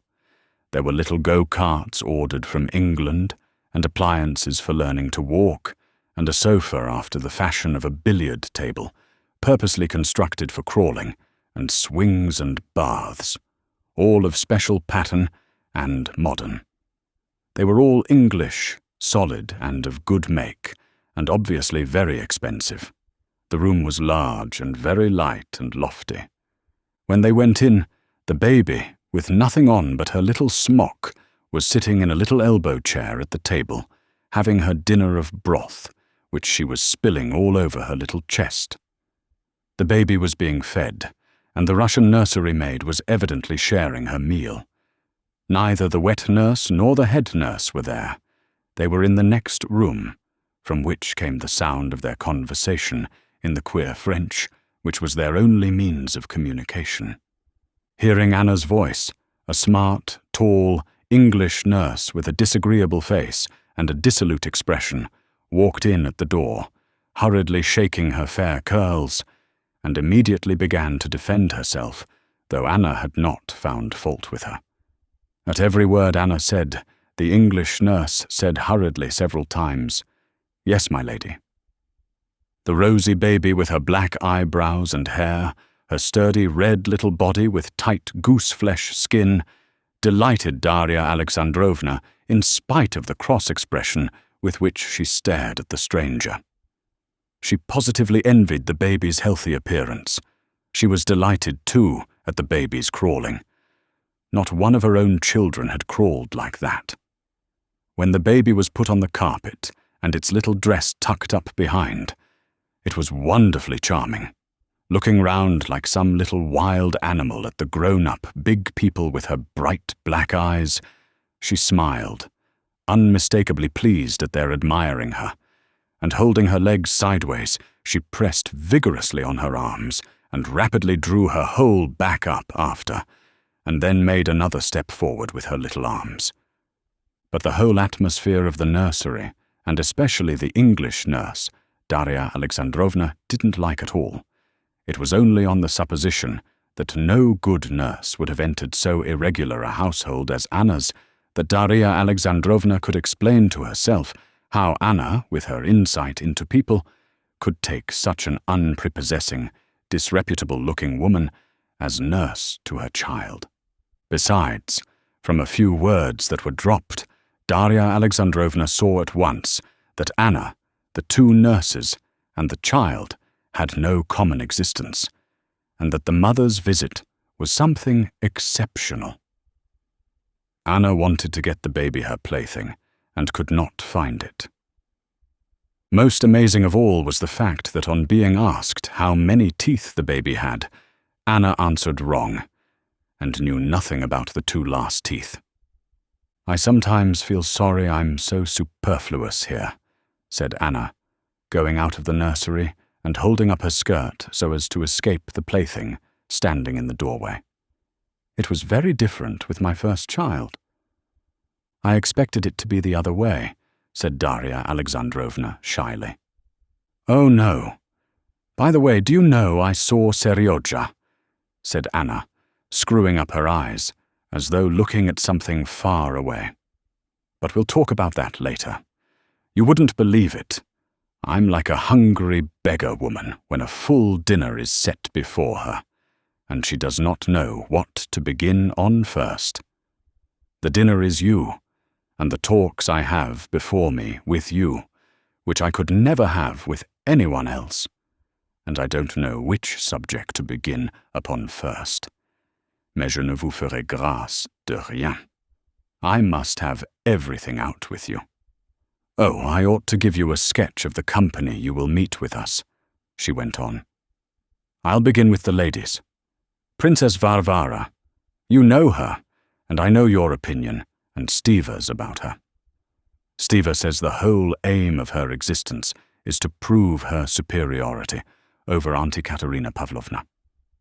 That's all true, but she's a good-natured woman, and I am so grateful to her. In Petersburg, there was a moment when a chaperone was absolutely essential for me. Then she turned up, but really she is good-natured. She did a great deal to alleviate my position. I see you don't understand all the difficulty of my position there in Petersburg, she added. Here I'm perfectly at ease and happy. Well, of that later on, though. Then Sviajsky. He's the marshal of the district, and he's a very good sort of a man. But he wants to get something out of Alexei. You understand, with his property, now that we are settled in the country, Alexei can exercise great influence. Then there's Tushkevich. You have seen him, you know. Betsy's admirer. Now he's been thrown over, and he's come to see us. As Alexei says, he's one of those people who are very pleasant, if one accepts them for what they try to appear to be, et puis, il est comme il faut, as Princess Varvara says. Then Veslovsky, you know him. A very nice boy, she said, and a sly smile curved her lips. What's this wild story about him and the Levins? Veslovsky told Alexei about it, and we don't believe it. Il est très gentil et naïf, she said again, with the same smile. Men need occupation, and Alexei needs a circle, so I value all these people. We have to have the house lively and gay, so that Alexei may not long for any novelty. Then you'll see the steward, a German, a very good fellow, and he understands his work. Alexei has a very high opinion of him. Then the doctor, a young man, not quite a nihilist, perhaps, but, you know, eats with his knife, but a very good doctor. Then the architect, une petite cour. Part 6, Chapter 20. Here's Dolly for you, Princess. You were so anxious to see her, said Anna, coming out with Daria Alexandrovna onto the stone terrace, where Princess Varvara was sitting in the shade at an embroidery frame, working at a cover for Count Alexei Kirillovich's easy chair. She says she doesn't want anything before dinner, but please order some lunch for her, and I'll go and look for Alexei and bring them all in. Princess Varvara gave Dolly a cordial and rather patronizing reception, and began at once explaining to her that she was living with Anna because she had always cared more for her than her sister, Katerina Pavlovna, the aunt that had brought Anna up, and that now, when everyone had abandoned Anna, she thought it her duty to help her in this most difficult period of transition. Her husband will give her a divorce, and then I shall go back to my solitude. But now I can be of use, and I am doing my duty, however difficult it may be for me, not like some other people. And how sweet it is of you, how right of you to have come. They live like the best of married couples. It's for God to judge them, not for us. And didn't Beryuzovsky and Madame Avenieva, and Sam Nikandrov, and Vasiliev, and Madame Mamonova, and Liza Neptunova, did no one say anything about them? And it has ended by their being received by everyone. Et puis, c'est un intérieur si joli, si comme il faut, tout à fait à l'anglaise. On se réunit le matin, au breakfast, et puis on se sépare. Everyone does as he pleases, till dinner time. Dinner at 7 o'clock. Stiva did very rightly to send you. He needs their support. You know that through his mother and brother he can do anything. And then they do so much good. He didn't tell you about his hospital? Ce sera admirable. everything from Paris. Their conversation was interrupted by Anna, who had found the men of the party in the billiard room and returned with them to the terrace. There was still a long time before the dinner hour. It was exquisite weather, and so several different methods of spending the next 2 hours were proposed. There were very many methods of passing the time at Vozdvizhenskoye, and these were all unlike those in use at Pokrovskoye.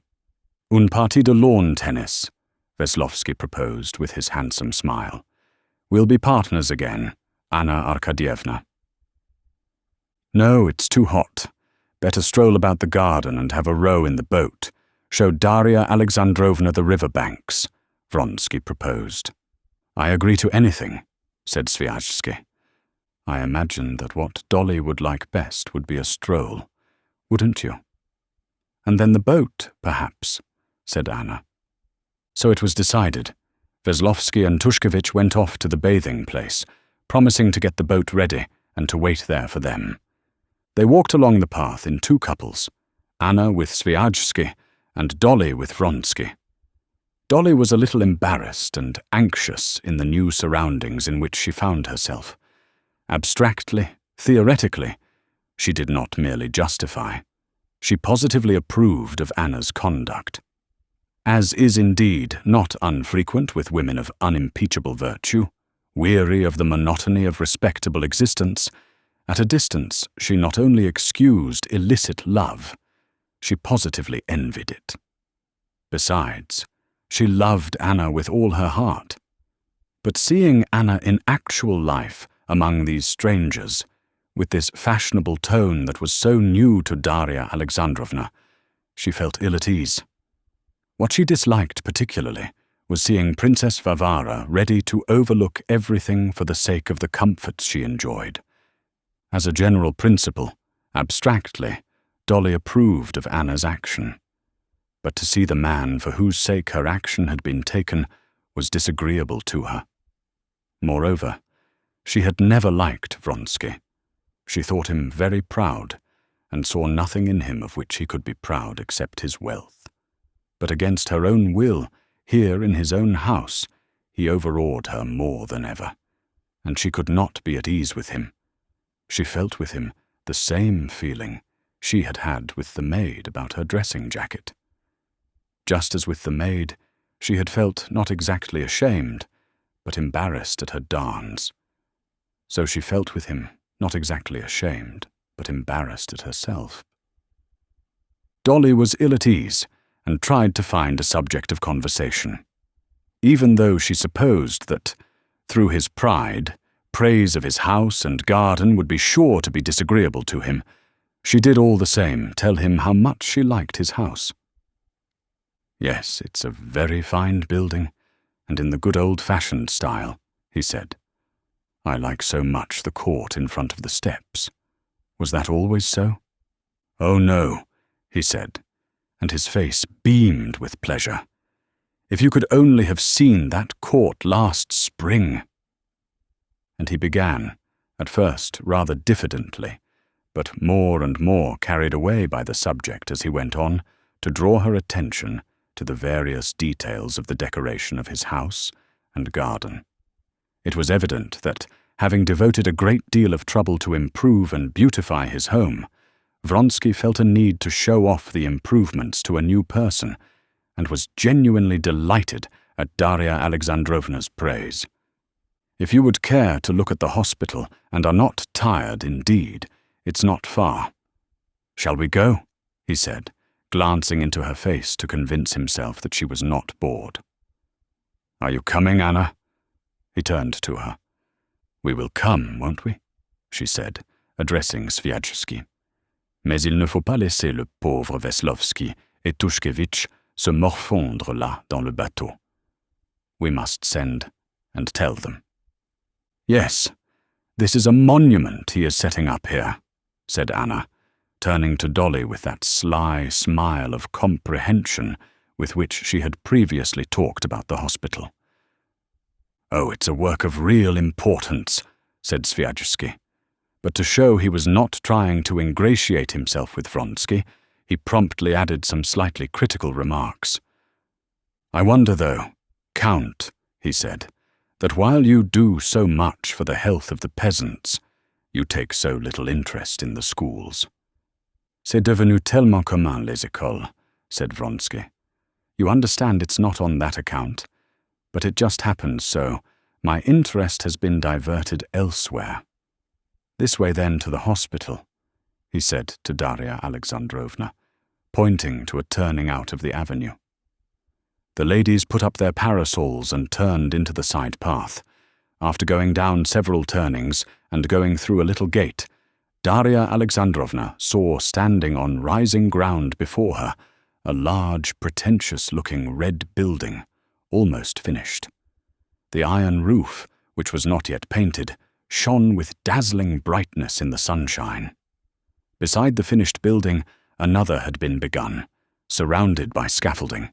Workmen in aprons standing on scaffolds were laying bricks, pouring mortar out of vats, and smoothing it with trowels.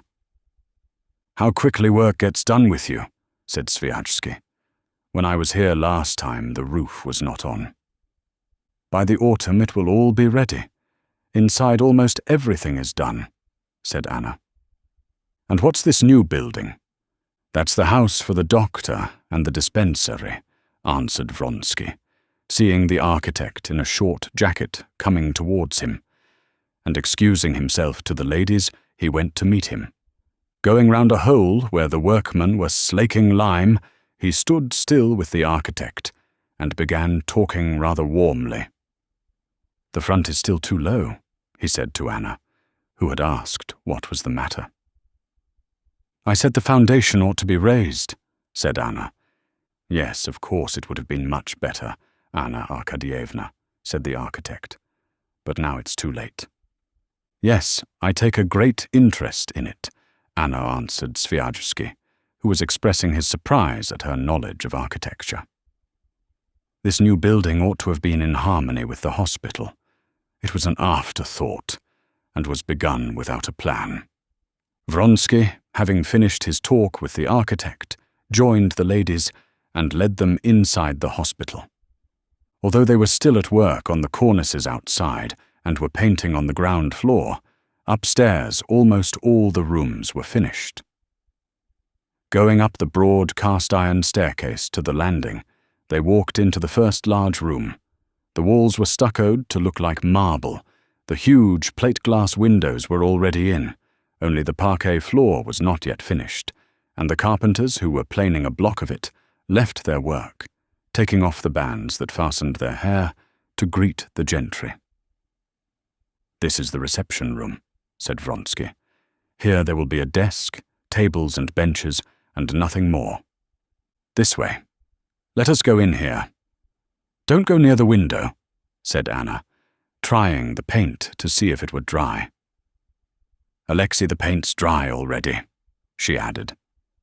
From the reception room they went into the corridor. Here Vronsky showed them the mechanism for ventilation on a novel system. Then he showed them marble baths and beds with extraordinary springs. Then he showed them the wards one after another, the storeroom, the linen room, then the heating stove of a new pattern, then the trolleys, which would make no noise as they carried everything needed along the corridors, and many other things. Sviajsky, as a connoisseur in the latest mechanical improvements, appreciated everything fully.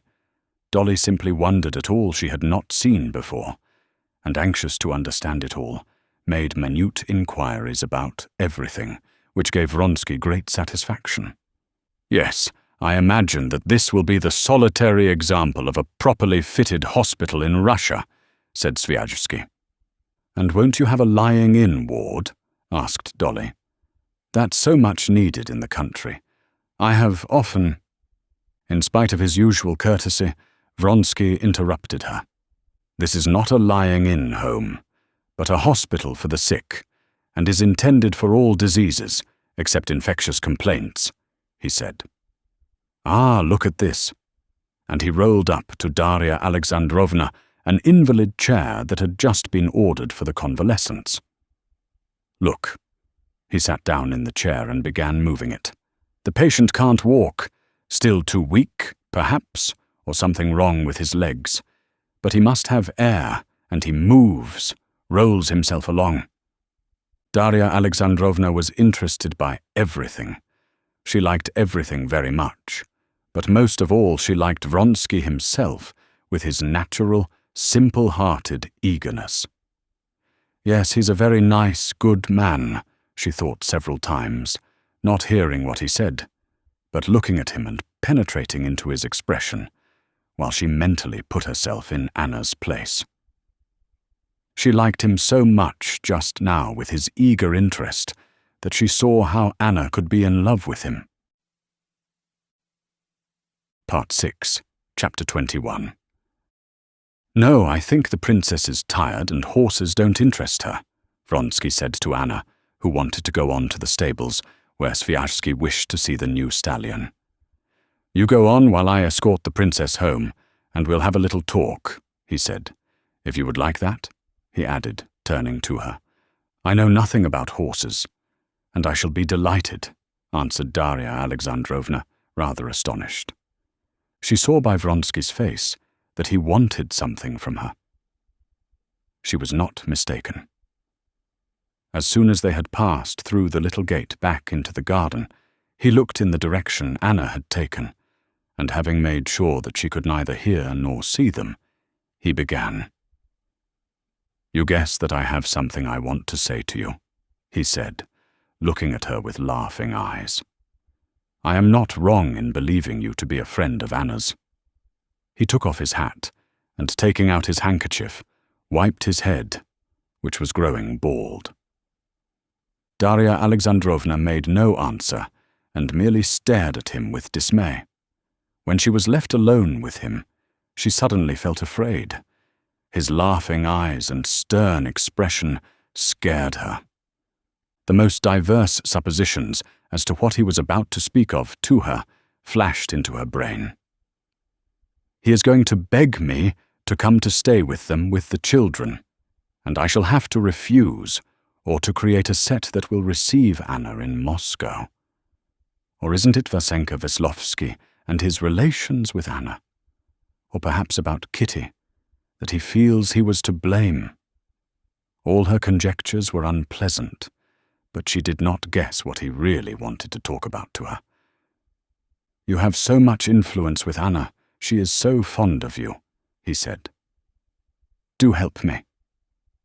Darya Alexandrovna looked with timid inquiry into his energetic face, which under the lime trees was continually being lighted up in patches by the sunshine, and then passing into complete shadow again. She waited for him to say more, but he walked in silence beside her, scratching with his cane in the gravel. "You have come to see us, you, the only woman of Anna's former friends. I don't count Princess Varvara.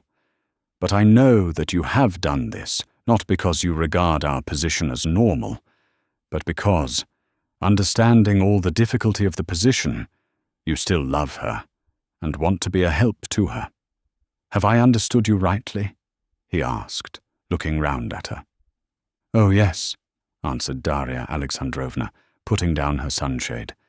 "But—" "No," he broke in, and unconsciously, oblivious of the awkward position into which he was putting his companion, he stopped abruptly, so that she had to stop short, too. "No one feels more deeply and intensely than I do all the difficulty of Anna's position, and that you may well understand, if you do me the honor of supposing I have any heart. I am to blame for that position, and that is why I feel it." "I understand," said Darya Alexandrovna, involuntarily admiring the sincerity and firmness with which he said this. "But just because you feel yourself responsible, you exaggerate it, I am afraid," she said. "Her position in the world is difficult.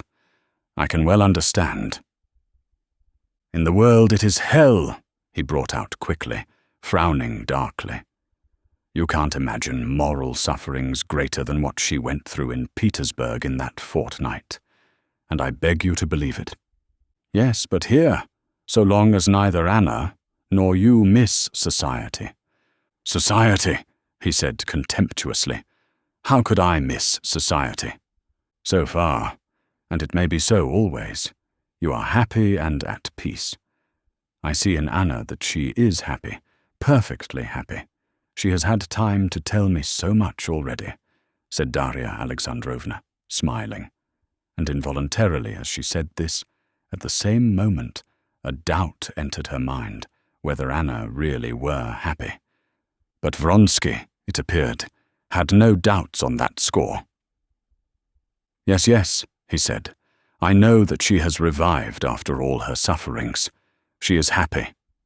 She is happy in the present. But I am afraid of what is before us. I beg your pardon. You would like to walk on? No, I don't mind.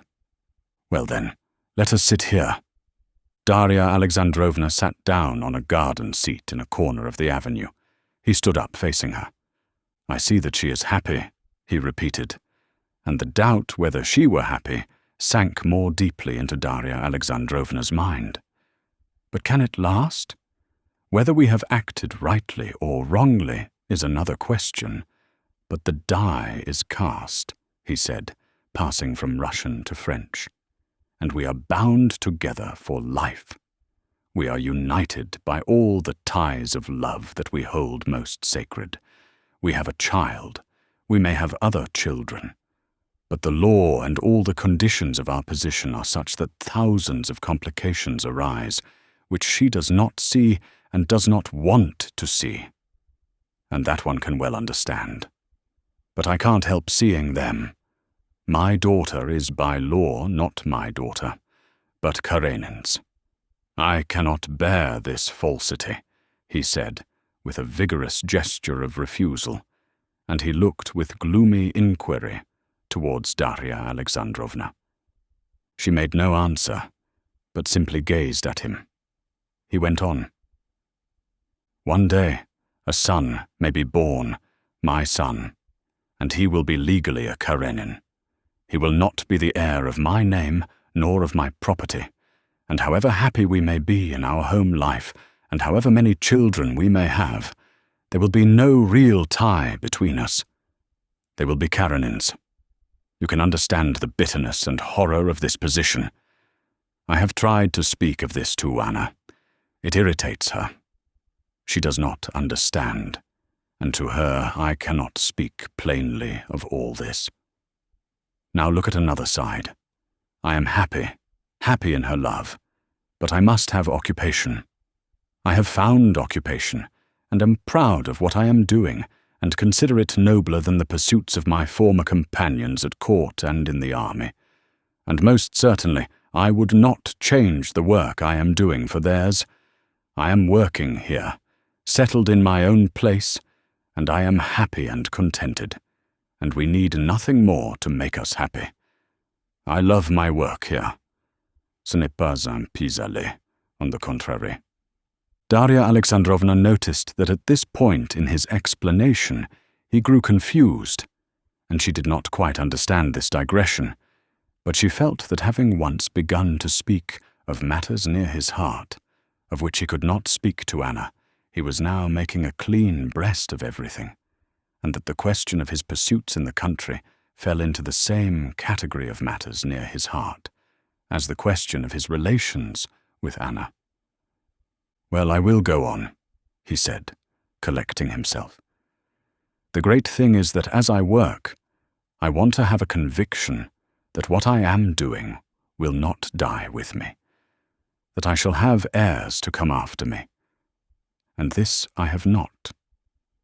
Conceive the position of a man who knows that his children, the children of the woman he loves, will not be his, but will belong to someone who hates them and cares nothing about them.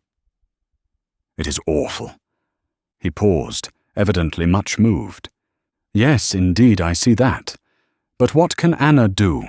Queried Darya Alexandrovna. Yes, that brings me to the object of my conversation, he said, calming himself with an effort. Anna can. It depends on her. Even to petition the Tsar for legitimization, a divorce is essential, and that depends on Anna. Her husband agreed to a divorce. At that time, Your husband had arranged it completely. And now I know he would not refuse it. It is only a matter of writing to him. He said plainly at that time that if she expressed the desire, he would not refuse. Of course, he said gloomily, it is one of those pharisaical cruelties of which only such heartless men are capable. He knows what agony any recollection of him must give her, and knowing her, he must have a letter from her. I can understand that it is agony to her, but the matter is of such importance that one must passer par-dessus toutes ces finesses de sentiment. Il y va du bonheur et de l'existence d'Anne et de ses enfants. I won't speak of myself, though it's hard for me, very hard, he said, with an expression as though he were threatening someone for its being hard for him. And so it is, Princess, that I am shamelessly clutching at you as an anchor of salvation. Help me to persuade her to write to him and ask for a divorce. Yes, of course, Darya Alexandrovna said dreamily, as she vividly recalled her last interview with Alexei Alexandrovich. Yes, of course, she repeated with decision, thinking of Anna. Use your influence with her. Make her write. I'm almost unable to speak about this to her. Very well, I will talk to her. But how is it she does not think of it herself? Said Darya Alexandrovna.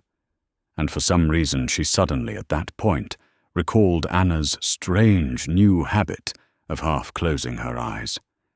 And she remembered that Anna drooped her eyelids just when the deeper questions of life were touched upon. Just as though she half shut her eyes to her own life, so as not to see everything, thought Dolly. Yes, indeed. For my own sake and for hers I will talk to her, Dolly said, in reply to his look of gratitude. They got up and walked to the house. Part 6, Chapter 22. When Anna found Dolly at home before her, she looked intently in her eyes, as though questioning her about the talk she had had with Vronsky, but she made no inquiry in words. "I believe it's dinner time," she said. "We've not seen each other at all yet. I am reckoning on the evening. Now I want to go and dress. I expect you do too. We all got splashed at the buildings." Dolly went to her room and she felt amused. To change her dress was impossible, for she had already put on her best dress. But in order to signify in some way her preparation for dinner, she asked the maid to brush her dress, changed her cuffs and tie, and put some lace on her head. "This is all I can do," she said with a smile to Anna, who came in to her in a third dress, again of extreme simplicity. "Yes, we are too formal here," she said, as it were apologizing for her magnificence. "Alexei is delighted at your visit, as he rarely is at anything. He has completely lost his heart to you," she added. "You're not tired?" There was no time for talking about anything before dinner. Going into the drawing room, they found Princess Varvara already there, and the gentlemen of the party in black frock coats. The architect wore a swallowtail coat. Vronsky presented the doctor and the steward to his guest. The architect he had already introduced to her at the hospital. A stout butler, resplendent with a smoothly shaven round chin and a starched white cravat, announced that dinner was ready, and the ladies got up. Vronsky asked Sviajsky to take in Anna Arkadyevna, and himself offered his arm to Dolly. Veslovsky was before Tushkevich in offering his arm to Princess Varvara, so that Tushkevich with the steward and the doctor walked in alone. The dinner, the dining room, the service, the waiting at table, the wine and the food were not simply in keeping with the general tone of modern luxury throughout all the house, but seemed even more sumptuous and modern. Darya Alexandrovna watched this luxury, which was novel to her, and as a good housekeeper used to managing a household, although she never dreamed of adapting anything she saw to her own household, as it was all in a style of luxury far above her own manner of living. She could not help scrutinizing every detail, and wondering how and by whom it was all done. Vasenka Veslovsky, her husband, and even Sviajsky, and many other people she knew, would never have considered this question, and would have readily believed what every well-bred host tries to make his guests feel. That is, that all that is well ordered in his house has cost him, the host, no trouble whatever, but comes of itself. Darya Alexandrovna was well aware that even porridge for the children's breakfast does not come of itself, and that therefore, where so complicated and magnificent a style of luxury was maintained, someone must give earnest attention to its organization. And from the glance with which Alexei Kirillovitch scanned the table, from the way he nodded to the butler and offered Darya Alexandrovna her choice between cold soup and hot soup, she saw that it was all organized and maintained by the care of the master of the house himself. It was evident that it all rested no more upon Anna than upon Veslovsky. She, Sviajsky, the princess, and Veslovsky were equally guests, with light hearts enjoying what had been arranged for them. Anna was the hostess only in conducting the conversation.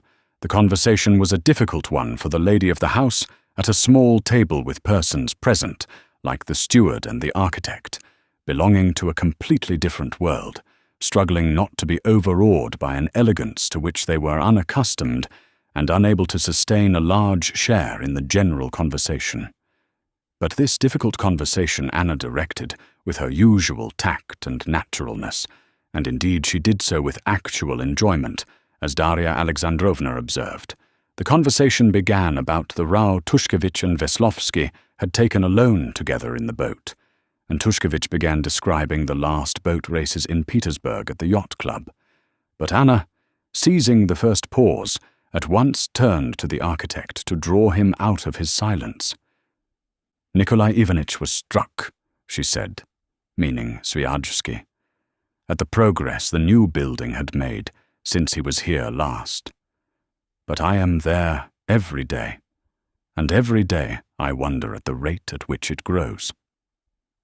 It's first-rate working with His Excellency, said the architect with a smile.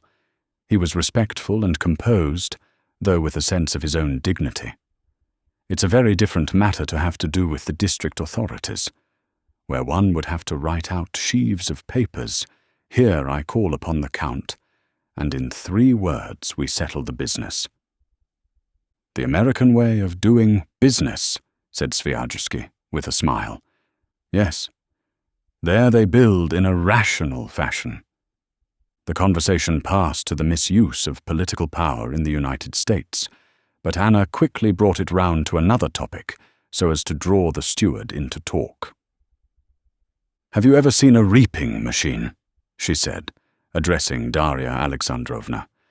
We had just ridden over to look at one when we met. It's the first time I ever saw one. How do they work? Asked Dolly. Exactly like little scissors. A plank and a lot of little scissors. Like this. Anna took a knife and fork in her beautiful white hands, covered with rings, and began showing how the machine worked. It was clear that she saw nothing would be understood from her explanation, but aware that her talk was pleasant and her hands beautiful, she went on explaining. More like little penknives, Veslovsky said playfully, never taking his eyes off her. Anna gave a just perceptible smile, but made no answer. Isn't it true, Karl Fedoritch, that it's just like little scissors? She said to the steward. Oh ja, answered the German. Es ist ein ganz einfaches Ding, and he began to explain the construction of the machine. It's a pity it doesn't bind, too. I saw one at the Vienna exhibition, which binds with a wire, said Sviajsky. They would be more profitable in use. Es kommt drauf an. Der Preis vom Draht muss ausgerechnet werden. And the German, roused from his taciturnity, turned to Vronsky. Das lässt sich ausrechnen, erlaucht. The German was just feeling in the pocket where were his pencil and the notebook he always wrote in, but recollecting that he was at a dinner, and observing Vronsky's chilly glance, he checked himself. Zu kompliziert. Macht zu viel Klopo, he concluded. Wünscht man Doschos, so hat man auch Klopots, said Vasenka Veslowski, mimicking the German. J'adore l'allemand, he addressed Anna again with the same smile. Cessez, she said, with playful severity. We expected to find you in the fields, Vasily Semyonich, she said to the doctor, a sickly-looking man. Have you been there? I went there, but I had taken flight, the doctor answered with gloomy jocoseness. Then you've taken a good constitutional. Splendid. Well, and how was the old woman? I hope it's not typhus. Typhus it is not, but it's taking a bad turn. What a pity, said Anna, and having thus paid the dues of civility to her domestic circle, she turned to her own friends. It would be a hard task, though, to construct a machine from your description, Anna Arkadyevna, Sviajsky said jestingly. Oh, no. Why so? Said Anna with a smile that betrayed that she knew there was something charming in her disquisitions upon the machine that had been noticed by Sviajsky. This new trait of girlish coquettishness made an unpleasant impression on Dolly. But Anna Arkadyevna's knowledge of architecture is marvelous, said Tushkevich. To be sure, I heard Anna Arkadyevna talking yesterday about plinths and damp courses, said Veslovsky. Have I got it right?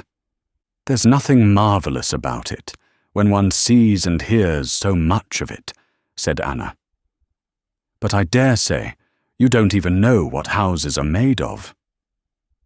Darya Alexandrovna saw that Anna disliked the tone of raillery that existed between her and Veslovsky, but fell in with it against her will. Vronsky acted in this matter quite differently from Levin. He obviously attached no significance to Veslovsky's chattering. On the contrary, he encouraged his jests. Come now, tell us, Veslovsky, how are the stones held together? By cement, of course. Bravo! And what is cement? Oh, some sort of paste. No putty, said Veslovsky, raising a general laugh. The company at dinner, with the exception of the doctor, the architect, and the steward, who remained plunged in gloomy silence, kept up a conversation that never paused, glancing off one subject, fastening on another, and at times stinging one or the other to the quick.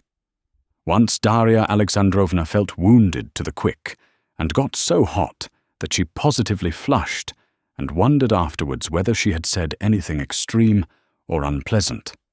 Sviajsky began talking of Levin, describing his strange view that machinery is simply pernicious in its effects on Russian agriculture. I have not the pleasure of knowing this Mimlyo Levin, Vronsky said, smiling, but most likely he has never seen the machines he condemns, or if he has seen and tried any, it must have been after a queer fashion, some Russian imitation, not a machine from abroad. What sort of views can anyone have on such a subject? Turkish views in general, Veslovsky said, turning to Anna with a smile. I can't defend his opinions, Darya Alexandrovna said, firing up. But I can say that he's a highly cultivated man, and if he were here, he would know very well how to answer you, though I am not capable of doing so. I like him extremely, and we are great friends, Sviajsky said, smiling good-naturedly. Mais pardon, il est un petit peu toqué. He maintains, for instance, that district councils and arbitration boards are all of no use, and he is unwilling to take part in anything. It's our Russian apathy, said Vronsky, pouring water from an iced decanter into a delicate glass on a high stem. We've no sense of the duties our privileges impose upon us, and so we refuse to recognize these duties. "I know no man more strict in the performance of his duties," said Darya Alexandrovna, irritated by Vronsky's tone of superiority.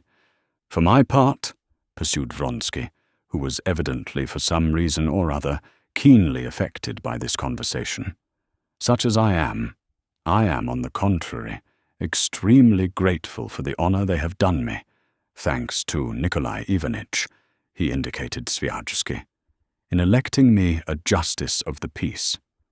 I consider that for me the duty of being present at the session, of judging some peasant's quarrel about a horse, is as important as anything I can do. And I shall regard it as an honor if they elect me for the district council. It's only in that way I can pay for the advantages I enjoy as a landowner. Unluckily, they don't understand the weight that the big landowners ought to have in the state." It was strange to Darya Alexandrovna to hear how serenely confident he was of being right at his own table. She thought how Levin, who believed the opposite, was just as positive in his opinions at his own table. But she loved Levin, and so she was on his side. "So we can reckon upon you, Count, for the coming elections?" said Sviazhsky. "But you must come a little beforehand, so as to be on the spot by the 8th. If you would do me the honor to stop with me." "I rather agree with your beau-frère," said Anna. "Though not quite on the same ground as he," she added with a smile. "I'm afraid that we have too many of these public duties in these latter days. Just as in old days there were so many government functionaries that one had to call in a functionary for every single thing, so now everyone's doing some sort of public duty. Alexei has been here now 6 months, and he's a member, I do believe, of 5 or 6 different public bodies. Dutranka se la va, the whole time will be wasted on it. And I'm afraid that with such a multiplicity of these bodies, they'll end in being a mere form. How many are you a member of, Nikolai Ivanitch?" She turned to Sviazhsky. "Over 20, I fancy." Anna spoke lightly, but irritation could be discerned in her tone. Darya Alexandrovna, watching Anna and Vronsky attentively, detected it instantly. She noticed, too, that as she spoke, Vronsky's face had immediately taken a serious and obstinate expression.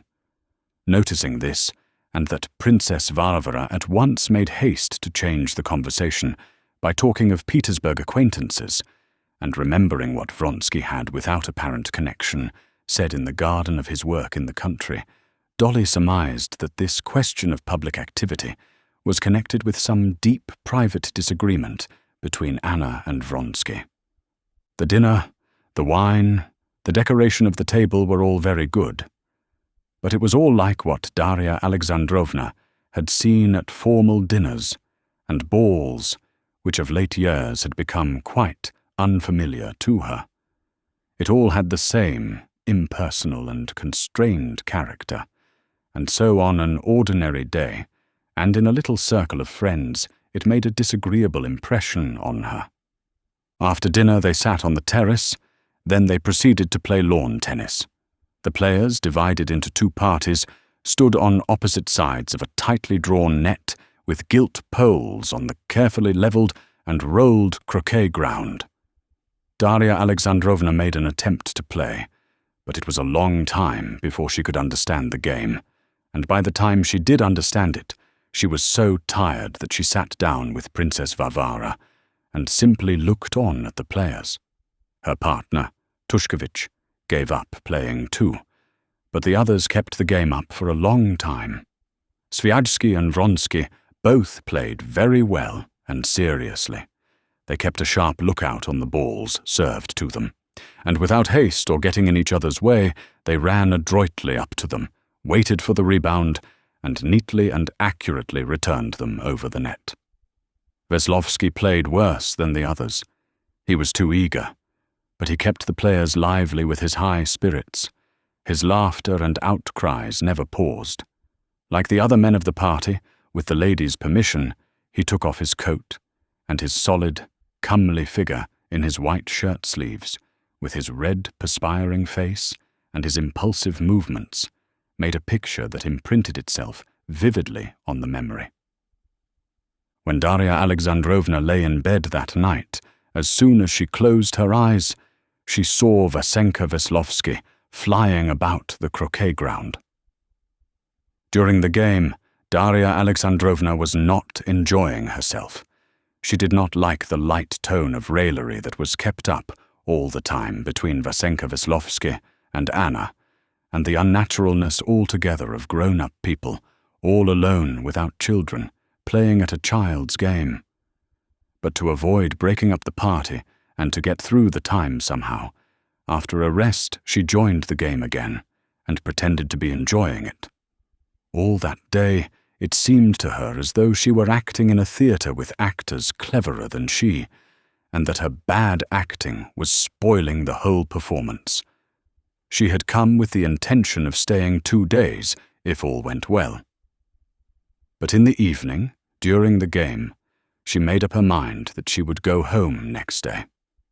The maternal cares and worries, which she had so hated on the way, now, after a day spent without them, struck her in quite another light, and tempted her back to them.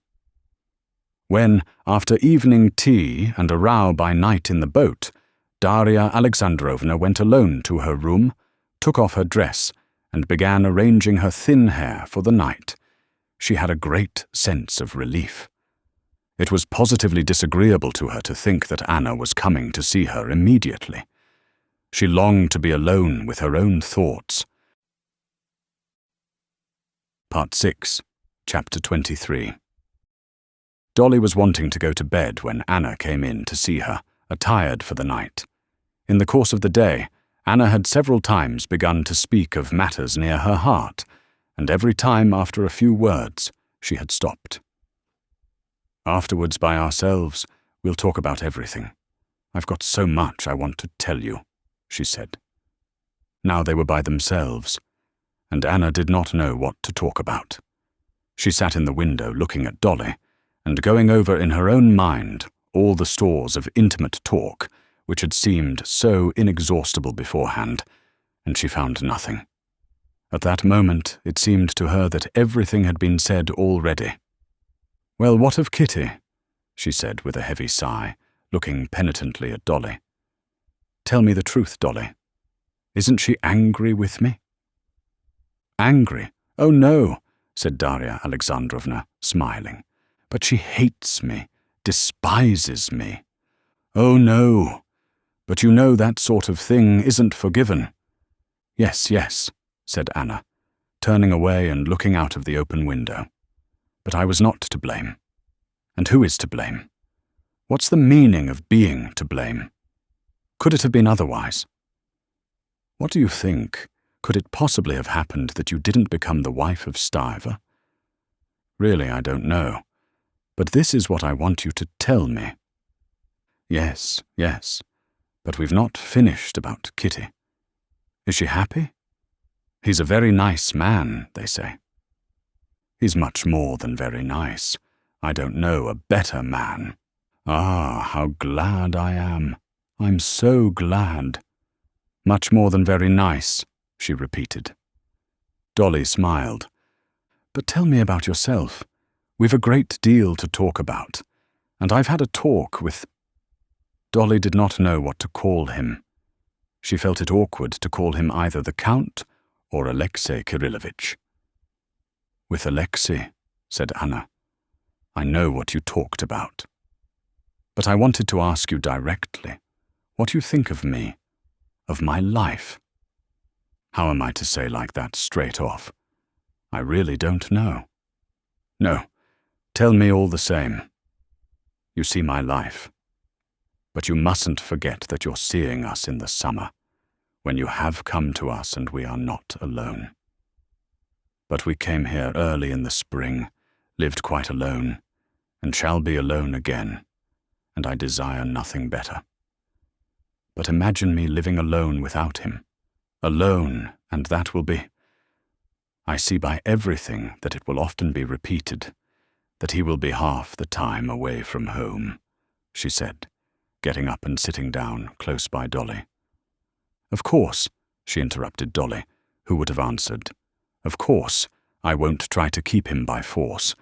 I don't keep him indeed. The races are just coming. His horses are running. He will go. I'm very glad. But think of me. Fancy my position. But what's the use of talking about it?" She smiled.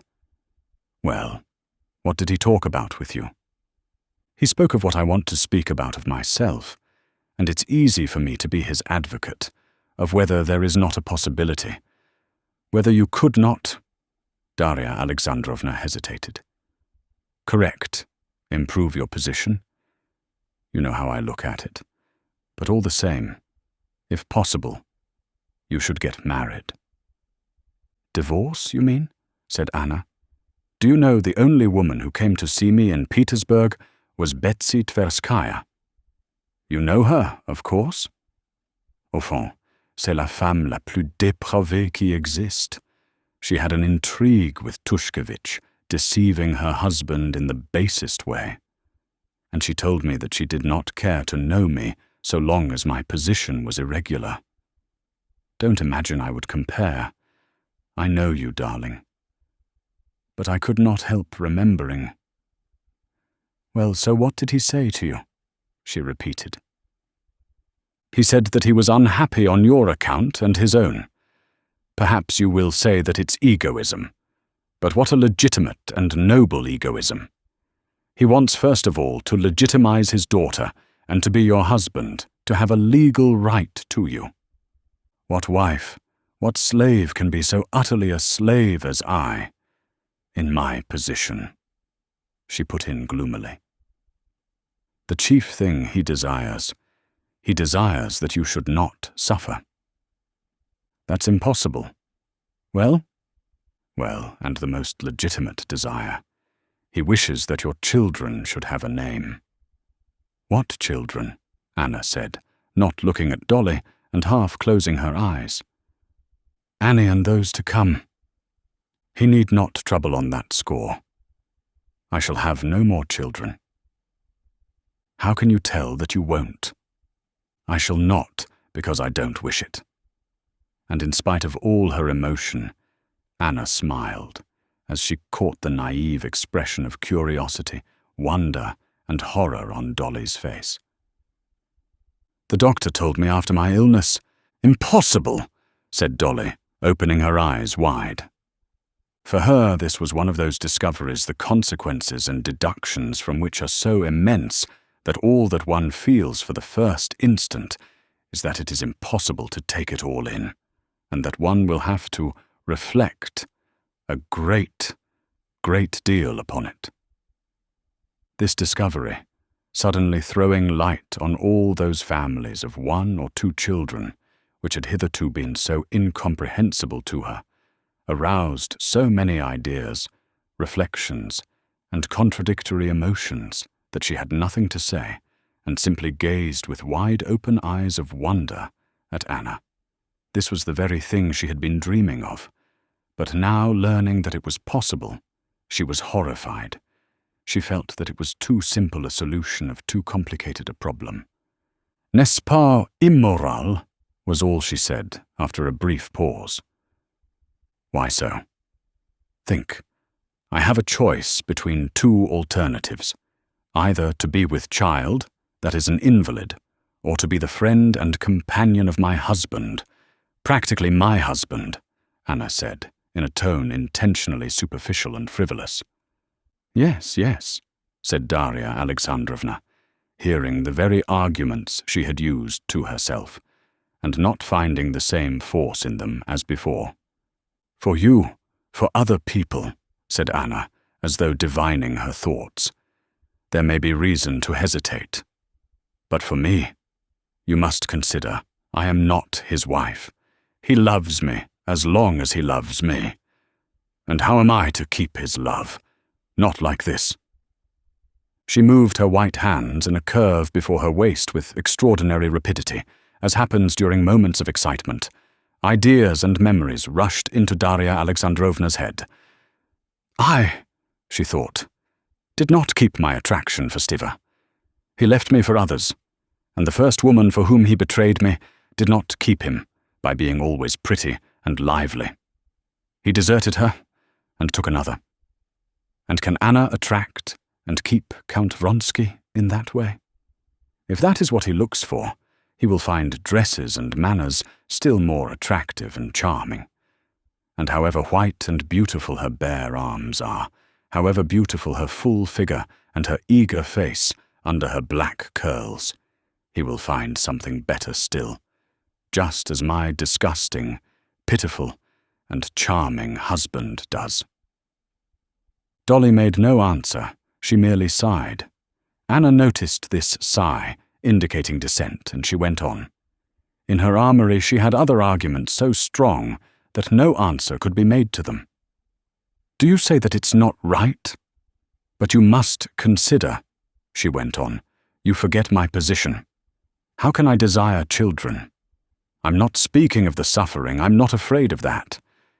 Think only, what are my children to be?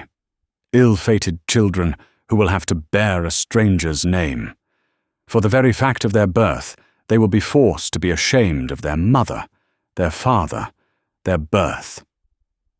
But that is just why a divorce is necessary. But Anna did not hear her. She longed to give utterance to all the arguments with which she had so many times convinced herself. What is reason given me for, if I am not to use it to avoid bringing unhappy beings into the world? She looked at Dolly, but without waiting for a reply, she went on. I should always feel I had wronged these unhappy children, she said. If they are not, at any rate they are not unhappy, while if they are unhappy, I alone should be to blame for it. These were the very arguments Darya Alexandrovna had used in her own reflections, but she heard them without understanding them. How can one wrong creatures that don't exist? She thought. And all at once the idea struck her. Could it possibly, under any circumstances, have been better for her favourite Grisha if he had never existed? And this seemed to her so wild, so strange, that she shook her head to drive away this tangle of whirling, mad ideas. No, I don't know. It's not right, was all she said, with an expression of disgust on her face. Yes, but you mustn't forget that you and I. And besides that, added Anna, in spite of the wealth of her arguments and the poverty of Dolly's objections, seeming still to admit that it was not right. Don't forget the chief point, that I am not now in the same position as you. For you the question is, do you desire not to have any more children? While for me it is, do I desire to have them? And that's a great difference. You must see that I can't desire it in my position. Darya Alexandrovna made no reply. She suddenly felt that she had got far away from Anna, that there lay between them a barrier of questions on which they could never agree, and about which it was better not to speak. Part 6, Chapter 24. Then there is all the more reason for you to legalize your position, if possible, said Dolly. Yes, if possible, said Anna, speaking all at once, in an utterly different tone, subdued and mournful. Surely you don't mean a divorce is impossible. I was told your husband had consented to it. Dolly, I don't want to talk about that. Oh, we won't, then, Darya Alexandrovna hastened to say, noticing the expression of suffering on Anna's face. All I see is that you take too gloomy a view of things. I? Not at all. I'm always bright and happy. You see, je fais des passions. Veslovsky. Yes, to tell the truth, I don't like Veslovsky's tone, said Darya Alexandrovna, anxious to change the subject. Oh, that's nonsense. It amuses Alexei, and that's all. But he's a boy and quite under my control. You know, I turn him as I please. It's just as it might be with your Grisha." "Dolly!" She suddenly changed the subject. "You say I take too gloomy a view of things. You can't understand. It's too awful. I try not to take any view of it at all. But I think you ought to. You ought to do all you can." "But what can I do?" "Nothing. You tell me to marry Alexei and say I don't think about it." "I don't think about it," she repeated, and a flush rose into her face. She got up, straightening her chest, and sighed heavily. With her light step, she began pacing up and down the room, stopping now and then. "I don't think of it. Not a day, not an hour passes that I don't think of it, and blame myself for thinking of it. Because thinking of that may drive me mad." "Drive me mad," she repeated. "When I think of it, I can't sleep without morphine. But never mind. Let us talk quietly. They tell me, divorce. In the first place, he won't give me a divorce. He's under the influence of Countess Lydia Ivanovna now." Daria Alexandrovna, sitting erect on a chair, turned her head, following Anna with a face of sympathetic suffering. "You ought to make the attempt," she said softly. "Suppose I make the attempt." "What does it mean?" she said, evidently giving utterance to a thought, 1,000 times thought over and learned by heart. "It means that I, hating him, but still recognizing that I have wronged him, and I consider him magnanimous, that I humiliate myself to write to him. Well, suppose I make the effort. I do it. Either I receive a humiliating refusal or consent. Well, I have received his consent, say. Anna was at that moment at the furthest end of the room, and she stopped there, doing something to the curtain at the window. I receive his consent, but my son? They won't give him up to me. He will grow up despising me, with his father, whom I've abandoned. Do you see, I love, equally, I think, but both more than myself, 2 creatures, Seryozha and Alexei." She came out into the middle of the room and stood facing Dolly, with her arms pressed tightly across her chest. In her white dressing gown, her figure seemed more than usually grand and broad. She bent her head, and with shining wet eyes looked from under her brows at Dolly, a thin little pitiful figure in her patched dressing jacket and nightcap, shaking all over with emotion. "It is only those 2 creatures that I love, and one excludes the other. I can't have them together, and that's the only thing I want. And since I can't have that, I don't care about the rest.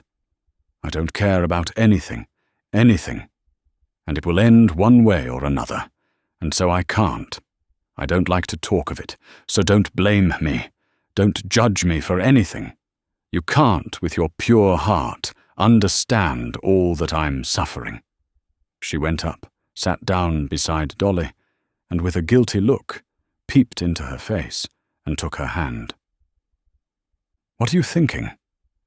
What are you thinking about me? Don't despise me. I don't deserve contempt. I'm simply unhappy. If anyone is unhappy, I am," she articulated, and turning away, she burst into tears. Left alone, Daria Alexandrovna said her prayers and went to bed. She had felt for Anna with all her heart while she was speaking to her, but now she could not force herself to think of her. The memories of home and of her children rose up in her imagination, with a peculiar charm quite new to her, with a sort of new brilliance. That world of her own seemed to her now so sweet and precious that she would not on any account spend an extra day outside it, and she made up her mind that she would certainly go back next day. Anna, meantime, went back to her boudoir, took a wine glass, and dropped into it several drops of a medicine, of which the principal ingredient was morphine. After drinking it off and sitting still a little while, she went into her bedroom in a soothed and more cheerful frame of mind. When she went into the bedroom, Vronsky looked intently at her. He was looking for traces of the conversation, which he knew that, staying so long in Dolly's room, she must have had with her. But in her expression of restrained excitement and of a sort of reserve, he could find nothing but the beauty that always bewitched him afresh, though he was used to it, the consciousness of it, and the desire that it should affect him. He did not want to ask her what they had been talking of, but he hoped that she would tell him something of her own accord. But she only said, "I am so glad you like Dolly. You do, don't you?" "Oh, I've known her a long while, you know. She's very good-hearted, I suppose. Mais excessivement terre-à-terre. Still, I'm very glad to see her." He took Anna's hand and looked inquiringly into her eyes. Misinterpreting the look, she smiled to him. Next morning, in spite of the protests of her hosts, Darya Alexandrovna prepared for her homeward journey. Levin's coachman, in his by no means new coat and shabby hat, with his ill-matched horses, and his coach with the patched mudguards, drove with gloomy determination into the covered gravel approach. Darya Alexandrovna disliked taking leave of Princess Varvara and the gentlemen of the party. After a day spent together, both she and her hosts were distinctly aware that they didn't get on together, and that it was better for them not to meet. Only Anna was sad. She knew that now, from Dolly's departure, no one again would stir up within her soul the feelings that had been roused by their conversation. It hurt her to stir up these feelings, but yet she knew that that was the best part of her soul, and that that part of her soul would quickly be smothered in the life she was leading. As she drove out into the open country, Darya Alexandrovna had a delightful sense of relief, and she felt tempted to ask the two men how they had liked being at Vronsky's, when suddenly the coachman, Philip, expressed himself unasked. Rolling in wealth they may be, but 3 pots of oats was all they gave us. Everything cleared up till there wasn't a grain left by cock-crow. What are 3 pots? A mere mouthful. And oats now down to 45 kopecks. At our place, no fear. All comers may have as much as they can eat. The master's a screw, put in the counting-house clerk. "Well, did you like their horses?" asked Dolly. "The horses. There's no two opinions about them, and the food was good. But it seemed to me sort of dreary there, Darya Alexandrovna." "I don't know what you thought," he said, turning his handsome, good-natured face to her. "I thought so too. Well, shall we get home by evening?" We must." On reaching home and finding everyone entirely satisfactory and particularly charming, Darya Alexandrovna began with great liveliness, telling them how she had arrived, how warmly they had received her, of the luxury and good taste in which the Vronskys lived, and of their recreations, and she would not allow a word to be said against them. "One has to know Anna and Vronsky. I have got to know him better now, to see how nice they are and how touching," she said, speaking now with perfect sincerity, and forgetting the vague feeling of dissatisfaction and awkwardness she had experienced there. Part 6, Chapter 25. Vronsky and Anna spent the whole summer and part of the winter in the country, living in just the same condition and still taking no steps to obtain a divorce. It was an understood thing between them that they should not go away anywhere. But both felt, the longer they lived alone, especially in the autumn, without guests in the house, that they could not stand this existence, and that they would have to alter it. Their life was apparently such that nothing better could be desired. They had the fullest abundance of everything. They had a child, and both had occupation.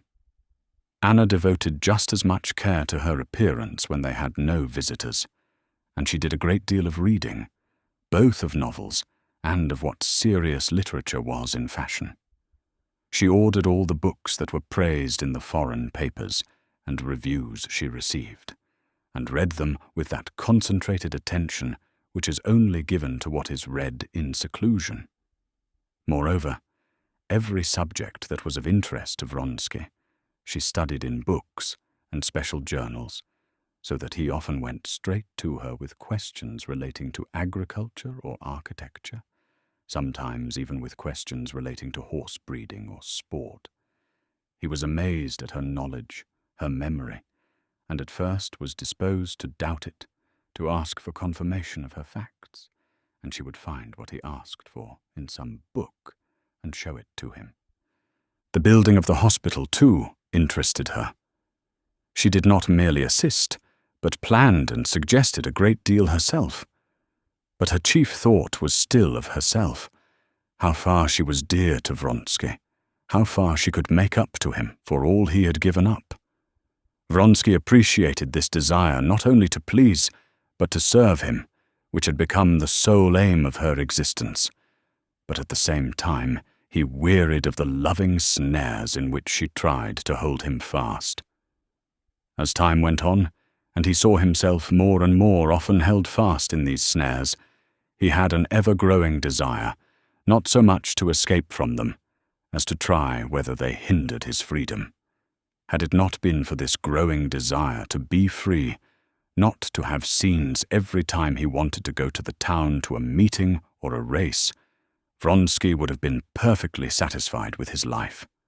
The role he had taken up, the role of a wealthy landowner, one of that class which ought to be the very heart of the Russian aristocracy, was entirely to his taste. And now, after spending 6 months in that character, he derived even greater satisfaction from it. And his management of his estate, which occupied and absorbed him more and more, was most successful. In spite of the immense sums cost him by the hospital, by machinery, by cows ordered from Switzerland, and many other things, he was convinced that he was not wasting, but increasing his substance. In all matters affecting income, the sales of timber, wheat, and wool, the letting of lands, Vronsky was hard as a rock, and knew well how to keep up prices. In all operations on a large scale on this and his other estates, he kept to the simplest methods involving no risk, and in trifling details he was careful and exacting to an extreme degree.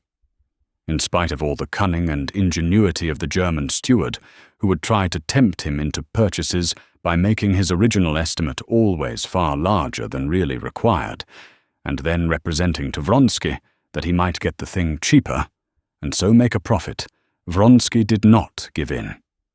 He listened to his steward, cross-examined him, and only agreed to his suggestions when the implement to be ordered or constructed was the very newest, not yet known in Russia, and likely to excite wonder.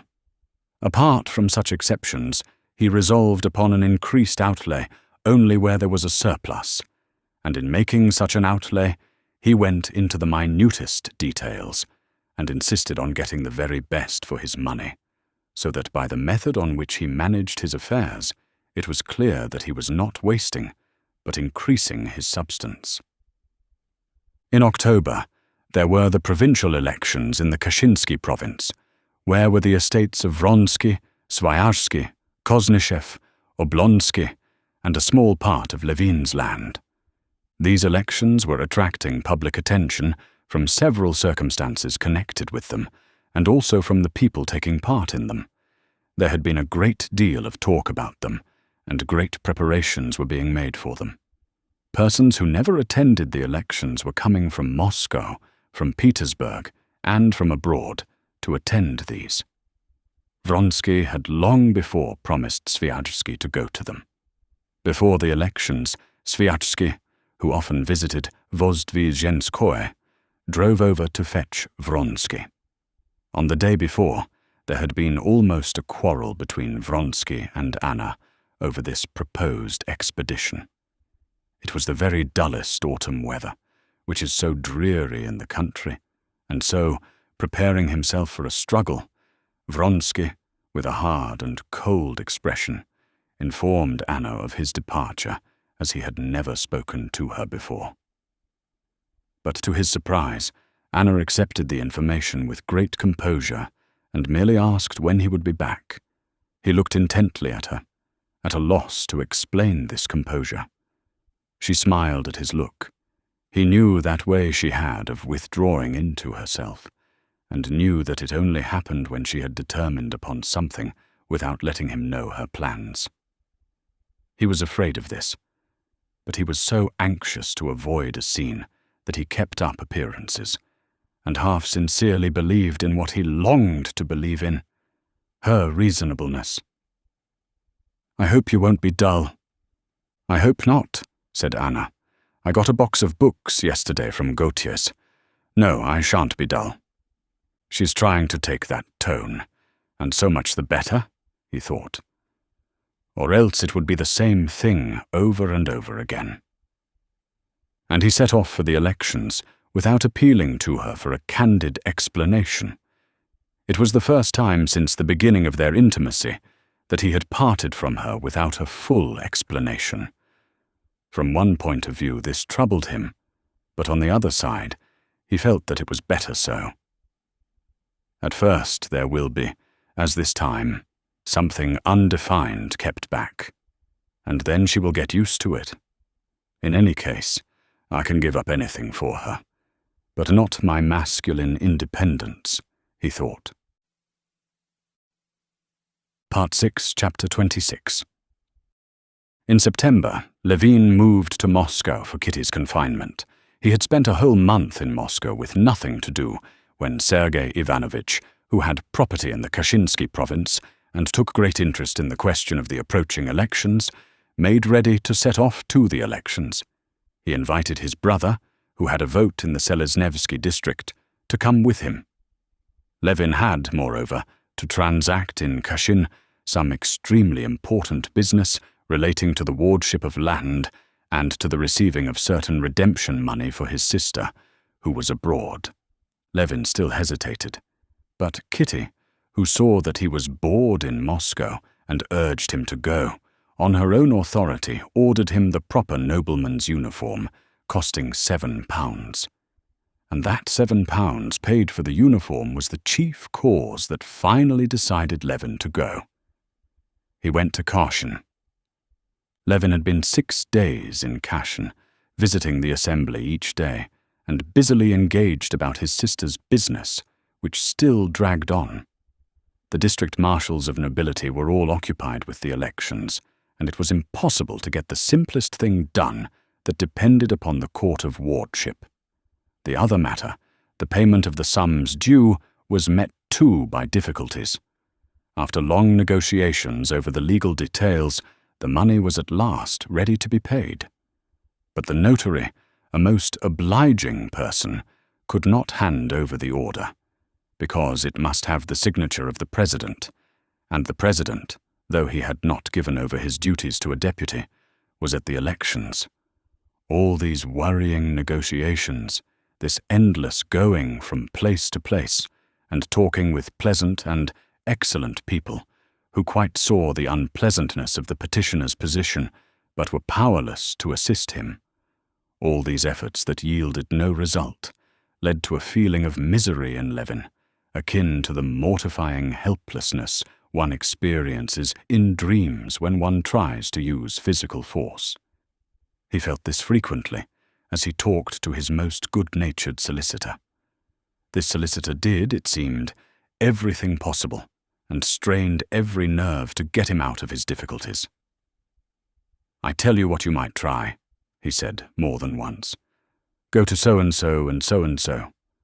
And the solicitor drew up a regular plan for getting round the fatal point that hindered everything. But he would add immediately, "It'll mean some delay anyway, but you might try it." And Levin did try, and did go. Everyone was kind and civil, but the point evaded seemed to crop up again in the end, and again to bar the way. What was particularly trying was that Levin could not make out with whom he was struggling, to whose interest it was that his business should not be done. That no one seemed to know. The solicitor certainly did not know. If Levin could have understood why, just as he saw why one can only approach the booking office of a railway station in single file, it would not have been so vexatious and tiresome to him. But with the hindrances that confronted him in his business, no one could explain why they existed. But Levin had changed a good deal since his marriage.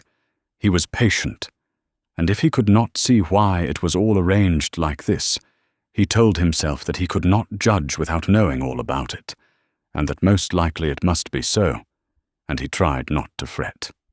In attending the elections, too, and taking part in them, he tried now not to judge, not to fall foul of them, but to comprehend as fully as he could the question which was so earnestly and ardently absorbing honest and excellent men whom he respected. Since his marriage, there had been revealed to Levin so many new and serious aspects of life that had previously, through his frivolous attitude to them, seemed of no importance, that in the question of the elections, too, he assumed and tried to find some serious significance. Sergei Ivanovitch explained to him the meaning and object of the proposed revolution at the elections. The marshal of the province, in whose hands the law had placed the control of so many important public functions, the guardianship of wards, the very department which was giving Levin so much trouble just now, the disposal of large sums subscribed by the nobility of the province, the high schools, female, male, and military, and popular instruction on the new model, and finally, the district council. The marshal of the province, Snetkov, was a nobleman of the old school, dissipating an immense fortune, a good-hearted man, honest after his own fashion, but utterly without any comprehension of the needs of modern days. He always took, in every question, the side of the nobility. He was positively antagonistic to the spread of popular education, and he succeeded in giving a purely party character to the district council, which ought by rights to be of such an immense importance. What was needed was to put in his place a fresh, capable, perfectly modern man of contemporary ideas, and to frame their policy so as from the rights conferred upon the nobles, not as the nobility, but as an element of the district council, to extract all the powers of self-government that could possibly be derived from them.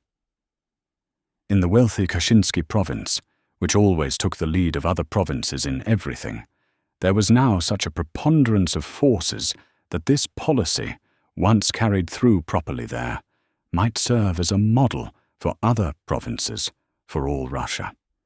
And hence the whole question was of the greatest importance. It was proposed to elect as marshal, in place of Snetkov, either Sviazhsky, or better still, Nevyadovsky, a former university professor, a man of remarkable intelligence, and a great friend of Sergei Ivanovitch.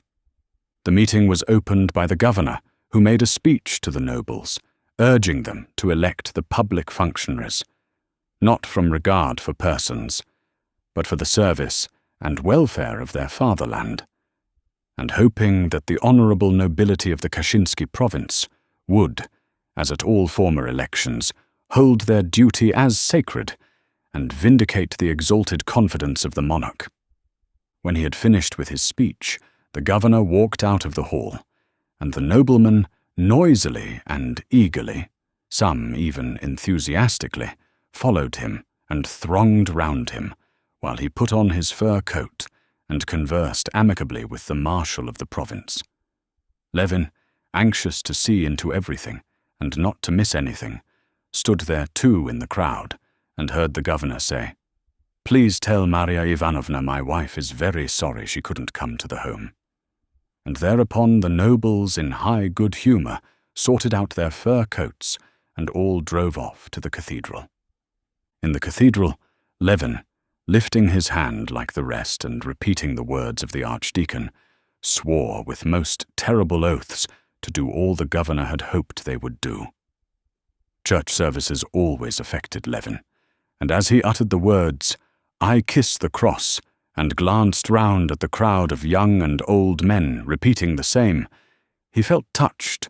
On the second and third days there was business relating to the finances of the nobility and the female high school, of no importance whatever, as Sergei Ivanovitch explained, and Levin, busy seeing after his own affairs, didn't attend the meetings.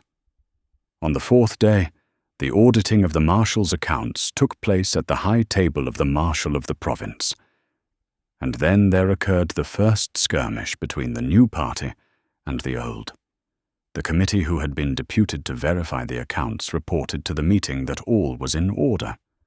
The marshal of the province got up, thanked the nobility for their confidence, and shed tears. The nobles gave him a loud welcome and shook hands with him. But at that instant, a nobleman of Sergei Ivanovitch's party said that he had heard that the committee had not verified the accounts, considering such a verification an insult to the marshal of the province. One of the members of the committee incautiously admitted this. Then a small gentleman, very young-looking but very malignant, began to say that it would probably be agreeable to the marshal of the province to give an account of his expenditures of the public moneys, and that the misplaced delicacy of the members of the committee was depriving him of this moral satisfaction. Then the members of the committee tried to withdraw their admission, and Sergei Ivanovitch began to prove that they must logically admit either that they had verified the accounts or that they had not, and he developed this dilemma in detail. Sergei Ivanovitch was answered by the spokesman of the opposite party. Then Sviajsky spoke, and then the malignant gentleman again.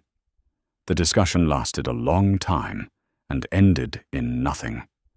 Levin was surprised that they should dispute upon this subject so long, especially as, when he asked Sergei Ivanovitch whether he supposed that money had been misappropriated, Sergei Ivanovitch answered, "Oh no, he's an honest man.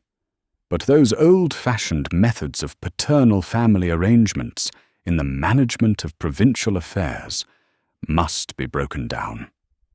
On the fifth day came the elections of the district marshals. It was rather a stormy day in several districts. In the Selesnevsky district, Sviajsky was elected unanimously without a ballot, and he gave a dinner that evening. Part 6, Chapter 27. The sixth day was fixed for the election of the marshal of the province. The rooms, large and small, were full of noblemen in all sorts of uniforms. Many had come only for that day. Men who had not seen each other for years, some from the Crimea, some from Petersburg, some from abroad, met in the rooms of the Hall of Nobility. There was much discussion around the governor's table under the portrait of the Tsar. The nobles, both in the larger and the smaller rooms, grouped themselves in camps, and from their hostile and suspicious glances, from the silence that fell upon them when outsiders approached a group, and from the way that some, whispering together, retreated to the farther corridor, it was evident that each side had secrets from the other. In appearance, the noblemen were sharply divided into two classes, the old and the new.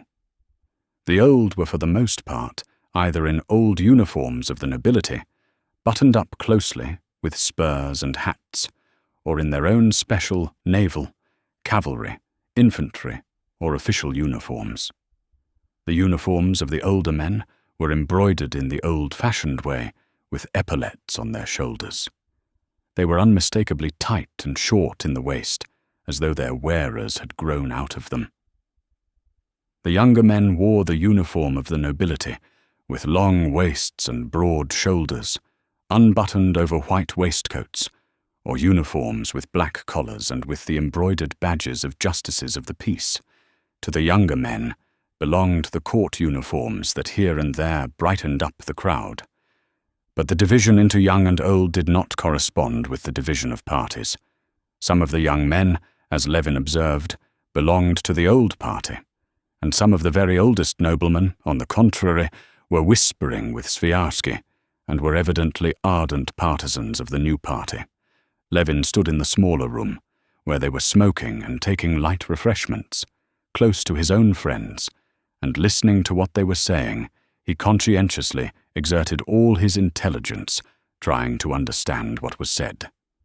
Sergei Ivanovitch was the center round which the others grouped themselves.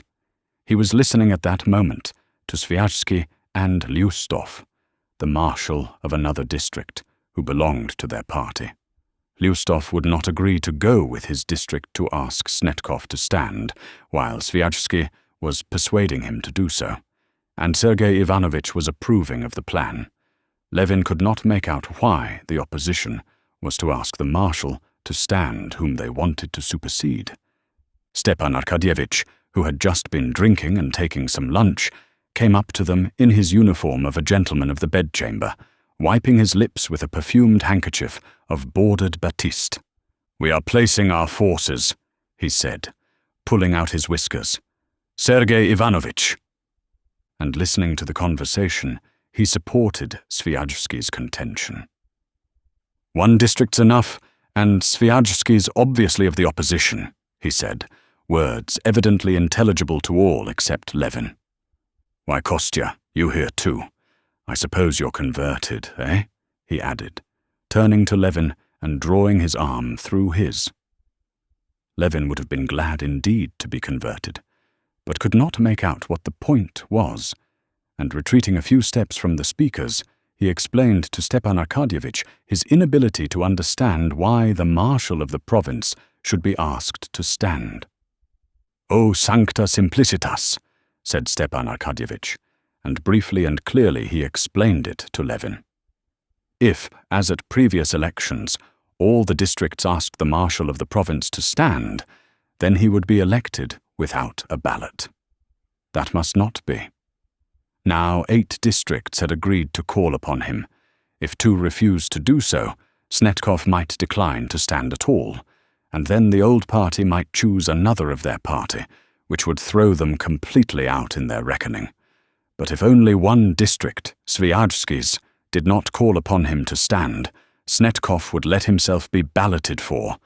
They were even, some of them, going to vote for him, and purposely to let him get a good many votes, so that the enemy might be thrown off the scent, and when a candidate of the other side was put up, they too might give him some votes. Levin understood to some extent, but not fully, and would have put a few more questions, when suddenly everyone began talking and making a noise, and they moved towards the big room. "What is it? Eh? Whom? No guarantee? Whose? What? They won't pass him. No guarantee. They won't let Flerov in. Because of the charge against him. Why, at this rate they won't admit anyone. It's a swindle. The law!" Levin heard exclamations on all sides, and he moved into the big room together with the others, all hurrying somewhere and afraid of missing something. Squeezed by the crowding noblemen, he drew near the high table where the marshal of the province, Swijaschski, and the other leaders were hotly disputing about something. Part 6, Chapter 28. Levin was standing rather far off, a nobleman breathing heavily and hoarsely at his side, and another whose thick boots were creaking, prevented him from hearing distinctly. He could only hear the soft voice of the marshal faintly, then the shrill voice of the malignant gentleman, and then the voice of Swijaschski. They were disputing, as far as he could make out, as to the interpretation to be put on the act and the exact meaning of the words. Liable to be called up for trial. The crowd parted to make way for Sergei Ivanovitch approaching the table. Sergei Ivanovitch, waiting till the malignant gentleman had finished speaking, said that he thought the best solution would be to refer to the act itself, and asked the secretary to find the act. The act said that in case of difference of opinion, there must be a ballot. Sergei Ivanovitch read the act, and began to explain its meaning. But at that point, a tall, stout, round-shouldered landowner with dyed whiskers in a tight uniform that cut the back of his neck interrupted him. He went up to the table, and striking it with his finger ring, he shouted loudly, "A ballot! Put it to the vote! No need for more talking." Then several voices began to talk, all at once, and the tall nobleman with the ring, getting more and more exasperated, shouted more and more loudly. But it was impossible to make out what he said. He was shouting for the very course Sergei Ivanovich had proposed, but it was evident that he hated him and all his party, and this feeling of hatred spread through the whole party, and roused in opposition to it the same vindictiveness, though in a more seemly form on the other side. Shouts were raised, and for a moment all was confusion, so that the marshal of the province had to call for order. "A ballot! A ballot! Every nobleman sees it. We shed our blood for our country. The confidence of the monarch. No checking the accounts of the marshal. He's not a cashier. But that's not the point. Votes, please." "Beastly!" shouted furious and violent voices on all sides. Looks and faces were even more violent and furious than their words. They expressed the most implacable hatred. Levin did not in the least understand what was the matter, and he marveled at the passion with which it was disputed whether or not the decision about Flerov should be put to the vote. He forgot, as Sergei Ivanovich explained to him afterwards, this syllogism, that it was necessary for the public good to get rid of the marshal of the province, that to get rid of the marshal it was necessary to have a majority of votes, that to get a majority of votes it was necessary to secure Flerov's right to vote, that to secure the recognition of Flerov's right to vote they must decide on the interpretation to be put on the act. And one vote may decide the whole question, and one must be serious and consecutive if one wants to be of use in public life, concluded Sergei Ivanovich. But Levin forgot all that, and it was painful to him to see all these excellent persons for whom he had a respect in such an unpleasant and vicious state of excitement. To escape from this painful feeling, he went away into the other room, where there was nobody except the waiters at the refreshment bar. Seeing the waiters busy over washing up the crockery and setting in order their plates and wine glasses, seeing their calm and cheerful faces, Levin felt an unexpected sense of relief, as though he had come out of a stuffy room into the fresh air. He began walking up and down, looking with pleasure at the waiters. He particularly liked the way one grey-whiskered waiter, who showed his scorn for the other younger ones, and was jeered at by them, was teaching them how to fold up napkins properly. Levin was just about to enter into conversation with the old waiter, when the secretary of the Court of Wardship, a little old man whose specialty it was to know all the noblemen of the province by name and patronymic, drew him away. "Please come, Konstantin Dmitrievitch," he said. "Your brother's looking for you. They are voting on the legal point." Levin walked into the room, received a white ball, and followed his brother, Sergei Ivanovich, to the table where Sviajsky was standing, with a significant and ironical face, holding his beard in his fist and sniffing at it. Sergei Ivanovich put his hand into the box, put the ball somewhere, and making room for Levin, stopped. Levin advanced, but utterly forgetting what he was to do, and much embarrassed, he turned to Sergei Ivanovich with the question, "Where am I to put it?" He asked this softly, at a moment when there was talking going on near, so that he had hoped his question would not be overheard. But the person speaking paused, and his improper question was overheard. Sergei Ivanovich frowned. "That is a matter for each man's own decision," he said severely. Several people smiled. Levin crimsoned, hurriedly thrust his hand under the cloth, and put the ball to the right as it was in his right hand. Having put it in, he recollected that he ought to have thrust his left hand too, and so he thrust it in though too late, and still more overcome with confusion, he beat a hasty retreat into the background. 126 for admission, 98 against, sang out the voice of the secretary, who could not pronounce the letter R. Then there was a laugh. A button and 2 nuts were found in the box. The nobleman was allowed the right to vote, and the new party had conquered. But the old party did not consider themselves conquered. Levin heard that they were asking Snetkov to stand, and he saw that a crowd of noblemen was surrounding the marshal, who was saying something. Levin went nearer. In reply, Snetkov spoke of the trust the noblemen of the province had placed in him, the affection they had shown him, which he did not deserve, as his only merit had been his attachment to the nobility, to whom he had devoted 12 years of service. Several times he repeated the words, "I have served to the best of my powers with truth and good faith. I value your goodness and thank you." And suddenly he stopped short from the tears that choked him and went out of the room. Whether these tears came from a sense of the injustice being done him, from his love for the nobility, or from the strain of the position he was placed in, feeling himself surrounded by enemies, his emotion infected the assembly. The majority were touched, and Levin felt a tenderness for Snetkov. In the doorway, the marshal of the province jostled against Levin. "Beg pardon. Excuse me, please," he said, as to a stranger. But recognizing Levin, he smiled timidly. It seemed to Levin that he would have liked to say something, but could not speak for emotion.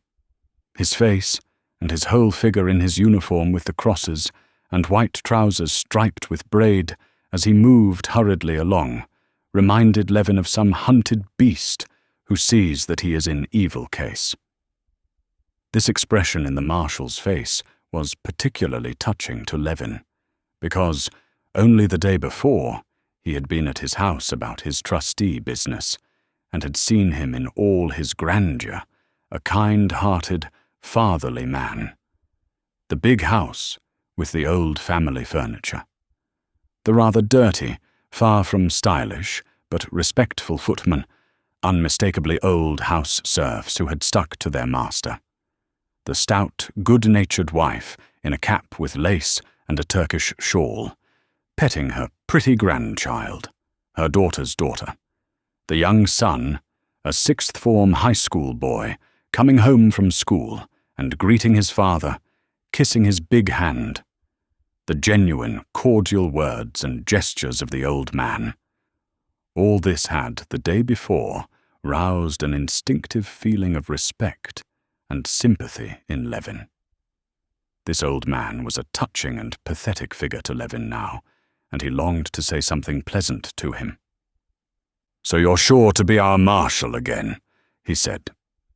"It's not likely," said the marshal, looking round with a scared expression. "I'm worn out, I'm old.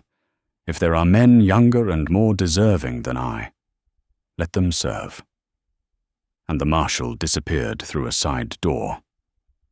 The most solemn moment was at hand. They were to proceed immediately to the election. The leaders of both parties were reckoning white and black on their fingers. The discussion upon Flerov had given the new party not only Flerov's vote, but had also gained time for them, so that they could send to fetch 3 noblemen who had been rendered unable to take part in the elections by the wiles of the other party. 2 noble gentlemen, who had a weakness for strong drink, had been made drunk by the partisans of Snetkov, and a 3rd had been robbed of his uniform. On learning this, the new party had made haste, during the dispute about Flerov, to send some of their men in a sledge to clothe the stripped gentleman, and to bring along one of the intoxicated to the meeting. "I've brought one, drenched him with water," said the landowner, who had gone on this errand, to Sviajsky. "He's all right. He'll do." "Not too drunk, he won't fall down," said Sviajsky, shaking his head. "No, he's first-rate. If only they don't give him any more here. I've told the waiter not to give him anything on any account." Part 6, Chapter 29. The narrow room in which they were smoking and taking refreshments was full of noblemen. The excitement grew more intense, and every face betrayed some uneasiness. The excitement was specially keen for the leaders of each party, who knew every detail and had reckoned up every vote. They were the generals organizing the approaching battle. The rest, like the rank and file before an engagement, though they were getting ready for the fight, sought for other distractions in the interval. Some were lunching, standing at the bar or sitting at the table. Others were walking up and down the long room, smoking cigarettes and talking with friends whom they had not seen for a long while. Levin did not care to eat, and he was not smoking. He did not want to join his own friends. That is, Sergei Ivanovitch, Stepan Arkadyevitch, Sviazhsky, and the rest. Because Vronsky, in his equerry's uniform, was standing with them in eager conversation. Levin had seen him already at the meeting on the previous day, and he had studiously avoided him, not caring to greet him. He went to the window and sat down, scanning the groups and listening to what was being said around him. He felt depressed, especially because everyone else was, as he saw, eager, anxious, and interested, and he alone, with an old, toothless little man with mumbling lips wearing a naval uniform, sitting beside him, had no interest in it and nothing to do. "He's such a blackguard. I have told him so, but it makes no difference. Only think of it. He couldn't collect it in 3 years." He heard vigorously uttered by a round-shouldered, short country gentleman who had pomaded hair hanging on his embroidered collar and new boots, obviously put on for the occasion, with heels that tapped energetically as he spoke. Casting a displeased glance at Levin, this gentleman sharply turned his back. "Yes, it's a dirty business. There's no denying," a small gentleman assented in a high voice. Next, a whole crowd of country gentlemen, surrounding a stout general, hurriedly came near Levin. These persons were unmistakably seeking a place where they could talk without being overheard. How dare he say I had his breeches stolen? Pawned them for drink, I expect. Damn the fellow prince, indeed. He'd better not say it, the beast. But excuse me. They take their stand on the act, was being said in another group. The wife must be registered as noble. Oh, damn your acts. I speak from my heart. We're all gentlemen, aren't we? Above suspicion.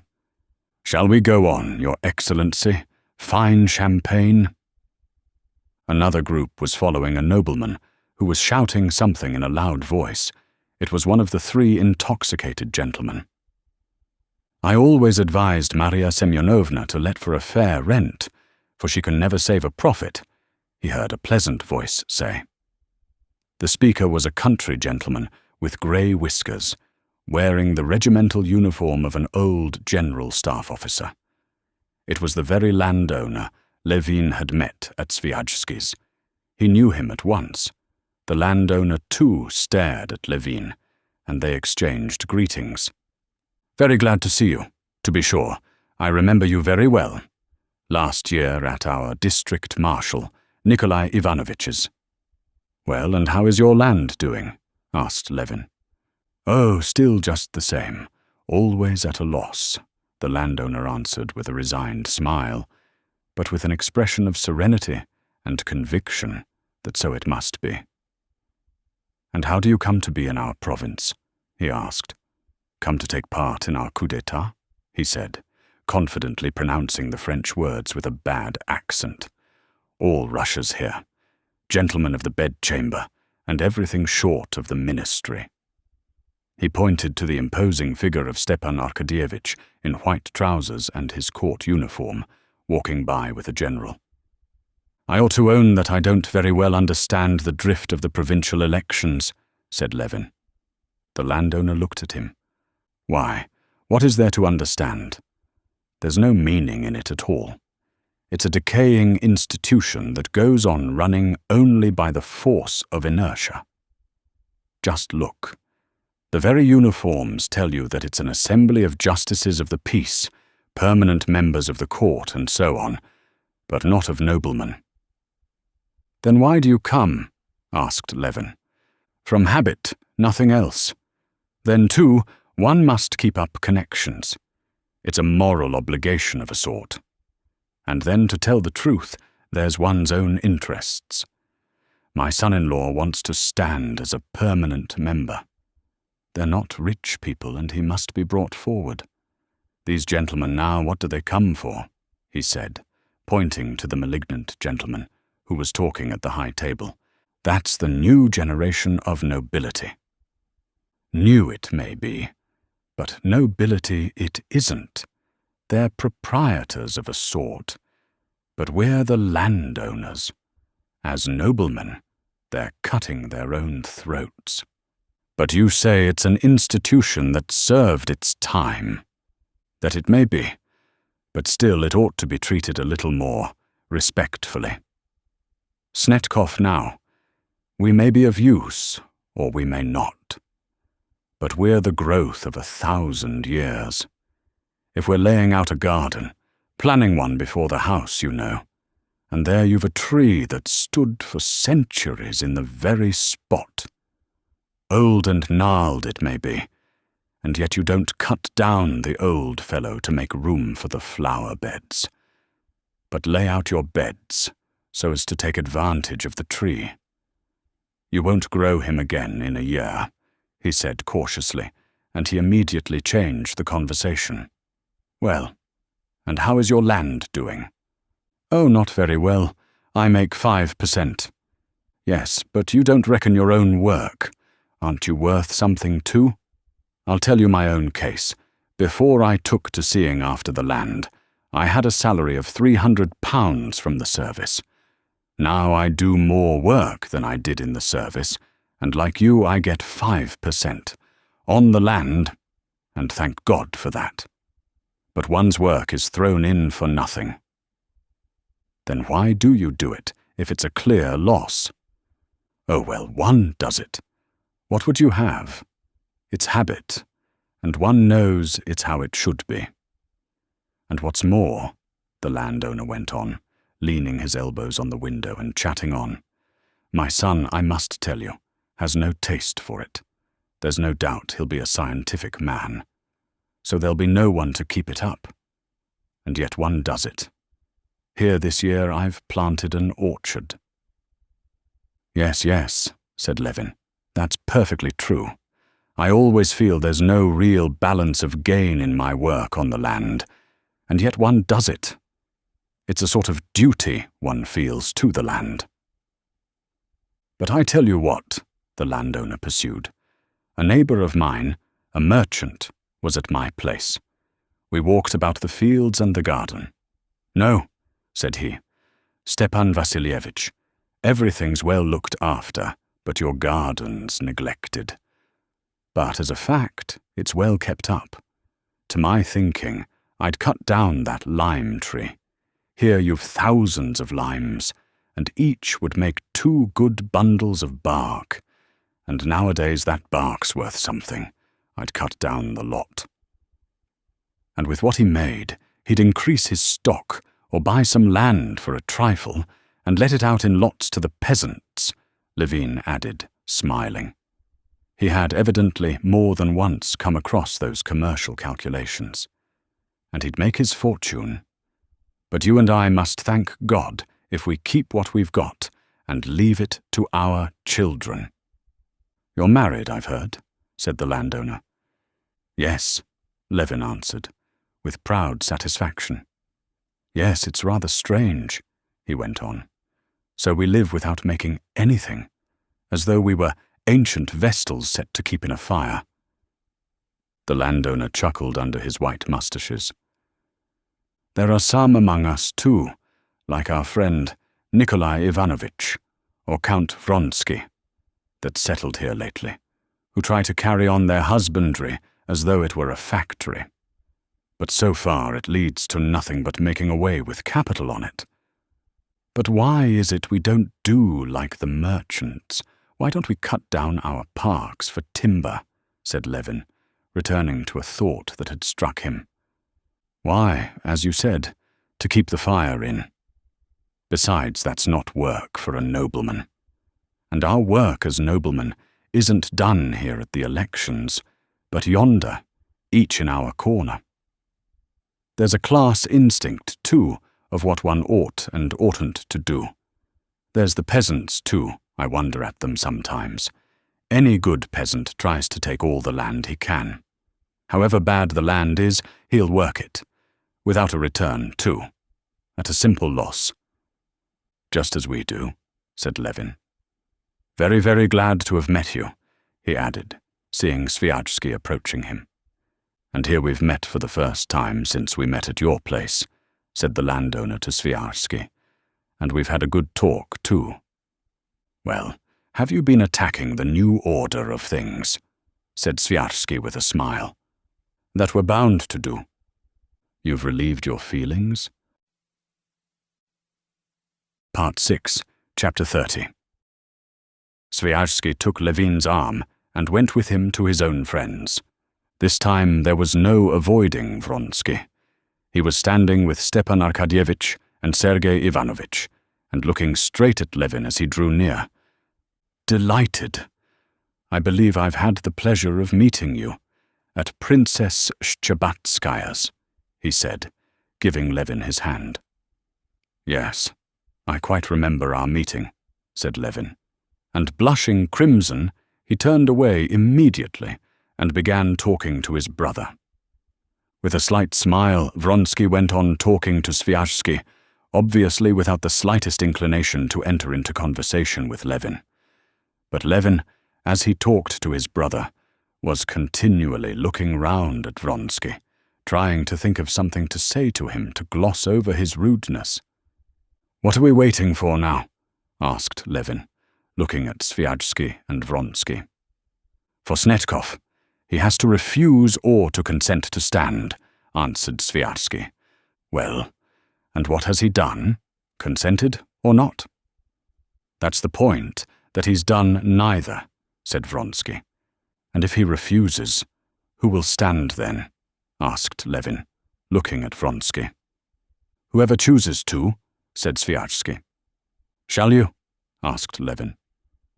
Certainly not I, said Sviajsky, looking confused and turning an alarmed glance at the malignant gentleman who was standing beside Sergei Ivanovitch. Who then? Nevyedovsky, said Levin, feeling he was putting his foot into it. But this was worse still.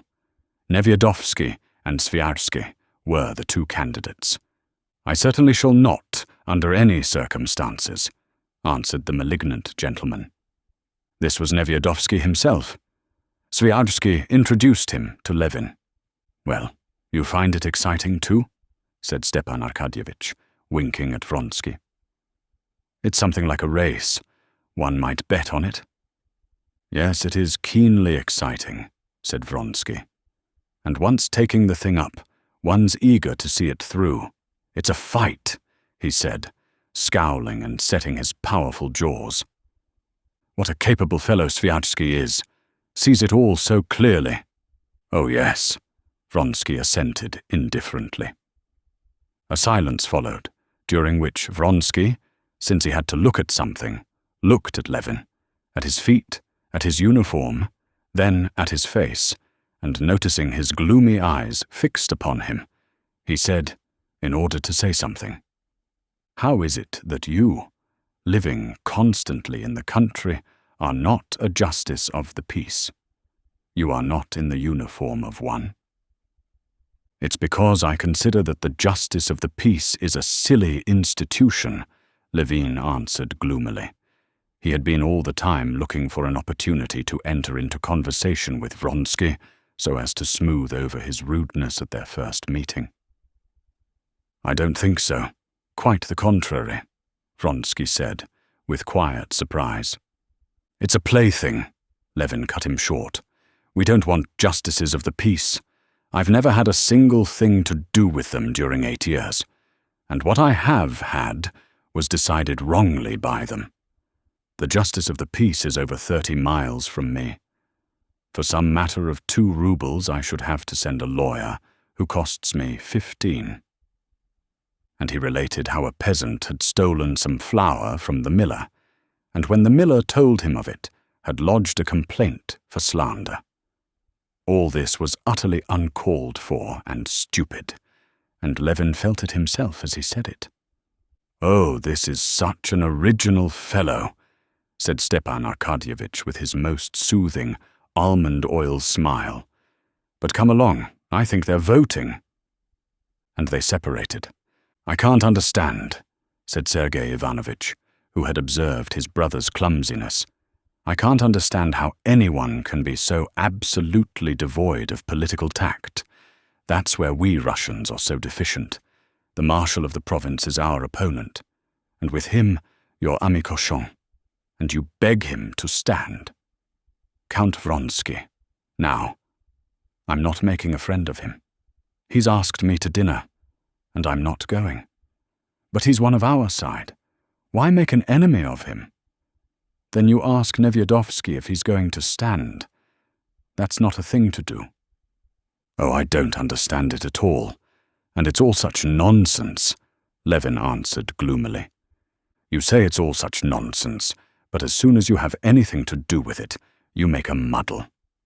Levin did not answer, and they walked together into the big room.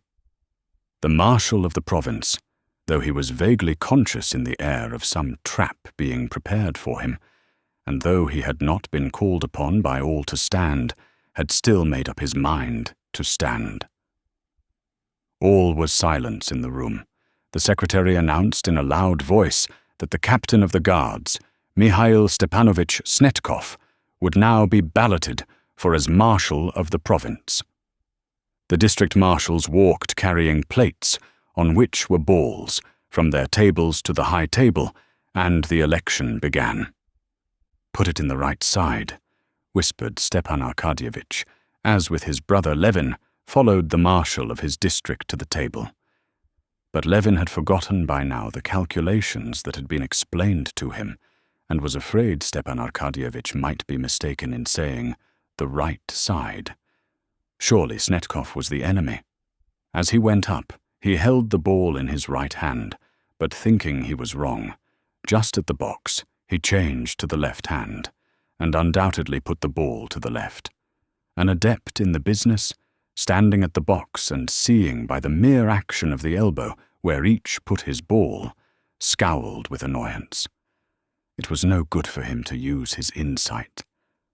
Everything was still, and the counting of the balls was heard. Then a single voice rose and proclaimed the numbers for and against. The marshal had been voted for by a considerable majority. All was noise and eager movement towards the doors. Snetkov came in, and the nobles thronged round him, congratulating him. "Well, now is it over?" Levin asked Sergei Ivanovitch. "It's only just beginning," Sviatsky said, replying for Sergei Ivanovitch with a smile. "Some other candidate may receive more votes than the marshal." Levin had quite forgotten about that. Now he could only remember that there was some sort of trickery in it. But he was too bored to think what it was exactly. He felt depressed and longed to get out of the crowd. As no one was paying any attention to him, and no one apparently needed him, he quietly slipped away into the little room where the refreshments were, and again had a great sense of comfort when he saw the waiters. The little old waiter pressed him to have something, and Levin agreed. After eating a cutlet with beans and talking to the waiters of their former masters, Levin, not wishing to go back to the hall, where it was all so distasteful to him, proceeded to walk through the galleries.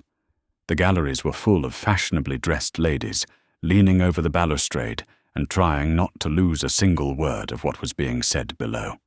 With the ladies were sitting and standing smart lawyers, high school teachers in spectacles, and officers. Everywhere they were talking of the election, and of how worried the marshal was, and how splendid the discussions had been. In one group, Levin heard his brother's praises. One lady was telling a lawyer, "How glad I am I heard Koznishev. It's worth losing one's dinner. He's exquisite. So clear and distinct, all of it. There's not one of you in the law courts that speaks like that. The only one is Mädel, and he's not so eloquent by a long way." Finding a free place, Levin leaned over the balustrade and began looking and listening. All the noblemen were sitting railed off behind barriers according to their districts. In the middle of the room stood a man in a uniform who shouted in a loud, high voice, "As a candidate for the marshalship of the nobility of the province, we call upon Staff Captain Yevgeny Ivanovich Aputin." A dead silence followed, and then a weak old voice was heard. "Declined." "We call upon the Privy Councillor, Pyotr Petrovich Bol," the voice began again. "Declined," a high, boyish voice replied. Again it began, and again, "Declined." And so it went on for about an hour. Levin, with his elbows on the balustrade, looked and listened. At first he wondered and wanted to know what it meant. Then, feeling sure that he could not make it out, he began to be bored. Then, recalling all the excitement and vindictiveness he had seen on all the faces, he felt sad. He made up his mind to go, and went downstairs. As he passed through the entry to the galleries, he met a dejected high school boy walking up and down with tired-looking eyes. On the stairs he met a couple, a lady running quickly on her high heels, and the jaunty deputy prosecutor. "I told you you weren't late," the deputy prosecutor was saying at the moment, when Levin moved aside to let the lady pass. Levin was on the stairs to the way out, and was just feeling in his waistcoat pocket for the number of his overcoat, when the secretary overtook him. "This way, please, Konstantin Dmitrievitch. They are voting." The candidate who was being voted on was Nevyedovsky, who had so stoutly denied all idea of standing. Levin went up to the door of the room. It was locked. The secretary knocked, the door opened, and Levin was met by two red-faced gentlemen who darted out. "I can't stand any more of it," said one red-faced gentleman. After them, the face of the marshal of the province was poked out. His face was dreadful-looking from exhaustion and dismay. "I told you not to let anyone out," he cried to the doorkeeper. "I let someone in, Your Excellency. Mercy on us!" And with a heavy sigh, the marshal of the province walked with downcast head to the high table in the middle of the room, his legs staggering in his white trousers. Nevyedovsky had scored a higher majority, as they had planned, and he was the new marshal of the province. Many people were amused, many were pleased and happy, many were in ecstasies, many were disgusted and unhappy. The former marshal of the province was in a state of despair, which he could not conceal.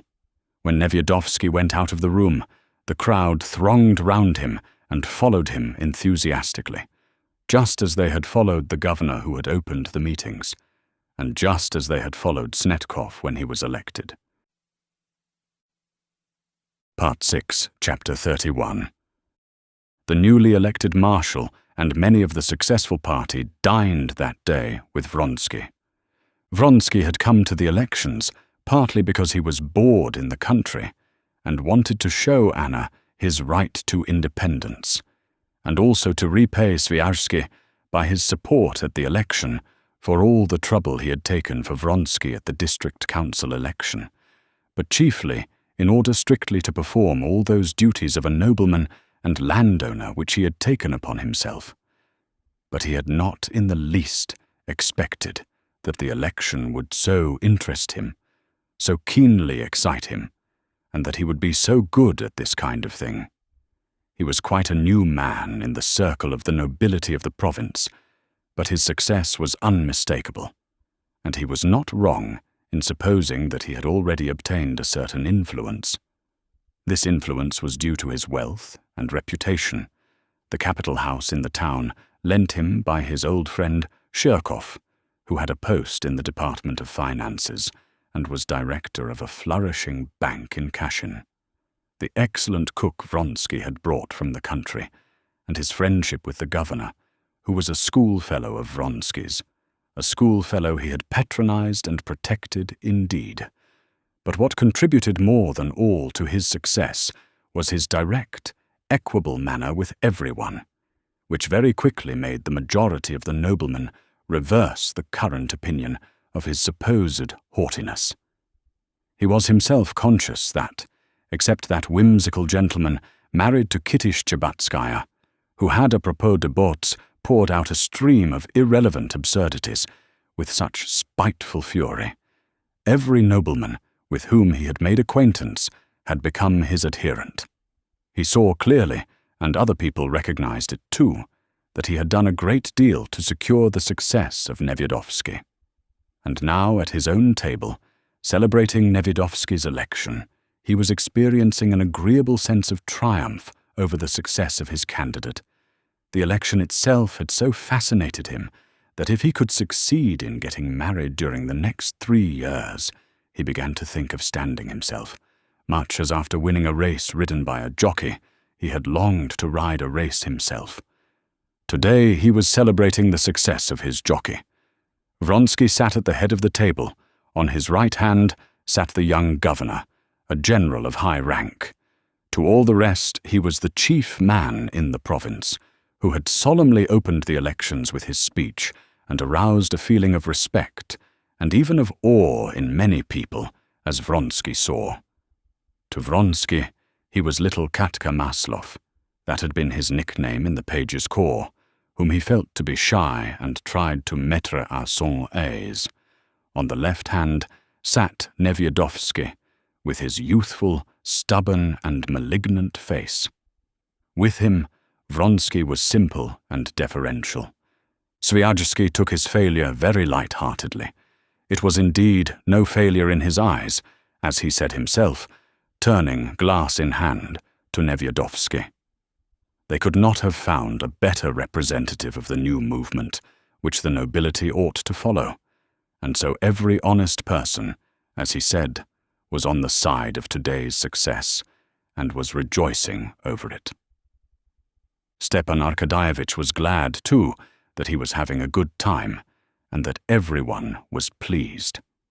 The episode of the elections served as a good occasion for a capital dinner.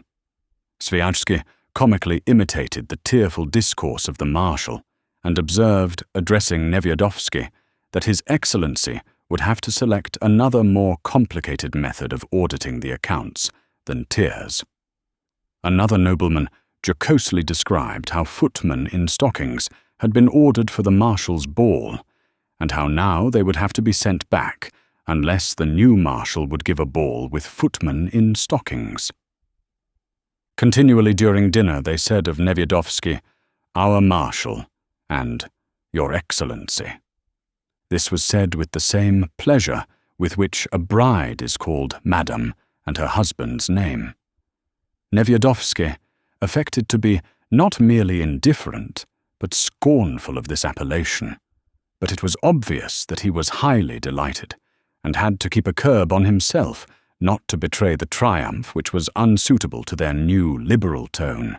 After dinner, several telegrams were sent to people interested in the result of the election, and Stepan Arkadyevitch, who was in high good humor, sent Darya Alexandrovna a telegram. "Nevyedovsky elected by 20 votes. Congratulations. Tell people." He dictated it aloud, saying, "We must let them share our rejoicing." Darya Alexandrovna, getting the message, simply sighed over the rouble wasted on it, and understood that it was an after-dinner affair.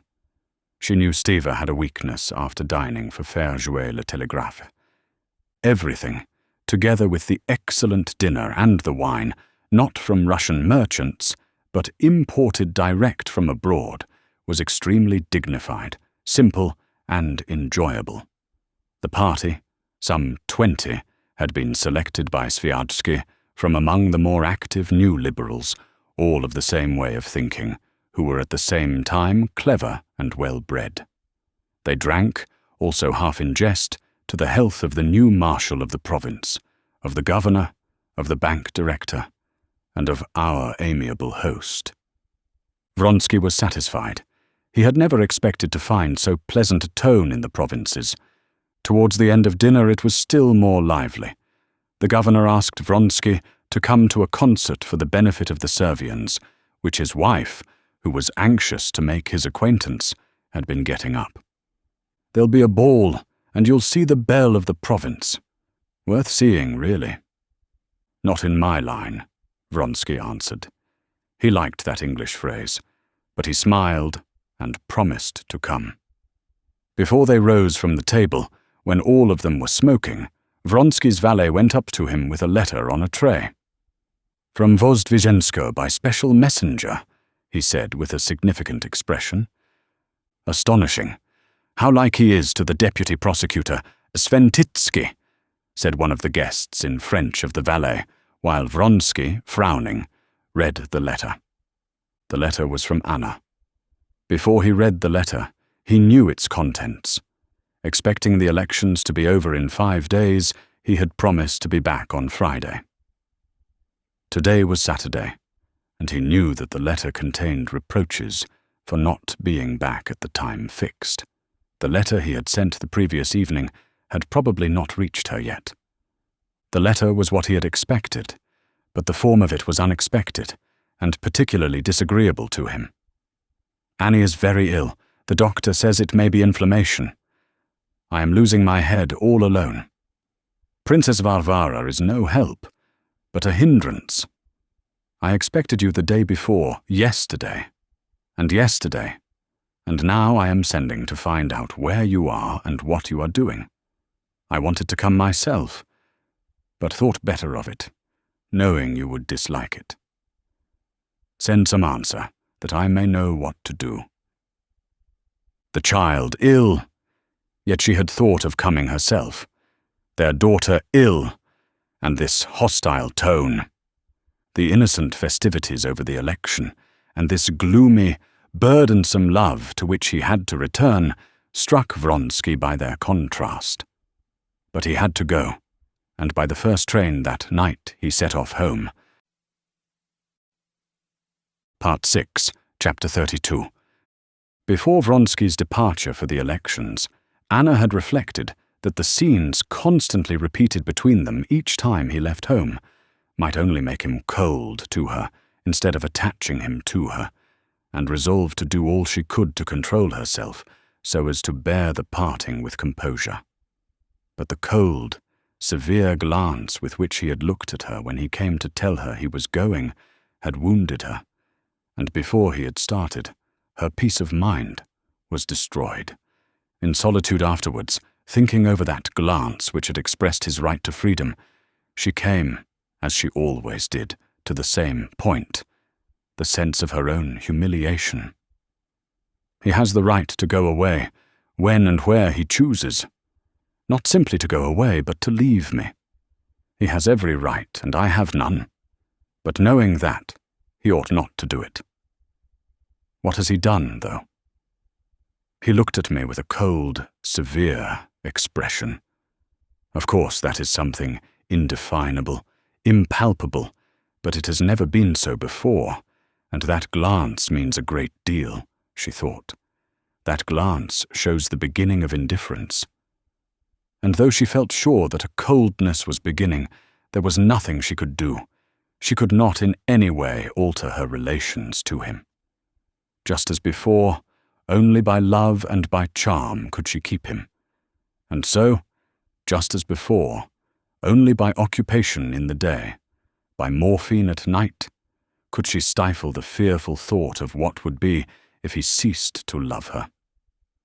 It is true there was still one means, not to keep him, for that she wanted nothing more than his love, but to be nearer to him, to be in such a position that he would not leave her. That means was divorce and marriage. And she began to long for that, and made up her mind to agree to it the first time he or Stiva approached her on the subject. Absorbed in such thoughts, she passed 5 days without him, the 5 days that he was to be at the elections. Walks, conversation with Princess Varvara, visits to the hospital, and most of all, reading, reading of one book after another, filled up her time. But on the 6th day, when the coachman came back without him, she felt that now she was utterly incapable of stifling the thought of him and of what he was doing there. Just at that time, her little girl was taken ill. Anna began to look after her, but even that did not distract her mind, especially as the illness was not serious.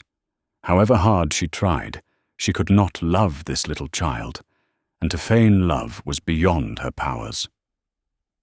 Towards the evening of that day, still alone, Anna was in such a panic about him that she decided to start for the town, but on second thoughts wrote him the contradictory letter that Vronsky received, and without reading it through, sent it off by a special messenger. The next morning, she received his letter and regretted her own. She dreaded a repetition of the severe look he had flung at her at parting, especially when he knew that the baby was not dangerously ill. But still she was glad she had written to him. At this moment, Anna was positively admitting to herself that she was a burden to him, that he would relinquish his freedom regretfully to return to her, and in spite of that, she was glad he was coming. Let him weary of her, but he would be here with her, so that she would see him, would know of every action he took. She was sitting in the drawing-room, near a lamp, with a new volume of Taine, and as she read, listening to the sound of the wind outside, and every minute expecting the carriage to arrive. Several times she had fancied she heard the sound of wheels, but she had been mistaken. At last she heard not the sound of wheels, but the coachman's shout and the dull rumble in the covered entry. Even Princess Varvara, playing patience, confirmed this, and Anna, flushing hotly, got up, but instead of going down, as she had done twice before, she stood still. She suddenly felt ashamed of her duplicity, but even more she dreaded how he might meet her. All feeling of wounded pride had passed now. She was only afraid of the expression of his displeasure. She remembered that her child had been perfectly well again for the last 2 days. She felt positively vexed with her for getting better from the very moment her letter was sent off. Then she thought of him, that he was here, all of him, with his hands, his eyes. She heard his voice, and forgetting everything, she ran joyfully to meet him. "Well, how is Annie?" he said timidly from below, looking up to Anna as she ran down to him. He was sitting on a chair, and a footman was pulling off his warm overboot. "Oh, she is better. And you?" he said, shaking himself. She took his hand in both of hers and drew it to her waist, never taking her eyes off him. "Well, I'm glad," he said, coldly scanning her, her hair, her dress, which he knew she had put on for him. All was charming, but how many times it had charmed him, and the stern, stony expression that she so dreaded settled upon his face. "Well, I'm glad. And are you well?" he said, wiping his damp beard with his handkerchief and kissing her hand. Never mind, she thought. Only let him be here, and so long as he's here, he cannot, he dare not, cease to love me. The evening was spent happily and gaily in the presence of Princess Varvara, who complained to him that Anna had been taking morphine in his absence. "What am I to do? I couldn't sleep. My thoughts prevented me. When he's here, I never take it. Hardly ever." He told her about the election, and Anna knew how by adroit questions to bring him to what gave him most pleasure, his own success. She told him of everything that interested him at home, and all that she told him was of the most cheerful description. But late in the evening, when they were alone, Anna, seeing that she had regained complete possession of him, wanted to erase the painful impression of the glance he had given her for her letter.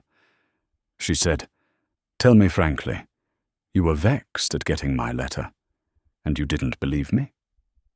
As soon as she had said it, she felt that however warm his feelings were to her, he had not forgiven her for that. "Yes," he said, "the letter was so strange. First, Annie ill, and then you thought of coming yourself. It was all the truth. Oh, I don't doubt it. Yes, you do doubt it. You are vexed, I see. Not for one moment. I'm only vexed, that's true, that you seem somehow unwilling to admit that there are duties. The duty of going to a concert. But we won't talk about it," he said. "Why not talk about it?" she said. "I only meant to say that matters of real importance may turn up. Now, for instance, I shall have to go to Moscow to arrange about the house." "Oh, Anna, why are you so irritable? Don't you know that I can't live without you?" "If so," said Anna, her voice suddenly changing, "it means that you are sick of this life. Yes, you will come for a day and go away, as men do. Anna, that's cruel. I am ready to give up my whole life." But she did not hear him.